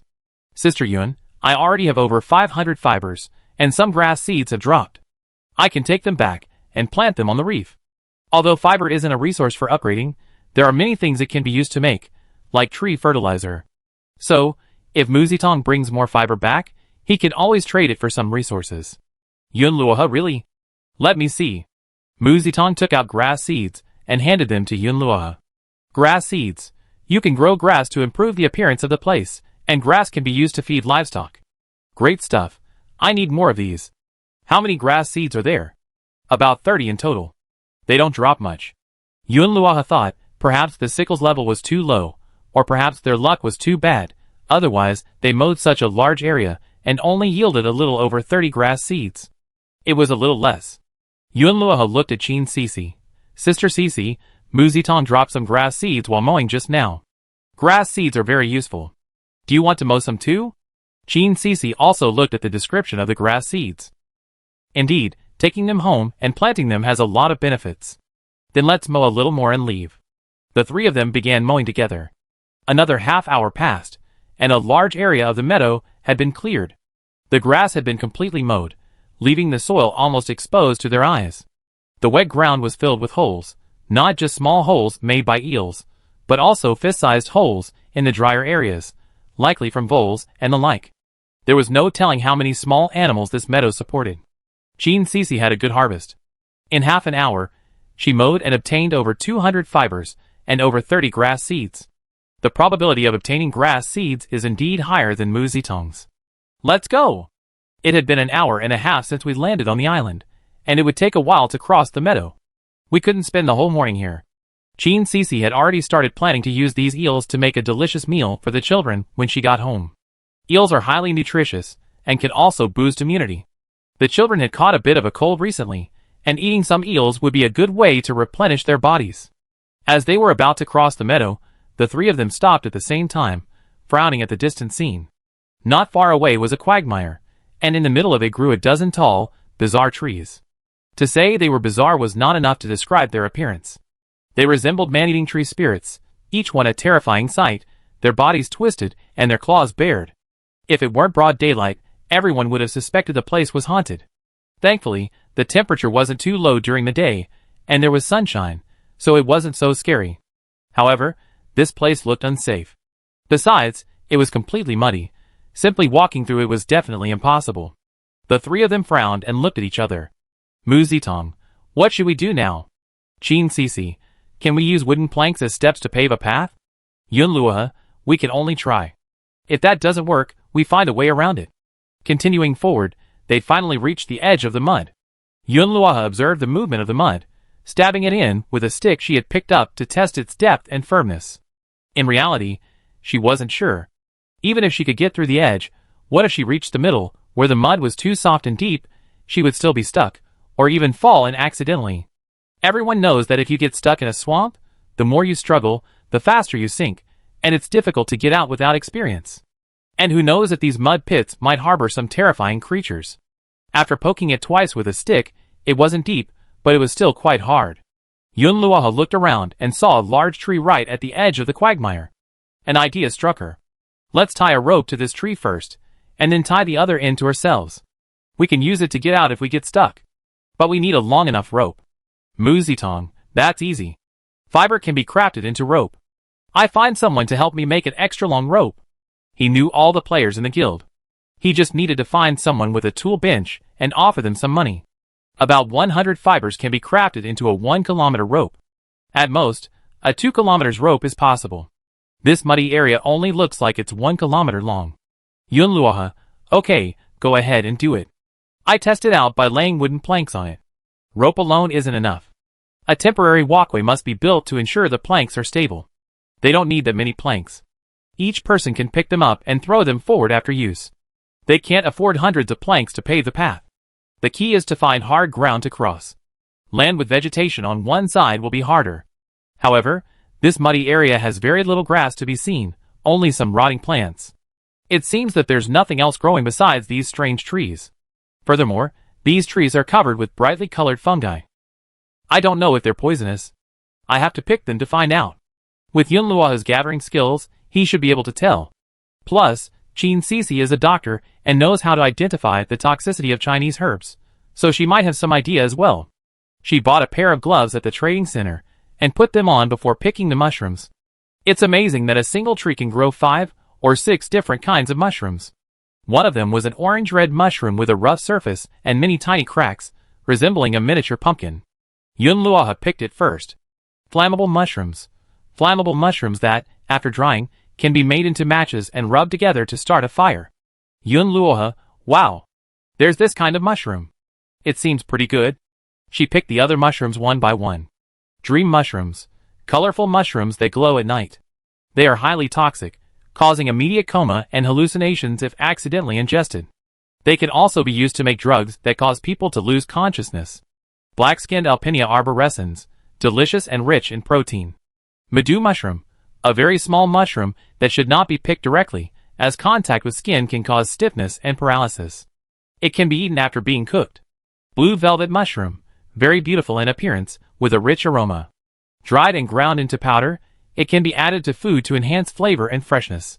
There aren't many of each type of mushroom on a tree, usually just 1 or 2. But they all have many uses. Yun Luohe looked at the other trees, her eyes shining. If only she could pick all the mushrooms from these trees. But thinking about it, it seemed impossible. She couldn't run around in the mud just for these mushrooms. She could only look for opportunities to come across these trees and grab some mushrooms as she crossed the muddy area. Making the rope didn't take long. They only waited 15 minutes before they had a super long rope. The rope weighed over 10 kilograms. Mu Zitong laboriously carried it to Yun Luohe. Yun Luohe reached out to take it, looking incredibly relaxed. Mu Zitong's mouth dropped open, staring at her in amazement. He hadn't expected her strength to be so great. Yun Luohe had just tested it, and the 5 or 6 meters was perfectly manageable, just enough to reach the nearest tree.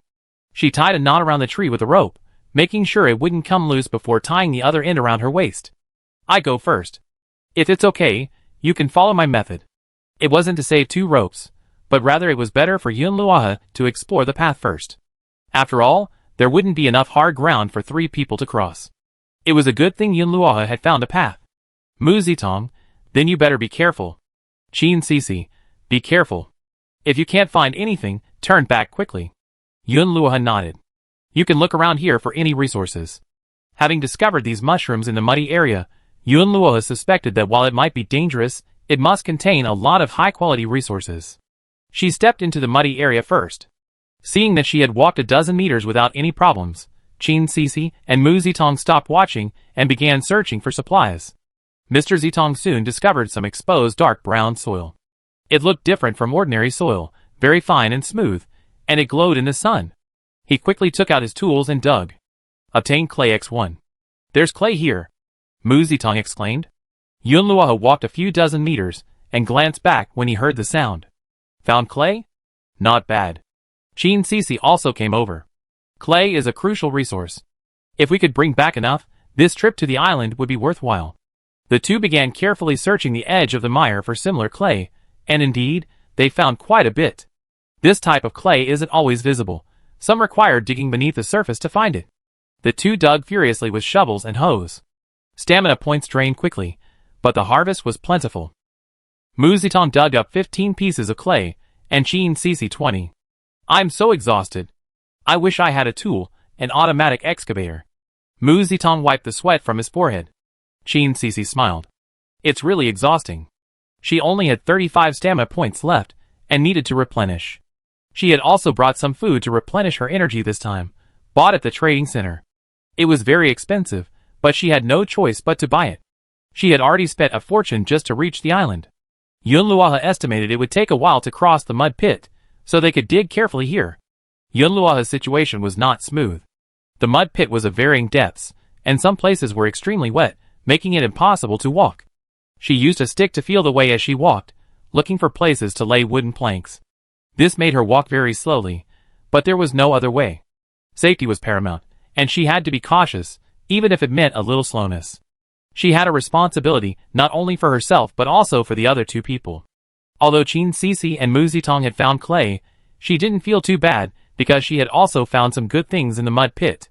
She hadn't seen it from a distance before, but now that she was closer, she realized that there were still some plants growing in the mud pit, but they were pitch black and impossible to see. Peat moss. Grown primarily in swamps or peat soil, it can be used as a soil conditioner, boasting excellent water retention and air permeability, making it suitable for growing flowers, retaining soil moisture, and creating high-quality, moisturizing soil. This mud pit contained a significant amount of peat moss. Yun Luoha had already collected over 50 along the way. What concerned her even more was that wherever the peat moss was, there was likely a peat layer. Perhaps even beneath this peat moss was the peat layer. Peat is actually the lowest form of coal, processed to be used as fuel. It can also be used as a soil conditioner, making activated carbon to absorb impurities and filter water. In short, it has many uses. Yun Luoha was tempted to get out her shovel and dig. Perhaps she hit the peat layer, but she had to be careful while standing on the wooden planks. She had to use force when digging, and it would be easy to lose her balance and sink into the mud. Yun Luoha felt uneasy. She decided not to dig in this mud pit rashly. After all, there were some strange things going on everywhere. Forget it. My life is more important. Peat isn't just found here. It's easy to find in swamps, not just in the mire. Don't let the resources in front of you fool you. Yun Luoha muttered a few words to herself, but quickly calmed down. She didn't realize that beneath the plank she was standing on, a few bubbles were rising from the mud on the surface, as if something was rising. Chapter 30. Just as she was about to exit the mire, Yun Luoha realized the mud ahead was incredibly wet, practically a puddle of muddy water. A plank alone wouldn't cut it, and Yun Luoha's sailboat was too large. A raft or kayak would be the best option. But she didn't have one. The trading center knew for sure that everyone would make a raft and sell it. Just as she was in a dilemma, she suddenly saw several crocodiles emerge from the muddy water.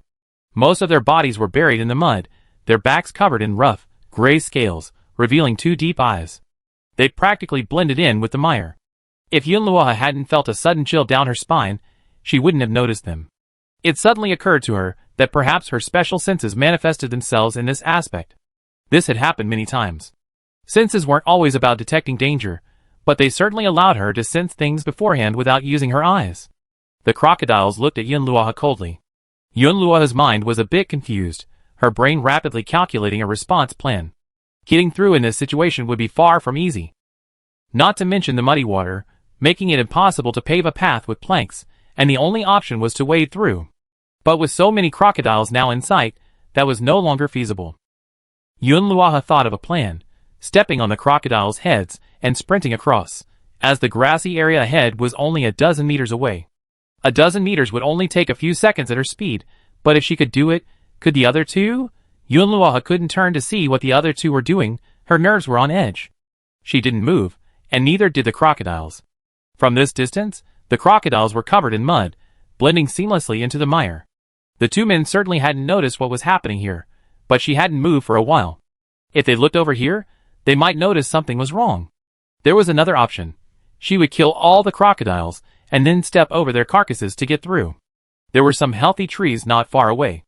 Once she got there, she could chop them down, bring the trunks over, and throw them into the mire, allowing the two of them to step over them. This method would ensure the safety of all three of them. There were, in the mud now. She counted them carefully, about 7 or 8 crocodiles, all small, probably swamp crocodiles. Although there might still be some hiding out. Yunluoha considered various factors and possibilities, and quickly made a decision. She would kill all the crocodiles here. Because crocodile skin and meat were valuable resources, she was confident in her own abilities. Kill them all, and you'd be able to cross the quagmire and obtain plenty of crocodile meat and hide. First, use your bow and arrow to kill the crocodiles that are farther away. Yunluoha calmly took out her bow and arrow, but didn't draw it lightly.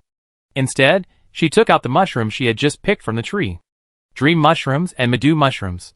She only got 2 dream mushrooms along the way, saving one to take back with her. She crushed one and smeared it all over her arrows. She always wore gloves, so she didn't have to worry about her hands getting poisoned. Otherwise, if she accidentally cut her finger, the mushroom juice would seep in and poison her first. As for the dagger, it had been meticulously smeared with the mochi mushrooms. The mochi mushrooms were pitifully small, and it took all of them to coat the dagger surface with the latex. Everything was ready, and the crocodiles were already approaching her. The closest one was only 3 or 4 meters away. Luckily, Yunluoha hadn't put away all the wooden planks. There were still 3 planks behind her to step on. She stepped back 2 steps, drew her bow, and released her first 3 arrows, hitting the nearest crocodile head-on. The dream mushrooms were indeed highly toxic. After being poisoned, the crocodile rolled twice in the mire before becoming motionless. Without a second thought, Yunluoha fired 2 more arrows, but this time her aim was poor, hitting only the back. The crocodile's back skin was very tough, and only 1 arrow grazed the crocodile's skin. The poison didn't penetrate the flesh, so its effect was minimal, but its movements were noticeably slower. This was her opportunity. Yunluoha stepped forward, drew an arrow, and aimed it at the crocodile's eye.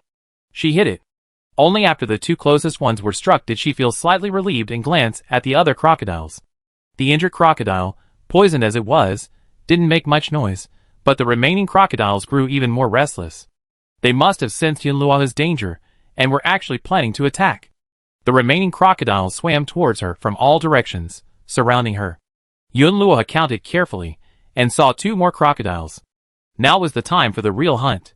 Her breathing remained steady, her expression unchanged. She leaped forward a few steps, stepped on the crocodile that had been struck by the arrow, and pulled out all the arrows she had just shot. She was running low on arrows, so she had to conserve them. In just over 10 seconds, she completed all the operations, but the crocodiles were already swimming towards her, ready to bite her with their jaws wide open. This time, she fired 10 shots, emptying her quiver. 3 arrows were empty, and with 7 arrows, she had hit 4 crocodiles. This hit rate was just passable. Yunluoha was a little dissatisfied, but now was not the time to dwell on it. She had already sheathed her bow and arrows and raised her dagger, ready to engage the remaining crocodiles in close combat. The sharp dagger gleamed coldly, now smeared with the juice of the mushrooms, making it look dirty. Yunluoha jumped onto the head of a crocodile. Another crocodile bit her. She grabbed a wooden plank and stuffed it into the crocodile's mouth, shattering it instantly. Yunluoha's dagger then pierced the crocodile's eye, then immediately pulled it out and stabbed it into its nose. The crocodile had opened its massive mouth, but now, paralyzed, it closed uncontrollably. The crocodile's head stiffened, its mouth completely immobile. Only its eyes moved with difficulty, but it was no longer a threat. 3 more remained.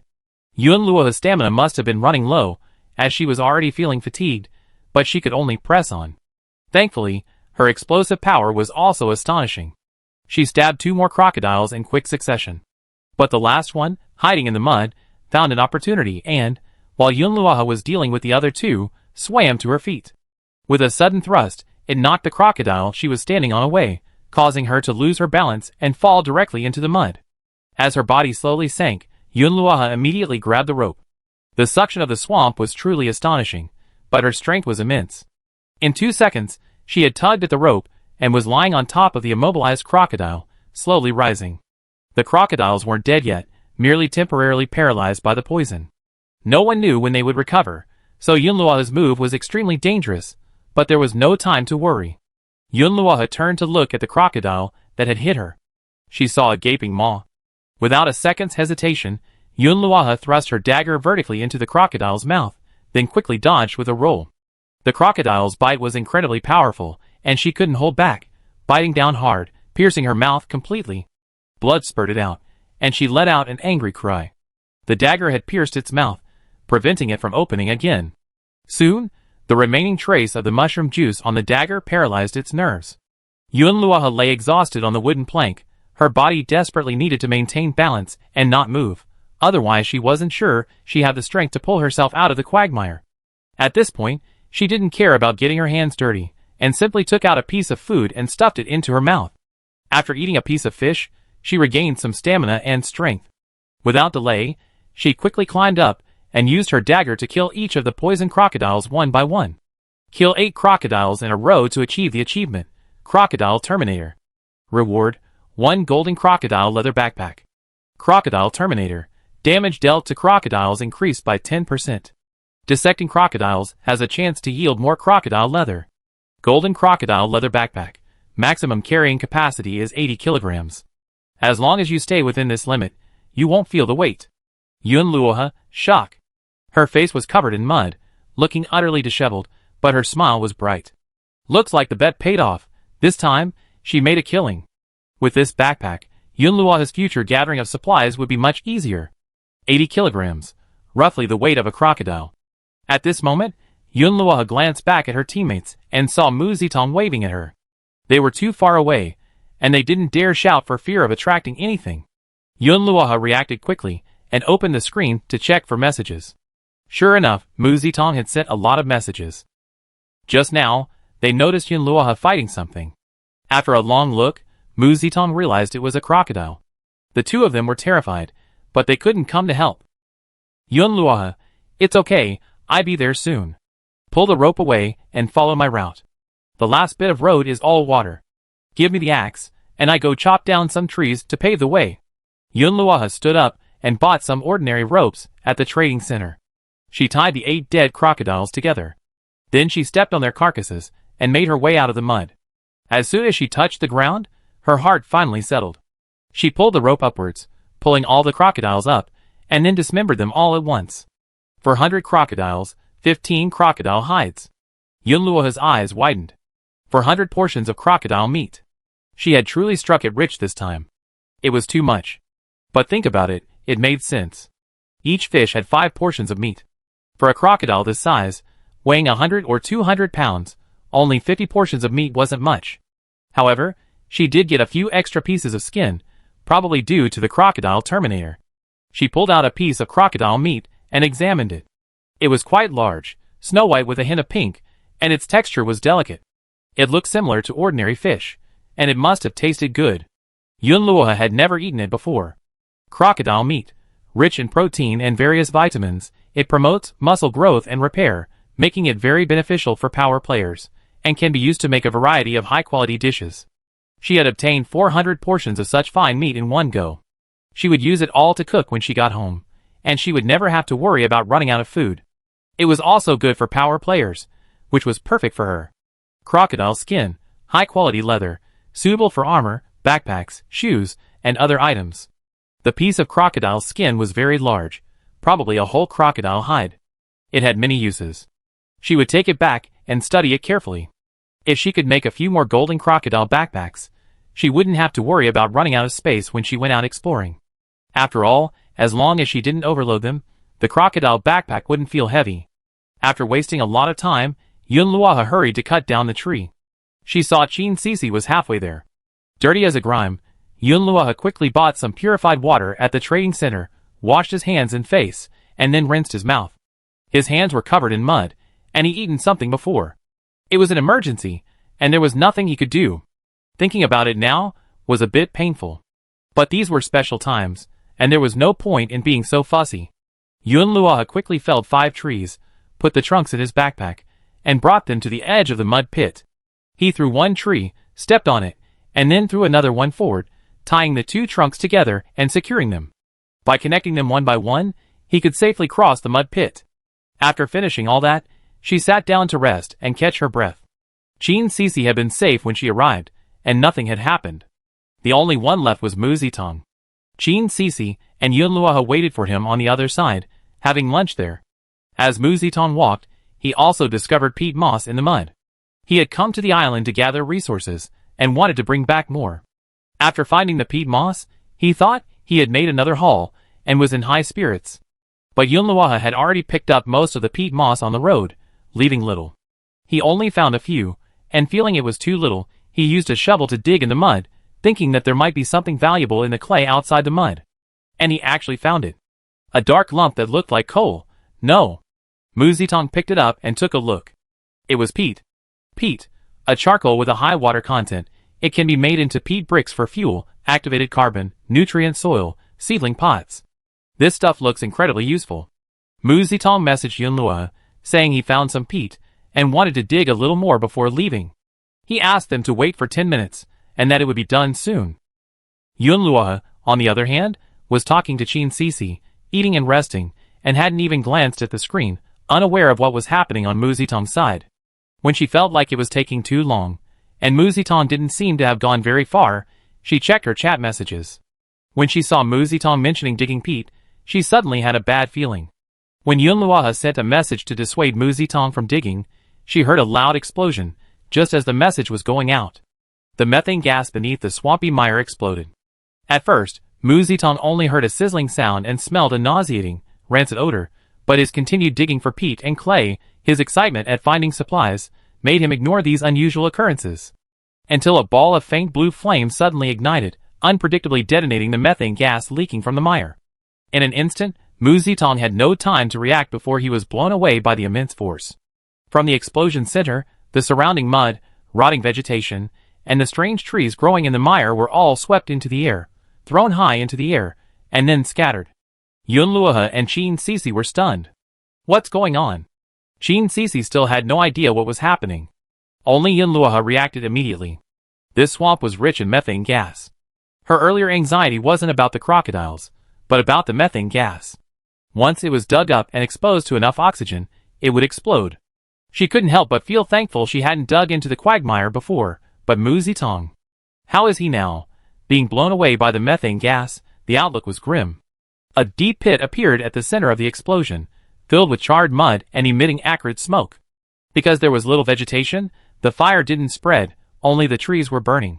Yun Luoha thought, what a pity for the mushrooms on the trees. Even if those things hadn't burned, she wouldn't have been able to take them away. But the explosion had created a deep pit, causing many of the supplies in the quagmire to be blown out and scattered everywhere, ready to be picked up. Yun Luoha could already see the ground covered in clay and peat, with strange insects scurrying about. The strange trees, burned by the fire, had been reduced to grayish-black stumps of wood, their usefulness unknown. Yun Luoha ignored the supplies, and immediately searched for Mu Zitong. He hadn't been blown to pieces, had he? Yun Luoha's face paled. She had brought the people here, and while the explosion wasn't her fault, she would have felt bad if Mu Zitong had died there. Yun Luoha searched for a long time before finally spotting a dark figure in a pool of mud at the edge of the quagmire. She had to identify it for a moment before she was sure it was Mu Zitong. He lay motionless, seemingly dead.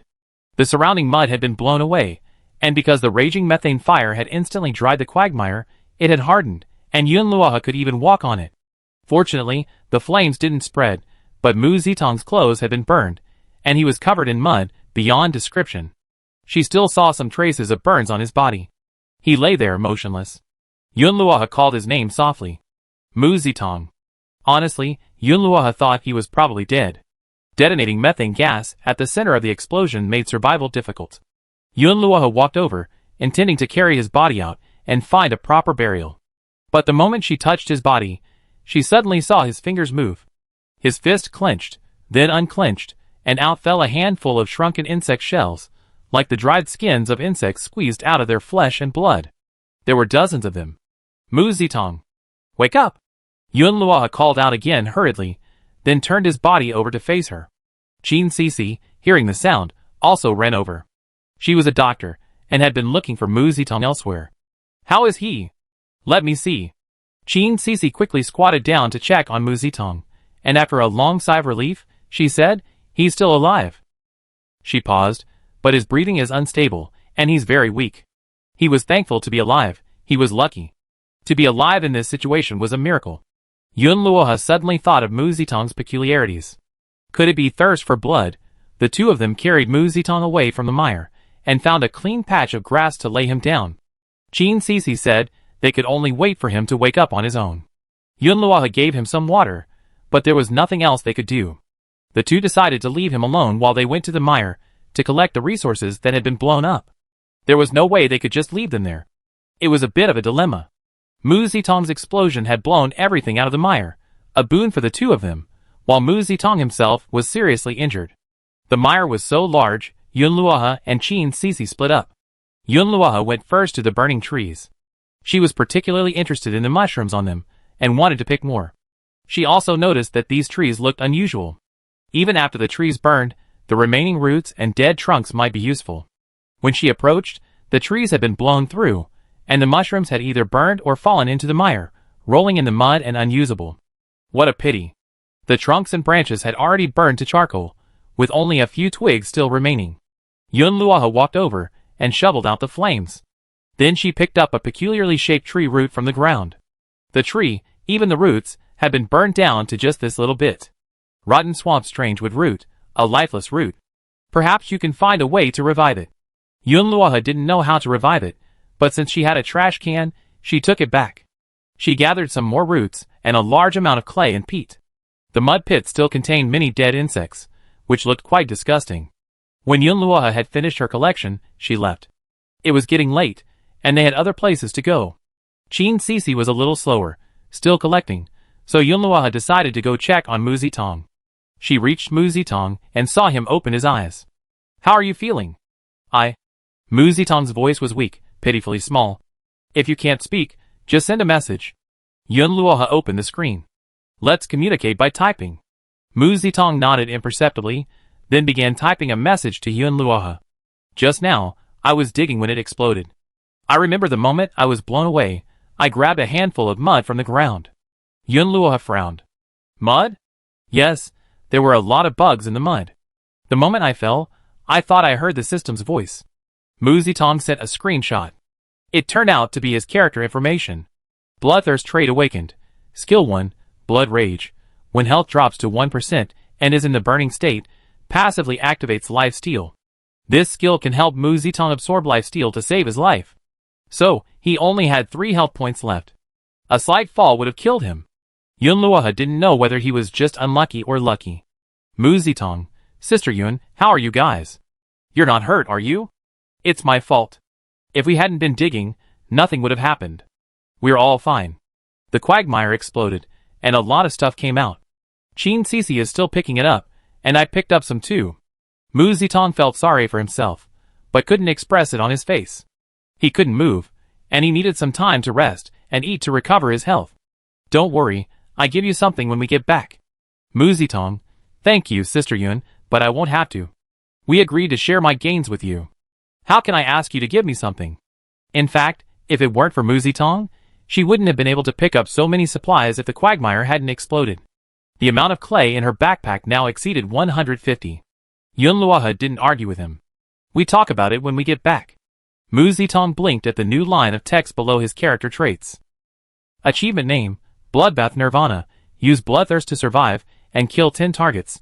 It was actually a case of a blind cat catching a dead mouse. Who knew, before the explosion, panicking and grabbing a handful of mud, he unexpectedly found a mass of insects. Among them were a dozen midge larvae that not only sucked his blood, but also helped him survive and achieve the achievement. These midges live in swamps and mire, feeding on decaying matter. They are pitifully small and don't have much HP, otherwise a dozen of them wouldn't have restored only 2 HP. But it was these 2 HP points that saved his life. Even Mu Zitong himself found it incredible. Despite his bad luck, he seemed to have managed to turn things around several times, always turning things around when his luck was at its worst. This time, the reward for achieving this achievement was also very good. He was given a blueprint to craft his own life-sucking weapon. Combined with his bloodthirst trait, it would grant him a damage bonus when killing monsters and also restore a small amount of his health. Mu Zitong's martial arts stats were originally low, but now they increased dramatically. This could be considered a blessing in disguise. He didn't tell Yunluohe about his achievement, feeling a little embarrassed. But everyone has their own trump card, and his silence didn't mean he would change his attitude towards Yunluohe. If it weren't for Yunluohe, he wouldn't have received these opportunities. Having survived this time, he wanted to become even stronger in the future. At least, he wouldn't have to rely on Yunluohe's constant help, and he could do more for Yunluohe. Now that he had awakened his bloodthirst skill, if he could find a way to craft his life-sucking weapon, he would surely become much more powerful. Mu Zitong slowly clenched his fists, but he felt completely powerless, and could only smile bitterly. Yunluohe had no idea Mu Zitong was thinking so much. She simply sensed a change in his aura. After Qin Sisi returned, they decided to find a safe place for Mu Zitong to stay. They would continue their exploration and return to pick him up at 4 o'clock. Now that they had emerged from the quagmire, the other side of the island lay nearby. The island was square in shape, and a few kilometers to the right was the coast. Mu Zitong had no right to disagree. There was no way he was going to ask them to return just for him. Besides, there was nothing he could do but lie down and rest. This was for his own good. Yunluohe had promised to come back for him, so he had nothing to worry about. Besides, if they really left him here, he wouldn't be able to do anything. Yunluohe and Qin Sisi continued to walk deeper. Although there was a circle of trees ahead, it seemed like a cordoned-off barrier, making it impossible to see what lay beyond. A thick white mist enveloped the woods. It was utterly quiet here, not even the chirping of insects or birds. The silence was almost eerie. Yunluohe stared straight ahead and whispered, "If you encounter danger, run back quickly." Qin Sisi's face was serious. "Yes, I know." She held a long sword, apparently made of refined steel. She hadn't taken it out before, and Yunluohe secretly sighed. It seemed Qin Sisi was quite wealthy. Yunluohe had already collected all her arrows. Now, with her bow and arrows slung across her back and a dagger in her hand, she was ready for battle at any moment. After walking for a while, she encountered no danger. After entering, the number of trees here had noticeably decreased. Yunluohe simply began chopping trees. She still wanted to cut down some special trees to obtain seeds to plant back home. Not only would this increase her reef score, but the high-grade wood would also have many uses. For example, her bow and arrows needed hardwood to upgrade. She chopped down mostly ordinary wood, but thankfully, she found a few pine trees. Some pine cones fell, which were the seeds of pine trees. The pine trees also contained some resin, which she collected. Resin, when applied to wood, it repels moisture, makes torches more durable, increases the durability of wooden tools, and can be used to make weapon coatings and various utensils. Qin Sisi joined her in chopping trees. The wood was needed anyway. But just as Yunluohe was about to eat something to regain her strength, she frowned, feeling something was amiss. She looked around but found nothing. Qin Sisi, standing by, asked her, "What's wrong?" "Something seems to be." The next second, Yunluohe heard a strange buzzing sound. "Yunluohe, did you hear that?" Qin Sisi, "What?" Yunluohe didn't have time to speak before quickly she put away her dagger and rushed to the trading center to buy a torch. She moved quickly, but also a little too late, because a swarm of strange wild bees flew towards them. Their bodies were a bright orange or red, and they swarmed together, making a piercing sound. To make matters worse, dozens of insects suddenly appeared on the ground, swarming around them. Qin Sisi's face turned pale with fear. Yunluohe was fine, but she also looked panicked. This kind of thing was much more difficult to deal with than a crocodile. She couldn't kill them one by one with her dagger. Her weapons and strength were no match for them. Chapter 31. Fortunately, just as the wild bees were approaching, Yunluohe had bought a torch and quickly raised it, aiming it at them. But surprisingly, these creatures weren't afraid. Not only were they unfazed, they charged forward like moths to a flame, unflinching even after their wings were burned. Chin Cece, standing next to Yunluohe, was also surprised. What are these? Why are there so many? She frowned nervously, then pulled a bottle of potion from her backpack and sprayed the venomous bees. But the bees glanced at her, seemingly not considering her a target at all. Instead, they rushed towards Yunluohe. There was no time to wonder why. It couldn't be her bad luck. Yunluohe could only flee. The swarm of venomous insects was almost at her feet. They moved forward at breakneck speed, as if emerging from the ground. Who knew how many more of these creatures there were? She had intended to turn back, but when she turned, she saw a swarm of poisonous moths. These moths were incredibly large.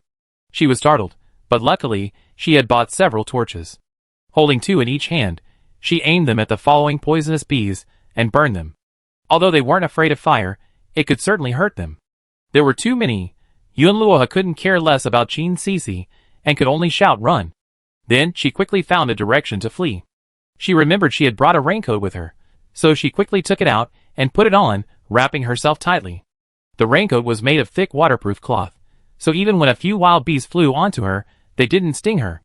Seeing this, Yunluohe felt a little more secure. But they showed no sign of giving up, following her relentlessly. Damn it! Why were they chasing her alone? A sharp buzzing sound followed her, causing her ears to ache. She fended off the attacks as she fled deeper into the swamp. Gradually, Yunluohe's strength was running low, but there was nothing else she could do. She could only speed up, not even looking back, lest she slowed down and be overtaken by the bees and insects. If she could just shake them off, she would be free. After running for who knows how long, Yunluohe was panting and exhausted. She was completely exhausted, and yet those poisonous bees and insects were still following her. They were simply haunting her. Yunluohe was exhausted and continued to charge forward, her body reaching its limit. Before her stood a massive ancient tree, its trunk so thick it could be embraced by 5 men. Its crown was towering and lush, covered in pink flowers. She hesitated for a moment, intending to use her last bit of strength to climb the tree. She had been climbing trees since she was a child, and was very agile. It didn't take long for her to reach the branches. But she only had 2 stamina points left. If she continued to exert herself, she would pass out. She dared not move or eat, fearing the smell of food might attract the poisonous bees and insects. She curled herself up in the branches, shielded by leaves. The tree exuded a captivating fragrance that should have been enough to mask her presence. She closed her eyes and mentally counted the seconds. Time ticked by, and about 10 minutes had passed. She finally parted the leaves and looked down. It didn't seem to be down there. There seemed to be no sign of poisonous bees or insects nearby. Yunluohe carefully took out her food and gently placed it in her mouth, chewing it with great care. Only when she saw her stamina points gradually increase did she feel relieved. For the first time since entering the game, she felt weak. She opened the screen and saw messages from Chin Cece and Mu Zitong.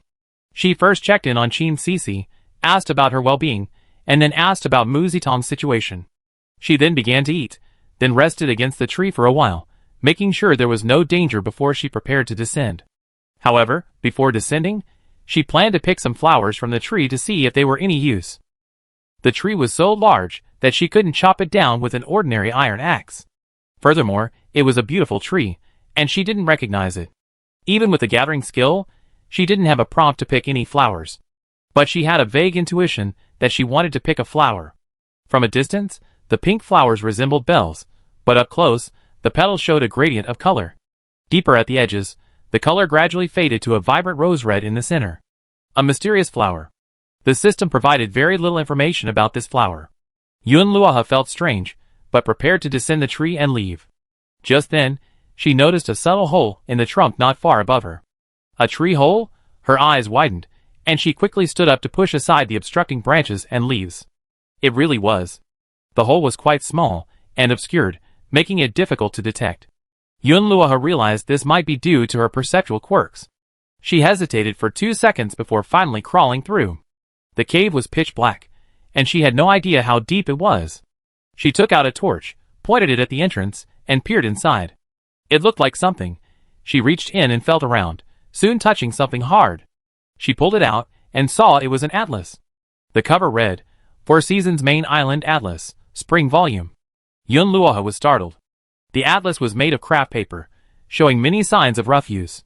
Opening it, she saw the writing was haphazard and clumsy, with patterns made with mineral pigments. The edges had scorch marks and chips. Yunluo's first reaction was that this thing looked like a treasure. She flipped it open and examined it carefully. The author's handwriting was so bad that she sometimes had to guess what the characters were. In spring, there are 2 main islands, Rainforest Island and Swamp Island. There are also 8 smaller resource islands, plus some unnamed deserted islands. This atlas primarily introduces the 2 main islands. First, there's the Rainforest Island. Here, there's the morass forest area. Countless tree resources, including all kinds of high-quality wood, are available. However, the rotten leaves beneath your feet conceal quicksand traps, making them very easy to fall into. Then, there's the poison mist area, covered in green moss and strange vines, permeated by a pervasive toxic fog, and even piranha plants nestled within the vines. Below are several drawings, showing the outlines of piranha plants and sulfur grass, as well as a simplified map of the Rainforest Island's terrain and resource distribution. Specifically, some resources are circled on the terrain. For example, areas with dense concentrations of century-old hardwood and sulfur grass are highlighted with cinnabar. The map also depicts a stream connected to a pond, circled in red with the word poison frog written on it. Yunluo maintained a calm demeanor, but her heart was filled with ecstasy. With this, the next time she went to Rainforest Island, wouldn't she be able to mitigate risks, find supplies faster, and even prepare in advance? Although the information on Rainforest Island was only partial, having this information gave her a significant advantage over other players who knew nothing about it. She flipped the page again, and sure enough, the next topic introduced was Swamp Island. Swamp Island has 3 areas: the meadow area, the swampy mire, and the poisonous forest. The meadow area has fewer resources, but it's very safe. You can get tons of fiber and grass seeds here, but anything else depends on luck. The mire area has relatively good resources. The mire contains a large amount of clay and peat, as well as dozens of crocodiles. Bubbles appear in the mire, and underneath is a methane tank. A single mistake could cause a gas leak and explosion. Finally, there's the poisonous mist forest. This is the most dangerous area on the entire island. Various poisonous insects, bees, and moths will quickly attack players upon entering the forest. But the most dangerous part isn't these, but the parasitic ivy hidden deep within the forest. However, if you kill the parasitic ivy and dig up its roots, you get what you seek. There's also a painting at the back, featuring a skull and crossbones symbol on a topographic map, clearly signifying danger. The illustration of the parasitic vine was very abstract, painted in purple. Its shape was distorted and terrifying, with numerous protrusions and tumors on the vines. There was a few words written next to it, can extend dozens of meters. This thing is truly eerie and terrifying. The introduction to the 2 main islands ended. On the last page of the illustrated guide, there was a picture of an erupting volcano. She left a message. I left the other 3 volumes on the main islands of other seasons. It seemed the remaining atlases could only be found on another main island. Yunluo closed the atlas and put it in her backpack. It was so late, she no longer had time to search for the parasitic vines deep in the forest. Besides, she had no way to deal with the poisonous insects, so she had to give up for now. She didn't know if she would have another chance to visit Swamp Island. Although there was another opportunity to land on the island tomorrow, who knew which island she would end up on? Maybe it would be one of the 8 resource islands in spring, or maybe she'd be unlucky and end up on some desolate island. Yunluo pondered. This atlas was extremely valuable. Could she use it to exchange for more resources? If she told Du Ruantian or Wu Jing that she had this thing, she was afraid they would try to trade with her for the information in the atlas. But she wasn't sure how much benefit she would gain from sharing the information in the atlas with the people of the European Emperor Association. Otherwise, she could just list it on the trading center. That way, even if someone later bought the information and resold it, she had first-hand information and the original copy, so anyone who could afford it would turn to her first. After Yunluo 8 escaped, Qin Sisi arrived at a strange place. She quietly followed a few venomous bees and found their hive. Most of the bees had fled, and the few that remained didn't harbor any ill will towards her. Qin Sisi thought this was probably due to her trait. Her trait was animal affinity, which increased wild animals' favorability towards her by 50%. She had always thought it was useless, rather useless, since it was rare to encounter animals on the reef. Today, however, she discovered that it could be quite useful. Especially after seeing Yunluo's panicked escape, she felt a little apprehensive. If she had been attacked by so many venomous insects and bees, she might have died from the poison. She didn't know what had become of Yunluo. She opened the light screen sent 2 messages to Yunluohe, and then decided to collect the honey from the hive. Hellfire bee honey, purple. Qin Cici stared in shock at the honey in her backpack. It was actually purple quality. It can be used medicinally. Made into anti-inflammatory pills, it can quickly heal wounds, stop bleeding, reduce inflammation, and prevent infection, even for severe cuts and burns. It can also accelerate skin regeneration when applied. It has detoxifying properties. Made into detoxifying pills, it can detoxify a variety of toxins, especially those from venomous insects and snakes, quickly expelling them from the body. It can be used in cooking, possessing a unique flavor and making it a premium seasoning for high-quality cuisine. It can also be taken directly to replenish stamina. Qin Cici's expression shifted as she stared at the hive. Such a good thing, but it was a shame she could only collect one from a single hive. Should she look for other hives nearby? But it was getting late. Just then, she received Yunluohe's message, which reassured her that she was alright. She hesitated for a moment, then decided to look again. Such a good opportunity might never come again, and it would be a shame to miss such top-quality material. Besides, this time, she could rely on her special abilities to avoid being attacked by venomous bees. As long as she didn't collect honey from a hive filled with venomous bees, it should be fine. After all, no matter what kind of bee, they all cherished their honey. Just when she was collecting, the dozen or so hellfire bees became very agitated. She would leave after collecting one more. Chapter 32. Yunluohe, holding the atlas, took a long detour before returning to Mu Zitong's resting place. Mu Zitong lay there motionless, just as before, but her face wasn't as pale and unsightly. He was quite excited to see Yunluohe. Lying still was utterly boring after all. He could now speak. Sister Yun, you're back. How was your harvest? Yunluohe shook her head. There were a lot of poisonous insects and bees in there, attacking anyone they saw. I barely managed to escape. Qin Cici and I got separated, but she should be alright. She just sent me a message. Mu Zitong, that's good. Is Sister Cici coming back soon? Yunluohe, I think so. I told her I was heading back. She knows when to leave. Logically, Qin Cici was more anxious than she was, eager to get back to take care of the children. Yunluohe didn't care. As long as she left before dark, she'd be fine. She helped Mu Zitong up. Try to walk on your own. Mu Zitong took a few tentative steps, stumbling a bit and needing support. His injuries were severe. He gave Yunluohe a wry smile. Then I support you later, or even carry you on my back. Yunluohe thought to himself that he was stronger anyway. Mu Zitong quickly said, help me. Asking Yunluohe to carry him would be too embarrassing. The two waited for a while. Yunluohe dug up some more clay nearby, but Qin Cici still hadn't arrived. Mu Zitong checked the time and couldn't help but ask, did Sister Cici encounter any problems along the way? Yunluohe said, I sent a message and asked. She sent a message but received no reply. The two looked at each other, unsure what to do. Searching everywhere was impossible. No one knew her current location. Yunluohe couldn't even handle the poisonous insects and bees in the forest, let alone Mu Zitong. They could only wait for her to return. Time slipped by. It was gradually getting dark. Even if they walked to the coast from now on, it would be 7 o'clock. Yunluohe didn't know whether to leave or continue waiting. Just then, Qin Cici finally replied, I'd be there right away. Yunluohe breathed a sigh of relief. Otherwise, it would have been difficult to decide. She and Mu Zitong would have felt uneasy if they had left without knowing whether Qin Cici was alive or dead. Besides, they had already agreed to go to the island tomorrow. Qin Cici finally appeared, but Yunluohe and Mu Zitong were stunned when they saw her. Her face was swollen like a pig's head. If she hadn't been wearing the same clothes, they wouldn't have been able to connect the fat face and sausage mouth they saw with the capable and beautiful woman from before. What are you doing? Qin Cici's mouth twitched, as if she were struggling to speak. She shook her head, uttering only 3 halting words, let's go. Indeed, it was getting late. Let's go now, and talk about anything later. After over 40 minutes of trekking, the 3 of them finally reached another stretch of coast. Yunluohe unloaded the sailboat, and the 3 of them boarded, preparing to return to the reef. On the way, everyone remained silent until Qin Cici finally said, we contact you later.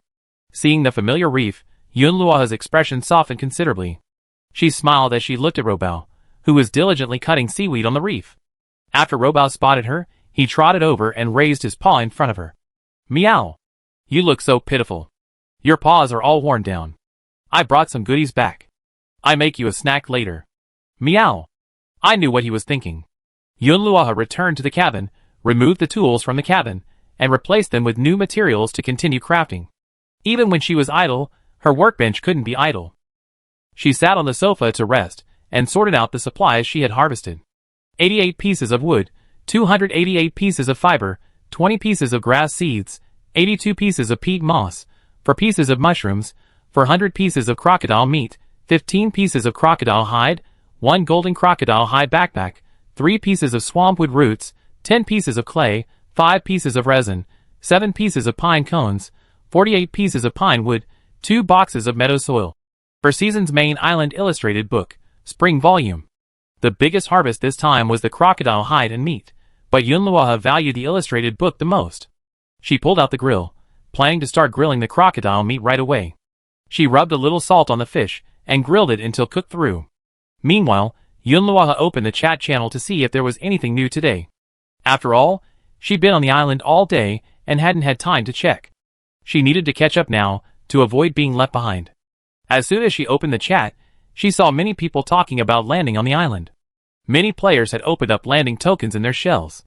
It seemed the system intended to allow a large number of players access to the island, not just those at the top of the leaderboard. However, the timing was delayed. If the island's resources hadn't refreshed, players who arrived later would naturally receive significantly fewer resources than those who arrived earlier. Some opportunities are only available once, on a first-come, first-served basis. If you arrive too late, they be gone. For example, the illustrated guide Yunluoha obtained. But what concerned Yunluoha most was that someone had actually obtained a landing token that allowed them to select an island. However, the prerequisite for this was that the player had previously visited the island and could see its location on the map, allowing them to directly select it. In fact, if Yunluoha could find a way to deal with the poisonous insects and parasitic vines, she would like to visit Swamp Island again. After all, she was still very curious about what lay beneath the roots of the parasitic vines. The mysterious descriptions in the illustrated guide made her very concerned. But she didn't know the owner of the illustrated guide. It might be a prank, but she didn't know. The parasitic vines were extremely dangerous, but it wasn't impossible that she wouldn't get anything after killing them. But that would have to be planned for later. Right now, she couldn't deal with those poisonous insects and bees. And what had happened to Chin Cece yesterday that made her return in that state? She didn't know if she would tell her. Yunluoha thought for a moment and sent Chin Cece a message, asking if she could still leave tomorrow. The crocodile meat sizzled as it roasted, the fat beneath the skin gleaming with oil, the skin gleaming golden and even caramelized. The enticing aroma filled the cabin. Yunluoha's stomach growled. Ro Bao, waiting nearby, was already ravenous and thirsty. He stared eagerly at the meat on the grill, eager to grab a bite right then and there. Yunluoha sniffed it. It smelled delicious. She heard crocodile meat tasted like a cross between fish and chicken. The meat looked firm. She had 400 portions of crocodile meat, and roasting them all would take quite a while. Roasting them all would probably take 3 or 4 days, without sleep or rest. Yunluoha was torn between whether to sell the meat directly or roast it before selling it. Roasting would definitely be more valuable, but it took quite a while, and she usually only roasted a little extra when cooking. She'd barely eat all of it herself, and wouldn't have enough to sell. But selling the crocodile meat directly wouldn't fetch a very good price. Yunluoha planned to try selling both, charging a bit more for the raw meat, to see if anyone would buy. A grill could only roast 2 portions of crocodile meat at a time, as each portion weighed 2 pounds, and they were quite large, so the grill wouldn't hold much. Roasting took quite a while too, 20 minutes. After it was done, Yunluoha eagerly took it and examined it. Although it was only gold quality, the effects were truly astonishing. Eating a large piece of roasted crocodile meat like this could increase 50 stamina points and 20 strength points. Consuming it regularly even had a chance to strengthen the body. This meant she had to think carefully about the price. Since it could significantly strengthen the body and increase both stamina and strength points, a single piece of roasted crocodile meat would probably sell for at least 120 wood. After all, she sold the grilled fish for 80 pieces of wood. Yunluoha ate 1 piece herself and gave the other to Ro Bao. Ro Bao took it, unfazed by the heat, gobbled it up ravenously, finishing it in less than 2 minutes. It still looked greedy, staring at Yunluoha, indicating it wanted more. Yunluoha said, "This big piece isn't enough for you. You can't eat any more. Go back to work and have a late-night snack later." A piece of meat wasn't cheap. Yunluoha continued grilling, intending to roast 2 more pieces to sell. Meanwhile, she demanded shells for the raw grilled crocodile meat. After all, the shells she had on hand were still too few. To level up, shells are in high demand. 20 shells for one piece of raw crocodile meat seems a bit too cheap. It's the 11th day now, and normally, players have about 30 shells, unless they use them up. So, I trade them for 25. If I don't get any, forget it. I save them for roasting and eating later. She planned to put the roasted crocodile meat on the menu. Seeing how it tastes, it would surely increase people's enthusiasm for buying raw crocodile meat. Just then, Yunluo saw someone in the chat channel offering a ceramic recipe, but they needed high-level food in exchange, preferably something that significantly increased stamina. Yunluo thought, what a coincidence, she needed the ceramic recipe, and since there was plenty of crocodile meat anyway, exchanging it for a ceramic recipe wouldn't be bad. Yunluo quickly added the person, leaving a message saying she happened to have food that significantly increased stamina. The friend request was quickly accepted. Lu Yao, hello, can you show me the food you're talking about? Yunluo sent a screenshot of the roasted crocodile meat. The other person was indeed satisfied. Lu Yao, sure. Do you have more? I can trade you something else. Yunluo, what do you have? If it's a recipe or blueprint, Yunluo would certainly consider it. Of course, the upgrade material she originally wanted would also be acceptable. Lu Yao, how about clay? I can trade you 20 pieces of clay for a roasted crocodile meat with this effect. 20 pieces of clay seemed like it would be enough. Yunluo currently had nearly 100 pieces of clay, so upgrading would be no problem. However, she was considering the subsequent construction of the biogas tank toilet, which would probably require quite a bit of clay as well. This person was able to produce 20 pieces of clay at once, so he likely obtained them on the island. He didn't even need the ceramic formula, yet he was able to produce so much clay in exchange for these stamina-boosting foods. Could he possibly be going to the island again? Yunluo immediately thought of the European Emperor Association. There were 5 members of the European Emperor Association on the leaderboard. They also had team-up cards, so they would definitely invite other players from within the association to join them. It was unclear how many times this person had been to the island. However, since they had just met, Yunluo didn't want to ask too many questions and simply agreed to the deal. Okay. Also, she simply asked Lu Yao if she had any wood. 100 pieces of wood or 25 shells could be exchanged for raw crocodile meat. Lu Yao, you still have meat, why don't you make it yourself? Yunluo was wary and said, my cooking might not be as effective. I also have the crocodile meat made by someone else. Lu Yao, I see. Then you can continue to find someone else to make it for you. I'm willing to pay more supplies for the ones that are better. Yunluo, I like to, but they're too busy and don't want to. They want more benefits. She was indeed too busy, and wanted to save trouble by selling raw meat. Besides, making so many stamina points for the players who landed on the island was also helping them get more supplies, and she might even be outnumbered. Ask them. If it works, I give you another 40 wood in exchange. Yunluo thought to herself, that was a good idea. She was really short of wood right now. She hadn't cut down many trees on this trip. At this point, she only had 1,000 wood, and she needed 3,000 to upgrade. Yunluo agreed and said he'd contact her later. After closing the conversation, Yunluo opened the trading center. She didn't put the roasted crocodile meat on the shelves anymore. She had changed her mind. These fish meats, which increased stamina points significantly, couldn't be sold on the trading center. She listed 10 portions of crocodile meat, asking for 20 shells per portion, and then began buying large quantities of sea stone and wood. She had to level up before those lucky guys. Tomorrow, she'd go to the island and try to get the remaining upgrade supplies. If she still needed any, she'd come back and trade with what she had. Even if she took a small loss, she had to have everything she needed by tomorrow night. Just now, while she was talking to Lu Yao, she had a sudden feeling that with so many people from the European Emperor Association coming to the island together, their luck was incredibly high. The supplies they could obtain were definitely beyond her imagination. And since they were all trading their supplies among themselves, leveling up was much easier for them than it was for her. She wouldn't be the first, but this time she tried to get into the top 10. Yunluo rushed to buy up all the sea stone, and which she could at the trading center, and also bought a lot of iron ore. If she didn't have the materials they needed, she would take out the supplies she brought back from Swamp Island today and negotiate with them. Sphagnum moss and peat were both valuable items, and no one objected to exchanging them for these basic supplies. After some effort, her backpack was significantly reduced in supplies. But she did gain 497 sea stone, 760 wood, and 39 iron ore. Satisfied, she gathered all the supplies together. She had almost enough sea stone. It seemed the biggest shortfalls were wood and iron ore. She just needed to expedite the production of glass and lime using the existing materials. She looked up the recipes for glass and lime. Glass requires sand and shells, while lime requires only shells or rocks to be calcined. Why not search to see if anyone is selling rocks?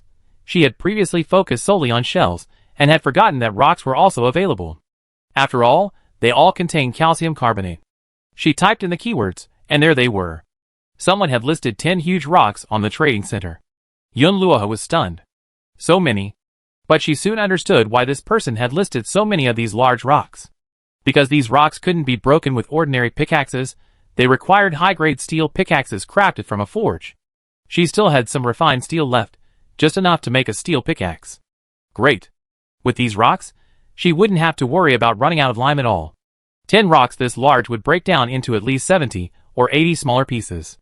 Even if that wasn't enough, it wouldn't be far off, and with the shells in her hand, it would definitely be enough. But she took a closer look and saw that the person was asking for crystals in exchange. 10 giant rocks for 2 crystals. This was a hassle. Not to mention that crystals were the precious material for crafting space stones, and she only had one. Yun Luoha had no choice but to contact someone and ask if she could exchange them for something else. She was flatly rejected. Yun Luoha looked at the person's name. Lin Zhu. Wasn't that the third-place finisher on the last comprehensive rankings?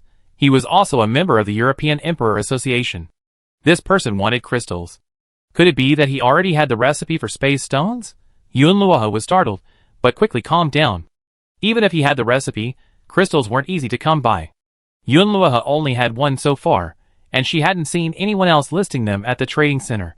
Of course, these European emperors might have more. After all, Yun Luoha was a hapless wretch with bad luck, but since he was also trying to exchange, it definitely wasn't enough. Yun Luoha asked again, "Don't you have anything else you want?" She really didn't want to miss out on these rocks. Chapter 33. Lin Zhu didn't reply. Yun Luoha thought, probably unwilling, too busy to bother with her. Yun Luoha could only let it go. She pulled the net up and found a scrap of parchment. This was a good find. Satisfied, she put it away and cast the net back down, expecting to look at it later. The rain continued that evening. Yun Luoha made a small raincoat for the leopard cat out of waterproof cloth. It went outside to hunt fish monsters while she worked in the cabin. Even though she had obtained the ceramic formula, she didn't plan to make ceramics right away. Ceramics, a versatile material that can be made into bricks and tiles for floors, walls, and roofs, tableware, tea sets, vases, capacitors, and an excellent insulator. However, to make ceramic utensils, she needed the corresponding blueprints. Materials: clay X2, sea stone X1. She could only make ceramic bricks and tiles, not ceramic utensils, as she didn't have the corresponding blueprints. It was no wonder Lu Yao offered the recipe for a trade. Perhaps she thought it was useless. However, even if she could only make bricks and tiles, it was still quite good. They were more waterproof than wood. But she put it off tonight, until she got back from the island tomorrow. She had too much to do tonight, and didn't have time to make bricks and tiles. Just as Yun Luoha was crafting utensils and roasting crocodile meat, the system's voice sounded without warning. Announcement 1. Starting tomorrow, 1,000 additional island landing tokens will be distributed in each region. The barriers between players are open, and players will encounter other non-team players on the island. Announcement 2. The spring disaster will escalate in 3 days. Please upgrade your reefs as soon as possible. Announcement 3. Detailed instructions for the 6 survival skills have been sent to players via email. Please check back. 3 announcements were sent at once, so there was quite a bit of information. Yun Luoha's expression changed. The first announcement had little impact on her. The increase in the number of landing tokens was essentially 0 for her. There were only 1,000 tokens, and with over 100,000 people in Area 2, with her luck, she couldn't even hope to get one. But the second announcement left her feeling somewhat frustrated. It seemed the difficulty of survival was about to increase again. Yun Luoha opened the email to check the skill descriptions. She had already learned the cooking and gathering skills, and was curious about the other skills. 1. The 6 skills are cooking, gathering, mining, alchemy, blacksmithing, and beast taming. After reaching level 5, one can advance to a professional skill master, gaining a significant survival advantage. 2. The conditions for skill upgrades. Each skill has different behaviors. Experience gain. Each skill-related action grants a base experience point, 1 to 5 points, with higher-level actions granting more experience. Level cap. Each skill reaches a maximum level of 10, and the experience required to level up increases gradually after level 3. 3. Ways to level up faster. Equipment boosts. Performing skill actions while equipped with class tools increases experience gain. Food boosts. Performing skill actions after using high-quality special dishes. Teamwork.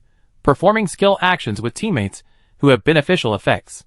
Achievements. Unlocking achievements grants additional experience. 4. After reaching skill level 3, each skill level up will grant corresponding rewards and unlock new skill effects. The system will also host events and competitions related to each skill, open only to players at level 3 and above. It seems skill upgrading will be a major priority going forward. She's already mastered 2 of the 6 major skills. If she can master all of them, everything will be much easier. However, obtaining all the skill books won't be easy. Now that the system has provided a method for upgrading, it's like she's on a clear path, so she doesn't have to rely on self-discovery. Oh, it seems she hasn't checked her personal information in a while. She quickly checked her skill levels. Professional skills. Cooking level, level 2, 46/100. Gathering level, level 2, 38 out of 100. Great. Both of her skills are almost at level 3. According to the email, level 3 is a critical threshold. Only after level 5 can one truly become a skilled user. Once she reaches level 3, she truly masters the skills, and the benefits will undoubtedly be even greater. The high experience points must be due to her recent skill-related activities. She went to the island yesterday to gather a lot of supplies, and has been cooking constantly these past few days. There's another chance to go to the island tomorrow. It looks like I can upgrade both skills tomorrow. Yunluoha couldn't help but feel excited. It was getting late, so Yunluoha left the cabin and began planting the pine cones she gathered that day. There were 7 pine cones in total, but she didn't plant them directly in the ground. Instead, she chose to plant them in pots, as the soil wasn't very fertile right now. The meadow soil she brought back would be better. For pine cones to germinate, they need a soil that's breathable and nutritious, and meadow soil was perfect. She made 7 pots and arranged them in a row behind the cabin. Planting was difficult, and not all the pine cones would germinate and grow into pine trees, but a survival rate of half of the 7 seeds was a good one. After finishing all this, she went to check on the vegetable patch. The vegetables were growing well, and another batch would be ripe in 2 days. Yunluoha was very satisfied, but she considered that since the disaster was about to escalate, it might affect her own vegetable patch. It would be best to build a greenhouse for the vegetables, and wait until she had time to work on them the day after tomorrow. Otherwise, she would be heartbroken if all her hard work was ruined. Besides, she had already learned how to upgrade her skills, and these vegetables would be her cooking ingredients, which would help her level up faster. Studying more new menus should help her gain experience faster. Yunluoha planned to check the fishing nets again. It was raining outside, but there wasn't a single fish monster in sight. Robao lay lazily under the eaves at the door. Only when Yunluoha came out did it lift its eyelids and meow. Why weren't the fish monsters coming? Could it be because Yunluoha didn't place any offal or anything on the reef? That was strange. Other players had said that fish monsters were constantly attacking the reef. Was he afraid of her? No, was he afraid of Robao? However, Yunluoha, holding a torch, saw the seaweed on the reef growing rapidly. Some of the seaweed, once only 40 centimeters long, had now grown to a meter, and their area was constantly expanding. It had already rained overnight, and with the fish monsters and the disturbance of these seaweeds, the disaster was about to escalate. I wonder how many more players would be wiped out. At this rate, it was obviously unrealistic for Robao, a cat, to clear all the seaweed. She had to find another way to stop the seaweed from growing unchecked. Umbrella in hand, she went to see how the oysters were doing. She unexpectedly made a surprising discovery. The oysters are laying eggs. Quite a lot of them. And there's not much seaweed anywhere near the area where the oysters are being raised. It seems these oysters are quite efficient at eating seaweed. If we grow more oysters and fill the edges of the reef, we can suppress the growth of the seaweed and prevent it from becoming extinct. As long as it keeps Robao busy, we can also collect some seaweed for crafting. Yunluoha took the shells out of the fishing net and repeated the process of casting the net. After returning to the cabin, she didn't rush to open the shells. Instead, she opened the trading center and searched for oysters to see if anyone else was selling them. She also asked Mu Zitong to ask his friend if he could buy more oysters from him. Since oysters can lay so many eggs in a single night, perhaps the number of oysters that person has on hand has increased dramatically. Mu Zitong replied quickly. Sister Yun, I was just collecting trash for you. Everyone's turned in a lot of trash and materials. The 50 members of the association have been in the group for over 3 days now, and everyone wants to exchange for better supplies, and is willing to hand in better materials. Yun Luoha, aside from upgrades, we don't need any other materials for now. The trash will be enough. Mu Zitong, okay, I finished collecting quickly. I asked my friend if he still has oysters for sale. Once I'm done, I send them to you along with the stuff I found on the island today. It's a lot, so prepare the storage box later. He hadn't rested since returning to the island. After a quick bite, he immediately got to work. Besides collecting trash for the association, he also had a mountain of seaweed to harvest. He was completely overwhelmed and hadn't even had time to drink a sip of water. Too busy. When he first heard the announcement, he almost wanted to vomit blood. What more disaster could escalate? He was already so busy. Yun Luoha only bought 20 oysters at the trading center. It was a little less than she expected, but it was good. At this time, Qin Sisi replied. I'm fine. I was busy just now, and just saw the message. We continue to land on the island tomorrow, just like this morning. I already found the people. Yun Luoha, okay. Qin Sisi, I saw you kill the crocodile. Can we trade the meat? I can trade it with you for eels. 2 eels for 1 piece of crocodile meat. While eel meat has good nutritional value, it's definitely inferior to crocodile meat, and is more difficult to obtain. Eels weigh 2 kilograms each, so 2 should be about the same for 1 piece of crocodile meat. But that was Qin Sisi's assumption, given she hadn't seen the information about crocodile meat. In fact, crocodile meat is more valuable. But Yun Luoha had plenty of crocodile meat, and didn't mind such a small matter, so she agreed without haggling. She now had to cook a few more dishes, requiring all sorts of ingredients. And Qin Sisi might have some other ingredients she didn't have. After the transaction, Qin Sisi was somewhat surprised to see the details of the crocodile meat. It seemed she had underestimated the quality of the meat, its size and quality. She then took some ginger from her backpack and offered it to Yun Luoha. These are for you.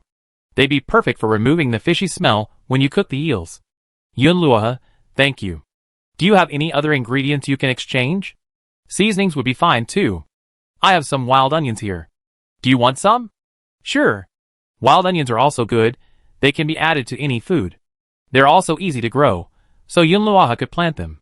Wild onions grow in spring and autumn, so there's still time to plant them. Yun Luoha, then I trade you some wildflower seeds. Plant them on the reef, and they bloom, boosting the reef's rating and yielding herbal tea. Qin Sisi, no problem. The two discussed their plans for the island landing tomorrow, and then ended the chat. After all, they were both very busy. After Yun Luoha obtained the wild onions, she plucked the white bulbs and used the leaves for cooking. The bulbs need a little preparation, then planted after they sprout. This thing can be harvested repeatedly, just like leeks. She planned to make a pot of steamed eel later. Just season it with scallions and ginger to remove the fishy smell, and sprinkle it with salt. It should taste great as a late-night snack for her and Robao. This isn't easy to take out, so it's best to eat it indoors. I better bring some grilled crocodile meat with me when I go to the island tomorrow. It's great for restoring stamina. Grill more, and you won't have to worry about running out of stamina tomorrow. A while later, Mu Zitong delivered a large pile of supplies. Over 300 of them consisted of garbage and materials collected from association members. At the same time, Yun Luoha also had to hand over 50 items to Mu Zitong for distribution. Some players turned in 10 items, hoping for higher level supplies, while others only turned in 3 items of garbage and 6 standard supplies. So Yun Luoha had to treat them differently. She selected a few items from her backpack: 25 seaweed powder, 10 peat moss, 5 waterproof sheets, 5 plastic umbrellas, and 5 quilts. As for how to distribute the supplies, Mu Zitong was left to his discretion. For better items like plastic umbrellas and quilts, he could look for players who had made the greatest contributions and had developed the system long enough to give them to them. In addition, Mu Zitong sent 15 oysters and screenshots of all the supplies he had obtained on the island. Yun Luoha had previously agreed to take 30% of the upgrade materials, plus some she wanted. So Mu Zitong sent them to her to choose from. The only upgrade material they obtained on the island this time was clay. Everything else Mu Zitong had, Yun Luoha also had. She only took some grass seeds and peat, leaving the rest. Mu Zitong felt a little embarrassed when he saw how little she had taken. After all, he had gotten injured himself, and only got so little, so Yun Luoha wouldn't get much. Although it was a blessing in disguise for him, Yun Luoha was the one who suffered the loss. If she had brought someone else with her, she might have gotten a better deal. Actually, this was an investment, and Yun Luoha didn't think much of it. It was Mu Zitong, feeling bad, who simply gave all his clay to Yun Luoha. Yun Luoha, you don't need so much. Keep some for yourself and level up quickly. Yun Luoha didn't want Mu Zitong to be unable to level up. If something happened later, she needed his help managing the association. Besides, Mu Zitong had bought the oysters for her and didn't ask for supplies. Just consider this oyster as a way to replenish the materials. By the way, how's your progress going with the materials I asked you to help me collect last time? It's been a bit slow. I collected some, but not much in terms of upgrade materials. They rarely appear at the trading center. I asked others to help me collect them, but they also need them themselves, so they're reluctant to hand them all over. Indeed, I was negligent. I need it, and everyone else needs it too. If you need it, forget it. I do it myself. But I do have some other stuff. I give it to you now. Shell X15, Bamboo X20, Hemp Rope X10, Leather X5, Ferrous Metal Fragment X2, Onion Seed X1, Cabbage Seed X2. It's not much, but it's better than nothing. Yun Luoha gave Mu Zitong a furnace and a coal collector. These are for you as compensation. Giving Mu Zitong these things also helped him level up. Mu Zitong was deeply grateful, gritted his teeth, and became even more determined to do his best for Yun Luoha in the future. Yun Luoha handed the task of taking out the trash to Robao. After all, there were no fish monsters attacking tonight, so he was fine. She scooped up another shell in her net. There were 2 shells in total, and the pearls they opened were 1 gray and 1 white. She thought it was so late, so she opened the pearl first. She might not be able to find shells later. Open the white pearl to obtain iron ore X1, plastic basin X1, broken blueprint X1, iron bucket X1, parchment fragment X1, rotten fishing net X1, lollipop X1. Open the gray pearl to obtain grass seed X2, rotten wooden bucket X1, plastic slipper X1, cotton cloth X1, broken mop X1, gauze X1. Among the supplies collected today, there are also 2 broken blueprints. A sudden idea struck her, and she half considered throwing all 3 broken blueprints into the trash. But if they didn't have any special effects, wouldn't it be a waste? A broken blueprint can be recycled and upgraded to obtain half a blueprint, and 2 can be combined to form a complete blueprint. If I only got 1 out of 3, I feel like a loss. But Yun Luoha felt that throwing in 2 at once wouldn't yield any special effects, because 2 could already be combined. 3 would cause a qualitative change. This was her intuition, and it was usually correct. Let's take a gamble. It didn't cost much anyway. She simply threw all 3 in. Recycling was successful, and she obtained armor blueprint. After all this time, she only got 1 blueprint. But this armor blueprint was quite good. Crocodile leather armor, intermediate armor, tough and breathable, lightweight and flexible. When worn next to the skin, it protects against physical attacks, absorbs and disperses impact, and increases defense by 20 points. Crafting materials: crocodile leather X1, golden spider silk X3, activated carbon X1. I had the crocodile leather, but where could I get the golden spider silk? 2 of the blueprints required spider silk. Last time, it was just ordinary spider silk, but this time it required golden spider silk. Yun Luoha searched the trading center and found ordinary spider silk. It needs to be exchanged for iron ingots. Thinking about going to the island tomorrow, she decided to exchange some for a gas mask. Maybe it would come in handy. She used the furnace to make 2 iron ingots and traded them for 10 spider silk. She then used peat to make some activated charcoal and crafted the gas mask. It was going to be the same if she made 2 anyway, so she might as well make 2 masks just in case. Just as she finished, Yun Luoha received a message from Qin Sisi. The person who had said they were going with her suggested setting up a group to discuss what supplies to bring to avoid duplication, and then discuss the division of labor and everyone's skills. Qin Sisi came over and asked Yun Luoha if she agreed. Of course she agreed. It was a good thing. After all, they were strangers, unlike Mu Zitong, who gave her the same level of confidence. It would be better to get to know them in advance.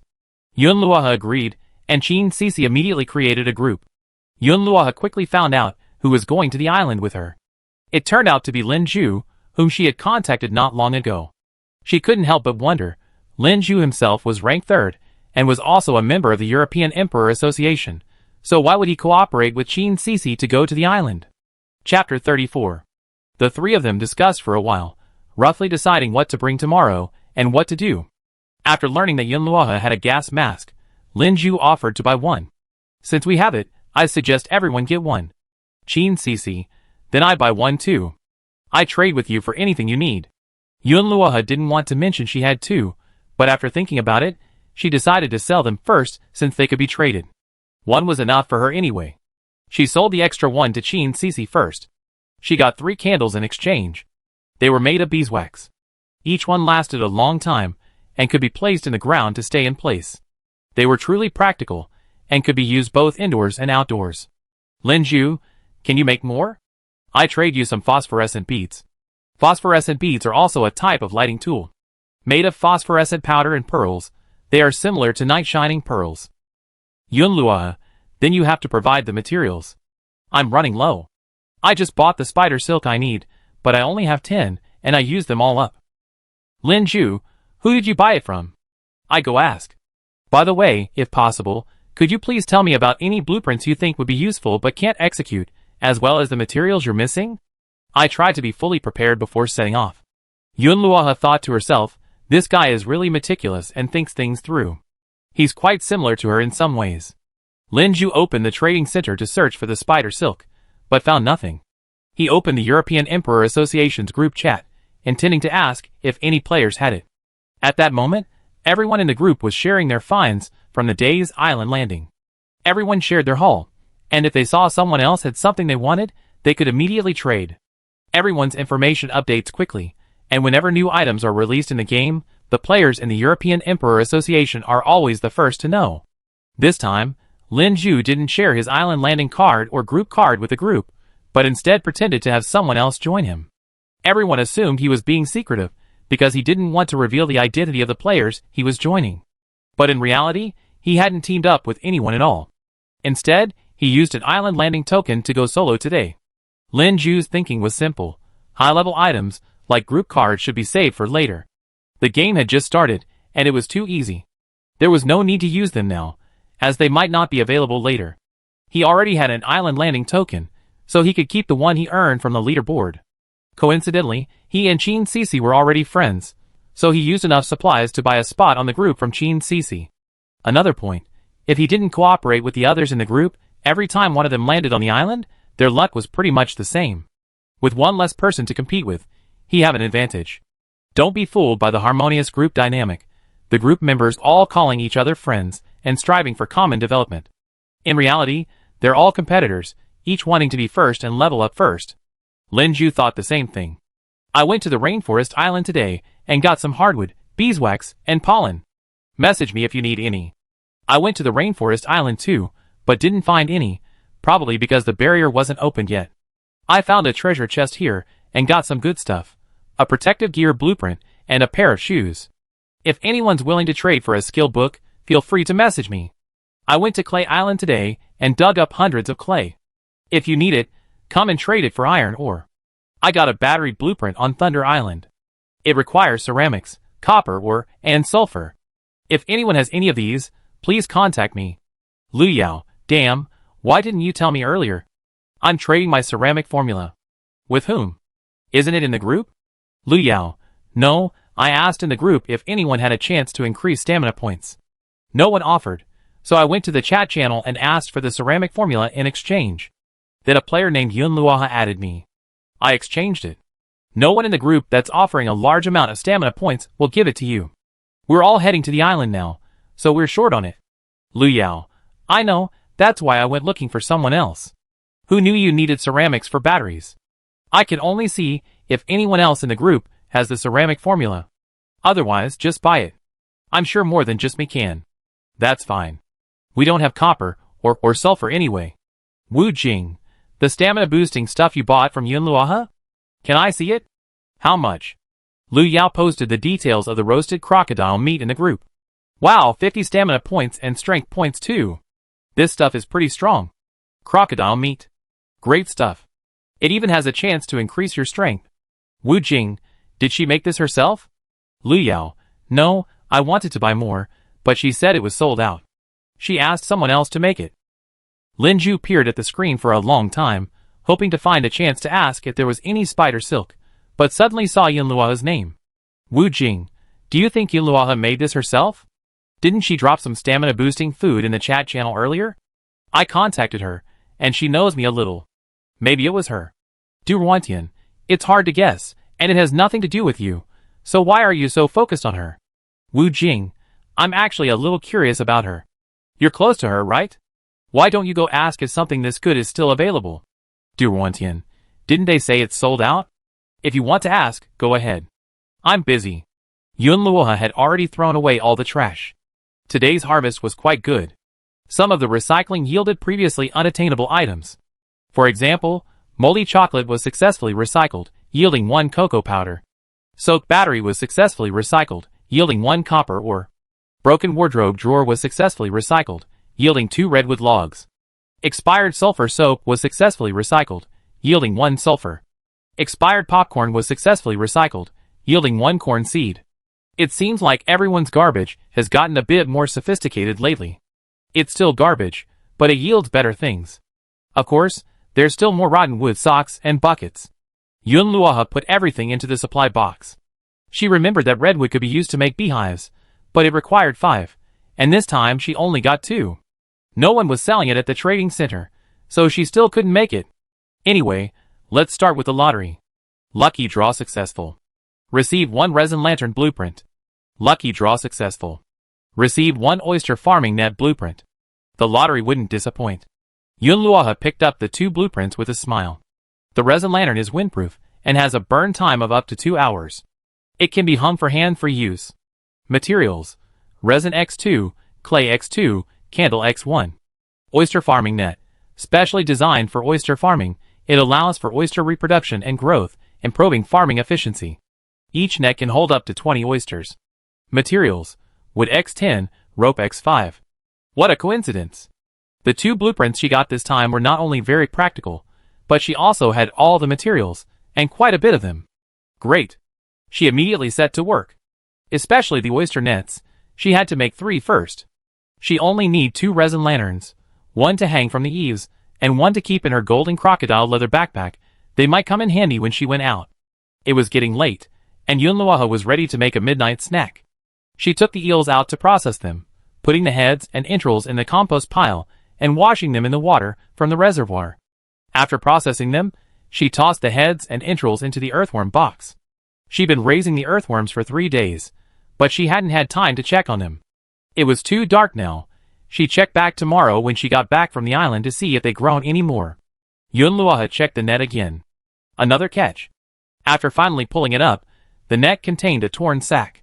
But since it was so heavy, there must be something inside. Yunluo had dumped it on the ground. It turned out to be a bag of broken porcelain. It was all shattered, barely discernible as blue and white porcelain, bottles, and jars. In short, it was now garbage. Although it looked like slag, there was still a sack. Throwing it all in there might lead to something good. Yunluo happily carried the sack inside. Grabbing the bottom, he dumped the entire contents into the trash can. It took a full 30 seconds to empty it completely. The trash can became a bottomless pit, absorbing more as he poured in. But Yunluo poured so quickly that the can was completely full, and then the contents slowly dwindled. Successfully recycled 50 porcelain pieces, obtaining a vase catalog blueprint X1. The vase catalog blueprint was quite novel. Yunluo opened it, and her eyes widened. It was a complete collection of vase blueprints, listing over 10 different vase shapes. With just this one blueprint, she could create any vase in the catalog. For example, plum vase, willow leaf vase, guanine vase, celestial globe vase, gourd vase, olive vase. They were all classic ancient porcelain shapes. It looked like she never lacked vases for her indoor flower arrangements. Making more vases would definitely increase her Reef score. They'd probably sell well too. The only materials needed were clay and quartz. She already had the clay, so she just needed to find the quartz. However, these 2 materials could only produce solid-colored porcelain. To create a more beautiful vase, she needed to create overglazed colors, mixing metal oxides, minerals, and pigments in the right proportions. That required an overglazed formula. No need to worry about that now. Put 50 pieces of trash in a single go, earn the trash cleaner achievement, and receive a magnet ring blueprint X1. Magnet ring automatically collects items within a half-meter radius. Crafting materials: obsidian X1, crystal X1. Yunluo's heart raced at the sight of this item. She had to make this artifact. With automatic collection, she wouldn't have to chop down trees or mow grass one by one, and she wouldn't need to build special boxes to collect clay and sand, greatly increasing her resource collection efficiency. Now that she had the crystal, all she needed was obsidian. Remembering that the multi-purpose outdoor engineer shovel also required obsidian, Yunluo couldn't help but sigh. These were all things she really wanted to make, but she had no idea where to get the obsidian. At this moment, she received a message from Lin Ju. Spider silk is unavailable. The person who sold it to you only had 10, and they sold them all. How about I trade you a phosphorescent bead for food that boosts your stamina? The phosphorescent bead emits a faint light at night, allowing you to see clearly even when it's almost dark. While it might not be as effective in the pitch black of night, it's better than groping in the dark. And if you and your teammates both carry it at night, you can still tell where they are. However, she remembered that she had just traded grilled fish with Lu Yao and told him she was out of it. Although she wasn't sure if they knew each other, Yunluo still offered him a different item. Do you want some jam-fried fish? 20 stamina points. Lin Ju was also a member of the European Emperor Association. Even if they suspected she made the food at the trading center, she wouldn't admit it, and they wouldn't be able to do anything about her. Yunluo was cautious and didn't want to share too much information with strangers, even though her cooking skills weren't her trump card. Lin Ju, you sold the roasted crocodile meat to Lu Yao, right? Some people in the European Emperor Association group are already suspecting you, but they have no evidence. I don't really care if you did it, and I won't tell anyone else. But I'm looking for a cooking player with whom I can collaborate long-term and trade food. I have some seasonings and food here. If you're interested in collaborating, I can give them all to you as a token of my sincerity. Chapter 35. Yunluo was silent for a moment, pondering these words. Lin Ju's words didn't surprise her much. After all, these things would eventually become known, but until she reached a higher position, she preferred to keep a low profile. She understood the principle that a tall tree attracts the wind. She wasn't particularly strong, and her luck was awful. If she became the center of attention, it wouldn't be a good thing. Although players currently worked alone and rarely met or cooperated, what if things changed in the future? If players could attack each other, attack or occupy other players' reefs, wouldn't she become the target of even more attention? Capable of making high-level culinary dishes, with bad luck and not particularly strong skills, but with good resources, she was a perfect target for those top players. She was used to preparing for a rainy day. But based on past experience, she was usually right. But Lin Ju's words slightly changed her mind. Since she couldn't hide it, why not, when she was absolutely safe, leverage these advantages to rapidly develop herself, becoming a powerful individual at the fastest possible speed, and then the strongest. At that point, she would be fearless and in control of everything. Being too cautious might actually limit her. Perhaps it was because she hadn't replied in a long time. Lin Ju sent another message. I'm just guessing.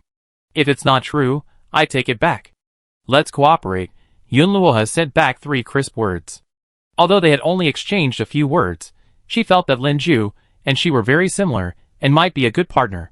Lin Ju smiled upon seeing Yunluo's reply and immediately sent a large stack of supplies. White sugar X1, salt X1, honey X1, garlic X1, cabbage X1, pumpkin X1, milk X1, flour X1, rice X1, wild boar X2.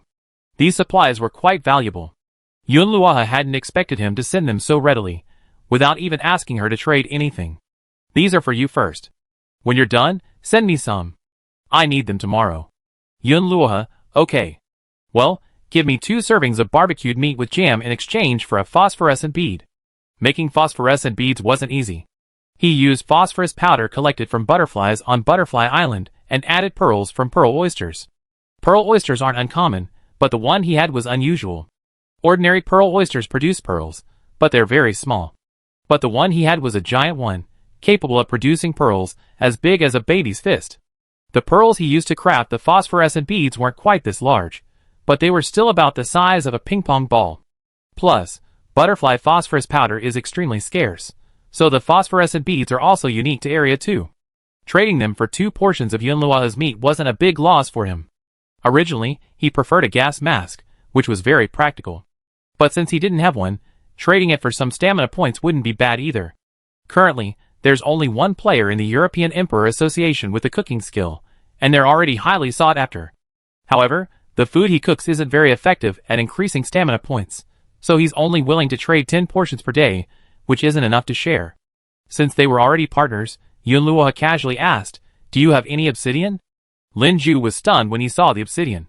He hadn't expected Yunluo to be looking for it too. The European Emperor Association had been discussing obsidian these days.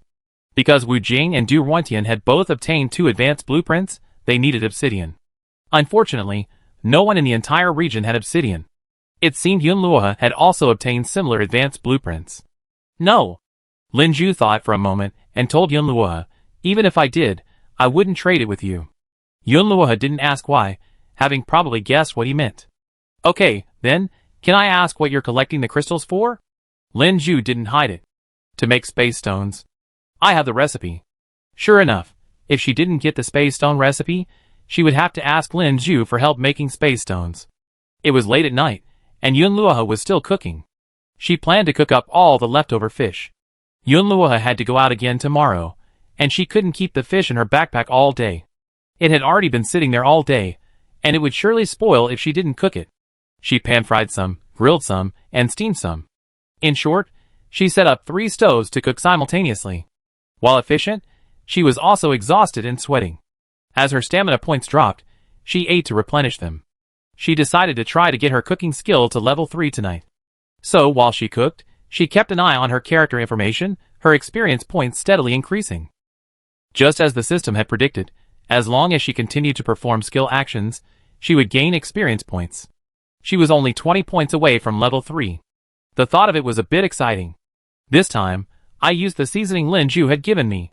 So my experience points increased rapidly. Almost every piece of meat I grilled gave me 2 or 3 experience points.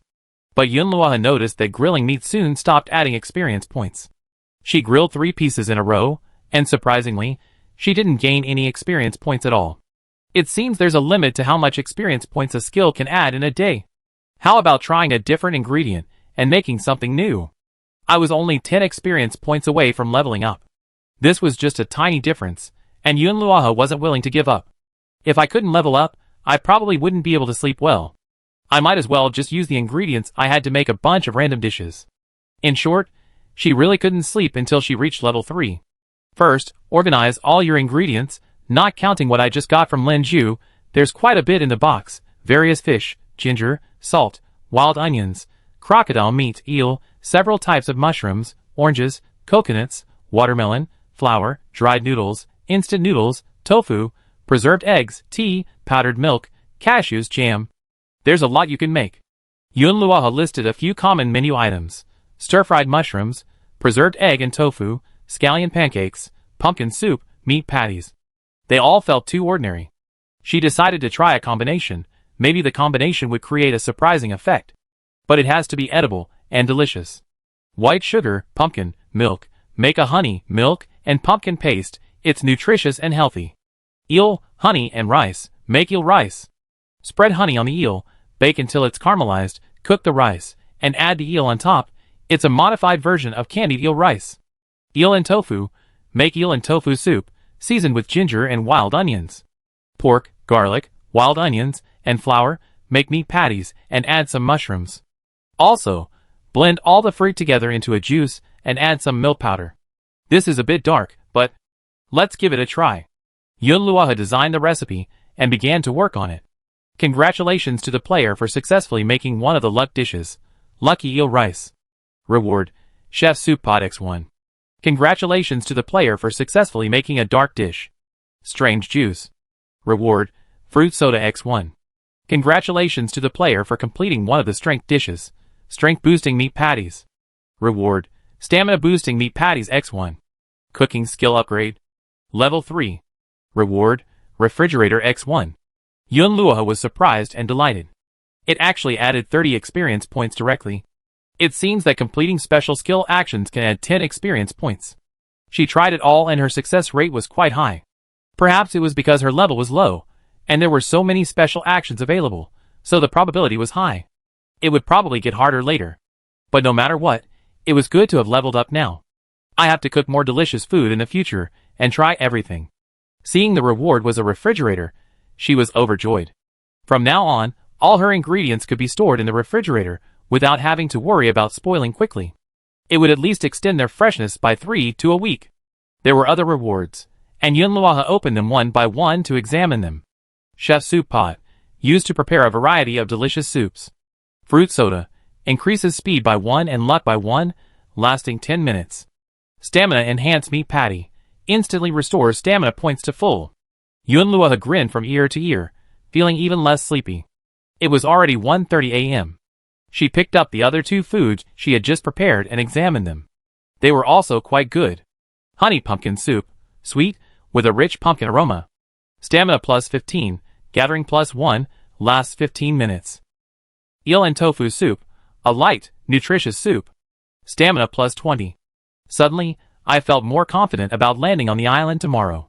When something happens, I just start eating, imagining that scene. It seemed a little funny. Should I eat first or attack first? That's the question. Before bed, Yunluoha secured the oyster farming net. This net's main function is to secure the oyster fry, preventing them from being washed away by the waves and protecting them from harm. In this net, the oysters won't be eaten by fish monsters. It also makes it easier to feed and harvest the oysters. Currently, Yunluoha has a total of 45 oysters, plus a pile of oyster eggs, scattered around the edge of the reef. Whenever it rains, the seaweed grows like crazy, at a very fast rate. Tomorrow, there will probably be even more. Robao cuts the seaweed every day, but the seaweed on the reef hasn't decreased at all. Yunluoha already has over 700 seaweeds in her box. When she returns tomorrow, she plans to throw them all in the trash can and convert them. Add to that the garbage she collects tomorrow. Tomorrow night, the trash can will be upgraded too. Thinking of this, Yunluoha's mood brightened. Survival Day 12. When I woke up today, the sun was shining brightly. It was a beautiful sunny day. Although it rained all night last night, by 8 o'clock, the reef was already dry, with no trace of rain on it. Yunluoha checked the vegetable patch. The sprinklers were functioning normally. The buplurum in the field was ready for harvest. Before she began harvesting, she checked her gathering skill experience points. Then she went to harvest the buplurum again. Sure enough, she gained 1 experience point the moment she picked it. 1 buplurum plant yielded only 1 portion of the herb. Buplurum, the main ingredient for making cold-relieving granules and buplurum ginger soup. The description of harvested buplurum differs from that of cultivated buplurum. One is a herb, the other a plant.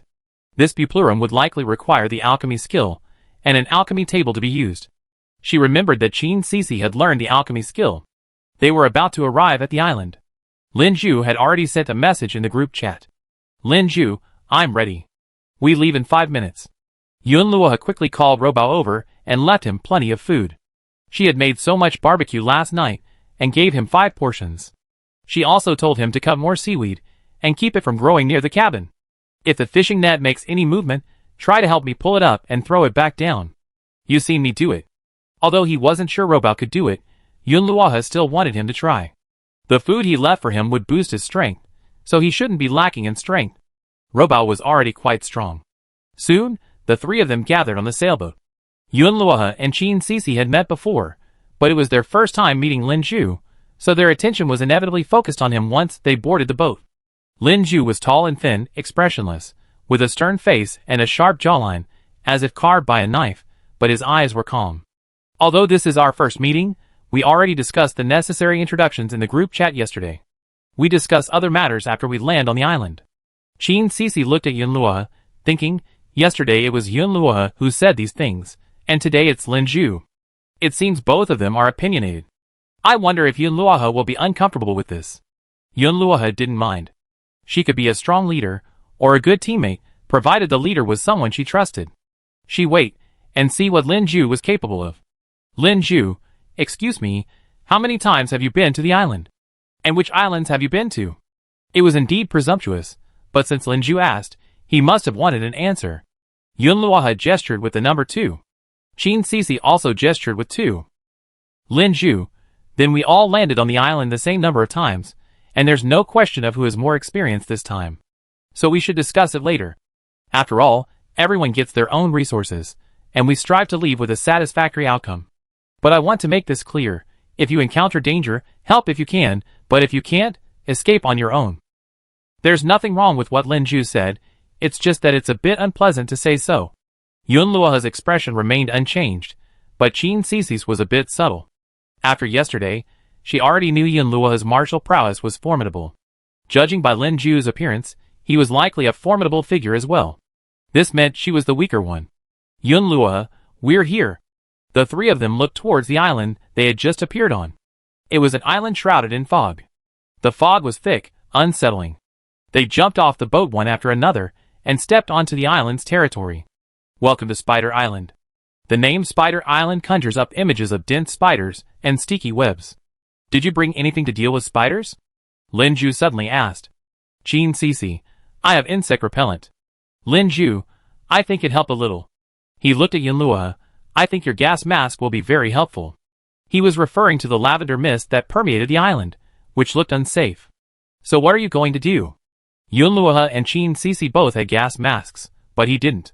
Lin Ju thought, thank goodness he'd been feeling uneasy last night and had made other preparations. I bought a resin gas mask. Yun Luoha nodded, his impression of Lin Ju deepening. Lin Ju, let's go in. We won't be able to stay in this forest until dark, so we have to explore quickly while the sun is still shining. Yun Luoha silently took out a dagger and held it in his hand. Since they were dealing with spiders, a bow and arrow probably wouldn't be enough for the time being. Qin Cici wondered if her animal affinity would be effective on this island. As soon as they entered the forest, the three of them felt a distinct discomfort. The entire forest was filled with towering trees, each one reaching high into the sky. Their canopies were covered in silver spiderwebs, shimmering faintly in the sunlight. The ground was covered in a thick layer of fallen leaves. She used an arrow to pry them aside, revealing a thick mat of fungal mycelium beneath. The mycelium was a dazzling white, densely packed together, as if the entire forest floor were covered in it. Although the treetops blocked the sun, a few scattered rays of sunlight still filtered through the forest, creating dazzling specks of light. Combined with the lavender mist, it gave the impression of being unreal, dreamy, and eerie. Lin Ju walked in front. Yun Luoha brought up the rear, leaving Qin Cici to walk in the middle. Qin Cici glanced at Yun Luoha with a hint of gratitude. Yun Luoha and Qin Cici wore masks that only revealed their eyes, but they were relatively thin. Lin Ju, on the other hand, wore a thick resin mask, like a shell the size of his face. Qin Cici whispered, these trees should be fine to chop down. Lin Ju, no need to waste energy on all that wood. Yun Luoha agreed. Although she was short on wood, the forest was clearly dangerous, and felling trees, a labor-intensive activity with minimal yield, was unnecessary. I'm planning to get some mycelium. This would be easier and simpler than chopping trees. Mycelium, a material that counteracts toxic mist and can be made into fuel, possessing special properties. Yun Luoha's expression changed. This looked like something good. Yun Luoha, you should get some mycelium too. I have a feeling it come in handy. Qin Cici and Lin Ju quickly squatted down and gathered some. It counteracts the poisonous fog and acts as a fuel. So, if it's ignited, it could dispel it. It seems this fog is indeed poisonous. Lin Ju's focus shifted.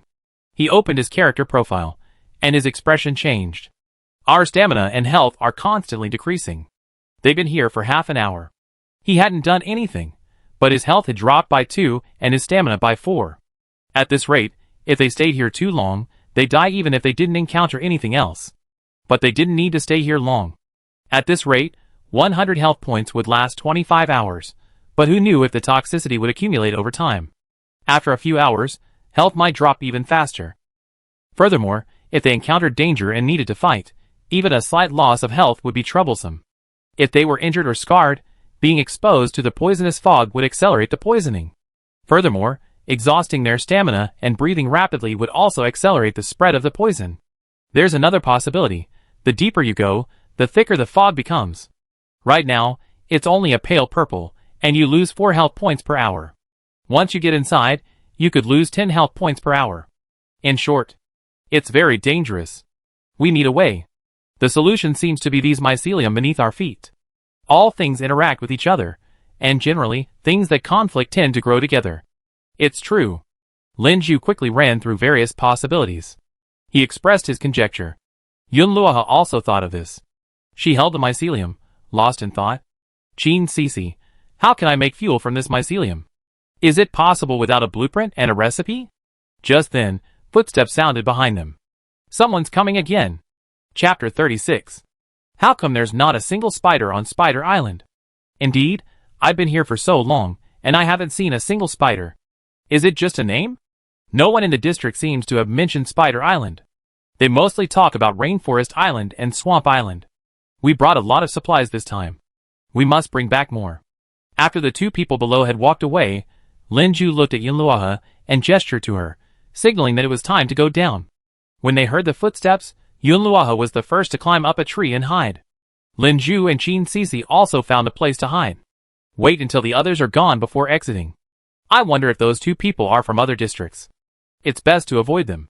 Besides, having them go ahead has its advantages. They can explore any dangers first. This forest exudes an eerie and strange feeling, because they haven't seen a single spider since they entered. It's called Spider Island, and there are spiderwebs everywhere, but not a single spider is to be seen. It's truly strange. Those spiderwebs aren't ordinary either. They don't look like ordinary spiderwebs at all. Instead, they resemble steel wire, transforming the forest into a cage of wire. The ground here is soft and moist, and the air is damp. Stepping on it feels unreal. It's so soft, probably because it's all mycelium. Yunluoha felt a sense of oppression settle over her. She slid down from the tree. Instead of rushing on, they began to discuss a strategy. Linju, well, the most important thing right now is to turn this mycelium into fuel. Chin Cece, at least it needs to be dried, either sun-dried or oven-dried. But the problem is, we don't have time to dry it right now. If we want to oven-dry it, can you find someone with a dryer? Or maybe just dry it over a stove?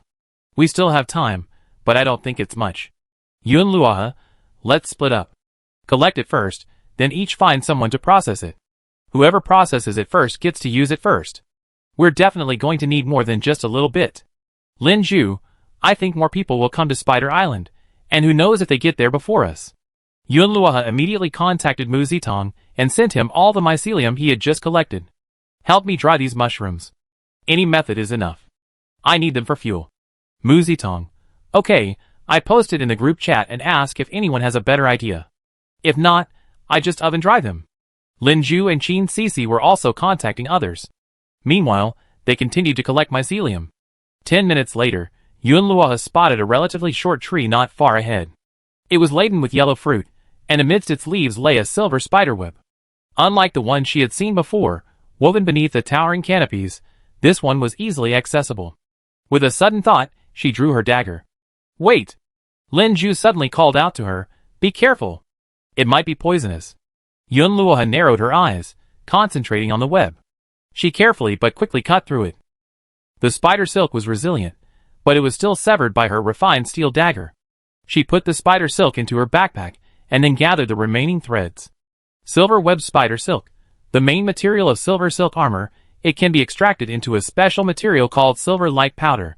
If there's a chance, you need to climb the tree and cut more spider silk. The further they advance, the thicker the fog becomes, its color visibly darker.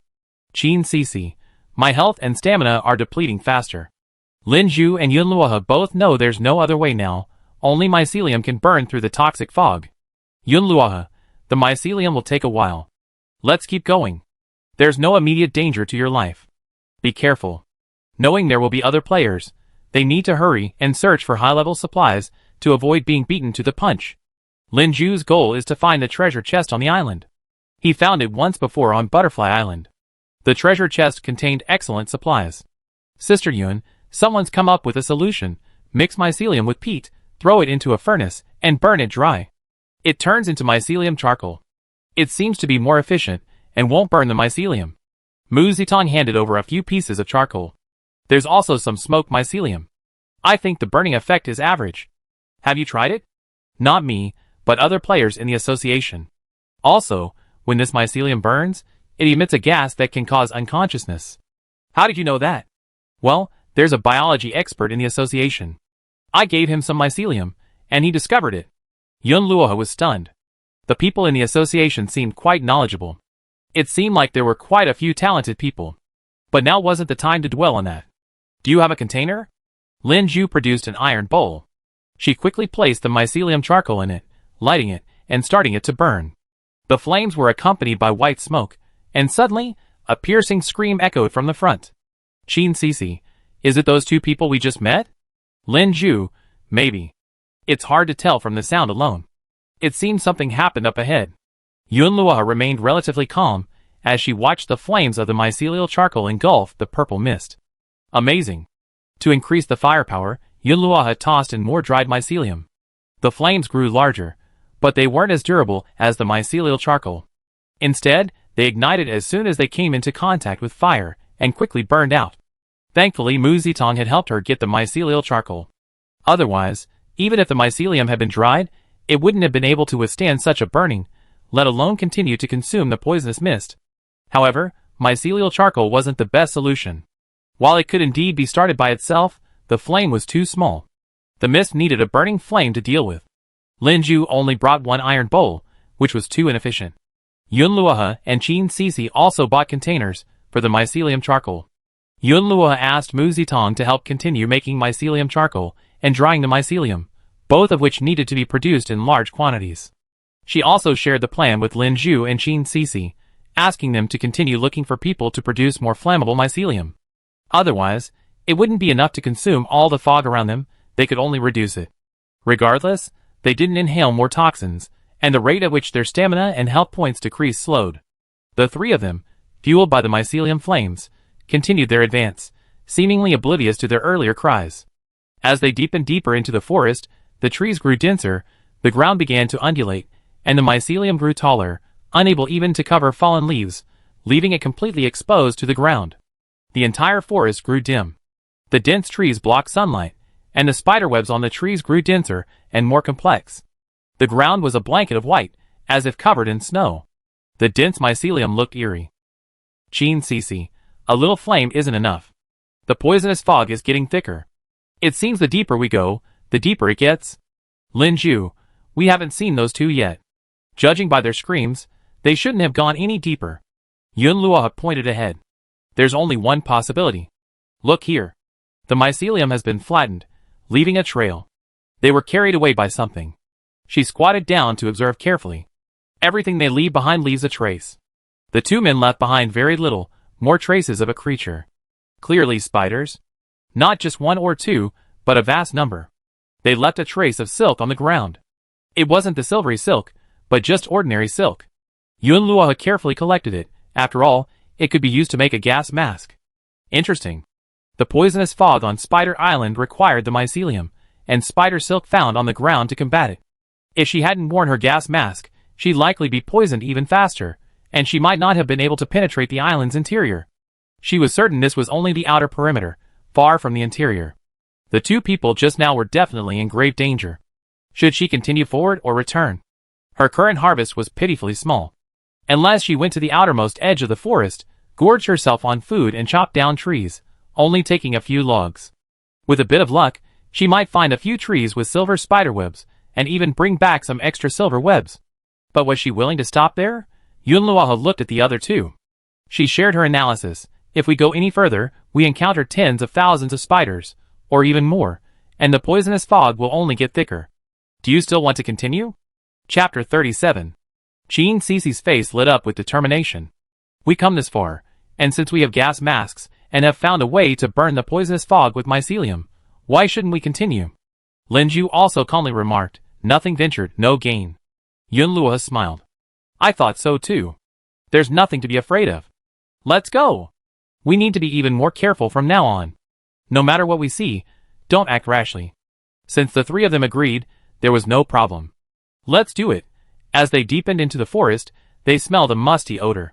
The mycelium beneath their feet grew longer and longer, making it difficult to walk.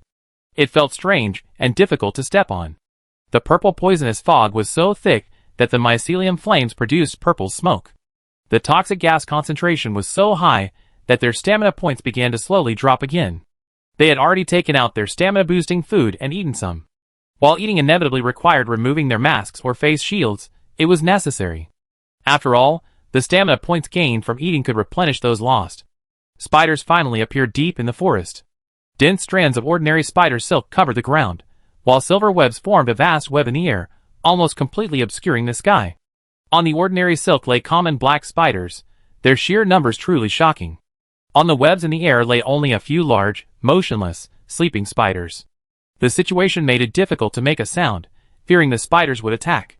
The few of them simply communicated through hand gestures, or, if the situation became more complex, through text messages. But just then, Yunluohe whispered, "Be careful." The next second, the spider in the silver web opened its eyes, its sinister pupils fixed on the three people below. Yunluohe drew her bow and arrow, aiming at the spiders suspended in the air by their silk threads. 3 arrows flew, 2 hitting the spiders' stomachs. She took 3 more arrows and aimed them at the other spiders. And the astonishing number of small spiders swarmed towards them. Lin Zhu and Qin Sisi each resorted to their own survival strategies. Qin Sisi grasped a long whip, barbed with poison, and lashed it out fiercely. And out of thin air, a long sword materialized in Lin Zhu's hand, its blade gleaming and razor-sharp. Yunluohe felt relieved. If they couldn't protect themselves, she would have to take care of them. Now, it seemed she didn't have to worry too much about them. She only needed to eliminate the enemies before her. A giant spider swooped down from a tree trunk toward her. She quickly climbed another tree, clamped her legs around the trunk, stared coldly at the nearest spider, and shot an arrow through its belly. Lin Zhu was somewhat surprised to see Yunluohe's prowess. After all, it was the first time he had witnessed Yunluohe's prowess. He swung his broadsword and chopped off the giant spider's head with a single blow. The moment Qin Sisi whipped the spider with her long whip, its movements became much slower. However, since the spider itself was highly toxic and had some resistance to it, it slowly collapsed after a while. During the battle, they could only burn the mycelium on the ground, which reduced the area covered by the poisonous mist. They inevitably inhaled some of the mist, causing their stamina and health points to plummet. Fortunately, the giant spiders were all dealt with, and Lin Zhu burned all the smaller spiders with a dozen torches, leaving only a few to escape. The air was filled with the smell of roasted spiders. It was strange at first, but after getting used to it, it actually smelled quite fragrant. Yunluohe, take a break. I go collect these spider webs. Spider silk plus 5. Spider silk plus 7. Spider silk plus 3. The spiders were burned, and the ground was littered with spider webs. These were all spider silk. I could make gas masks and sell them for supplies, which would definitely make a fortune. She was actually a little tempted by the silver spider webs in the air, but climbing the tree was too tiring, and she had to hold the mycelium burning bowl in her hand the whole time. Lin Zhu and Qin Sisi also began collecting spider silk. There was so much spider silk that Yunluohe definitely couldn't collect it all by herself. The 3 of them spent 10 minutes here, each of them collecting a large amount of spider silk, and then continued on their way. The forest was enveloped in a purple mist, so dense it seemed as if even a breath of it would kill them. But what they hadn't anticipated was that the moment the mycelial flames touched the mist, a chain reaction occurred. The purple mist ignited, like a long sliver of cloth. The flames danced through the air, engulfing a vast expanse of the mist. In just 2 minutes, the mist was consumed, and the air cleared. The 3 of them exchanged looks of disbelief, then burst into laughter. Unexpectedly, the areas with the thickest fog were most vulnerable to the mycelial flames. Thus, the areas with the thickest toxic fog were actually the safest. They could safely gather supplies here. It seemed their bet had paid off. Thankfully they didn't have to return home. Yunluohe looked around, pondering what supplies to gather first. In the deepest part of the forest, the mycelium on the ground had grown to her knees. Hidden within the mycelium were many strange mushrooms, likely products of these mycelium. Yunluohe pondered. Since they were mutually exclusive, perhaps these mushrooms had detoxifying properties. She quickly squatted down and picked a few. Obtained 5 purple mushrooms. Purple mushrooms, a poisonous fog mushroom. Direct consumption reduces health by 50%, stamina by 100, and causes immediate coma. With special treatment, it can cleanse the body of toxins brought by the fog. Toxins brought by the fog. Yunluohe opened her character profile. Health, 70, poisoned, 20% toxin level, stamina, 75. As expected, she's poisoned. But the toxin level isn't high, so there's no immediate danger. But it does pose a potential risk. She'd take these purple mushrooms back first. The others had noticed this as well, and like Yunluohe, they collected some purple mushrooms. Qin Sisi, since the poisonous fog is gone, why don't we rest here for a while, eat something, and chop some trees? Yunluohe, sure, I'd be collecting some spider silk from the trees too. Yun Luoha took out a refined steel axe. Before coming, she had guessed that an ordinary axe wouldn't be able to chop down large trees, so she had specially crafted one using a forge. It certainly came in handy. These massive trees were simply too big to be chopped down with an ordinary iron axe. Her steel axe seemed to be struggling. It took 7 strikes to bring down a single tree. The moment the tree fell, it indeed brought down some silver spiderwebs. Yun Luoha hurried forward and stowed them all in her backpack. Redwood X10, silver web spider silk X3. Redwood, one of the tallest trees, it's resilient, grows quickly, is corrosion resistant, has a beautiful texture, and resists deformation. It can be made into various high-end materials, and can also be broken down into lumber. Found redwood. Now I can make beehives back home.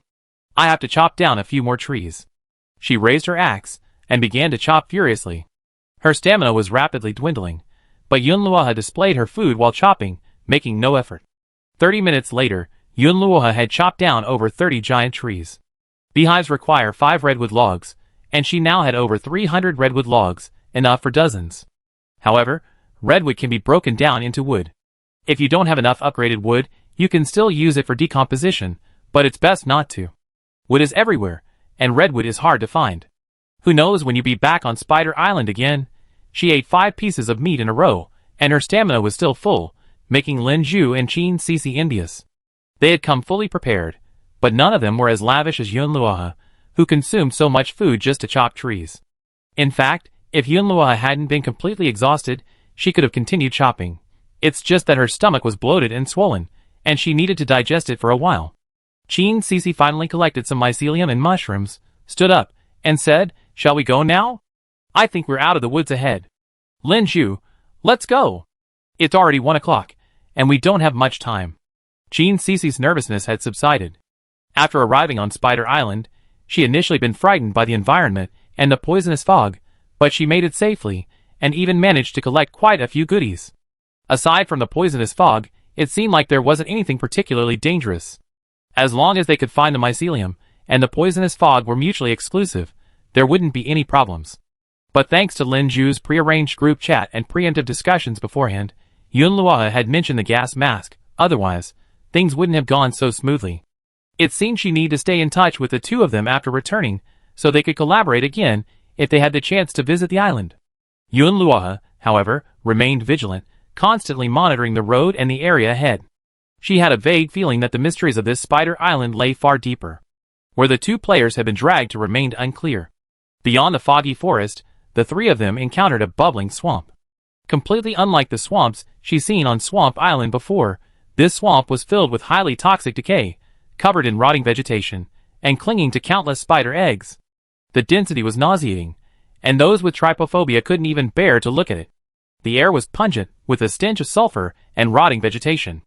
Yun Luoha had keen hearing, and could hear the sound of bubbles bursting. She saw some glowing mycelium in the swamp, and next to it were potholes filled with bubbling, poisonous water, reflecting a magnificent light in the sunlight. Those spider eggs might be useful too. If only we could get them. Qin Cici, how do we get through this? The swamp wasn't large, only about 500 meters in diameter, but crossing it was still a challenge. Yun Luoha's poisonous water was constantly bubbling, clearly corrosive. A wooden plank would definitely not work. However, the poison wasn't everywhere.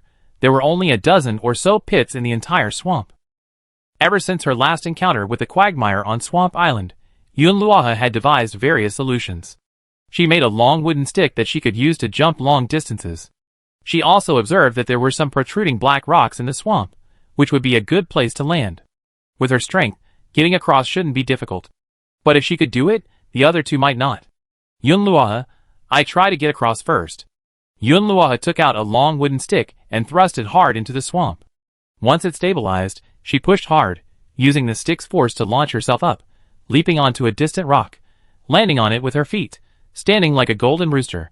She swayed briefly before regaining her balance. She then pulled out the stick and reinserted it into the swamp beside her. Qin Cici was stunned, convinced she could never be like Yun Luoha. She looked at Lin Zhu, but Lin Zhu was watching Yun Luoha with a look of deep interest. If she couldn't get through, she'd just have to wait here. Yun Luoha finally found a rock that gave her a firm footing. Once she had both feet planted firmly, she began collecting the luminescent mycelium nearby. Mutated mycelium can be used to create antitoxic mist medicine, enhancing the body's resistance to toxic mist. Delighted, she sped up her collection. Collecting skill upgrade. Level 3. Reward, 1 golden scythe. Upgraded. No wonder, she cut down quite a few trees, and gathered a lot of mycelium here. Perhaps this mutant mycelium was a high-level resource, and gathering high-level resources grants more experience, so she leveled up quickly. Yun Luoha opened her skill information. Professional skills. Cooking level. Level 3, 52/500. Level 3 skill effect. Heat control. Never burns food. Gathering level. Level 3, 02/500. Level 3 skill effect. Plant resonance. Displays nearby harvestable plants. All the plants before her eyes underwent subtle changes, and she could see slight differences between harvestable and non-harvestable plants. Harvestable plants each had a plus sign above them. This way, she could easily see which ones were useful. Yun Luoha first collected all the glowing mycelium. Then, hesitating for a moment, stared at the bubbling poisonous water before deciding to collect some in a glass bottle. She pulled 2 glass bottles from her golden crocodile leather backpack, donned gloves, and carefully placed the bottle mouths in the poisonous water, watching the water slowly flow into the bottles. She was extremely cautious to avoid any contact with her skin. Once inside the transparent bottles, she could clearly see the water was a dark green. Though icy cold, it was bubbling constantly. The system didn't provide any detailed information about these poisonous waters. But since someone in the Mutual Aid Association was a biologist, I could give some back to them for research. They'd probably be interested and perhaps discover a special use. Yun Luoha followed suit, filling glass bottles with spider eggs. Although it was a bit risky, she did it anyway. These eggs were also dark green and motionless. After doing this, she immediately used a long wooden stick to leave the swamp and reach the land on the opposite side. Qin Sisi and Lin Zhu were also trying to find a way to cross the swamp. Lin Zhu took the simplest and most brute force approach. He simply threw all the wood he had just collected into the swamp. While the wood wasn't completely corroded by the toxic water, he stepped on it and quickly ran over. This way, he had no time to retrieve the supplies in the swamp. The danger level was also quite high. As he dropped the wood, many spider eggs were crushed. As the eggs rotted, Yun Luoha heard a hissing sound in the distance. As more and more spider eggs were crushed, the sound quickly turned into a low roar. Yun Luoha's expression grew solemn. Just as Qin Sisi was about to do the same, Yun Luoha quickly called out, stopping her. No! Qin Sisi paused and stopped. What's wrong? Yun Luoha didn't care and told her to hold still. Lin Zhu thought to himself that something was wrong, because he had also heard the sound. But he couldn't be blamed. Who would have thought that spiders elsewhere could sense the crushed spider eggs here? It was too incredible. One could only think carefully before doing anything in a place like this. But no matter how hard he thought, he couldn't have imagined this. He had no choice but to face it head-on. Yun Luoha stopped Qin Sisi, not wanting to continue attacking with the wood. Partly because she didn't want to cause more serious consequences, and partly because she saw that Qin Sisi's fighting power was low, and even she sensed danger. It was best for Qin Sisi to stay there, and not come over. Yun Luoha quickly entered combat mode, and stood beside Lin Zhu. It's coming. She took a deep breath, pulled out a can of fruit soda, and drank it all in one gulp. She had gotten this can of fruit soda yesterday. With danger looming and life at stake, why not drink this good stuff now? She saw a countdown appear on her screen. Speed +1, luck +1. 9:58. A subtle yet intense rustling sound came from all directions. Yun Luoha's heart tightened. She looked in the direction of the sound and saw a dense mass of black dots rapidly pouring out from all directions. Thousands of spiders. Some spiders with large bellies crawled out of the swamp. The spiders varied in size, but the smallest were as big as a fist, while the larger ones were as big as a baby's head. They were shiny black, and the bristles on their legs were clearly visible. They carried a strange odor that blended with the stench of the air. They moved swiftly across the ground, gathering together from all directions, like a black tide, rushing towards Yun Luoha and Lin Zhu. Yun Luoha didn't have time to think. She quickly drew the bow and arrow from her back, took out the arrow, drew the bow, aimed, and released, all in one smooth motion. Her gaze was steady and calm, locked on the spiders charging in front. The sharp arrow shot out with a whistling sound, instantly piercing several spiders and pinning them to the ground. However, the spiders were too numerous. Although the sharp arrows could penetrate a few at a time, they were quickly replaced by the spiders behind them. These spiders were like a death squad, as if they were determined to kill the person in front of them who had killed their spider eggs and wanted them to pay for it. Yunluoha didn't even have time to collect the arrows before her bow, and arrows were almost exhausted. The spider army was already before them.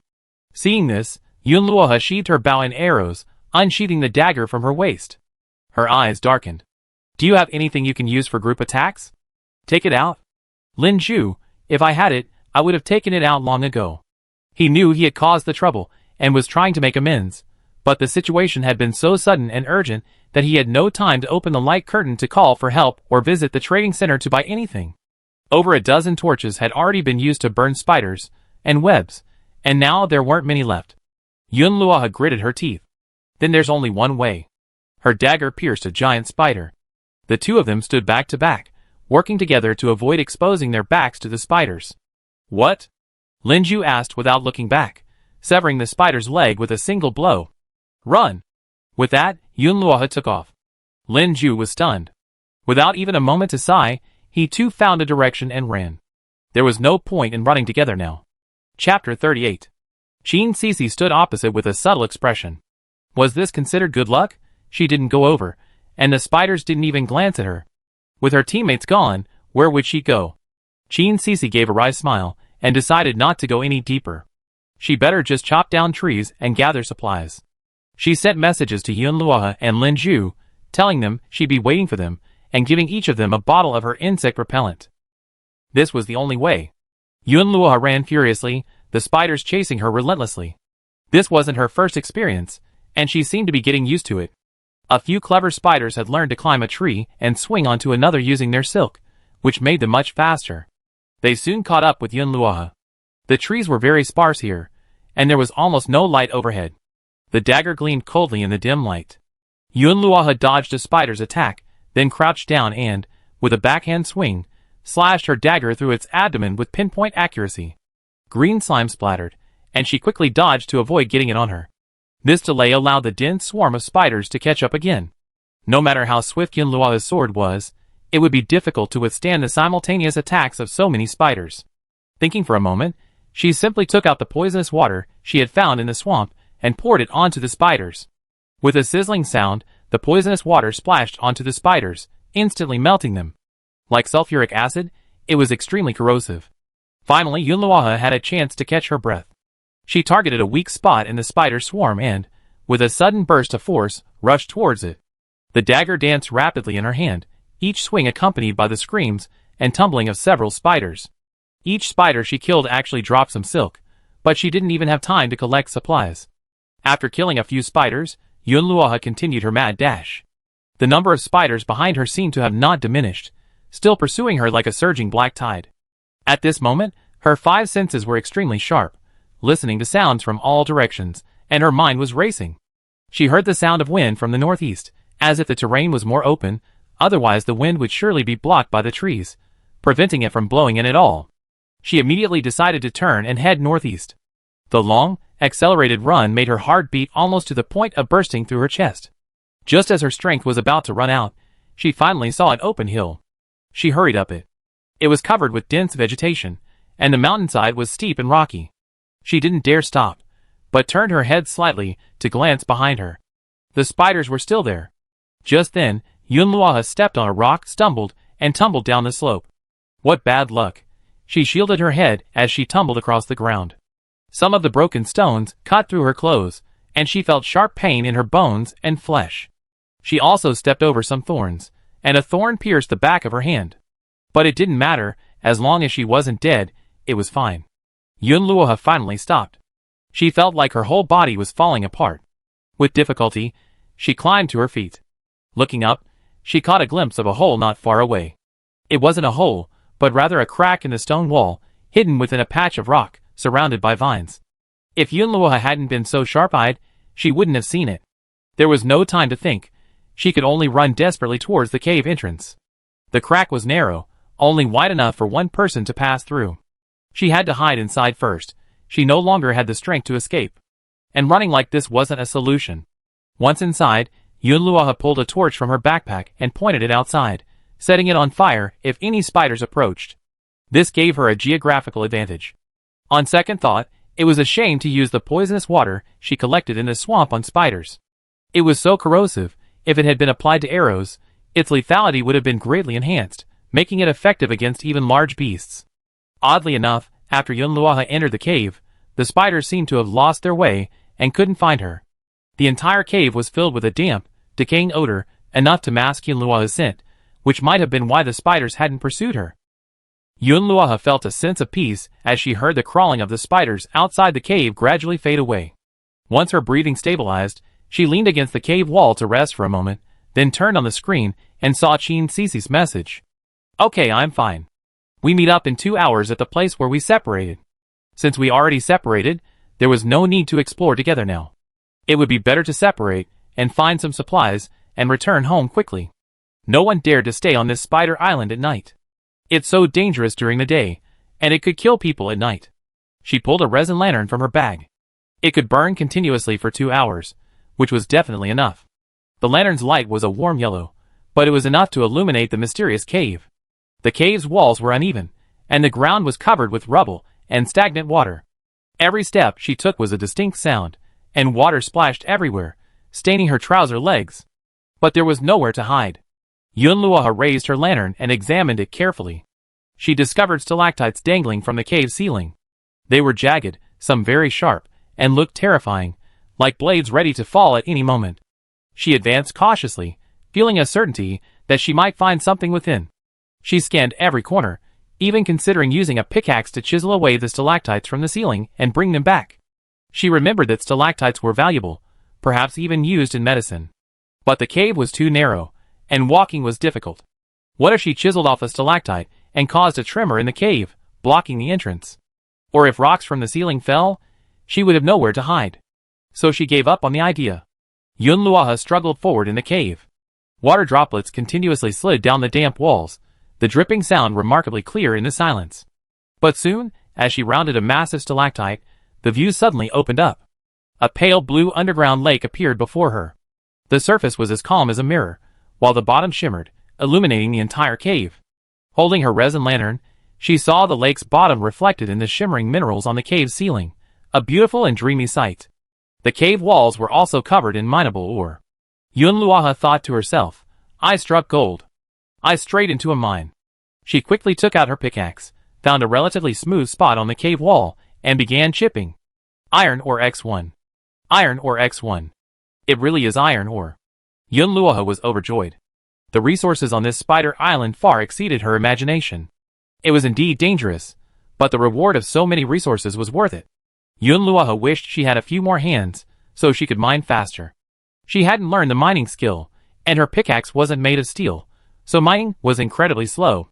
It took 10 hits to produce one piece of iron ore, and each hit consumed stamina. For an average player, stamina couldn't handle that kind of drain. Thankfully, Yunluoha had plenty of crocodile meat, and whenever her stamina dropped, she ate a piece to replenish it. Yunluoha went to the trading center to buy a steel pickaxe, but found no one was selling it. She sighed and contacted Mu Zitong, asking him to help her find a way to get one, even if it meant buying 50 pieces of iron ore. Mu Zitong agreed to give it a try. An hour later, she paused, panting. She had only managed to get 80 pieces of iron ore. If only she had a steel pickaxe, her harvest would at least double. She checked the time, it was already getting late. Mu Zitong finally replied.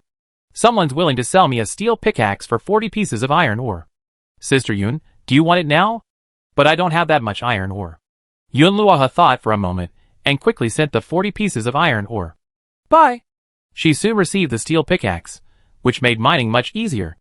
After another half hour of mining, she found another 80 pieces of iron ore. Profit. Thankfully, she changed her pickaxe, and earned another 40 pieces of iron ore. But she couldn't dig any further.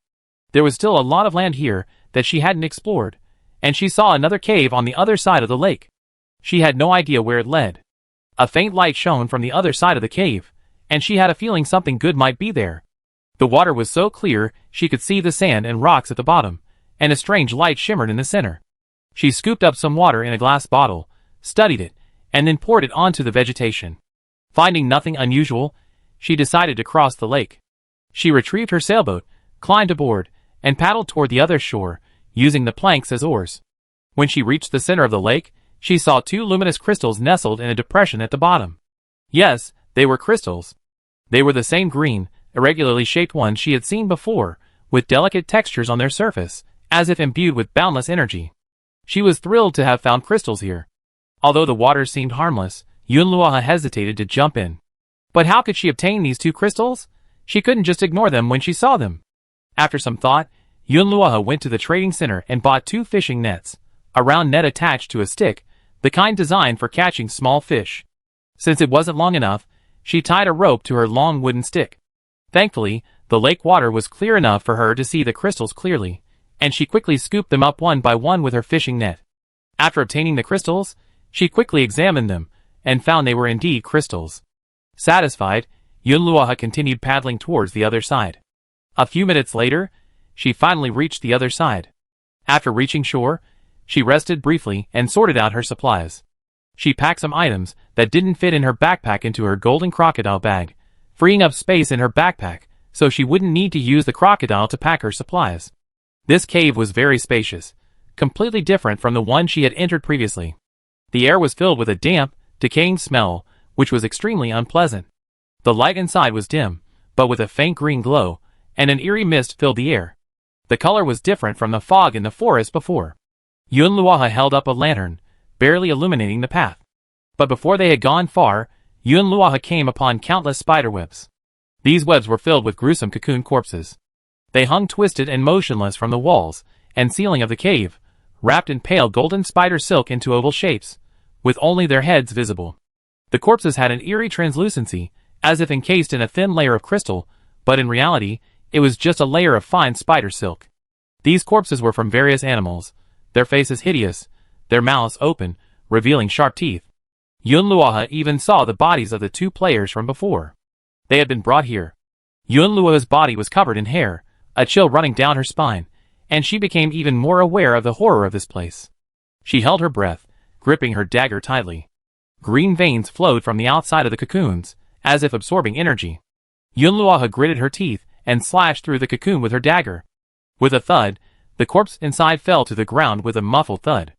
Yunluoha's heart tightened, but fortunately, she hadn't disturbed anything. This cocoon seemed to be a resource as well.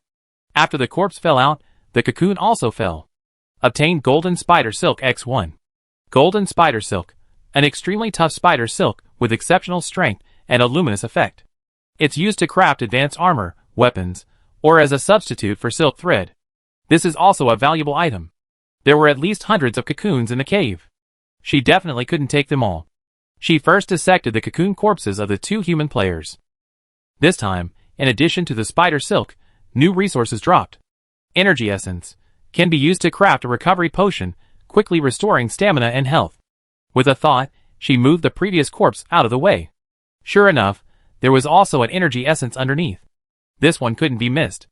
Yunluoha began to cut open the surrounding cocoons one by one. But the animal carcasses dropped a different kind of material.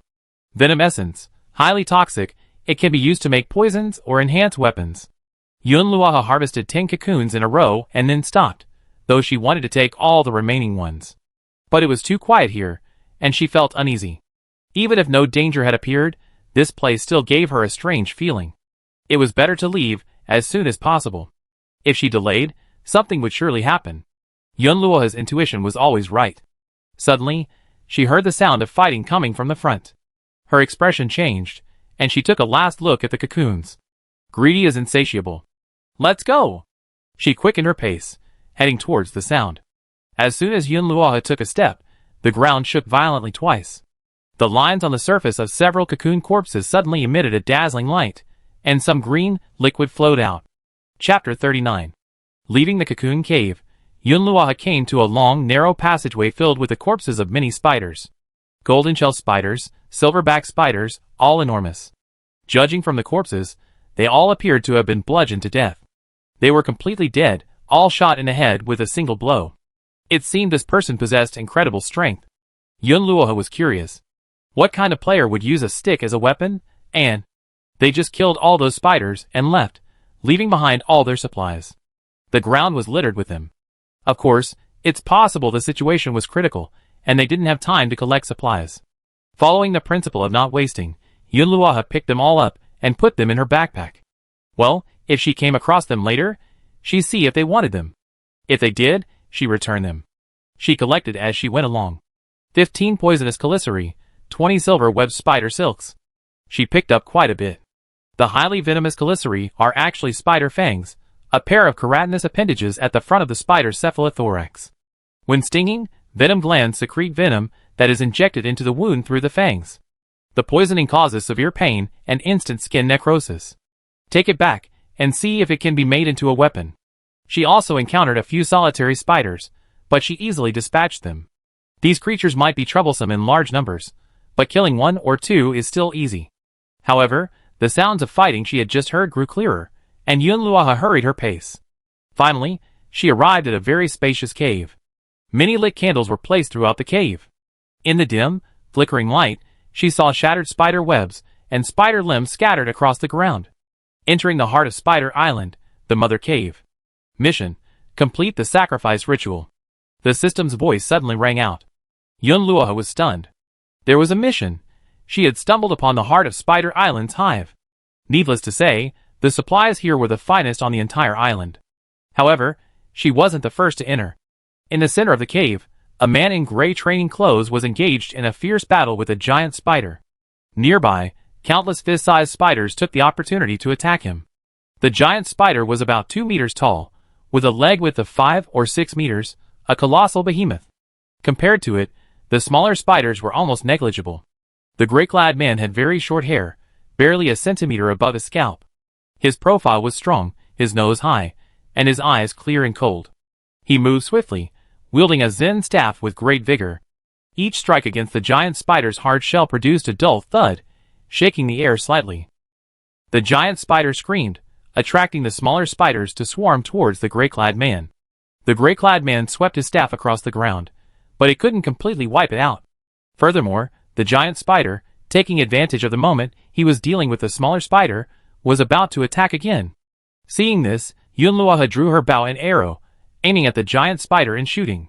The sharp arrow whizzed like the wind, piercing the giant spider's back, but surprisingly, it couldn't penetrate. Is it really that tough? Yunluoha's eyes darkened. The gray-clad man glanced at her, nodded slightly, and said in a cold voice, "Thank you."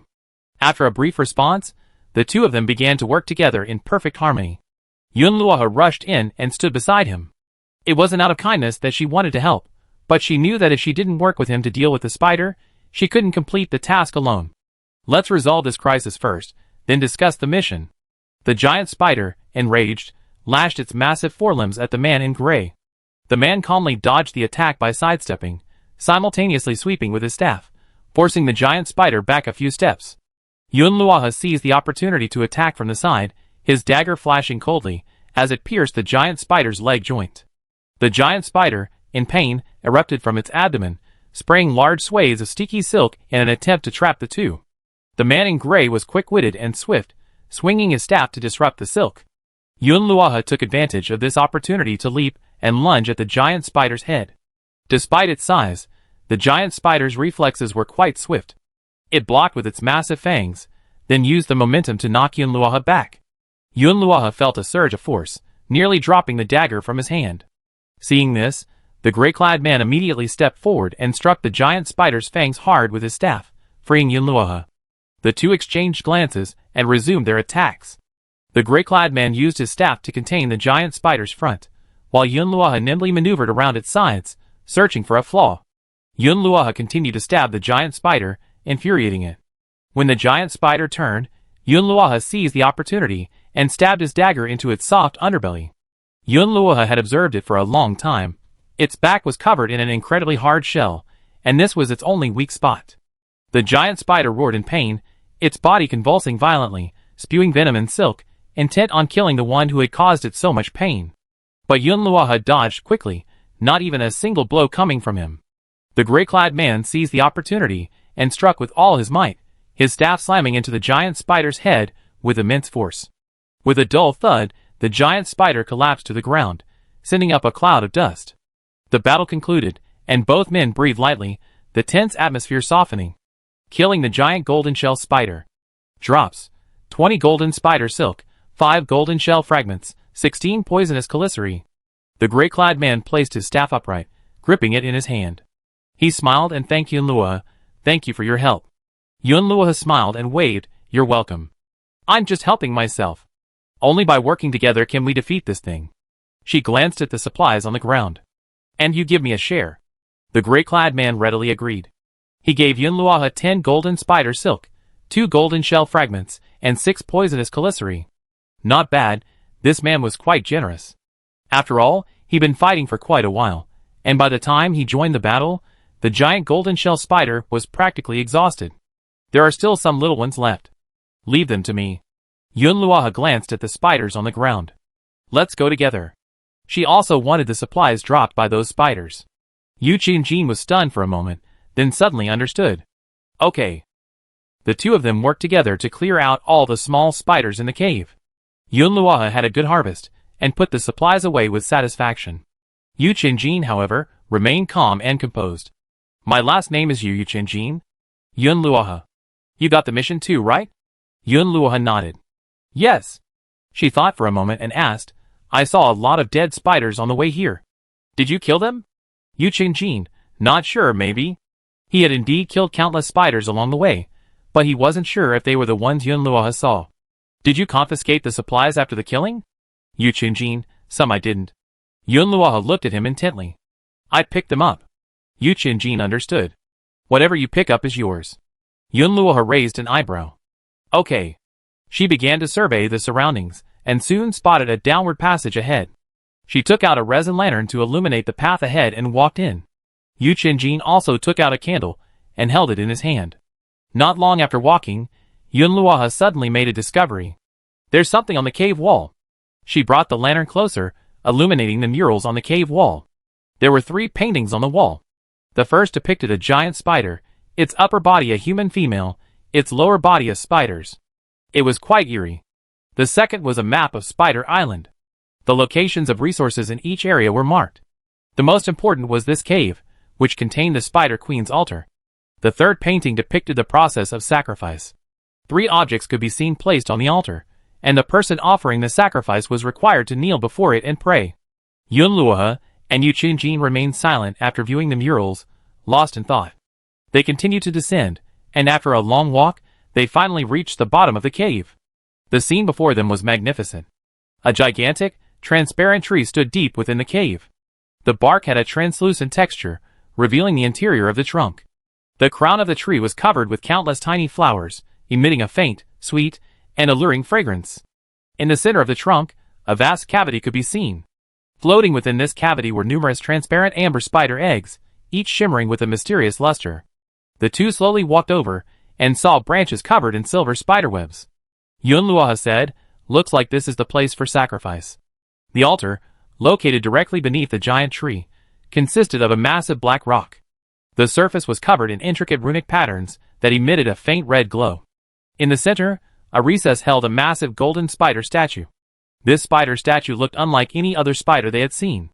It had an anthropomorphic form, a female head, and a spider-like body.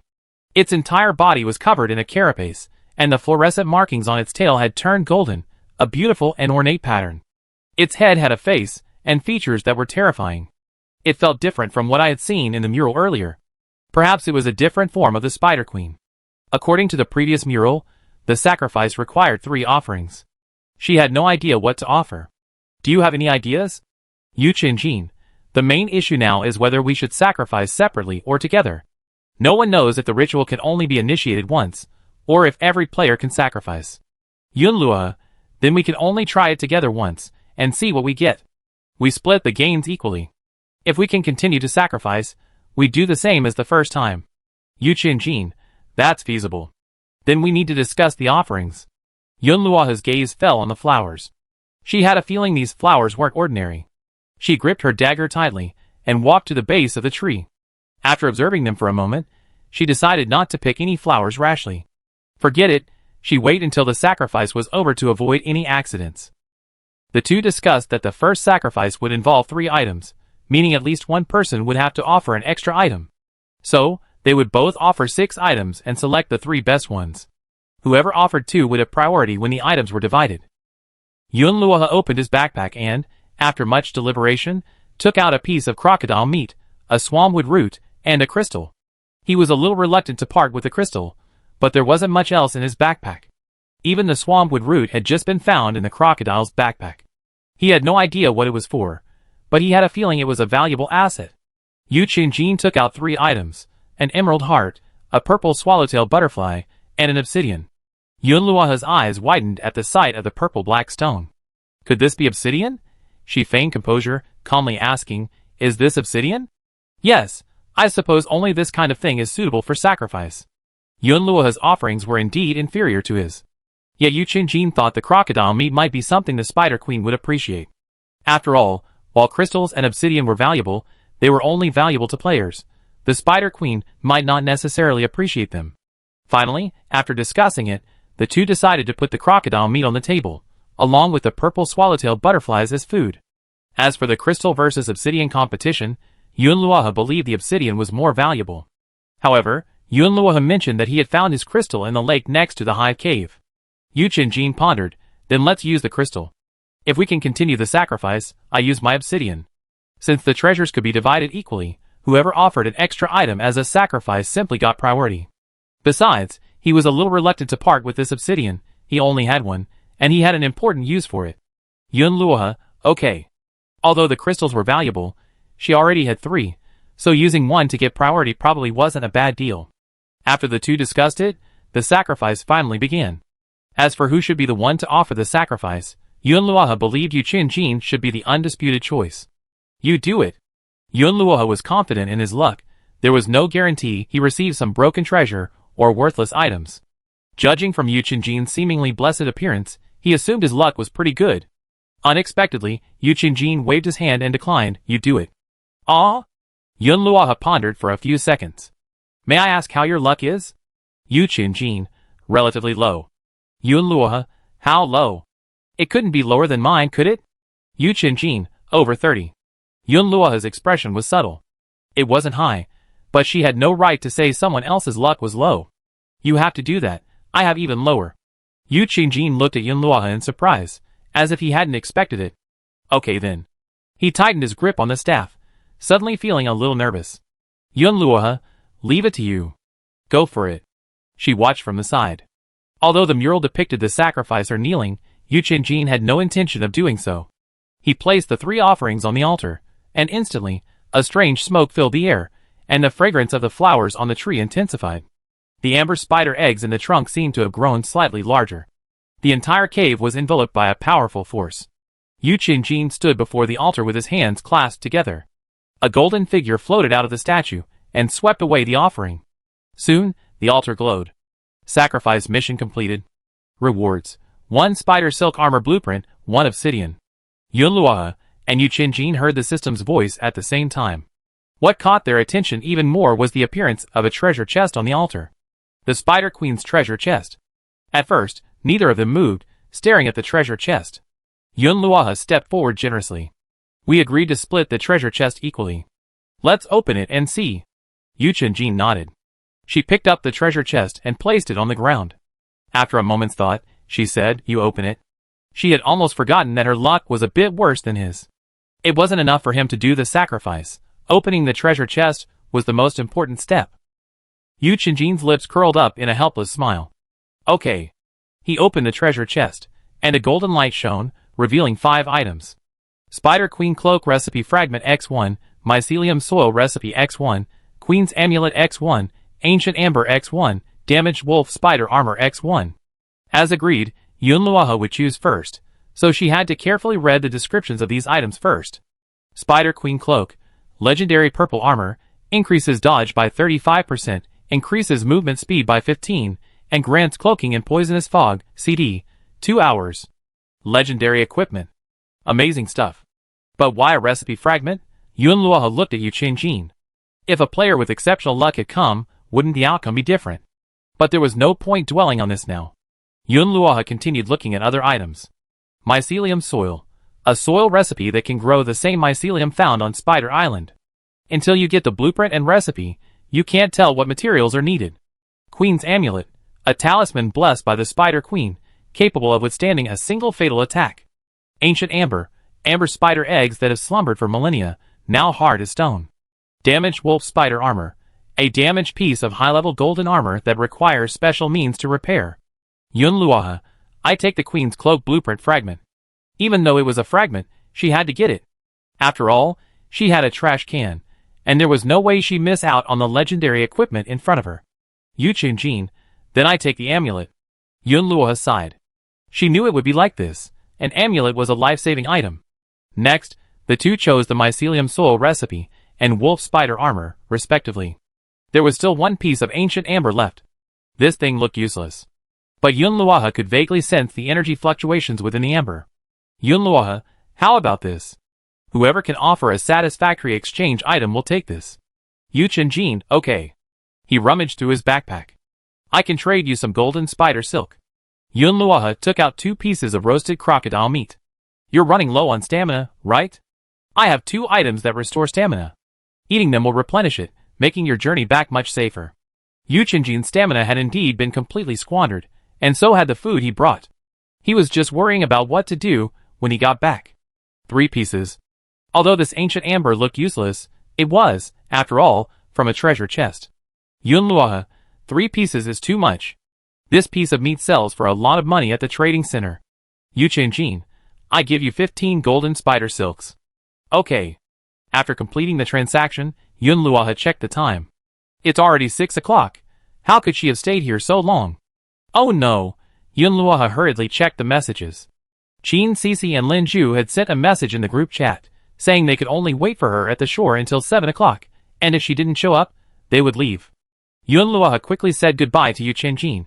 It's too late, I have to go. With that, she hurried out. Luckily, the mural had a map of the entire Spider Island, and she had memorized it all, so she knew exactly how to leave now. Yu Qingjin watched Yun Luoha's back as she left, but walked slowly in the opposite direction. He remembered that Yun Luoha had appeared from this side. Perhaps there was a passage he hadn't discovered. It was a good time to go check it out. He hadn't planned to leave Spider Island tonight, but had already prepared to spend the night. The roasted crocodile meat Yun Luoha had given him just gave him more confidence. Chapter 40. When Yun Luoha arrived at the shore, Qin Cici was fine, but Lin Zhu looked utterly miserable, severely injured. Blood stained his waist, and his face was pale. He must have suffered a significant loss at the hands of the spiders after they separated. I wonder if he had any other adventures. Qin Cici said she'd been chopping trees, so she cut at least 300 redwood logs. It was already dark when they returned to the island. Ro Bao saw Yun Luoha and quickly approached, meowing. It seemed to ask why she just returned. Yun Luoha explained, a lot of things happened that delayed me. Today's harvest was very fruitful. Although she was tired, she was in a very good mood. Even Ro Bao could sense her cheerfulness. Ro Bao was still meowing. Yun Luoha asked, have you finished all the food? Ro Bao, meow. Meow? I didn't bring any food back. I didn't find anything edible this time. Indeed, there was nothing edible on Spider Island. Even the mushrooms were poisonous. Ro Bao hung his head unhappily. Yun Luoha said, all that fish isn't enough for you. Ro Bao reached out his paw, grabbed the corner of Yun Luoha's clothes, and led her to the reef. At first, Yun Luoha was confused, until she saw 2 shells and a broken wooden barrel lying by the reef. Then she realized that Ro Bao had helped her fish out all the supplies. Great! I didn't expect Ro Bao to actually be able to use a fishing net to fish. Yun Luoha picked up Ro Bao and spun him around. Ro Bao, you're amazing. I definitely give you a good meal tonight. Ro Bao then meowed with satisfaction. Yun Luoha didn't rush to open the shells, but first took the shells and the barrel into the cabin. A light raindrop had begun to fall, and there was still much to do tonight. The most important thing was upgrading the reef, and the second was upgrading the trash can. This time on Spider Island, she had mined a total of 120 iron ore, and with the previous accumulation, she had more than enough. Yun Luoha gathered all the upgrade supplies together. Seastone X983, wood X2000, iron ore X225, clay X137, glass X74, sand X152, lime X37. She opened the trading center and bought everything she could. She collected whatever she had that could be exchanged. 10 minutes later, she had replenished her seastone and glass shortages. She hadn't bought enough wood and lime, so she bought 270 and 16, respectively. Yun Luoha privately messaged Lin Zhu. He previously asked to trade crystals for the giant rock, but the deal hadn't gone through. Yunluoha planned to ask him again if he could trade for something else. Crystals definitely wouldn't work. If he didn't agree, she'd find another way. Unexpectedly, this time he readily agreed, asking if Yunluoha could make some more gas masks, since they had plenty of spider silk. 10 gas masks for 10 rocks. Yunluoha hadn't expected him to ask for 10 gas masks right off the bat. What did he need so many for? Was he organizing a group to go to Spider Island? Yunluoha couldn't help but wonder if he had some other adventures there. That was understandable, he was a lucky guy, and he might have gotten even more supplies than she did. But Yunluoha needed rocks most right now, and since he wouldn't say anything even if she asked more, she simply agreed. Lin Zhu, okay, then give it to me when you're done, and I send you the rocks. Yunluoha, can you give me a few rocks first? I try them out, and see if they work. Lin Zhu disagreed. He wasn't stupid, he knew the rocks were used to make lime, and Yunluoha was probably eager to get them for a level up. If all 10 giant rocks were broken down and calcined, they would yield a good amount of lime. He could help Yunluoha with that, but not too quickly. After all, he himself was still short of supplies for a level up, so how could he give it to Yunluoha so readily? But not giving Yunluoha any at all would be a bit awkward. After all, they had already established a partnership, and their relationship wasn't as unfamiliar as before. He would have to trade food with Yunluoha in the future, and he was quite impressed by the strength Yunluoha had shown today on Spider Island. So, he gave Yunluoha 2 giant rocks. I give you 2 first. We talk after you finish your gas mask. 2 shouldn't make a big difference. By the time she finished the gas mask and gave it to him, he would probably have already leveled up. Yunluoha couldn't say anything else, but she hadn't originally expected Lin Zhu to actually give it to her in advance, she was just asking probingly. 2 pieces were better than nothing. After obtaining the huge rock, Yunluoha first used a pickaxe to break it into smaller pieces, then threw them into the furnace. Luckily, she now had 2 furnaces. They could calcine them simultaneously. 1 large piece of rock would yield about 5 limes. She could quickly figure out how to get the rest. She would send private messages to her friends first. She would then contact Mu Zitong and ask him to collect lime from the Mutual Aid Association. 1 piece of iron or a piece of fish would be exchanged for 1 lime, or other materials would be acceptable. This was a ridiculously high price, and Yunluoha didn't want to mention it in the chat room, fearing it would draw the attention of other players. Besides, the guild was all about the same people, so it was essentially a bargain. Mu Zitong knew Yunluoha was desperate for lime, so he agreed and gave her 15 limes. These are all the limes I have. You can use them all first. I ask again if there's not enough. Yunluoha didn't hesitate, as she was desperate for it. Okay, I take them first. I give you the supplies later. Upgrading the reef even a minute late could lower your ranking. She continued to contact Yang Mian and Du Ruantian. She started by asking Yang Mian, who was usually short on food. 10 pieces of gold quality fish for 15 limes. Do you have any extra? Yang Mian didn't have much lime himself. I can only give you 5. Just 2 pieces of fish will do. When contacting Du Ruantian, they had to change the trade material, because Du Ruantian was always short on food. When Yunluoha asked if she could trade for lime, he simply showed her his coal collector and jam bucket. The coal collector was essential on the reef, and the jam bucket, which could transform leftover fruit into long-lasting jam, was also very practical. Yunluoha guessed she would want it. Sure enough, Du Ruantian asked for a jam bucket and gave her 5 limes in exchange. So now she only needed 12 limes. Who else could she ask? Yunluoha still had 3 friends left to ask: Wu Jing, Bai Yuemian, and Lu Yao, whom she had just added yesterday. Never mind, just ask them all. It's too late now, who cares? The most important thing was to level up early. Yunluoha simply sent a group message, asking if she could trade grilled fish for lime. Ever since she agreed to partner with Lin Zhu, she wasn't afraid of revealing her cooking skills. Instead of worrying about it, she might as well focus on leveling up while there was still time, and get ahead of everyone else. So, Yunluoha quickly acquired a total of 9 limes from the 3 of them. She then asked Mu Zitong how many he had collected. Mu Zitong, only 4. Yunluoha, give it to me, that's enough. How much wood do you have? Can you give it to me first? While waiting for everyone's replies, she had already begun breaking down the redwood logs on the workbench. The amount of wood she obtained each time varied, ranging from 9 to 15, but Yunluoha usually got 10. During the breaking process, she also kept an eye on the trading center, buying up any wood that became available. Mu Zitong had hundreds of pieces of wood, and since he couldn't upgrade them right now, he simply gave them all to Yun Luoha. Sister Yun, how about this? Take the wood and lime, and help me craft this weapon blueprint. That count as buying the materials. Yun Luoha didn't rush to agree, but instead asked him to take a screenshot of the blueprint and show her what materials were needed. If it was too difficult, and she couldn't make it, she wouldn't agree. There was no way he agreed to something he couldn't do just to get these things. Mu Zitong hesitated for a moment, then sent the blueprint details to Yun Luoha. Soul Drinker Twin Blades. Exclusive weapon for the Bloodthirst trait. It stacks with the Bloodthirst trait, increasing the base lifesteal by 10%, converting 1% to health, up to a maximum of 10%, and having a chance to critically strike during a blood rage. Materials: Refined Steel X2, Bat Wings X2, Blood Crystal, a specialty of Bat Island. Must be crafted using a forge. Yun Luoha's expression changed. This weapon is truly incredible. It's a shame it's only exclusive to the Bloodthirst trait. It can absorb enemy health and convert it into your own health, and it also has a critical hit effect. If Mu Zitong had this weapon, it would be like having divine help. Yun Luoha was a little envious.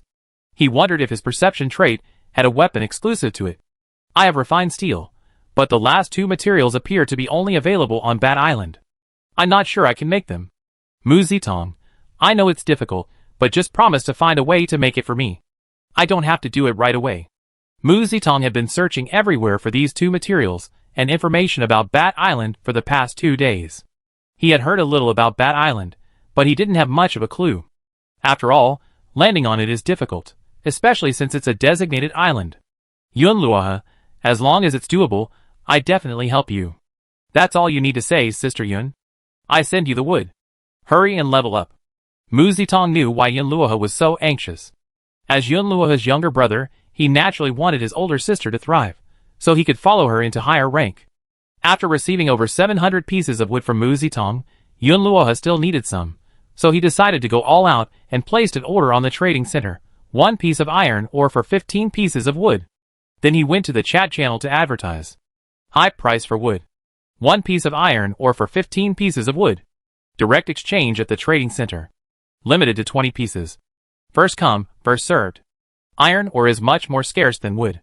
Normally, 30 pieces of wood are exchanged for 1 piece of iron ore. Yun Luoha could have just kept decomposing redwood, but she found it too slow. She couldn't wait even a minute. It took 3 minutes to decompose 1 piece of redwood, and after waiting an hour, she could only decompose a maximum of 200 pieces. She couldn't afford to waste even an extra hour. The higher the ranking, the more intense the competition.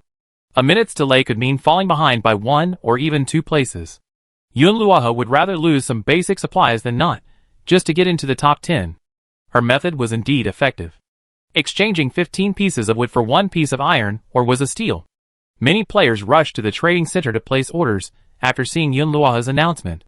Since Yun Luoha had no limit on the quantity, some people directly bid for 10 pieces of iron ore, while others snatched up 2 or 3, all thanks to their quick hands. In less than a minute, 200 pieces of wood were deposited into their accounts. 2 minutes later, all 20 iron ores were gone, leaving a total of 300 pieces of wood, with a few dozen extra to keep for later use. Yun Luoha breathed a sigh of relief, and the lime in the furnace had finally been calcined. Her heart trembled with excitement as she packed all the supplies into her backpack and clicked on the upgrade button. The countdown was 10 hours. This time was so long, it seemed like there would be a big difference. She remembered that the last upgrade only took 5 hours. A huge weight had finally fallen from her heart. Yun Luoha began to focus on the trash can. She messaged Mu Zitong, asking if he had collected the supplies today. If so, she could give them to her now. If not, she planned to throw seaweed first to gain experience points and level up later. Yun Luoha planned to have Robao take out the trash while she sorted out the supplies she had obtained from Spider Island. She also needed to open the shells and then start building the biogas tank toilet. She has no time to spare. Even if the reef is upgraded, she still has a lot of things waiting for her to do.